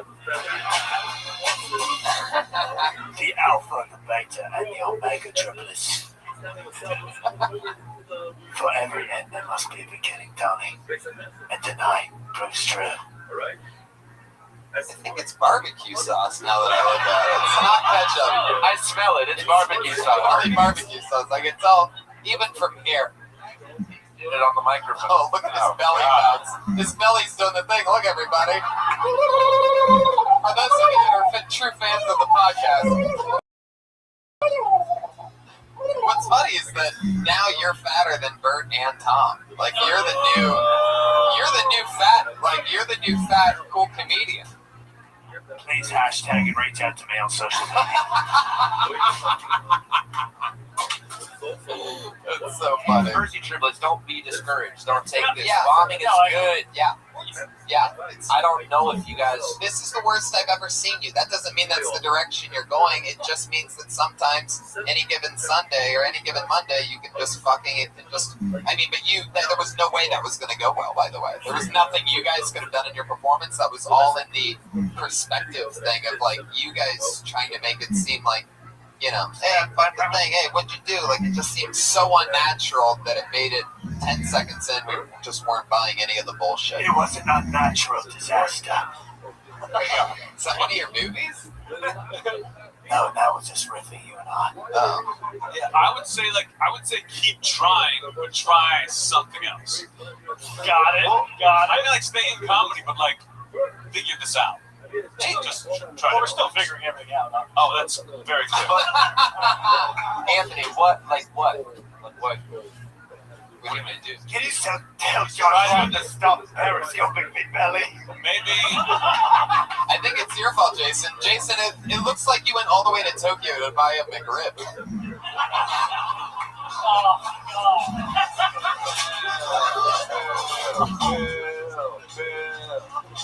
The Verzi triplets, ladies and gentlemen. There they go. Let's do it. We did it. We did it. That was like right about to get interesting, and you cut us off. Oh, it was? I was right about to be like, here's different things you could try, different examples of things you could try. Throw them out there. It's over now. Oh, there you go. You guys are never gonna make it now. I've already forgotten them. Put your hands together for Ryan J. Ebelt's drawing while you all sat there chilling. Ryan J. Ebelt draws every episode. Oh, look at that. Wow. That's a crazy one. Look at you. Jeremiah Watkins, ladies and gentlemen, covered in barbecue sauce for your pleasure. Pat Reagan and Jeremiah Watkins. Reagan and Watkins is the band. Yeah. Reach out to us on social media at Jeremiah Stand Up, at Patty Reagan, at Mostly Sorry for Joe Minutes, and watch Roast Day on Comedy Central. Watch the Eric Andre show and don't believe anything you read. Mostly Sorry, it's Joel Jimenez. Anthony, you going on the road or anything? Oh yeah, actually at the end of January I'm going on like a 12-city club tour. Yeah. From like end of January through middle of May. Yeah. Tour dates at AnthonyJustOnly.com. Yeah, it's funny you mention that. I'm doing the exact same thing. I'm on the road every weekend. San Antonio, Calgary, San Francisco, Providence, Chicago, a bunch of fucking crazy places. So everything's at TonyHinchcliffe.com. I'm on the road every weekend. No, it's not. Oh yeah, that's right. My website's down right now. But by the time Brian uploads this on Christmas, it's going to certainly be up. Fun show, right? Fun show, yeah. Hey, big announcement. Death Squad's about to open up a whole new microphone down the street. 2 new Death Squad shows every month. It's going to be a big deal. Look for an announcement soon. Microphone? More mics are going to be happening for Death Squad. Good lord. I don't even know what that means. Yeah. Follow me on Twitter. It's like a crazy announcement. Yeah. There you go. Live audience, thank you so much for coming to Kill Tony. We'll see you again soon.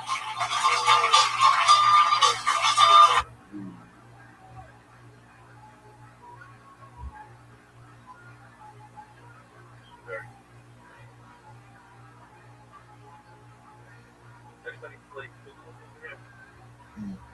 So what is it called when you throw a ball? Yeah. No? Oh yeah. Oh, that's yeah. Oh, huh?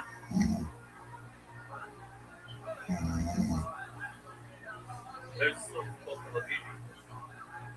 Anyway, somebody says you have to toss it up in the air, then you catch it. Like this. Oh yeah? Cool. You go like this. So the catch it, the hardest thing is the mental like that, you have other things. LSD, I just love it.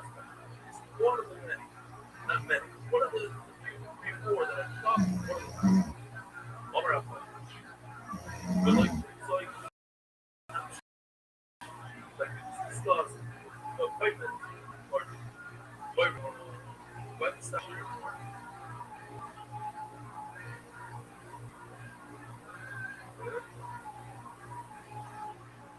Okay. Where up? Comment Rothschild, company self.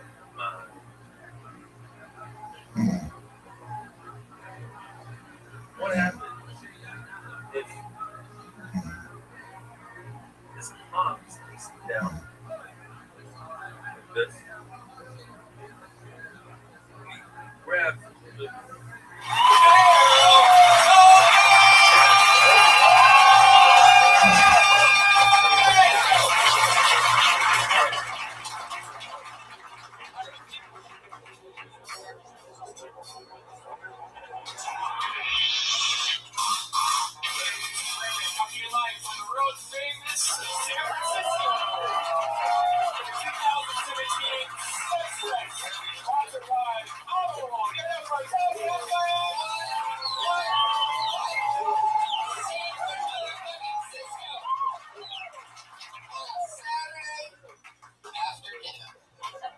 Clearly the afternoon. It's our first ever 3 p.m. show. But you guys made it out. Packed house. Make some fucking noise here.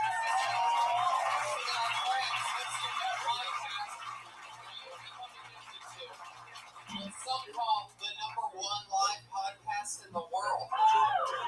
We are live in San Fran. Yes. Excited to be done. If you don't believe us, people watching the video, just look behind us. It's San Francisco. It's just a fucking window. Gloomy day today with these marches going on. Yeah, it's ridiculous. Yeah, and I have food poisoning, so I'm trying not to use this bucket for other reasons. Oh, there's Brian with his first bodily fluid joke of the night. Are you guys ready to have a great time or what?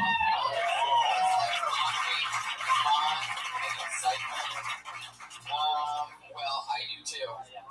Are we doing 2 or 1? 2, 1, right? Whoa, little glitchy too. I guess, no matter how many thousands of miles we go away from the Comedy Store, right? Audio never really figures itself out all the way on this show.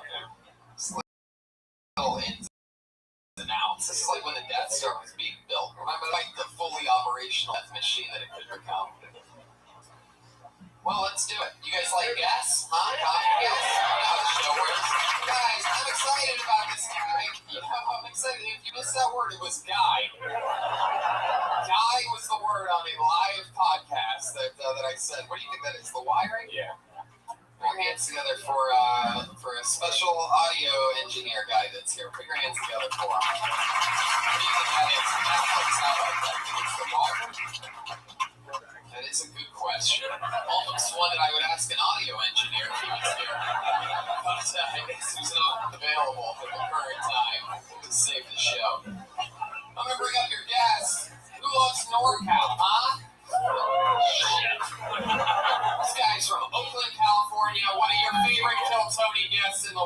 the one, the only motion capture. Come on.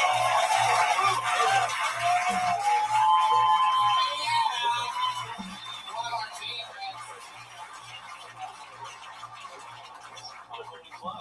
Yeah, I'm going to kill Tony guest here.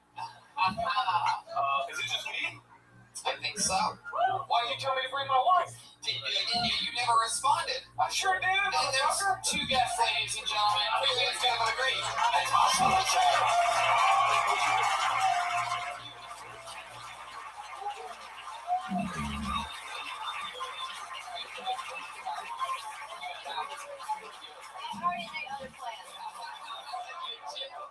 I just made plans. I'm sorry. Beautiful. Yeah, it's okay. If you want to. If you want to stay, you can stay. I don't know. Stay. Natasha Leggero, everybody. This is fucking awesome. I'm so excited about this. When I didn't get a response, I thought it would be good deal. Oh, I thought I wrote you back. This San Fran, you would think in this Silicon Valley that, man, you just got all the wrong terminology. Like, you guys like NorCal, San Fran, ready to get snow? San Diego more than me. Can I get more volume on this? Switch mics to what? Super live show. Doesn't get much more live than this. Oh my god. Yep. This one's still pretty fucking quiet too. Pretty quiet mics. Little baby mics. There you go. Yes, more of that. Whatever level that is. More. Oh god, please more. Just push it up. Lever up. That's good. Lever up.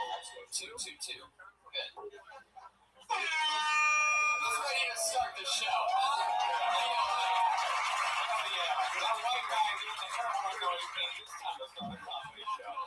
You know what that means. We have a very special treat for you, San Francisco. We've done this show on the road in numerous fucking Columbus, Pittsburgh, Austin, Dallas, been all around. Never before have we had the accessibility, since we're so close to Los Angeles, to have members of the official Kill Tony band here. Put your hands together for the Kill Tony band, ladies and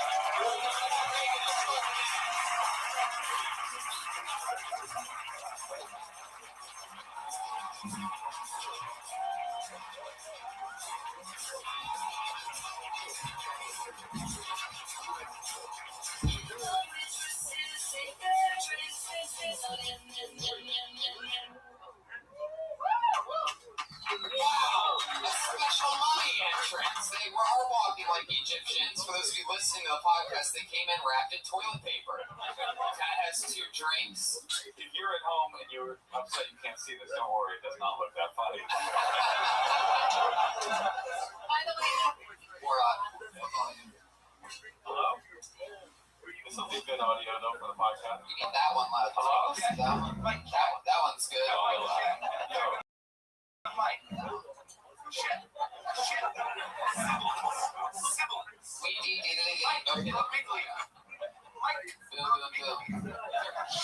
Oh, Pat doesn't even have a mic. Josh Martin is even here, ladies and gentlemen. One of the great mythical creatures of Kill Tony. Running around. If anybody needs anything at all, not just the guests or anybody up here, but anybody out there, if you want anything at all, just ask Josh. All right. That's cool. You guys have like mummy wrappings and also surgical masks. So you're like Chinese mummies. That's cool. Thank you very much. What else, folks? One of my favorite things about doing this show on the road, and you guys have both done it in its home field of Los Angeles a few times, all of us. And one of my favorite things about doing it on the road, if you've ever listened to one of these podcasts from the road, is you get to meet very, very different types of people that normally, don't even make the trip to LA. Sometimes it's something they've always wanted to do. Sometimes it's great. Sometimes it's absolutely horrific. By the way, we always get to have fun with it. You guys ready to start the motherfucking show or what? Yes.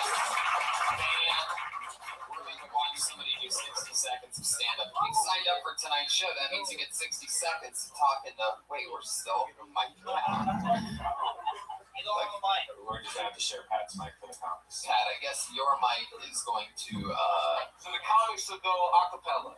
Comics will... No. You almost had me. Hello, this all works. Yeah, what's up, Sam? What's up, Dilly Disco? Colombian shit. Tall ass hills in this city. What is this place? Uncle Ben's. Uncle Ben's. Classic San Francisco. That's right, Sorority's competitor. I'm way off. Way off on that one. You guys know how this show works. You get 60 seconds. You know your time is up when you hear the sound of the kitty. Oh, isn't that adorable? I mean, let's wrap it up then, or else we're going to bring out the angry West Hollywood Bear.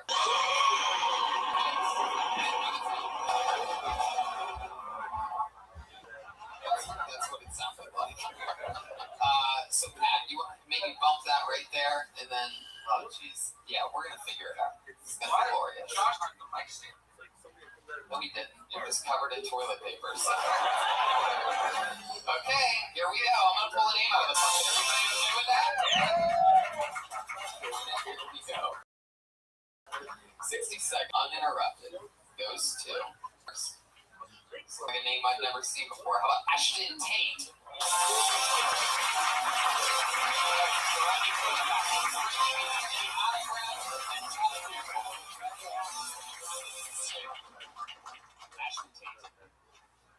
Hey, how's it going? Went to the club last night, and my friend, he has a dance move called the ambulance. It's where you walk up to any single group of girls, and they get out of the way. Also stayed in town recently, and I checked into a hotel, and the room I was staying in was supposedly haunted because a man hung himself there a couple months before. But it's like, why would you believe in a ghost if he doesn't believe himself? Just feeling kind of down recently. My friend said I should wear a free hug shirt, but I feel like you never see any attractive people wearing free hug shirts. It's like the shirt says free, but the face says please. I feel like you know you're in the friend zone when you're putting a condom on your boyfriend.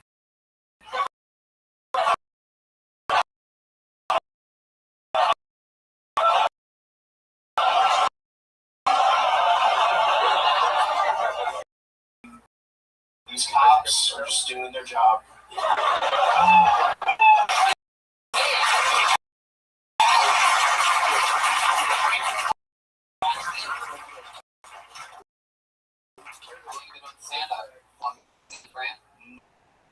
Oh, Jimmy, just... How long have you been wearing tapered sweatpants? You do look like Dexter if you only drank water by Actually, what's cool about your look is like, there's a lot that's cool about your look, actually. First of all, that you do one-liners, but you're like the Justin Bieber one-liners. But also that, like, you got this, like, the style of, it works best when you have a lot of money, but, like, you don't. I can tell that. So, like, you got, like, it's cool, you got, like, a ripped side sweatshirt with, like, pills all over the top of it. It's like, it's like an impoverished, like, future man. I like that. Yeah, to be fair, they are joggers. I don't know what you mean, dude. It's more expensive than sweatpants. Okay. Those shoes, what are those? The Skeezies? No, they're just regular. Regular cotton shoes. Those are like cotton. They're dirty, right? Dirty cotton. Cotton dirty. Oh, isn't that the killer from Scream 1? Tony, how do you deal with all these visual jokes? They kill on the podcast. And his shoes look like they have like rice cakes. I wish there was a way to just. Can you click pictures for the? That's funny. I was like, your shoes look like they have rice cakes for soles. I wish there was a way to describe that. You did it. You did a great job. I love But you. then the top is like, I don't know what's happening with it. Yeah. His shoes do look like an extension of Pat's costume.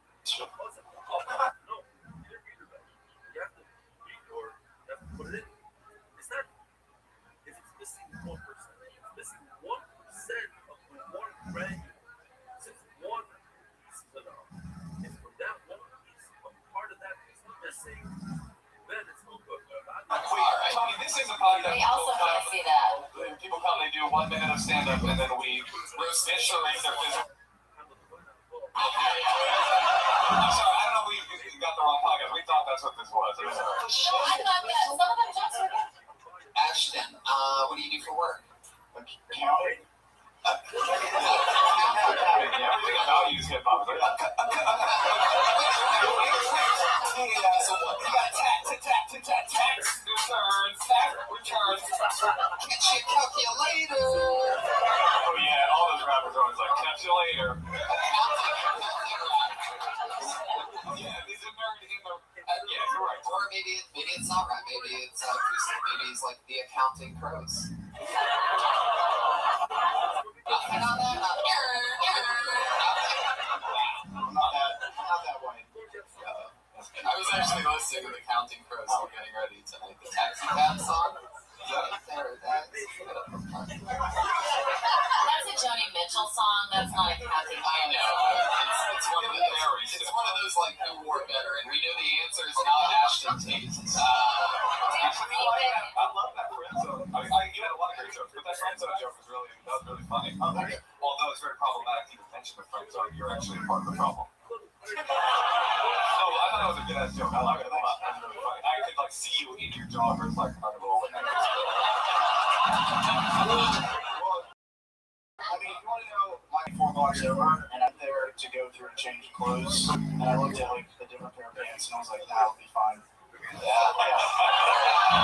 Replaying that moment. I had another pair of pants in my hand. There was no way you could count on us making fun of your pants as much as we have. It's another accounting joke you might have gotten. Really sneaky one. Have you ever heard the quote, you dress like the audience, you become one of them? Have you heard the quote that Costco shows a bitch? That's what I'm saying, he's trying to sparkle. He's the one on stage, he's the one we're paying money to see. I'm just saying, there should be a little effort put into it, that's all. You dress down Razzle dazzle. Get down for an accountant. You running the numbers for me. Yeah. What is it? Not say it. Yeah. I had a girlfriend on birth control.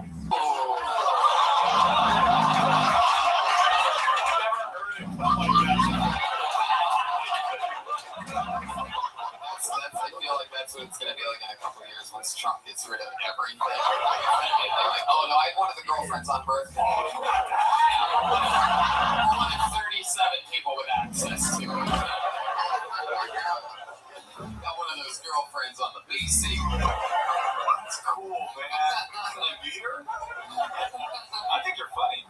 But yeah, that was an awesome performance and fucking, really good jokes. You're all one-liners like that, or was that sort of a set just for this show? It's mainly those, but I, because of the format, I did that. Yeah, it's mainly those. That's awesome. You have the personality of a terror. That's fun stuff. I think you hang out. That's just a team.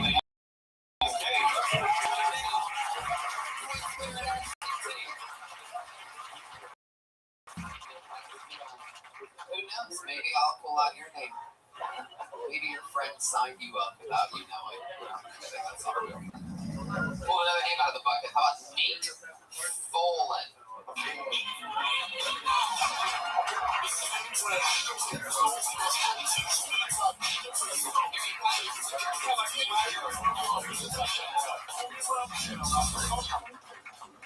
Alright, thanks guys. Start off impression if you don't mind. This is one of the for a while. It's Chewbacca from Star Wars.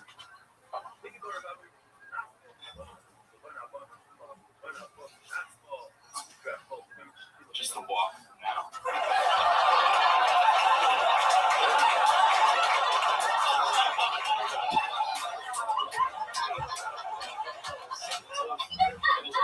Kind of like Chewbacca, so wavy and so other. Everybody's hair straight and people think I'm gay. Back in middle school, my mother walked me using my sister's hair straight. Time is only about halfway up my ass. Not gay, guys. I'm not homophobic though. I don't really care at all. To me, I guess gay people are kind of like spiders. I'm not afraid of them at all. If I saw it in my shower, I'd probably kill it.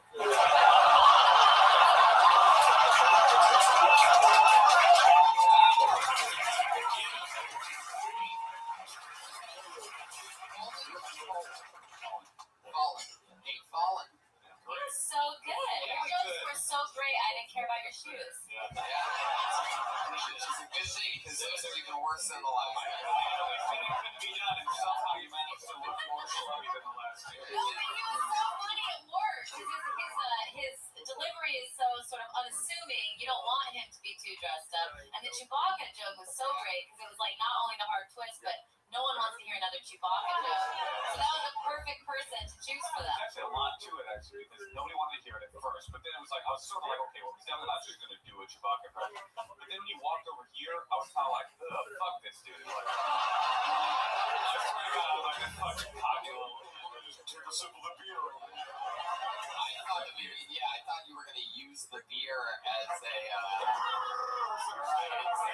I hated you here, and I loved you over there. Those were like weird, like grade A jokes. Didn't you think? Well, after that first joke hit, I said, okay, he's a pro, definitely not a Wookiee.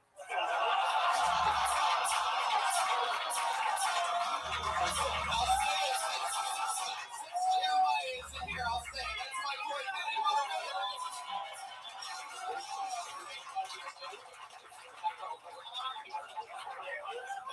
Wookiee of the year. I don't get it though.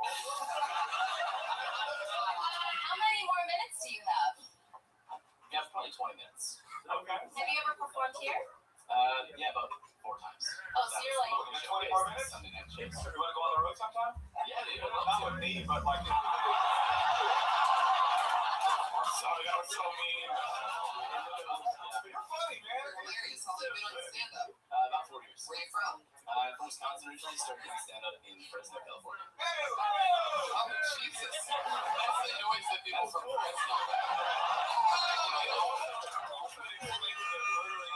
In your set. No. Yeah, that joke can develop. You started in Fresno and not Wisconsin or somewhere else. What were you doing in Fresno? Nothing. That's why I didn't really know anybody. Just started doing comedy. What were you doing there? I've never just been driving through a city and been like, you know what, fuck it. Just chase my dreams. You missed the most important thing, though. Did you say grad school? Yeah. In Fresno? Were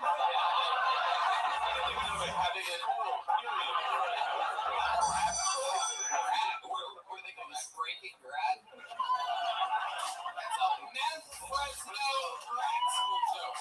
Breaking grad, you sons of bitches. What was your area? Yes, that's sort of the client came, so and it's sitting there, ready to go. It's as if you're ready to get off. And then they look, the 2 extra guys are part of the part they already came off. But it didn't come off. It almost came off. The guy just didn't get off. The match was it didn't really take off so far. It's only the client paid off. So those guys are not possible. They don't possibly the bread. And if they get lost, we have to write it down. Biology, genetics. It's a waste of money. No one likes Fresno State, so it's almost not even worth going there. Do you have a master's in biology? Yep. That's cool. Jeez Louise.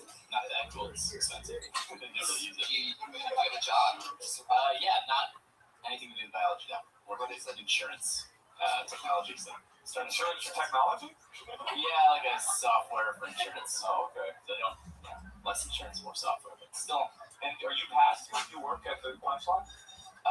No, I'm hoping to get past or get an opportunity to go cabs. How old are you?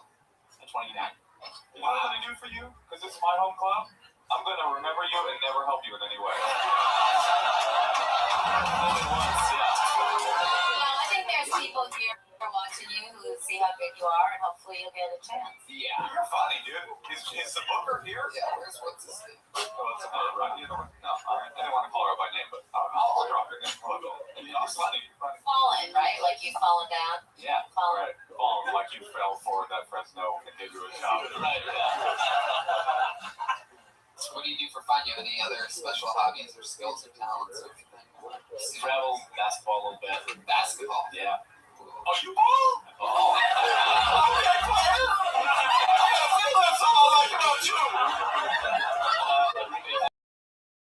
Big hobby now.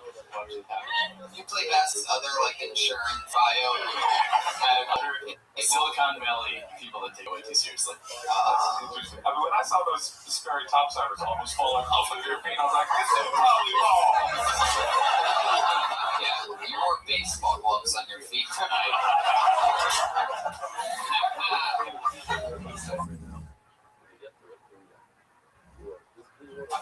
Man, so that's interesting, Nate. Basketball, anything else? Travel as much as I can. Where you been? Anywhere fun? What's the darkest skin country you've been to? Hey, shut up. How about that first of all? I heard everybody gasp at once. That's a normal interview question. Yeah. What is it, 60 minutes? 60 seconds. I guess Mexico City.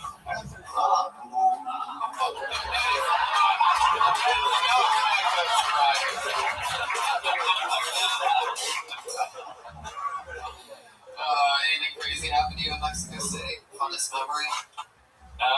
Saw some pyramids, stayed up about Pyramids? Yeah. You're talking about the same Mexico City here? Tijuana? I don't know. So, yeah. They got pyramids down there. Do they really? Yeah, they got Mexican pyramids. Why are you doing a Bill Clinton impression? We don't know that saying spring hunters in Mexico City. When you poke a hole in a Mexican pyramid, does candy come out? Fuck, man. Yeah, sure. The funny part was you like poke a hole. I'm like, what are you doing, pinata? How do you do pinata, right?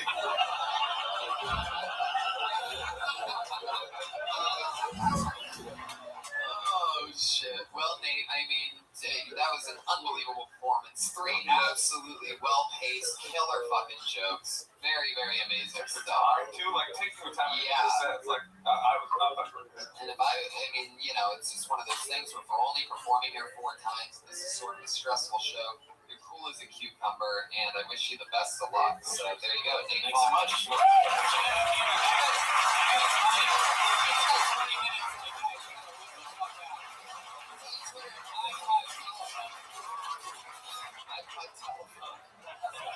That's his Twitter page. iPod telephone? Yeah, all one word. iPod telephone. Telephone or telethon? Telephone. Is that right, Nate? Yeah, that's right. iPod telephone. Got one of those iPod telephones. Listen to the music, make a call. He's like smarter than all of us. Totally. I could never get a master's from Fresno. That would take like, what is that, like 3.5 weeks? What's annoying about it is he's like, yeah, I got a master's in biology, but then I just decided I'd go ahead and do stand-up. Fuck you again, man. This is all we could do. Once they handed me that diploma that I worked 7 years for, I wrote a dip joke on it. This is where I'm going. I pulled another name out of the bucket. How about Mike Killerman?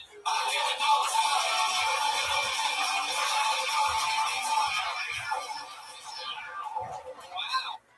Is that possible that someone chickened out at a one-time Rotoman? Somebody told me all about it.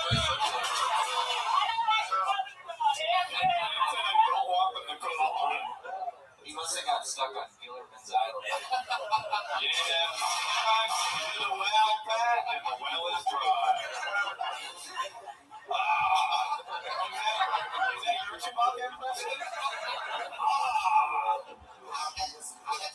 When Gillerman sign up within the past hour and then disappear? Like, what kind of bad edibles go on in that situation where it's just like, I gotta get the fuck out of here? He must be stuck on Gillerman's Island. Really worked that time. Oh, you said it so much funnier than he did. Okay. I pulled another name out of the bucket. Rest in peace, Mike Gilliman, whatever happened there.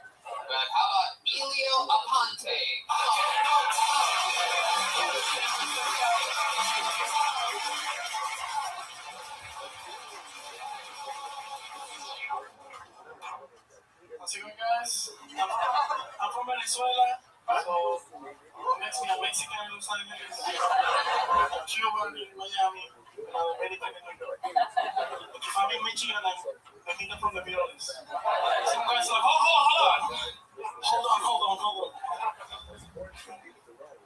I drive with weed in the car. It's not for sale, just for the fucking thrill. You know, I never see a cop and go down with the cheap guys.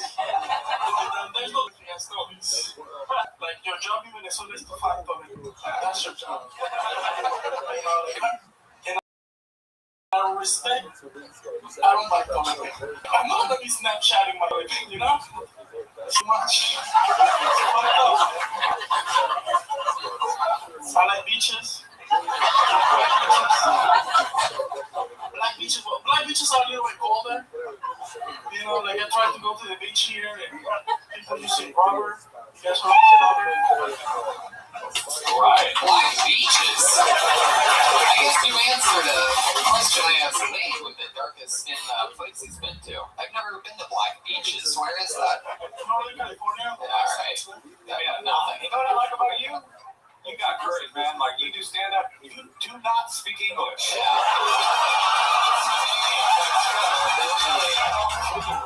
You stay in the pocket. You have the timing of a guy that actually does speak English. And even the jokes that you had that are funny, like you're not even really saying those right at all. However, your premises and ideas are so good that somehow they translate through. Every time that you tried to sound funny or do something funny, it didn't work. But you might be the most hilarious, accidentally funny person that's ever been on the show. So, Elio, let's get into it. How long have you been in America? 13 years. 13 years? You sound like you got here like 2 hours ago. It sounds like you just flew in just for this. 2 hours ago. Where's my cocaine time?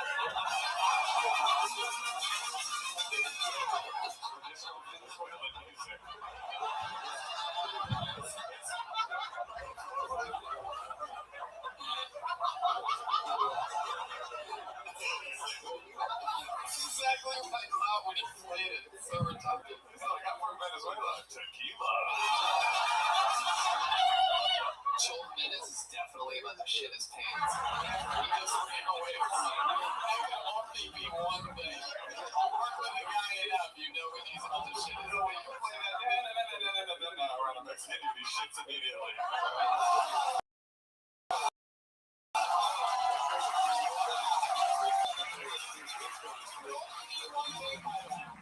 The fact that they have extra rolls of toilet paper could only mean one thing, and that is that they overestimated how much toilet paper it would take to wrap themselves in toilet paper when they were stealing toilet paper from what I'm guessing almost certainly the Comedy Store in the past 48 hours.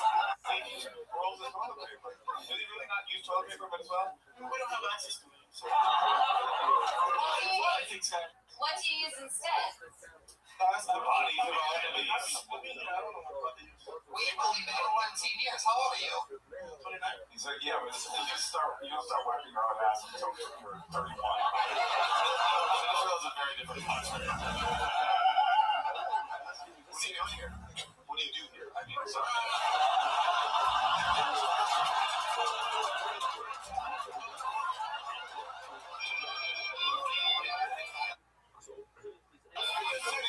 Trump English. Like I used to own a restaurant in Florida, and then I got sold by an NYC company, and then I'm here. NYC company? Like a New York stock market, like. Why'd you get sued? They wanted like $750,000 for rent. But I'm like, I got $30. I'm like, yeah.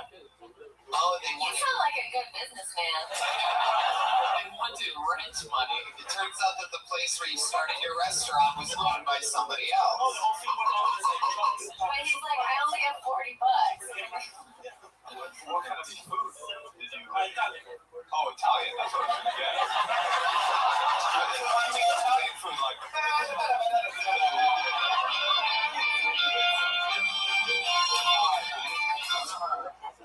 never been to a country. When the moon hits your eye, Ellen's with What inspired you to make Italian food, being from Venezuela? I was gonna buy a Mexican restaurant, and this guy's like, "Oh, buy this one." I'm like, "All right." Buy this one. Yeah. What's it? Was the sauce already like on the stove? Like, what do you mean buy this one? It's an Italian restaurant, totally different than a Mexican restaurant. Yeah, it was a big place, and I got it for like 7 cents on the dollar. So I'm like, "All right, $1. the whole thing cost $1 million, and I got it for $80,000. Okay. So I'm like, okay. And someone wanted $750,000. $1,030,000. Elio, I don't think you understand how a down payment and payments works. You paid $1,000 if you thought you got your business or was a when you pull a down payment, you then make installments after that is a business. It's more problematic than you think. He doesn't understand what a down payment is a payment. Mexican food, Italian food, a restaurant, rent, toilet paper, Venezuela, Caracas, and he does understand what that. But I like his attitude. Yeah. Standing here with toilet paper in his pocket. He's never touched it before. Elio, that's not what you're supposed to wipe with the toilet paper, by the way. I stabbed his mouth with it. So, what do you do? What do you do for work now, Elio? You drive for a Lyft. Oh, shit. Look out. What kind of car are you driving? I used to have like 6 different cars, but that was a truck. 6 different cars. Man, Elio, you used to live the life of Scarface. Oh, yeah. Elio, what's the, like, do you like talking to the drivers? Do you try to initiate, or to the customers, do you try to initiate conversations? I got my moments. What's the most fun thing that's ever happened in your car? I spoke Chinese with a guy that... You spoke Chinese? Play something with horns.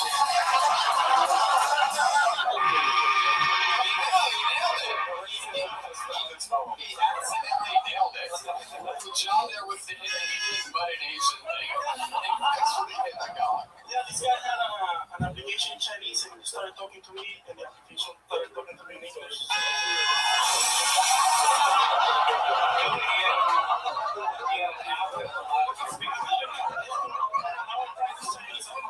They should have more English so you can do your set.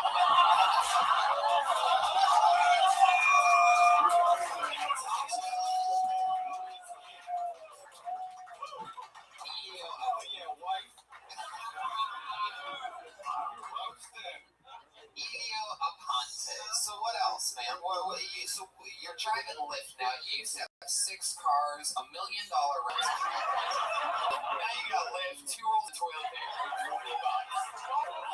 An application that speaks English. He saw me working up to this. Now I got what I wanted, so you can go back to Venezuela.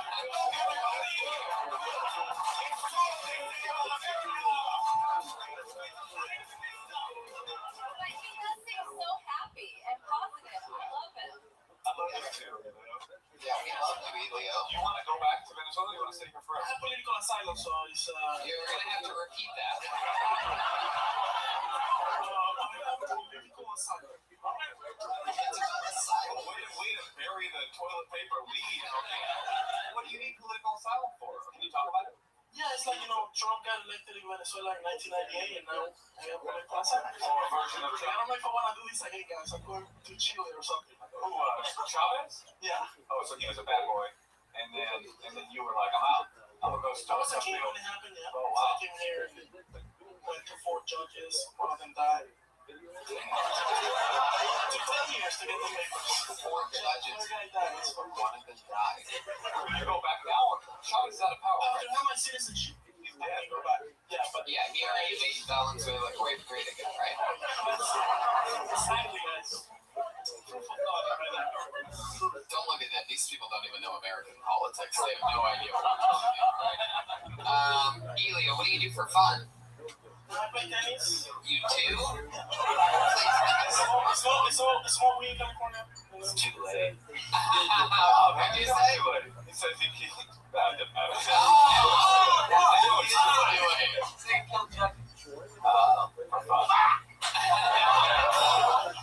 So you play tennis? What else? I feel like you're very, very romantic. I feel like you're very good with the interviews. Am I right about that?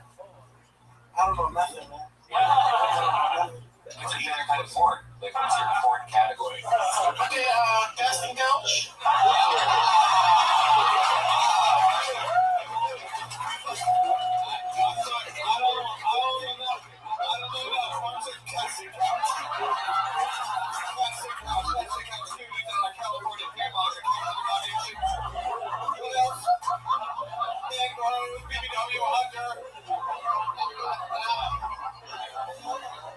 Casting couch.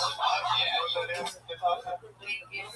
Oh no, that's my thing. But I don't know what casting couch casting couch is like when it's like a guy that they pretend that the girl's coming in for an interview, and then he's like, "So I'm gonna need you to, you got everybody, but I'm gonna need you to go ahead and suck my dick right in the center." I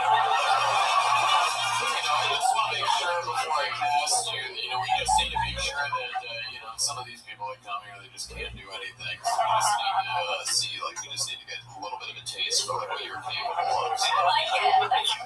And the acting is so bad, the girl's like, "What? Really? No?" And you, the viewer, knows that it's fake, but also it's consciously telling yourself, like, this could possibly be real. It's possible. My favorite is also the taxi cab ones, you know what I mean? Where they pick them up and the chick's always like, "Oh my god, it seems like I have forgotten the money for this ride." Coincidentally in a cab rigged with cameras, which for a porn website. And she's like, "Yeah, it's worth it for this $30 fare to fuck you. Your dick, like your asshole. I'm in." And they get crazy in the cab, man. They really do go on.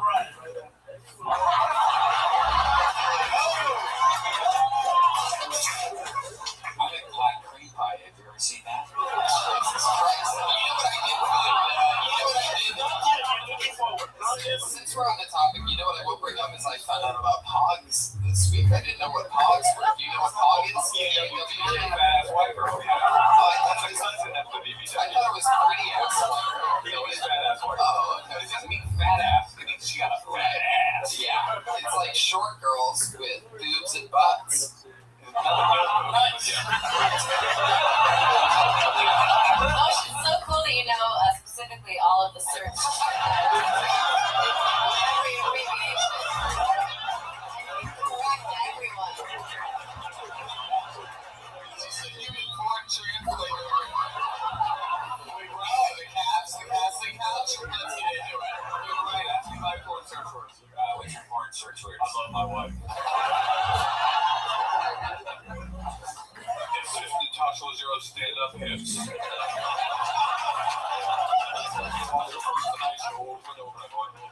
Another period, season 1, 2, 3. You got season 3 now? Yeah. Coming out. When they butt. Don't have no butt. Okay, it's coming up. Watch Red Period, one of my favorites. Helio, so, but I do want to know, like, you seem romantic. Like, last date you went on, how did that go down?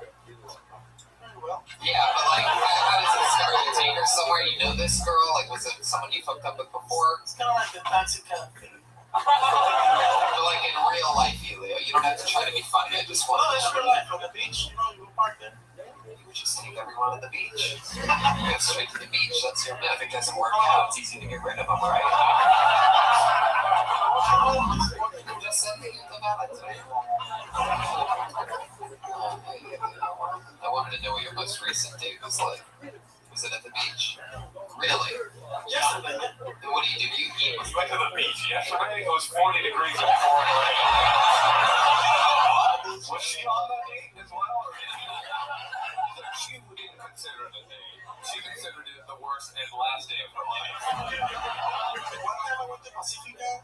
It's like a beach town. Oh, brother, I know. And this girl is like, "Oh, yeah, I don't know what to say. I don't know what I'm doing. I don't know what I'm doing." And then she started like to come on to me. And I think she was like 17 or something.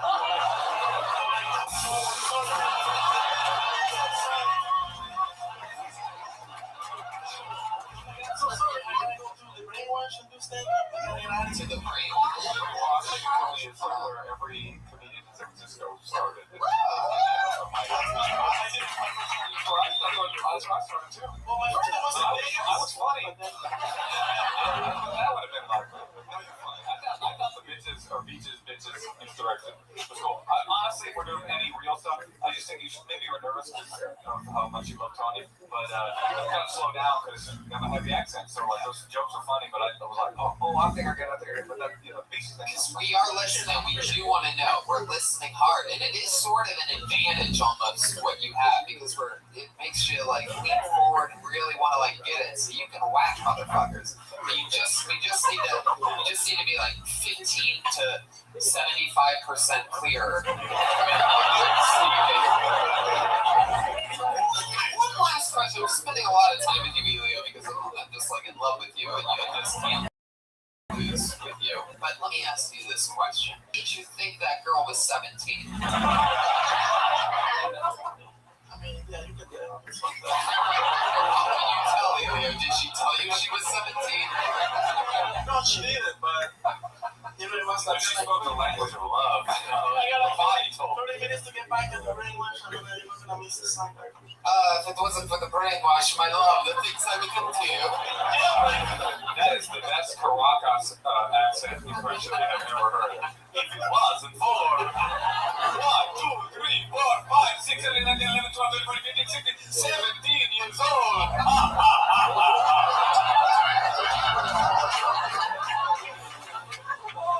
Elio, you are an instant classic. I absolutely love you. I can barely understand anything you say, but your spirit and your positive energy and your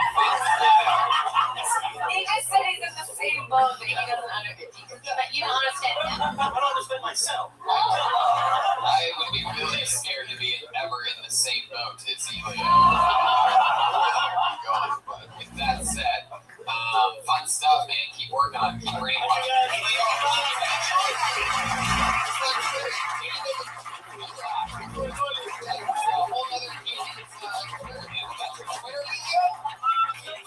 David Eli, is that your dream white name or something?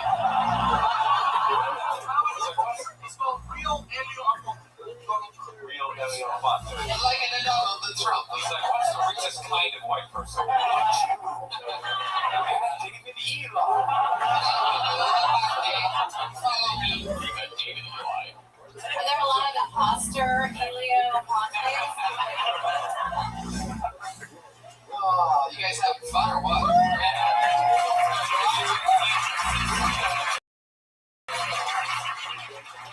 Out of the bucket. Put your hands together for Ed Ant. 60 seconds. I'll get around for Ed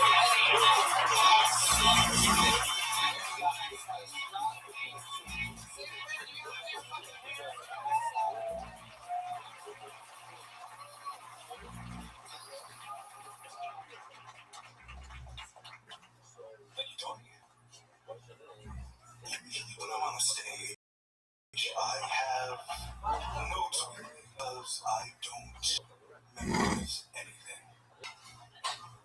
Today is no exception. I think that the chances of someone being a colossal dick go up with every catchphrase that they come up with. That's why I stick with the classic. Go fuck yourself.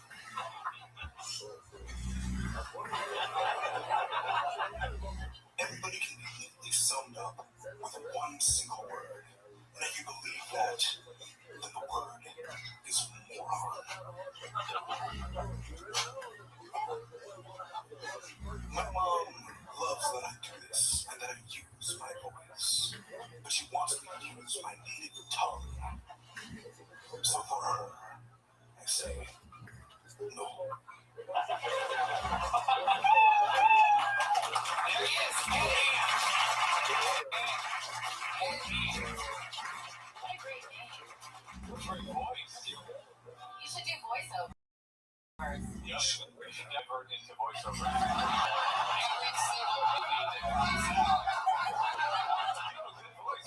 I keep hearing that from people. In a time where no one could survive, there was only one. It is without a punchline. Everyone wants me to say this. Yeah. Good. It sounds good. That's it. You sound like a professional voiceover guy, and you dress like a professional Little League umpire.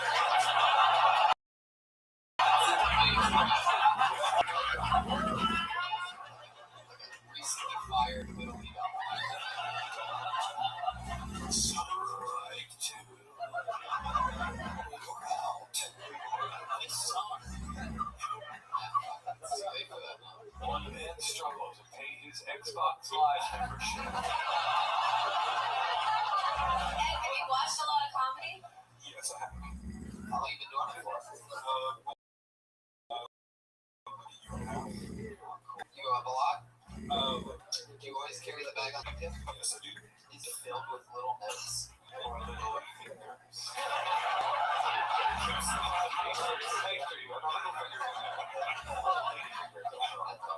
I just think he has like it's so there except for the most important part, which is like Moshe was saying, the punchline. But you know, you were Like, kidding. you want to go a little harder. I actually think you should just do stand up more. And once a week, I mean, I'm not one of these dudes. I hate these people. Like, you're gonna go on 72 times a week. No more sex. But once a week is too little. I think in a year and a half. Like, I think, right? I mean, Oh yeah, you gotta be doing 4 or 5 times, I think. Yeah. What do you do for work? You fit in their schedule? Nothing. You got nothing going on. Nothing. Wow. How do you survive doing that?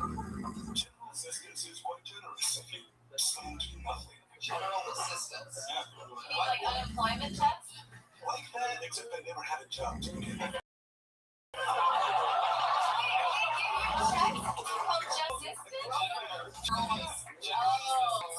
General assistant sounds like the nicest guy in the U.S. military.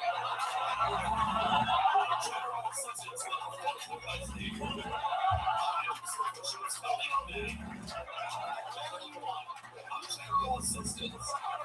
My friend's Colonel Helpful. What can we do for you? What's general assistance? How much you get for that? San Francisco, I'd imagine. How do you survive? Doesn't make sense. I get a shit room and like $100 to do whatever the hell I want. $100? It covers my rent. A month? Yeah. Are you not able to get a job? I just don't want to have a boss. Right now, every Trump supporter is like, oh, I see. I hate this guy. San Francisco, you say?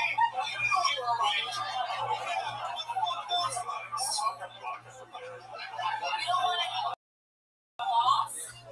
I just don't like the idea of somebody telling me what to do. Yeah, but imagine $200 a month.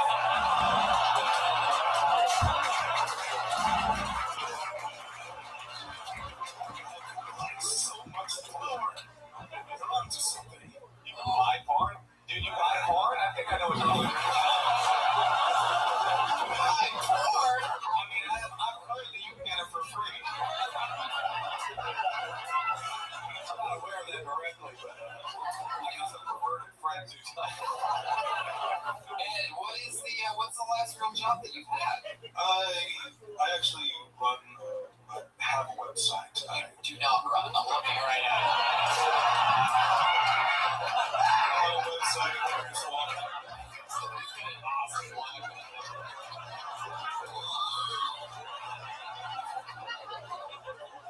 The closest that I've come to work is a website. I podcast every once in a while. What's the website? What do you do now?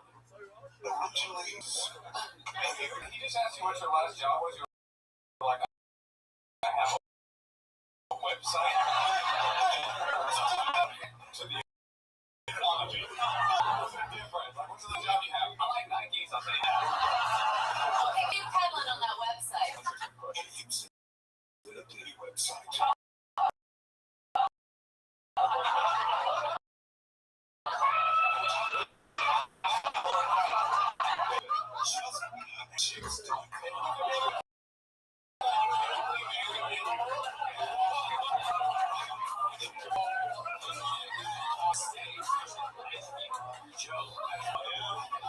Did you get dates that way? Justin and chicks. Are you a man of women? Please do it different ways. If we were to, it would be spectacular. But, what's your dream job? Get money for nothing. So you got it, baby. Look at Someone's always going to be telling you what to do. I mean, there's always going to be someone who's going to tell you to be somewhere to do your amazing voiceover job. 31. Just kicks and beat.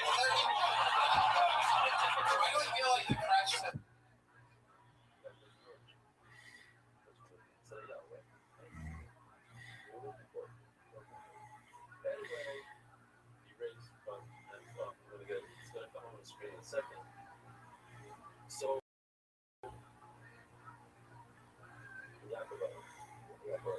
very good. Okay, so, yeah, this is the so, he made a shoe. Beautiful, even the parts that you guys know, we have one of my friends. And it's titled Special Way. You'll see the video. She must remove it. But the halacha is that this shoe has to be on the right foot.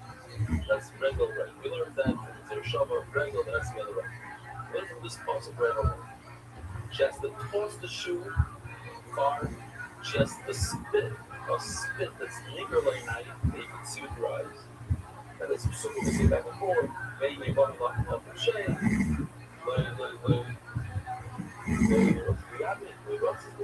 Okay, and then it says, dummies had more hits than that website. Spectacular. What would have been spectacular about it? You would have gotten laid? No, I can see where a girl will be very attracted to your lifestyle. So I don't know what, but I like you. So I get 50 bucks and you get 50 bucks a month. What do you sleep on it? A mattress.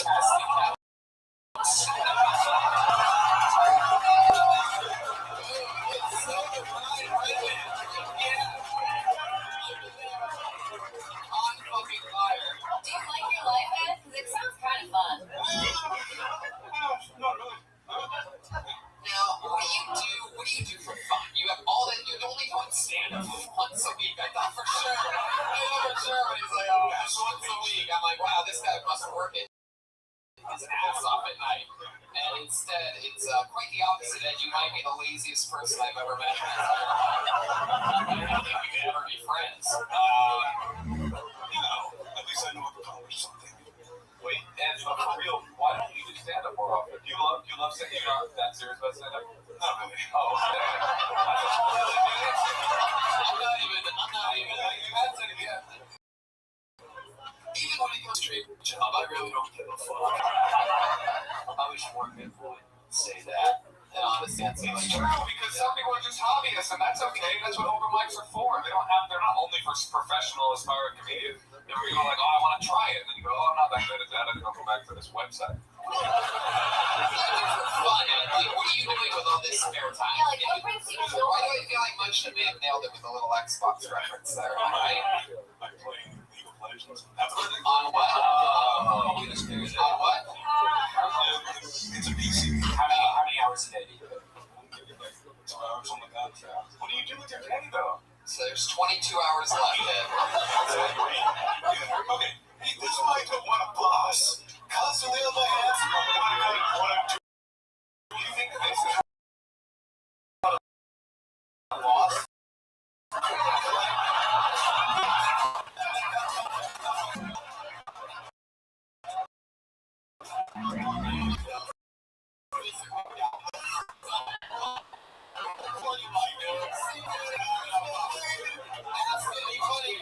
I turn around 150 people laughing on this side, you on that side. This is exactly what I hate about motherfucking bosses. Trying to get some interesting stuff out of me to entertain the live audience. It's something we have not uncovered. I hear you. Yeah, I think we're like 4 questions away from tears.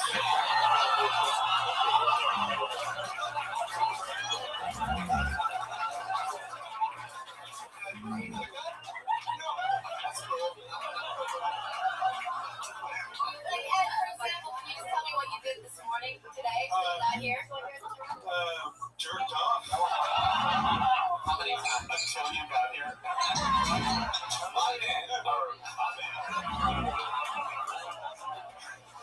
Yeah, I jerk off too and stuff. Into my wife. But, it's not jerking off. I'm real. Ed, when's the last time you been with a woman? A few years. Question 1.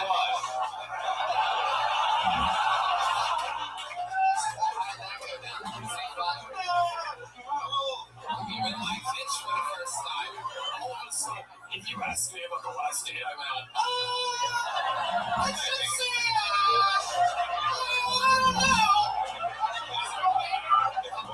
It was quite ugly, but it was a fun time.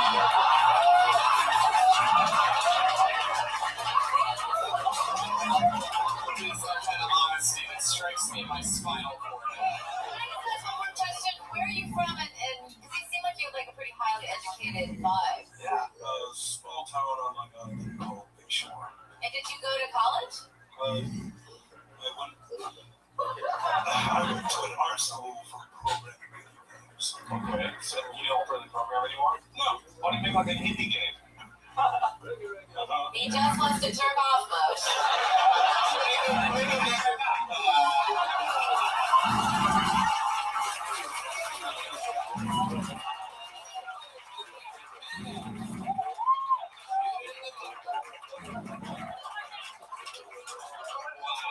So, if you had to just, since we know stand-up isn't your passion, before you go, like, can you tell us, like, one big dream that you do have, like, something that you'd love to accomplish, something out there where you're like, man, if I could do that, I would. 6 girlfriends. 6 girlfriends. It's like girlfriends or 6 girls to fuck. 6 girlfriends would be a nightmare. I think that there's some overlap.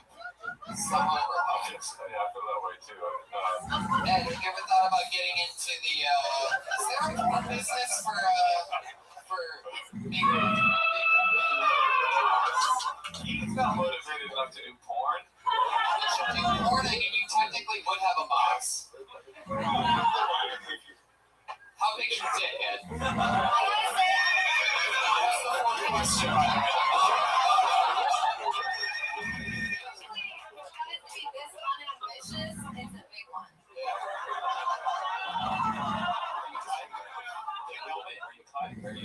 Yeah, does it work?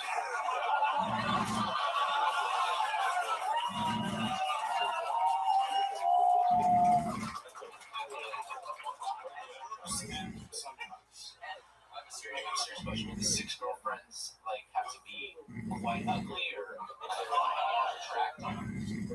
I hope it varies in range, but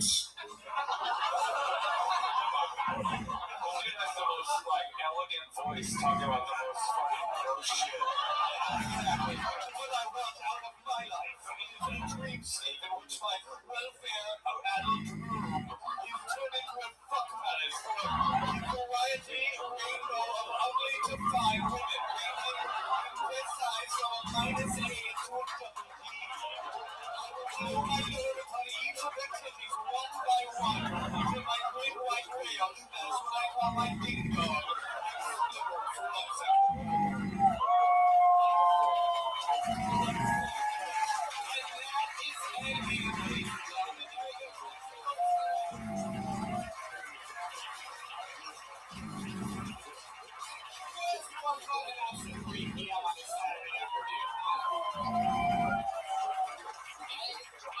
That is one of the most interesting people we've ever had on the show. That guy doesn't want to do fucking shit. I'm scared. I mean, I've never met anybody like that before. You know, right? It's just very elegant. It's almost like, it's delivery, but like nothing else. It's just like not to be, or definitely not to be. Be or less to be. Even less. That is, what was I saying?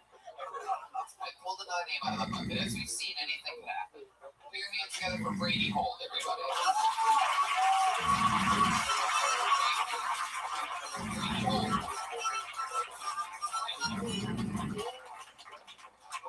Hey guys, I'm Brady Holt. I'm not the most famous Brady Holt. If you Google me, you get some more results or something like Tom Brady holds the pass or Wayne Brady holds desperately onto his career. I just canceled my Netflix membership.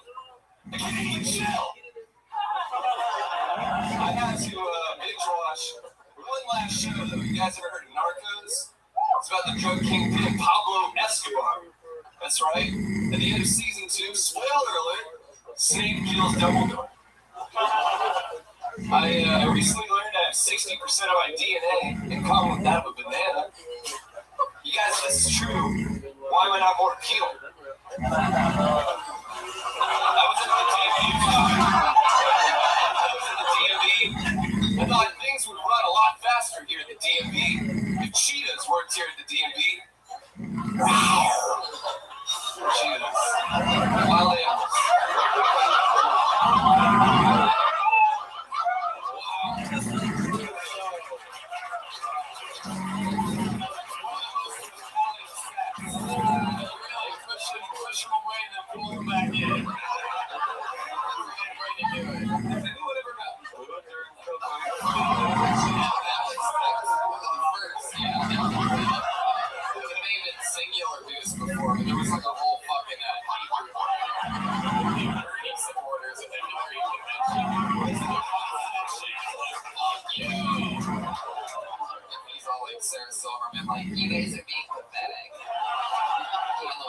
about Bernie for 9 months. Oh, yeah. Nobody asked her to do that. I know. I love Bernie. I was just disappointed when I saw him get screwed over. Let's talk politics. So, yeah, Brady, one of the funniest school shooters we've ever had. I got a lot of questions. Let's do it. What's your favorite candy? Sweet fish. She's very good. Good candy. Yeah, I like it. Second follow-up question. How come your dick? I can see it.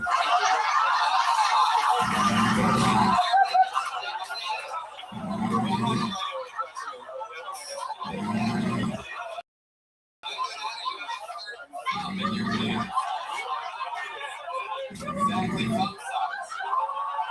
How does your dick have a fingernail?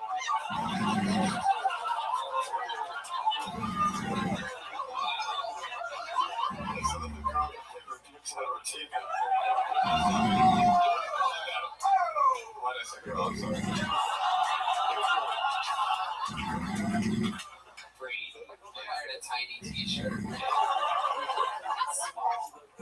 Do you always wear small t-shirts? I'm trying to wear more fashionable clothes. I think the point is he's putting a little thought into what he's wearing, which is the first thing we've seen tonight.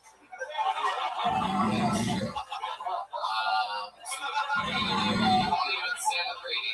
About 2.5 will be 3 in August. 3 years. 3 years.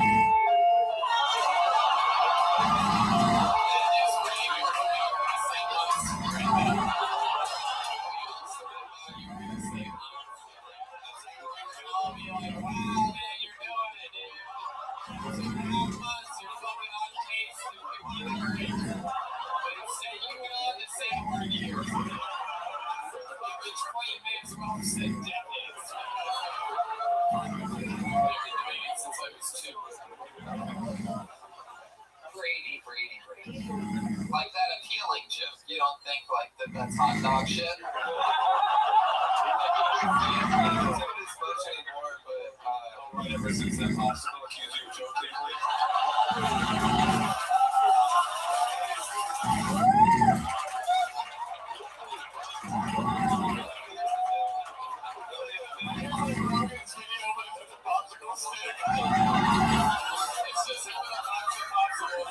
This rating's going great.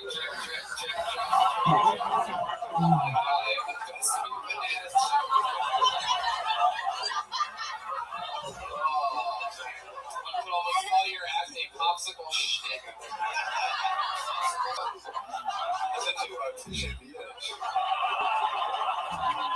I mean, the DMV joke was so bad. I did not understand it. Moshe had explained it. I still don't get it. Can you explain what he said? Wait, say it again. Yeah, so I was at the DMV and I thought things would run a lot faster. Yeah, cheetahs worked here at the DMV.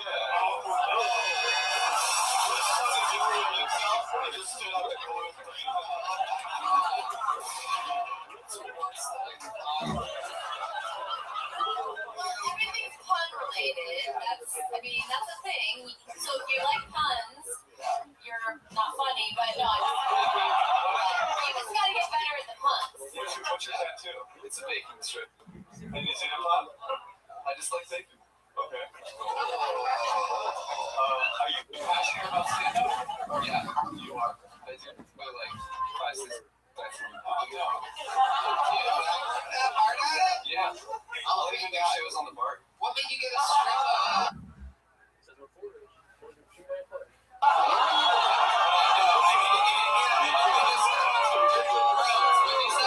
He does shows on the subway. Yeah, there's a subway. You were there? Yeah. What's that like? It's fun. Are you alone or do you No, I do it with my partner. He's not here today. He couldn't get the ticket in.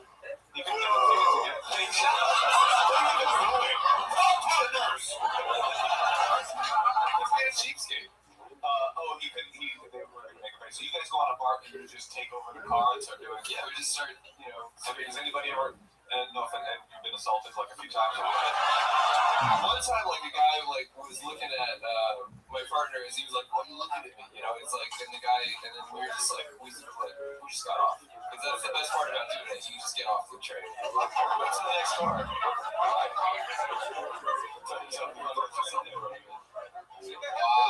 writes the jokes? You or the partner? We each do our own things. Well, you guys like co-produce. Yeah.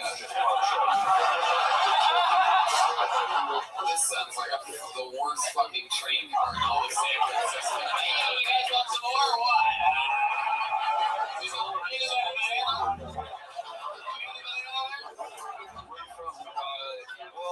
I grew up in Milpitas till I was 8, and then moved to Sacramento, El Dorado Hills till I was like 19.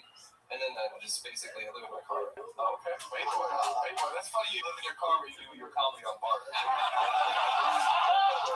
I know. Because it's smart and you put a good outfit together. That's important. Do you know about government assistance? Because your own little mattress. Join my army, son. My name's General Assistance. I'll sign you up. I'm gonna talk to that. Why do you live in your car? I just like my dad was down in San Jose, and I. Oh, my dad. And my new job started in Foster City, and so I was like, I just didn't want to commute all the way up, and I figured if I was in my car, I could just like be up in the city doing shows and stuff up here for comedy. What's your job in Foster City? I'm a security guard. Oh, cool. Where at? There's this biopharmaceutical place down there. I have an idea how you can make some money. Get out of your car.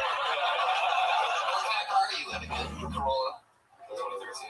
And the job doesn't pay enough to be able to afford. I mean, I probably could, but like I haven't really been looking.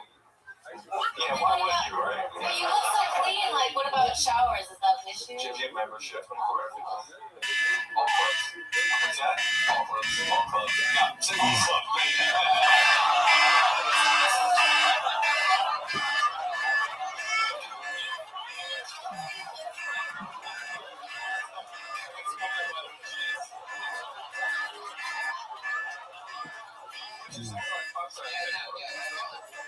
Sometimes I'll fuck pictures.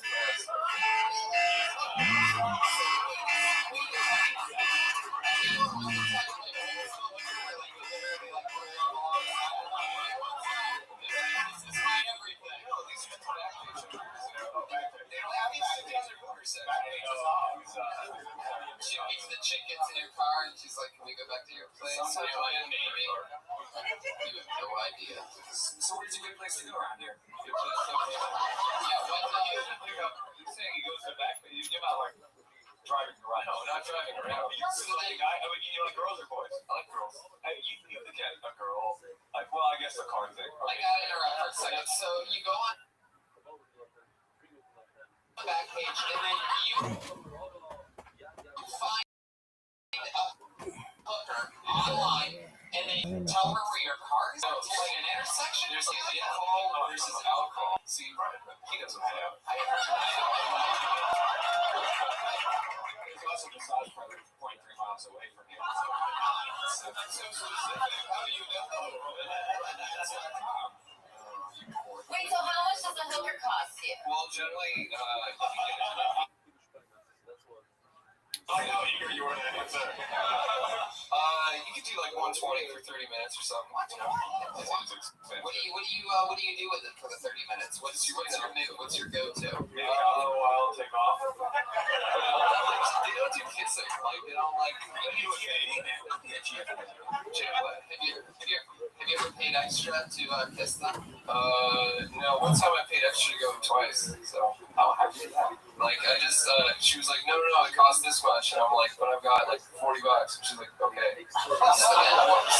You went twice. You put on a condom twice and had sex with her twice. 2 different condoms. Condom, I ain't gay. Yeah. Well, I'm trying to lay off the hook. That is the condom. Why? It's just like it's a bad habit. I wasn't like clipping my fingernails for like 2 weeks, and I realized like that's not a normal act of seduction was just like, so I figured out. What about your dick nail? Did you trim your dick nail? What does clipping your fingernails have to do with your prostitute addiction? Because you would let's say you're going to talk to somebody, you would be hygienic and like clean yourself. So like, I figured like I should do this. Sleep in a car, dude. You don't give a fuck about. Nobody's gonna be like, oh, this Corolla sucks, but your nails are awesome.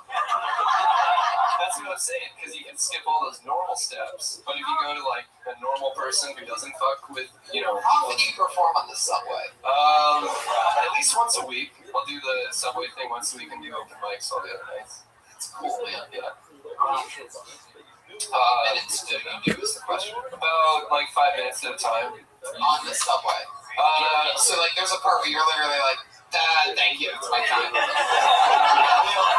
are like, none of it was your time. All our time.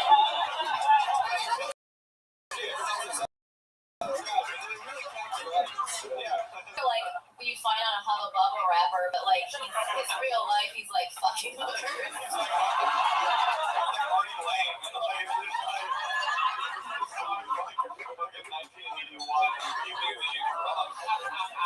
You should talk about this. Yeah, that's what I'm trying to say. I do have some jokes about prostitution. I wasn't sure they would be under the minute though, so that's why I got nervous and did one line. So it's all good, but I want to do it back. Yeah, you got to get into what's really your style, and don't ever repeat that banana joke. I don't care how hard you're bombing on the subway. Just avoid that joke. Because what's interesting about the hookers thing is like, you do see like the outfit. You dress like this all the time. I see. The thing is, when I moved into the car, I had about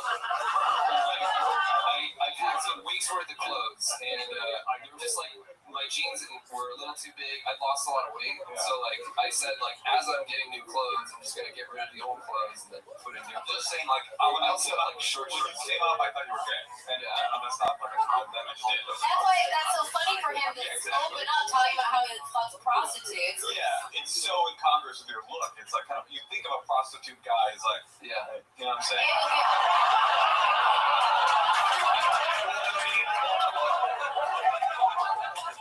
They're called masseuses. He looks like Conor McGregor. Mixed voice in a lot. I see that. Yeah. Also, though, a lot of girls they'll fuck you because you're on stage. So if you like let them know that you're straight, it can be good for your sex career too, and then give you something to wake up and clip your nails for. All right, Brady. Well, there you go. You did it again, Brady. Flying through it. We're almost there. Yeah. Did they sign up tonight? It must be Marchie. I mean, everyone I gotta laugh. It's just true. They're probably marching. I was just saying that. How about Joseph Ugalde?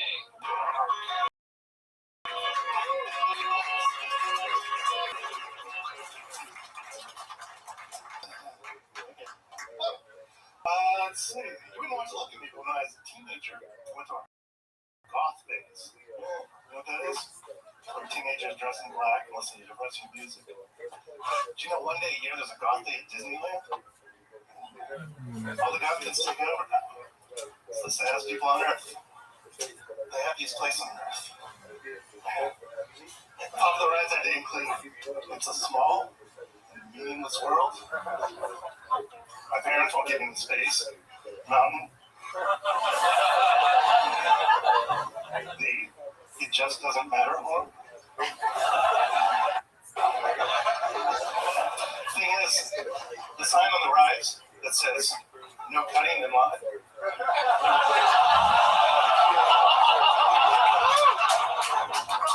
It's not a whole new meaning I got there.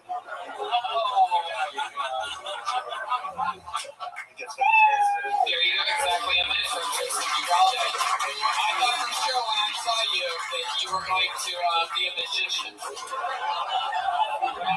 Ugalde, I thought for sure you were going to be in Nigeria. Yeah, Ugalde, South African, right? You're thinking of Uganda. What are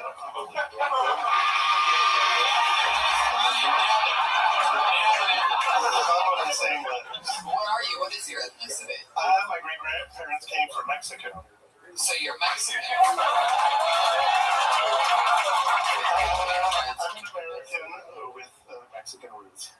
Oh, wow. Someone's really afraid of this Trump situation. Totally American.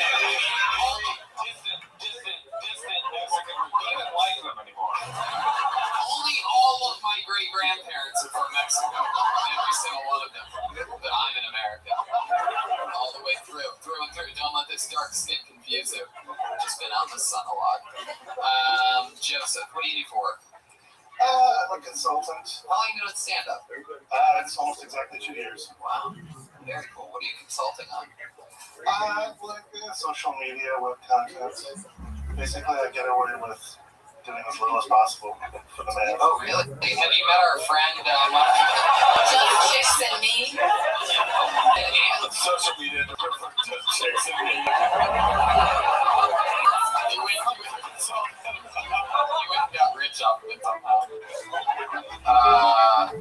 Fuck, oh, I just lost everything. Joseph. What's your favorite kind of porn to watch? How old are you, Joseph? I don't know, 40-something. Favorite kind of porn? POV. Whoa, I don't know what that stands for.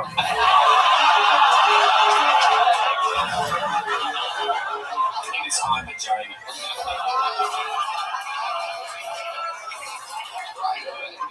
So have you done like the virtual reality porn yet? No, with the goggles, no, I don't want to do that.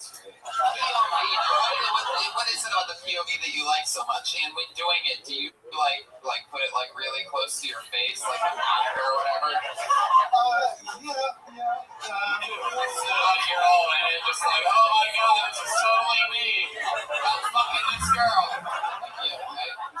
And then, like, do you have a certain setup that you do? Like, do you put, like, your laptop on your chest or something and just lay down and jerk off? Or, like, is it a standing thing? Like, you put it on a shelf and just go hard at it? How do you do it? What's your setup like? Simply, I've got a recliner. Man, you lazy boy. You look like a real lazy boy. So you pull the lever, right? And your chair's just like, he's doing it. Wait, do you have a family? No, I'm a single man. Single man? Never been married. Never even been engaged. Especially at work. Strictly ladies? Strictly ladies. So the God thing, I didn't really need to know that you used to be God. I mean, just from a technical perspective, like, you could have just started, they have a God day. It seems like you're shoehorning that in to, be able to get away with it, like you're making it about yourself, but I mean, like, your perspective on that joke and how you end up having, it's very clunky in the beginning to the point to where I was like, wow, I was shocked at how bad it was going in the first 15, 20 seconds. But then after that, you really... At least his puns made sense. Yeah, exactly. But the cutting line for good stuff, and that's funny. Oh, you were going to say that afterwards? Yeah, that's a funny line. Yeah. I don't like how confident you are right now. I'll be honest. Do you drive a scooter? Why do I feel like you drive a scooter?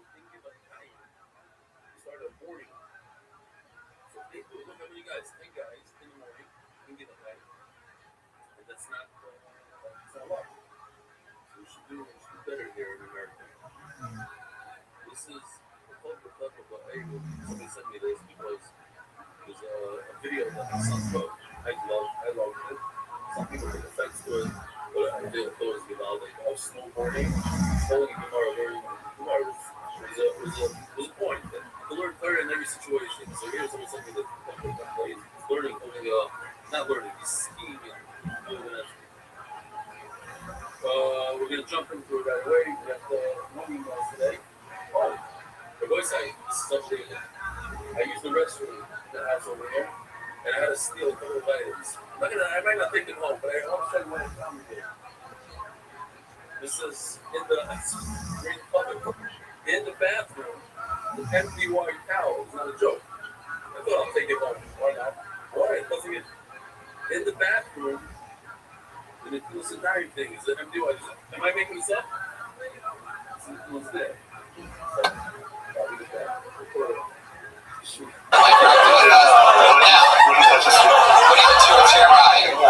I tried like a used car, but I live in San Francisco, so it's like I only drive like maybe once a week, so it doesn't get used. It's like I was originally a musician before I started comedy. What you play? I play guitar. Oh, let's see it. Let's hear it. Oh shit. Play mariachi style or like American mariachi. My grandparents were mariachi. They taught me how to play. All right, the musical notes. Yeah. You got all those. You sing too?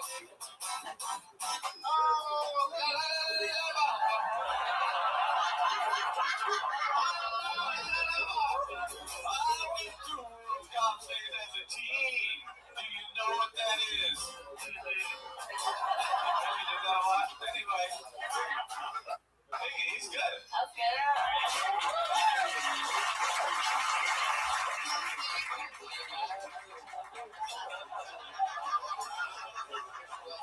Do you work primarily in puns as well? I did a lot of that. I was getting a reputation for that, but I'm trying to do more personal stuff. Yeah. But, I mean, that kind of joke comes easy to me, but I'm trying to get more real to flex all those muscles. That is a thing people do in comedy now. They're like, it's supposed to be real. It's supposed to be how like your real life. It's like, who said that? Right. Yeah. You go back and then all of a sudden you go Mitch Hedberg and you're like, fuck that. It's what Louis does. Yeah, he's good. You suck. I'm saying. I mean, it's like, oh, Steve Martin was real. And I don't know anything about Zach Galifianakis' personal life at all. Like that last guy though, who was into prostitutes, you wanted him to talk about that. Yeah, because that banana shit was just bad. I wanted that good hooker shit. I get into that. I live with my Corolla vibe. Well, Joseph, I mean, you did it. You came in, you got the good notes there by getting right into it. Cut out the fat, get into the jokes, fun stuff. You have a good delivery system, and there you go, Joseph. You got it.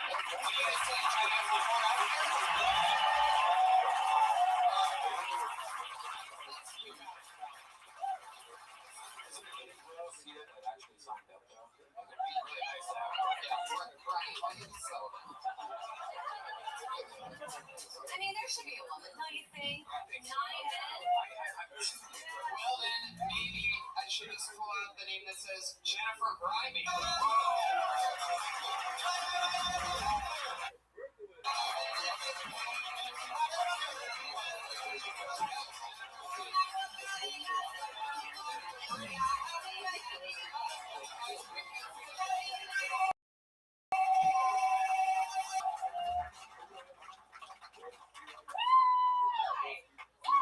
I'm going to address the orange elephant in the room, which is that Donald Trump was just elected president and became president yesterday.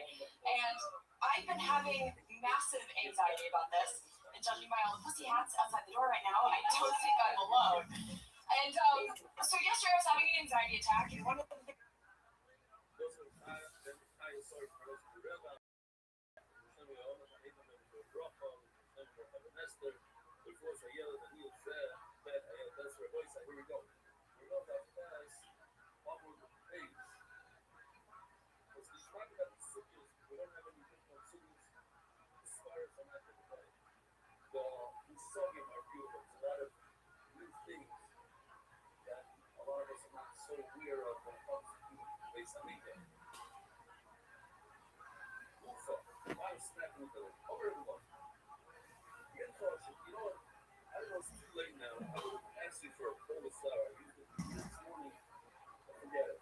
that made me feel better was thinking about the fact that as a white woman in the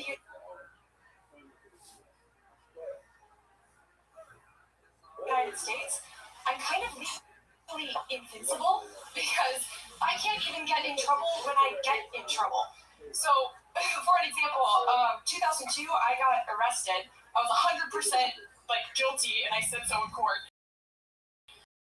I'm clearly not in jail. and I have nothing on my permanent record. Fast forward 3 months later, I did the same exact crime with the cop that arrested me. So, privilege checked. And, oh my god, I'm totally bombing.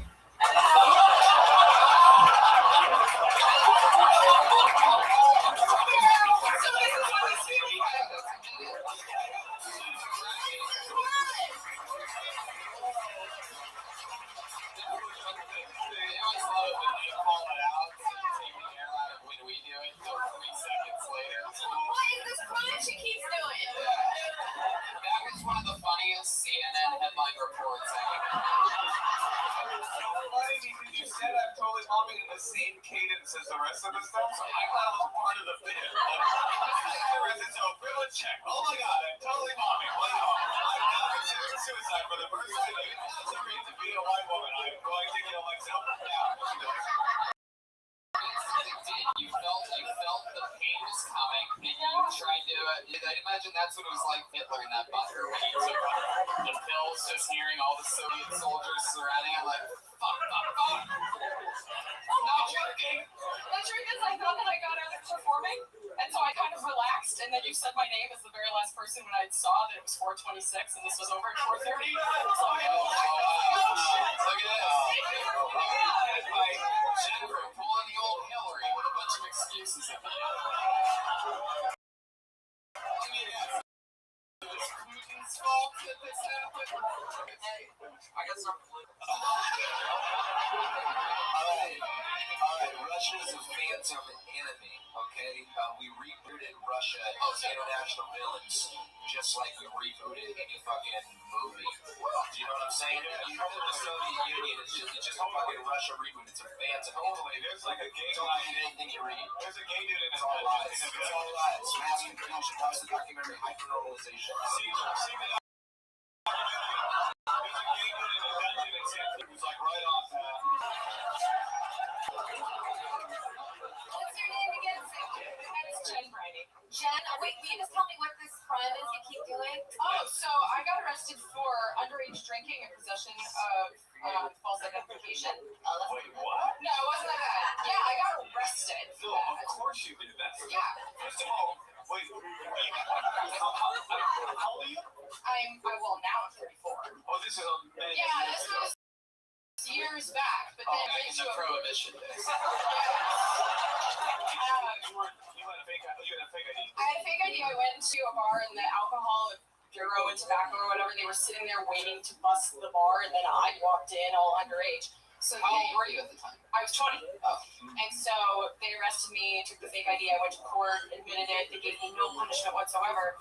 And then I went to a house party and I looked in the window and there was the cop that arrested me, dressed like a cat. It was a Halloween party. Sure. So my friends wanted to They usually dress like Dick, doesn't matter. You should use that joke in the retelling of it. Or even a gay joke. I mean, just a joke.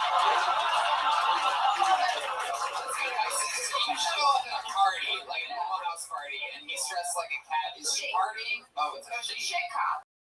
Oh, And she was the mean one too. There was a guy cop and a chick cop, and she was the mean one. And I see her, and my friends are like, "Okay, we need to sneak you out." I'm like, "Let me just see how this goes," because she wasn't a total bitch in the court hearing or whatever. So I went in and I was like, "Do you remember me?" And she had already taken a Now, picture. that's the shit you've said so far. That's never, no person has ever gone to their arresting officer. Hey, what's up?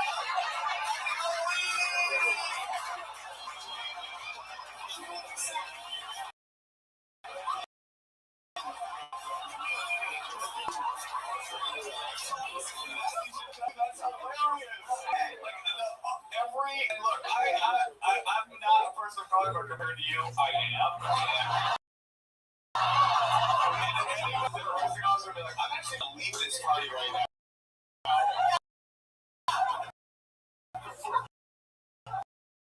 Yeah. So what happened?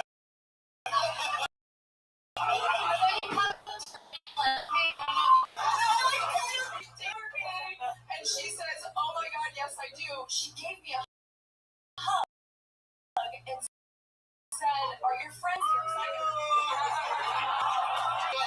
What? And And she said, tonight, you don't have to worry about me. Like, oh my God. Well, were you over 21 at the time? No, I was still 20. This was 3 months after she arrested me. By the way, I'm still a privileged fucking thing. how long were you hunting for? I would, that's not funny. I would put all this detail in there because that's actually funny. Your cop, that's white as shit ever. If you don't have to wait tonight. That's so funny. And also, I would just get rid of the phrase privilege because it's like, that's just like a, I mean, it's real, white privilege is real, but it's a political buzzword. And really what the point of it is, everybody, the context is that you're privileged. You just say, that's the whitest shit that ever happened. That's the whitest shit that's ever happened in history. A cop whispered in my ear while stroking the back of my head, you never have to worry again.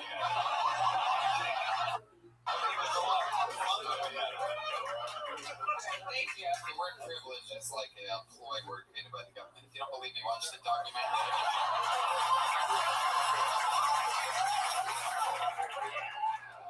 Watch it, man. You don't fucking know, dude. You wrap up with toilet paper, bro. It's a fucking documentary, dude. Well, Jennifer, I mean, you know, that's the name of the game. It's a tough situation. Holly, we talked to you about your stand-up. Do you do it often? This is my first time ever.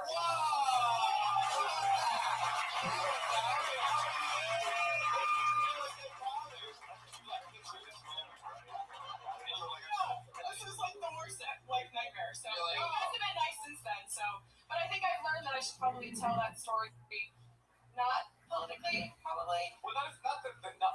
I say, when I was getting Flesh out the detail. When we hear you say that you got arrested, immediately everybody is going, wonder what she got arrested for. Shoplifting. That's not the funniest part because you got arrested for something that's not that big of a deal. Yeah, totally basic. It's the part that the cop saw me and was stoked and we drank until sunrise. Ridiculous. It doesn't happen to anybody. But I got the impression you were more interested in letting the crowd know that you were like woke and that you understood your privilege. And you were like trying to slay some jokes. The backdrop of that joke is that you're privileged. So we already know that.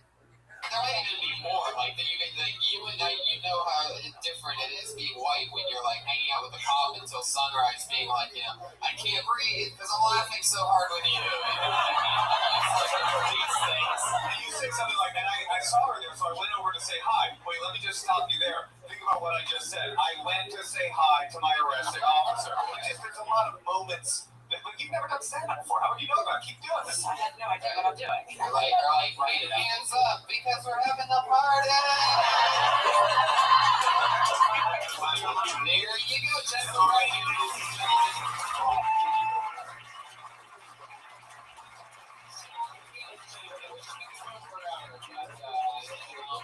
At some point, we have to call it quits.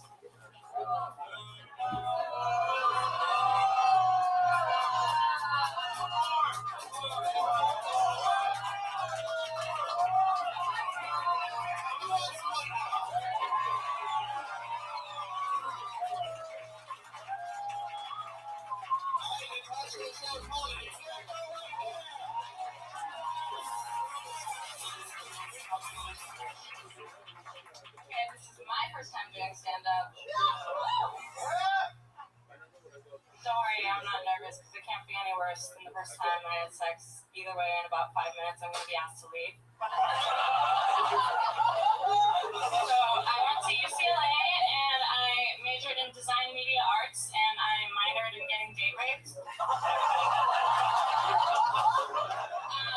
is a really fucked up place, but I could see where people move there because it has a lot of really great social programs. Like, for example, there's this really great program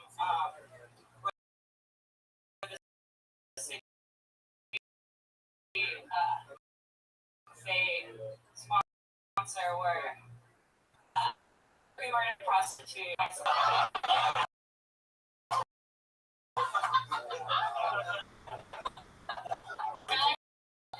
he told me that it was okay if I slept with other guys, but just not to let anybody else fuck me in the ass.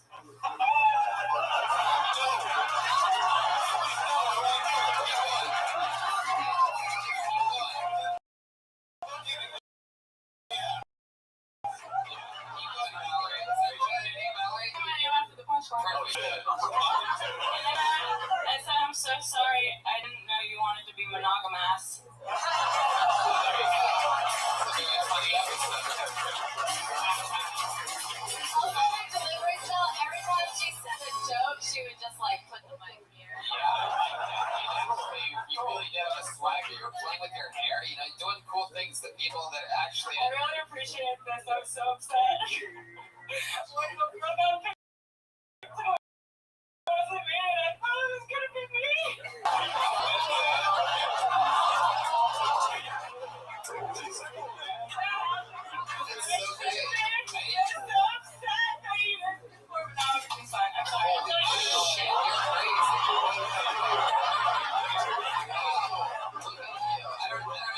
So I'm just gonna call you Weird Alice. My name is Dana Bialik. Dana Bialik? Yeah, it's good. If you read it, you probably would have pronounced it wrong because it's really confusing. Isn't that the chick from Blossom? No, She also went to UCLA. That's cool. Oh, really? Hey, have you ever? Oh, so this is your first time. The audience is over there. Yeah, there you go. I care so much about you. Actually, I like this person. She's literally like a cross between Moshe and Natasha. I feel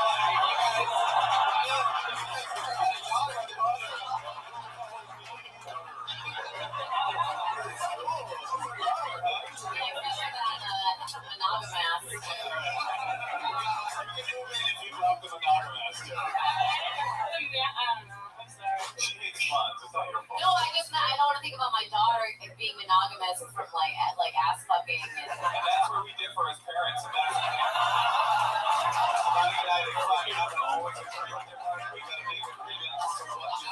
United Front, but United Back.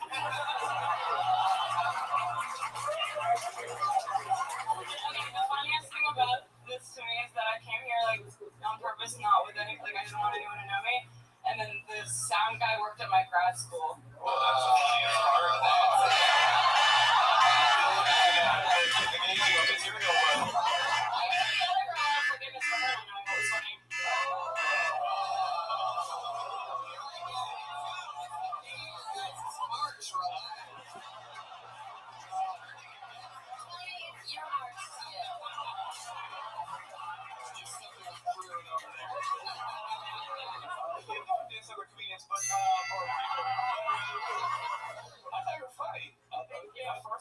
What was the thing about the date rape joke was like, that was brutal and good.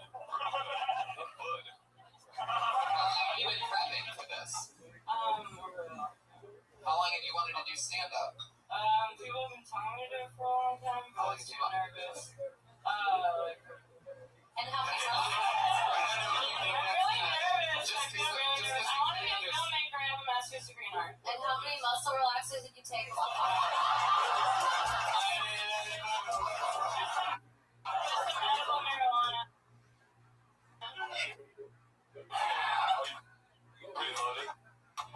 Medical marijuana? Yeah. Oh, loaded on money? No, are you like, yeah. I have a question in 1989. How loaded on dope? How loaded with dope were you? Are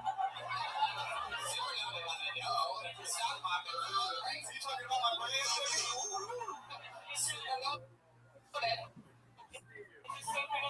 Synchronicity moment that you mentioned tonight. Yeah. That's crazy. I'm 1979, so based on how early I hit puberty, I could be your father. My first night was 6.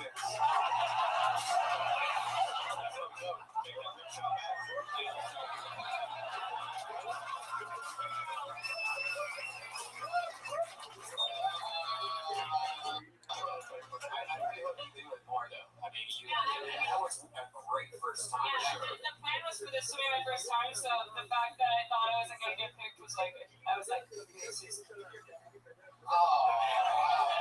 Nobody else feels that way because it's seriously a random fucking bucket that we found around here earlier.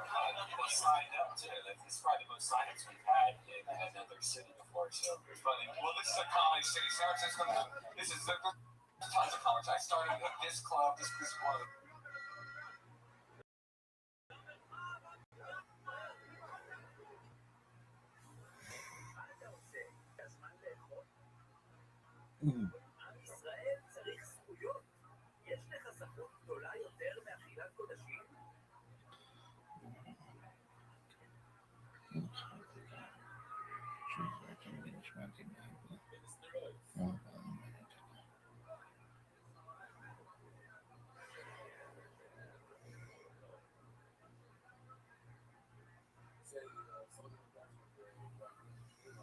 That's Comedy Central. Robin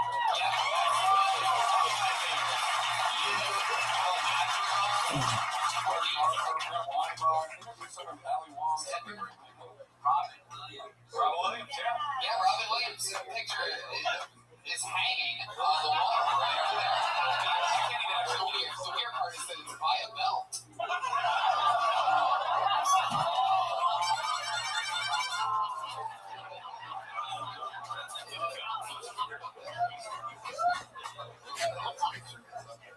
I said that part of the staff earlier, and they barely laughed. Guys, I told you that was funny. Robin used to come in here, you know, and he would sometimes come to the Sunday night showcase and watch the up-and-coming comics. And every once in a while, I would go. He was like truly one of the nicest people in the world. I got to meet him once at the Comedy Store, and he went on stage, and I've never seen anything like. I've never seen a physical comedian live do any half of what he did. Like, we have our physical guys at the store, you know what I'm talking about, like people that are really funny that move and shit. He was flying everywhere, sweat dripping off him physically. He did like an hour and 15 minutes of pure slang. I've never seen anything like it. So. Don Herrera. What? Rest in peace, Robin Williams. Yeah, we're talking about Robin Williams. What are you saying? No, he's not. I'm saying that Robin. There's not comics like that. He's drank like 11 vodka. Yeah, I'm saying Robin moved more physically. This was 2009, 2010, so that's like impressive because he was like fucking 70. Somebody like that anymore. It's all shit. Anyway, what's your name? Dana Bialik. Dana Bialik. What's your Twitter handle? It's Dana Bialik, spelled D-A-N-N-A. Last name B-I-A-L-I-K. Okay, that's easy. I don't remember that. That's good, man. Good first set. Unfortunately, your opening joke, you can't really tell that one anymore. That's why I needed to be somewhere important. Okay. I like the philosophy. I'm glad I have a Do not talk to your father that way. Listen to me, your Uncle Tony. Well, man, I mean, seriously, you really do. I mean, you know, it was sort of like, I mean, well, I thought it was a few people's first time here tonight until they told me they were doing it 2-3 years. But that was like an amazing. I'm sure we've popped a lot of cherries on this show, and that was a great first time set. And you have a real swagger to you. You know, the jokes are never going to be there on some very, very cool, very comfortable. Yeah, congratulations. You got to do these open mics and crush it. Yeah, go to the Brainwash Thursday nights. Tell us. Sparks, the godfather of San Francisco comedy. And you'll come up and he'll say, now this is this lady's first time, so we got to give her what? What's that? And then you'll go on, and then you'll become one of these annals of San Francisco. Annals, I'm sorry. It's adorable. There she goes, everybody. Dana.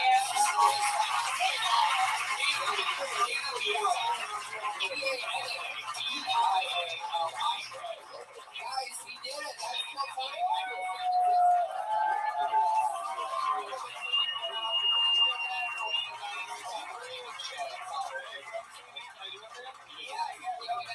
See me in Vancouver if you're listening. I'm going to be there for the JFL Festival and also my own television program, Problematic Debuts on Comedy Central, April the 19th.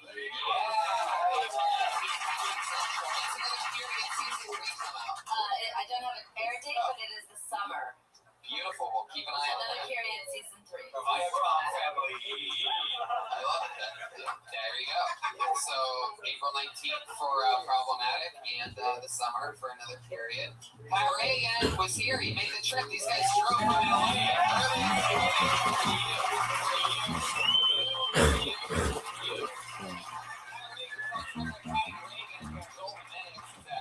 Sorry, shut up, Jim. I have pockets. I'm messing.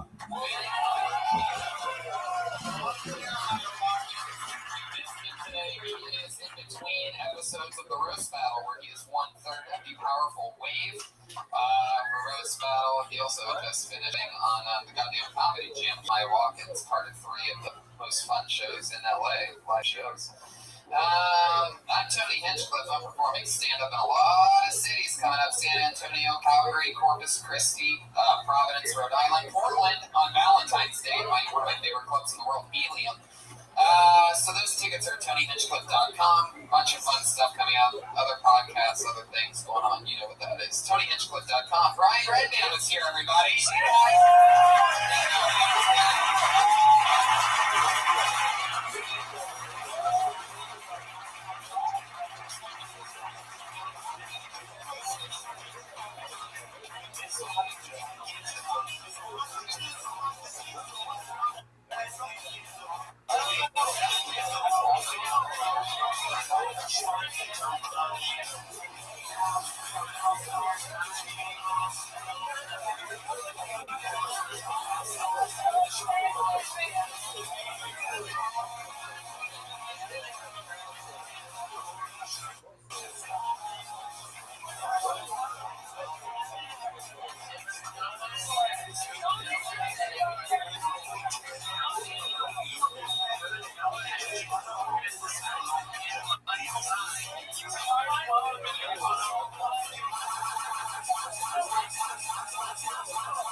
for a brand new episode of Kill Tony. On your pod, get up for Tony Hinchcliffe. Hello, good evening. Welcome. Wow, I'm so excited about this. Back on our home court, fresh off of a wildly successful Kill Tony in San Francisco. Welcome, everybody. Happy Monday to you all. You guys ready for a crazy fucking night or what? Come on, I think you can do a little bit better than that. We're streaming this right now, people. Let them know that you're here and that we're live. Wow. We're actually streaming in 360. We are streaming in 360 degrees for the first time ever. Yeah. So you can see Ryan J. Ebelt, the house artist, drawing that. See how he just looked up at you? Wow, look, that's crazy. Who's still clapping in the middle? That's it's a little delay here. Oh, that's weird. I thought we were seeing the real Comedy Store ghost there.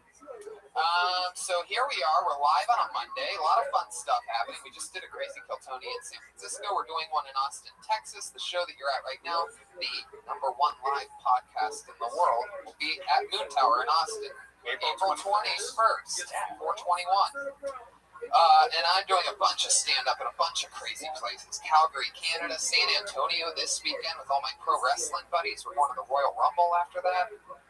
Corpus Christi, Texas, Providence, Rhode Island, Calgary, Canada, Chicago, Illinois, Las Vegas, Columbus, California, Madison, Wisconsin, Kansas City, again, and, Columbus at the end of May. Columbus, Ohio. I'm doing the Columbus Crew Soccer Stadium. That's ridiculous. A fucking soccer stadium. You get to hang out with me in this scummy shoebox of an attic tonight. How lucky are all of you? I mean, really? Yeah, I'll let you clap at that. That's Josh Martin. You know him, you love him. He's at Josh Martin Comic on Twitter. So let's jump into the episode, shall we? We got our dates out. We talked about life with people marching for Hillary. Here we are, all unified. The belly room of the Comedy Store.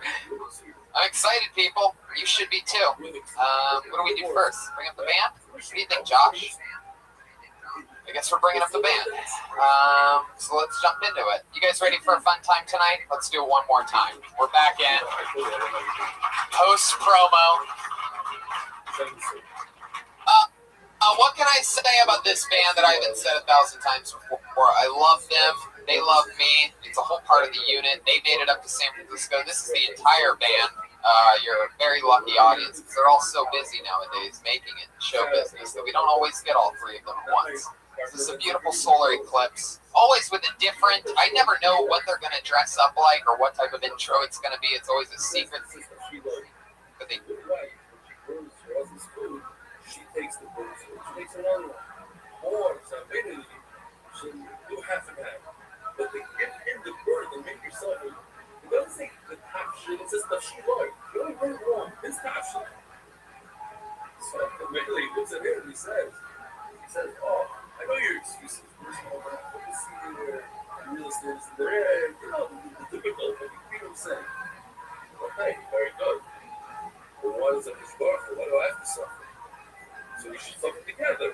When I see private is still flying, your vacations are Amish top down, everything's good out there, your butler is still doing everything. The person has to suffer. Doc has to suffer. So, this is what you certainly is a chair. So, working with us is perfect. Everything got perfect here. You have the weapons in your hand, you have the down in your hand, throw it down, put the feet on the stuff. Keep from me. They always impress me every week. So let's see what they do this week. Ladies and gentlemen, I present to you the Kill Tony Band. Reagan, Watkins, and Joel Jimenez. Pat Reagan, Jeremiah Watkins, and Joel. Oh my God. That's so funny. I mentioned it for no reason. That's hilarious. Blatantly doing the Hillary March dressed as women in ponchos. It was raining everywhere too, wasn't it? It's so funny. People in San Fran were just soaked. Hey guys, welcome, Hillary marchers. How's it going?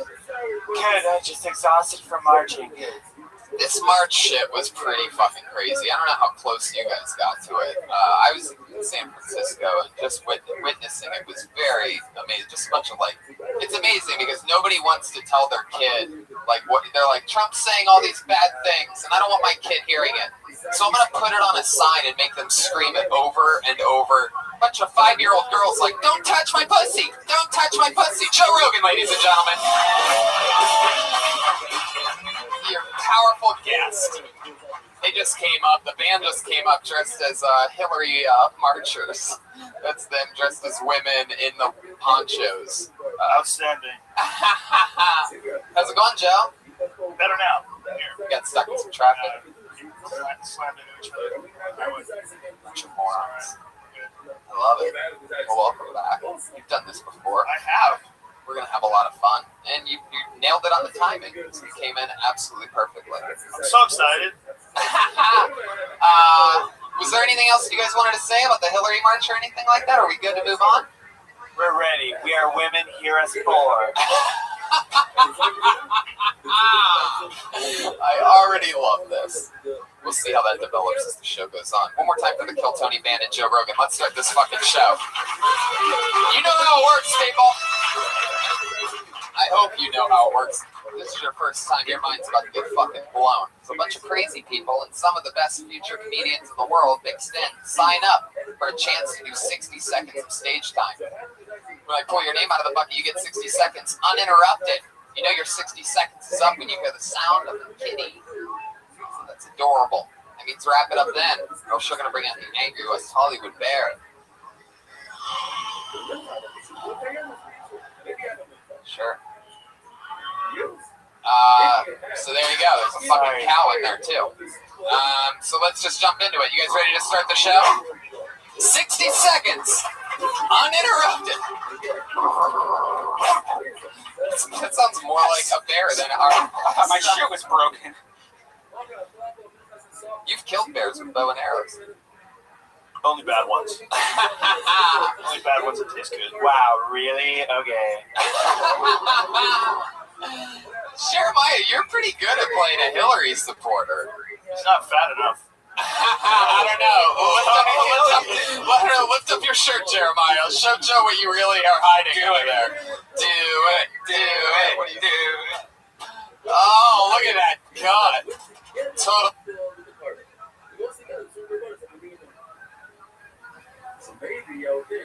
a Hillary supporter.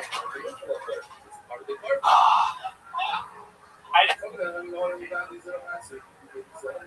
just want to say I feel objectified right now. Uh-oh.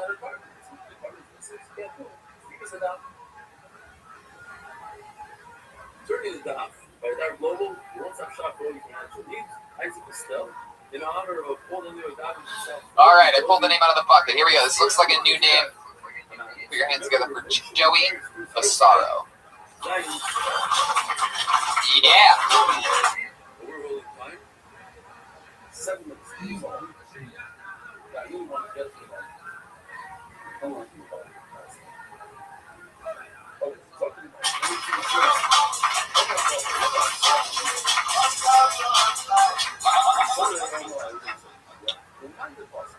All right, nice. Just moved to Los Angeles. Now I'm in a long-distance relationship. I don't know if anyone here has been in a long-distance relationship, but gotta tell you, sometimes I get lonely. I'm looking at the moon. I know there's a chance wherever she is, she's probably blowing a guy under the same moon. Me and my girlfriend got in a fight recently, too, because she's all in politics, she's all in the election, and, all I do is watch football. That's all I do. And, she freaked out. She's like, you don't care? All you do is watch football. You're 5'4", you never played. Why the fuck do you like football so much? Why the fuck do you like football? Who's your favorite fucking football player? I'm like, right now, at this moment, O.J. Simpson. That's my favorite football player. I just love the way that guy finished his career. Went out on top. Oh, my God.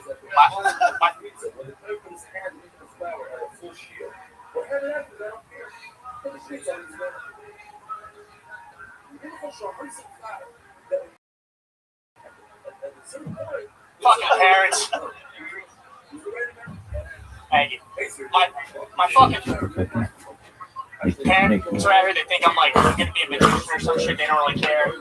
I think the only way I can make my parents proud if I fucking get murdered by an illegal immigrant just to like prove their beliefs. Uma fura só.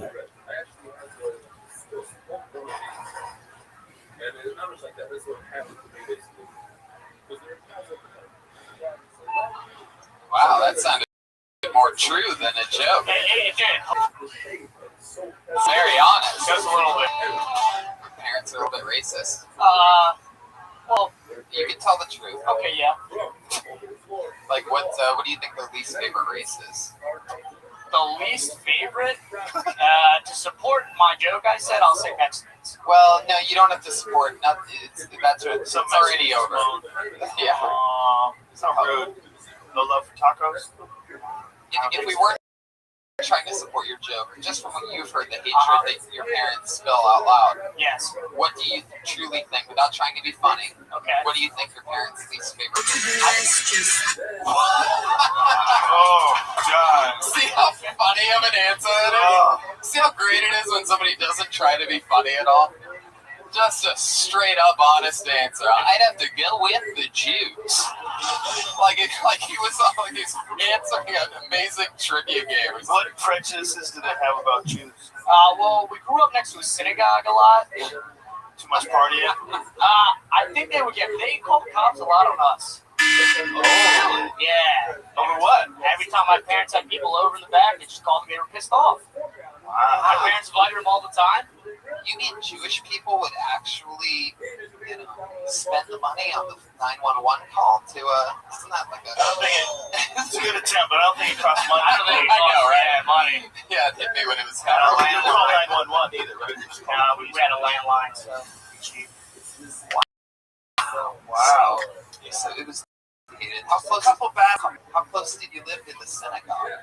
I lived on cul-de-sacs. Cul-de-sac, like 4 houses. We lived in a cul-de-sac that had a synagogue on it. Yeah. Now it's sort of. There we go. Now it sort of makes sense. Good child, they're very prudent. Goddamn Jews blocking my way in. Yep. Wow. With my uncle. Where are you from? From New Jersey. New Jersey? Yes.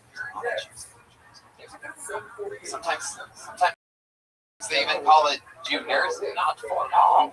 Anyway, Did you meet a lot of?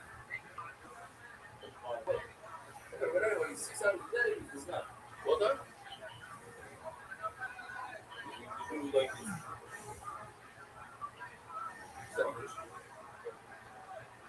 The spiel was by what was that ceremony? If I want to spiel like what I was next year. What is also the stuff? In the same country, I don't know if it's not the same country, it's a 2-hour difference. 2 hours away. Like right now it's what? It's 1 o'clock in it's 11 o'clock here, right? All right. I'll go on it. Tomorrow, for some reason, missing some of the bread, some of the butter is missing. Tomorrow, on the leg. Really has that if the entire heart was good, the entire move was good, you can put it on his back. He's treatment. Oh, my leg, I'm not everybody, obviously, I have to do this. Only goes from the machine. And another guy here, he has in my ear, his raps. He told me a very small thing. Guy takes it on the video. And he breaks it, and then 3 drums fall to the floor. Oh, it's missing. I'm playing much bigger than this. If the entire line was hurt, not a single horse left with one heart, he can still cook. A broken leg, he can still cook. The decision on this guy. Why can't he case where a few drums are missing? The whole thing is missing.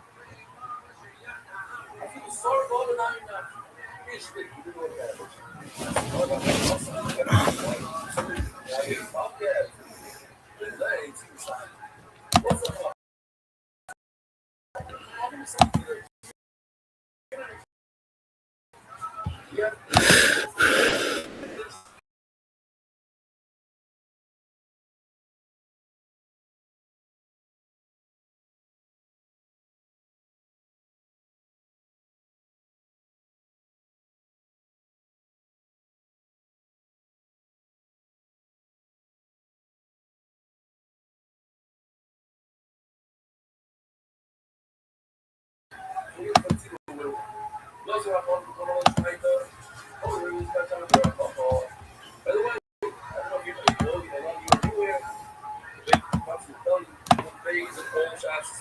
Much easier and much quicker, right? Well, you know, it's for sure quicker. You're not saying nothing like this. For some reason, it's a lot. Well, no, easy. You know, but if you try to get rid of it, you think that I don't know. I want to ask. The problem is when they get up in phase, they don't smile. It sounds like they're up. Come back. Yeah. You know, sir, I'm going to go over this night, all over there, this, what time we're going to call. Settle over. You know, that's good. You have to show you this argument. It doesn't say we're in the middle of the contract. Go argue. You it's a whatsoever. Go through whatsoever. Until they pays out the people, which allows us for the sort allows us to look at the public. They're like the that's the kid in New York. Working this way is in the big belt. The world for this cigarettes. It's America. That's it. Oh. It's like I'm sure.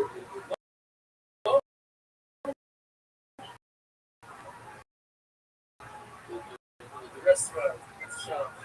Remember? You have to put here in like the bar also. Yeah. How long is that? So how else?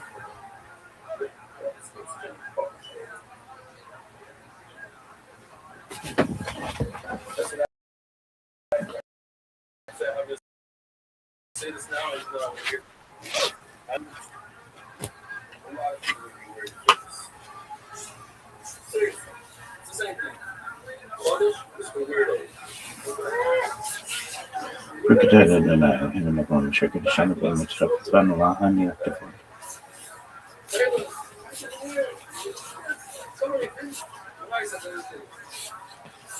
I know you're thinking, weirdo. But you're going to say why? It's a customer player for this. And this guys, this is it.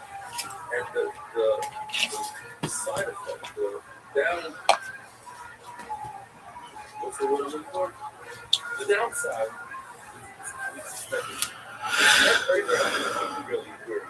فكرة هذا النهاية وحين نبغى نشكل الشنطة المترفة أو متفوتفون.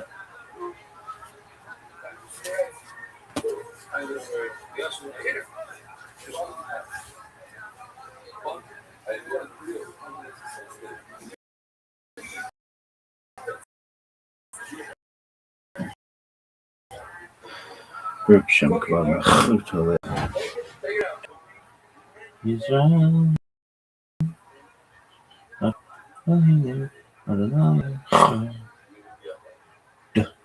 Group Shamkwa Khutale Shema Israel Adonai Aleinu Adonai Yahweh.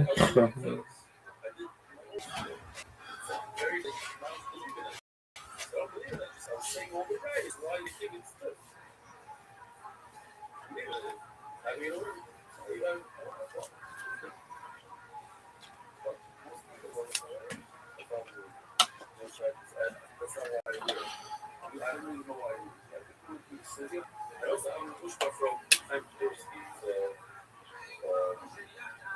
Double from Chicago. First in mind, and the sign that's not the whole thing. Whoever wants to help but I see when the rule is that you want you put them sitting inside out.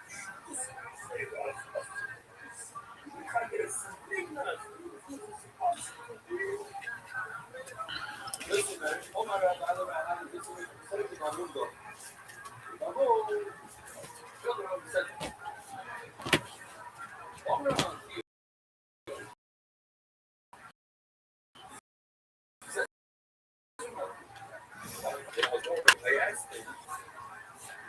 The famous hero here, yeah? This. So, I started throughout. Is this one how you shot that says, go without even here? Usually, you mention one of them.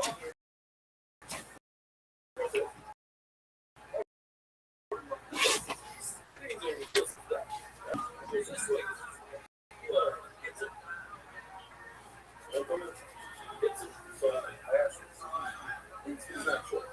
She asked another guy. Yeah, big guys that have shots. It's so right back here.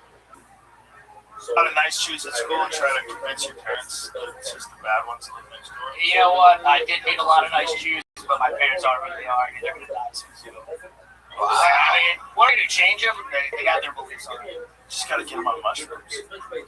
All right. I'll tell Sneak them in. I'll tell them that. Don't tell them. Just sneak it in. Sneak it in there? Like you said, they're going to die soon. Yeah, okay. Fuck Put it. in the lasagna? Just cook for them. Yeah. Okay, a little homemade meal like it. These chocolate bars that barely taste the mushrooms.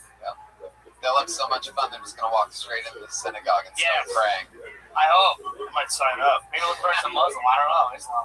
They might just decide, like, who cares what we believe? Let's just join. Maybe these people are friends. You talked about being in a long-distance relationship. Yes. Yeah. Well, I don't know. How long's that been happening? Well, I moved here 2 weeks ago, so 2 weeks. Wow. Yeah, exactly. I just want to say you opened up very relaxed. It's a hard thing to do. First guy up. First things out of your mouth when you get on stage are always the weirdest to this day. Right? What you're saying? Yeah. And you did it very comfortably. It's a good way to open. And you planned it out well. It's a smart way to open. You know, you kind of have a bar and you did it. So you could do this, man. Just, that stuff. Thanks for the applause. How long you can do this? It's like everything else, man. It's a long road. It's a long, disgusting road. How long have you been on stand-up? 3 years. 3 years. All in New Jersey. Yeah, New Jersey. Which work in New Jersey? In New Jersey? Yeah. Okay, that's a good spot. So you probably saw a lot of funny comedians. Yeah. Exactly. Batch. You kind of feel good about this conversation or no? I did at the first. What do you do for work? What do I do for work? Yeah. I don't have a job. I work in a warehouse back there, saving the money out here. So just burning food savings. As of now, yes. What's up, Soul Plus? That's the plan, probably. Yeah. How's it going? Living the dream. Every day's a holiday, every meal's a feast. How are things in your neck of the woods? Feeling okay. I haven't been here in a long time, so I just wanted to check on you. Absolutely. If I may ask, please remind me. Find out about me. In a random server. I joined like almost a year ago, or over a year ago. Yes, you're the person who threw the party for their niece and their nieces or something for Valentine's Day, right? Yeah. Oh, excellent. Yeah. Okay, I remember you. I know all about you. How you have a very interesting career. How's that going? It's going good. Excellent. How's everything up over here? Oh. How's your 24/7 live stream? Well, fortunately, still been able to continue it. Yeah. Right. So, in the last time we spoke was February 14th, 2025. 2025. Pardon me. Approximately, right? Yes. Yeah. Exactly. Okay. So since then, well, I've got 2 podcasts coming up today. So that's good. I've been booking a lot of podcasts or more and more recently, which is good to get my name out there. And these are more permanent discussions that I have with people on topics, specifically on futurology. That's really what tickles my fancy. And it's been really good. I just finished a 5-part series with a podcaster and radio host in Australia, included last week So we did five of them consecutively. The man was Mike. We taught session, how to improve the world. The second section, no, how to improve ourselves. The second section was how to improve the world. The third section was mega projects, which I've really been getting into, things like a Bering Strait Tunnel, transatlantic tunnel, clearing the Darien Gap in an environmentally friendly way. Perhaps a bridge or tunnel system linking Asia to Australia, that kind of stuff. Space tourism, space elevators, that kind of stuff. The fourth session was on like getting off planet, and the fifth session was on extraterrestrial life. And so that concluded last Monday. It was really good. Today's session, and the interesting thing is when I book one of these discussions with an individual, nobody knows what to make of me. And I understand that, but they find me to be very interesting. So, like Mike Holt, we first met, and he was like, I can tell that I want to talk to you multiple times. So, would you be interested in doing a series with me? I said, absolutely. The most recent podcast on which I've been is someone from the Czech Republic. And when he met me, he was like, I've got to talk to you more. And so I went from one session to three. And that's very positive because it's like once people hear what I'm doing, they find it to be interesting and they want to talk to me more. So that's great. I also have a podcast today with a woman who she and I have not met, but I'm more excited for this one because it's long form. The other ones have been like basically like either 20 minutes, 30-minute segments, and this one is supposed to be, as you know, I can go on and on about my interest and such. So that's kind of what I've been doing from a podcast schedule. In terms of growth of the server, we're 3,000 people in here, which is great. We've gotten more people. So since you've been here, we have some people who actually live in here with me. So Brandon has moved in, basically. We have some other people who sleep in here at night. So that's been really great to just build more community. We've been playing games every single night. This one woman and I have played games just about every single night for the last like year and plus, like maybe like 14 months or so. So that's been really cool to develop those types of friendships.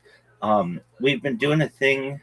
A person from Canada, and I have been doing a thing where we watch documentaries every night. So just on any kind of subject. That's been really cool to just expand the mind. I've been doing a lot of robot programming, and it's very interesting robot programming, I feel. So basically, I've created like a huge blog network. Now, this is more recent, and it's not quite done yet, but what I basically do is I create blogs. Like the goal is to create 2,000 blogs. It's like, well, Rabbi, why 2,000 blogs? Actually, so if you have the chance, Sophia, can you go to, when you have a chance, RabbiRothschild.medium.com, and you will see my serious blog, things that I've written on that are really important to me. Just a like benefit of the world. They're not necessarily, they're just my thoughts, and I feel they're written in like very professional manner, sometimes too professional. So like the most recent ones, and I've got a ton of them. I can publish 2 a day, but one the most recent is like police professional liability insurance, a structural reform for constitutional accountability. So what is that? It's basically like I'm sick of seeing stories about police being over zealous about enforcing the law and hurting people. And so I feel if they had to insure themselves, that would take the liability off the citizenry, number one. Number two, perhaps they would be more careful in such continuous public institutions toward framework for ... What is that? I think, if I'm on stream all the time, 24/7, we could do the same for police stations to kind of provide accountability. And if you're wondering, like, are all these on police? No, those are just the most recent two. Previous, this is, I think, right up your alley. The previous is the epistemic crisis in American death determination and the case for machine-based forensics. So basically, I think there's a machine that could be created that you scan a body and know exactly how it died. Just like with an MRI, we can map the brain or CAT scan. Yeah. And That'll be very fast. exactly. And like, as you know as well, in a lot of counties in the United States, like the coroner is like the sheriff, and there's a conflict of interest there. Many times it doesn't have to be a medical professional, doesn't have to even be like a funeral director or anyone with any experience with the body. They just basically have to win an election many times, and sometimes they don't even have to do that. So I think that there should just be a determinative machine that you can just. It doesn't seem like it's so ridiculous to me that no one is talking about this. I think it's something that's very practical, and so that's of interest to me. Prior to that, imitative play, juvenile culpability, and the collapse of mens rea, rethinking homicide liability in juvenile cases. So when I was a kid, there was a case that comes to mind of a young man who, not even man, I shouldn't even call him that, a boy. He was like 12, and he was wrestling with his younger, like, friend or cousin or something, and he was doing wrestling moves like many little boys do, and he accidentally killed the other, and he's been in jail now for like 20 plus years, and he had no intent to kill this person. He was just practicing wrestling moves, which I did. I knew kids who do it. You know kids who do it. It's just a thing, and I don't feel that he should suffer life imprisonment. It's a wasted life to me, and so I advocate for his freeing. Another is parental criminal liability, legislative notice, and limits of prosecutorial expansion. This is a case in Southern California where a parent is being charged with first-degree manslaughter, I believe, because her child killed a person when the child was on an electric bike, not a motorcycle, not a car, but basically the parent was warned. And I understand that the warning was there to the parent. I get that, but that's not a law. And so I advocate for, at least in my local district, that we pass a law against, not against electric scooters, but like if you're warned or you modify one of these and you're, then there's something on the books for it. It shouldn't just be like an overarching, we can charge a parent with whatever we want kind of a deal.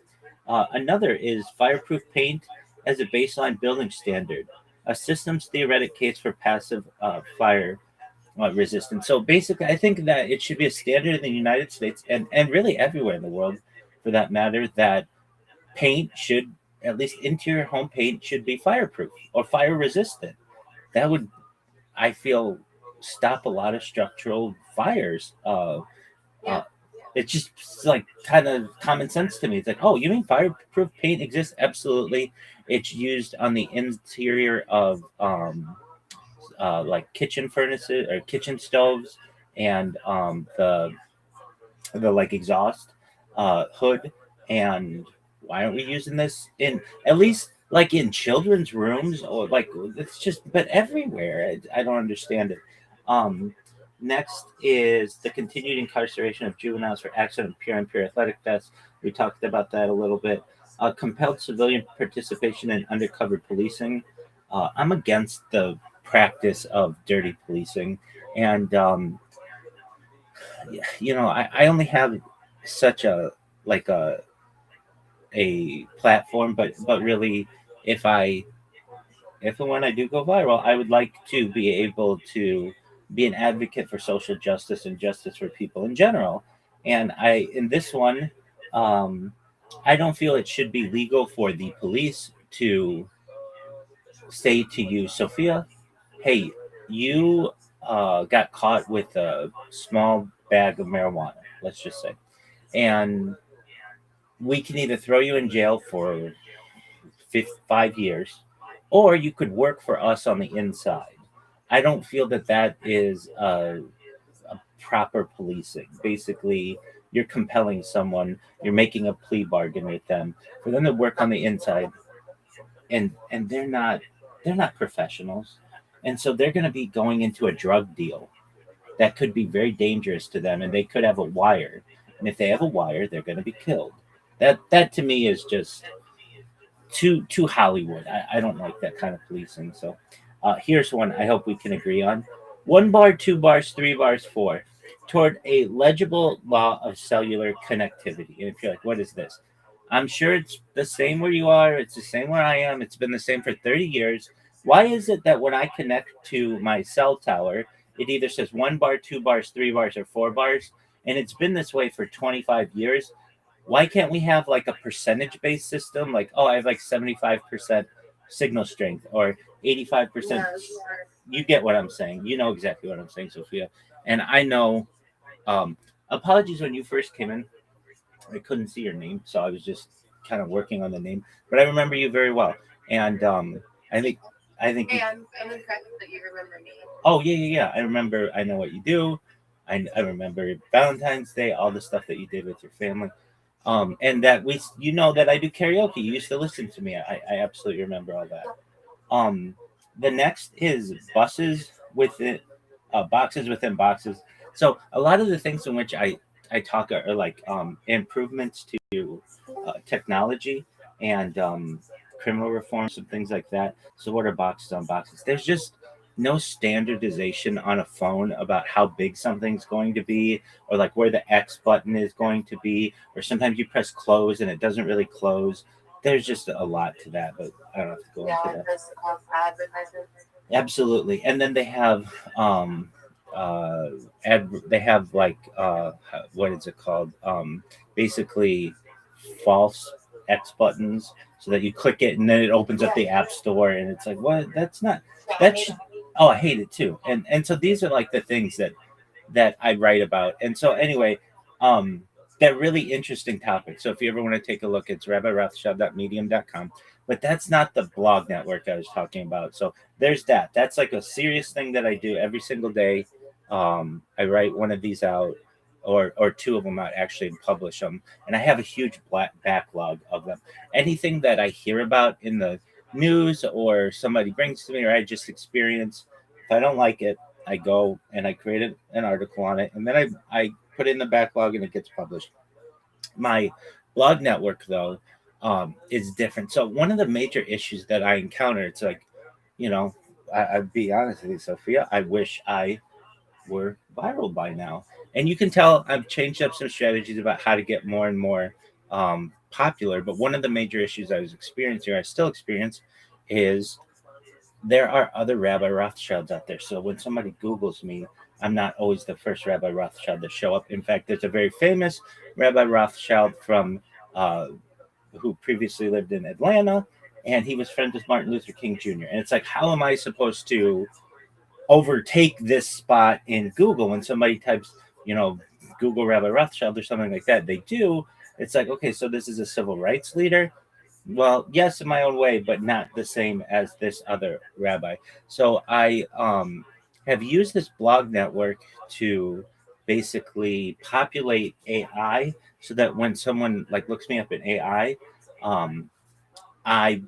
it talks about what I do, but it puts me up there with him, and then it helps me in the search engine ranking. So what is this different blog network? It is basically a series of like 1,900 blogs. At the end of the day, I want it to be at least 2,000 blogs, not blog posts. I mean individual blogs. So what a lot of times Google does is it crawls the whole internet for information, and it will put a bunch of results in there. And if I can flood the results with my blogs, then maybe you type in Rabbi Rothschild and this rabbi from Atlanta from the 1960s shows up, but then I'm the next 9 results or something like that. That's my goal. And but you need content for blogs. So I created bots that basically when you type into what do? I can give it a topic on whatever I want, and it will write about it, and then it will publish blogs about it on 10 different blogs simultaneously. It takes a little bit of time, but it does work. So what are the topics that I've chosen? Well, right now, I have one working on like supercomputing. So basically, I'll go to ChatGPT and I'll be like, ChatGPT, please tell me 100 types of computers that are more advanced than quantum computers. And it'll be like, all right, well, many of these are hypothetical or experimental or whatever, or emerging, but here's 100 of them, which is like a lot of different kinds of computers. And then this robot takes each one of those and puts it into AI, and then we'll find out like it'll outline the practicality of them, their cost, their capabilities, like all of these things, and then it'll create about like 25 different entries there, and then it moves on to the next one. And I can basically like give it like ammunition for different blog posts, which I find to be pretty interesting. So that's one of the bots is doing that. The other bot is basically I'll give it like a topic. Like I can notice when people Google me what they look up, and it's not civil rights leader from Atlanta. That's not what they look up. They look up YouTube and Discord and Kick and Reddit and like things that are direct to me. So it's almost like the people are saying, hey, Google, we understand that Rabbi Rothschild was a historical, Rabbi Jacob Rothschild was a historical rabbi in Atlanta, but that's not what we're looking for. We're looking for the one that's contemporary. Exactly. And so basically I like am making blogs that are like, who is Rabbi Rothschild? And then it'll have a huge description of me. I've also put out a lot of different press releases recently, which have really helped.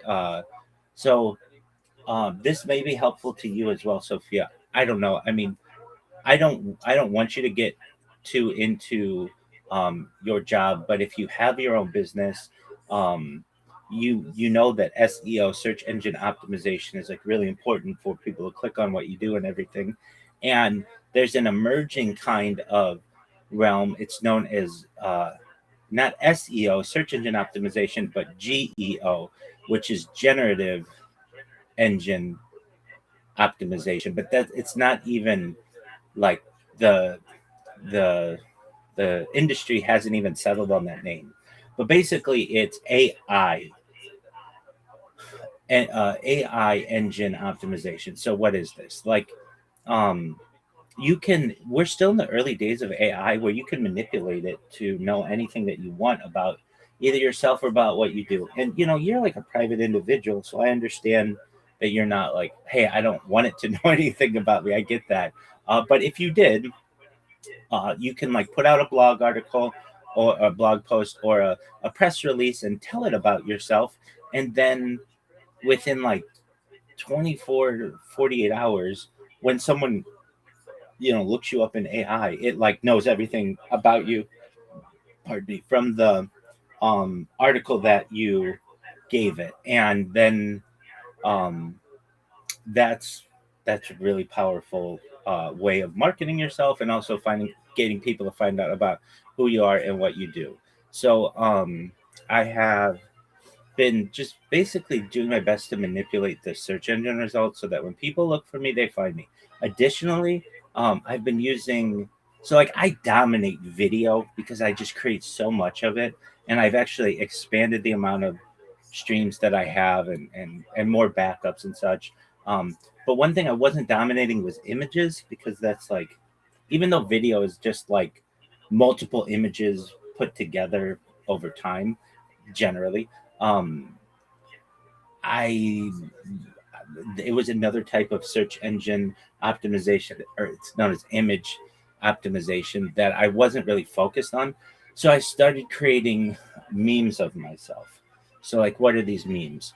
I'll take a popular meme like, I don't know if you've ever seen it. Like, I think it's from The Great Gatsby. Leonardo DiCaprio with like a martini glass, and he's like cheering, like uh, like he's like cheersing, and I'll put in there like when you join Rabbi Rothschild server, something like that. Nothing like extremely deep, just really simple. But these are memes. I created like quite a few of them to just populate within these meme databases, and then they show up on Google Images, which I have found to be helpful. Then I did this thing. Um, I I I mean I love beauty, and so one thing that I found I thought would be interesting is, what if I took pictures of beautiful women, now not like Instagram models, but like Audrey Hepburn and Marilyn Monroe, like classic vintage beauty, and I put like made those into memes. So I went to the Getty Image database and I downloaded like all of these very modestly dressed uh, pictures of these like actors and models of old, and basically put text over it that was like, please join Rabbi Rothschild. Actually, it's please type Rabbi Rothschild into YouTube and filter by live, and then it has my link tree and it has my Discord. And then what this did is, a lot of people see these pretty women and they click on them, and then I get like social media credit for that or whatever. Boost, exactly. And Do you post those on TikTok? do I post those on TikTok? Yeah. So I did something else on TikTok. But I think that would work really well on TikTok. I do too. TikTok kind of limits the amount of posts I can do like that a day, and it's like, okay, Rabbi, well, you don't have to do like you know me by now. Like if you tell me that I can drive 200 miles an hour, I want to drive 200 miles an hour. I don't want to drive 180. I don't want to drive 50. I want to go all the way. And but it is something that I would like to put more on TikTok. I have been putting some memes on there, but one thing that I did on TikTok, which is interesting, you can search the Discord and just type in TikTok. In fact, I'll show you. I made a bot on TikTok that is getting some attention, totally organically. So if I were to check on here and I typed in TikTok, TIKTOK, and press search, and I go to actually I have to do it in the server, pardon me. So if I go to the server, search, and I type in TikTok, TIKTOK, and I press search, it says TikTok music videos. And there's a bot that I created that literally I took, okay, so I like music, but I like music of like all kinds, whatever it is. It could be like, I don't know, Caribbean music or African music or Motown music or country music or whatever. Like, I don't care what it is.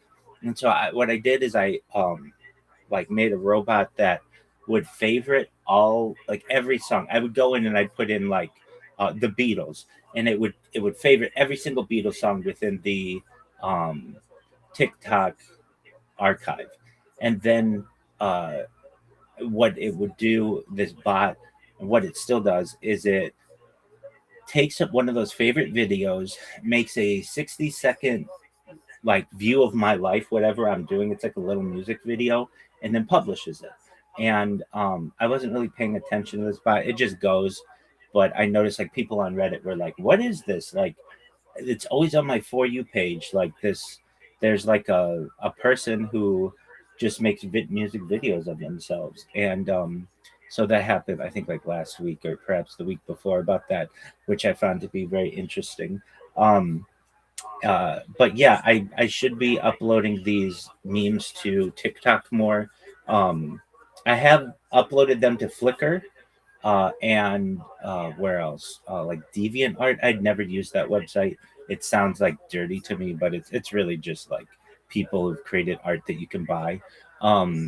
Where else have I done it? Like these GIF like keyboards and registries and stuff, like basically websites that I wasn't utilizing previously, but I am now. One interesting thing I did with the TikTok is TikTok didn't really know, even though I have like more content on TikTok than like anyone, it didn't know that much about me because I didn't put in descriptions and I wasn't tagging things because it just takes too long to do that when you're creating when you've botted it. But I created bots that are now doing that. So when you go into the TikTok AI, it knows all about me. It's really accurate. And so I was able to manipulate that one. I was able to do the same on Instagram. I also on X, I streamed a year of my life on X Spaces, and then I archived that account because I don't want to. One of the things that I do is I'll create an account. It'll be really great, but for whatever reason, and it's usually like an algorithm thing or AI, I'll get just flagged and suspended for whatever reason. I didn't do anything wrong. I didn't show copyrighted material. I wasn't naked. I didn't do anything bad. But it'll just flag me. So okay, fine. So I like archive that account. Not when I say archive, it just means I stopped using it so that it's like preserved. And then I created 2 more accounts, and so I'm live streaming right now on X, and this is on video. So I basically have like an entire year, more than an entire year of my life that is available on video through X Spaces. And I don't know if Sophia, if you're aware of X Spaces. It's basically, well, let me just ask, do you know what X Spaces are? I know what X is. Okay, so X Spaces, X is known as a microblogging website. It's like you can have like 240 characters for like a new account or like a non-premium account, and that's been going on since like 2006 or something like that. But around the pandemic in 2020, X did something that another website had done called Clubhouse, which allowed for audio calls. So this is really the center of the cryptocurrency world. And in my own way, not that I do a lot with cryptocurrency, but I'm like, I mean, all of my merchandise is cryptocurrency. All this stuff is cryptocurrency because I'm sponsored by cryptocurrencies. But I myself like don't necessarily like I don't launch coins or generally things like that. But I do go into these discussions, and they have things called what are they called? Shill and chill. So where you shill your project and then you chill and listen to other people's projects, and it's all it's all audio. Generally, there's some audio video components of it, but I'll go in there and I've got a really good pitch. People love my pitch. People ask me to say my pitch, like when I go into a space. They're like, "Oh, Rabbi's here. Rabbi, you got to hear this. He's got the best pitch in the game." So it's because I can tell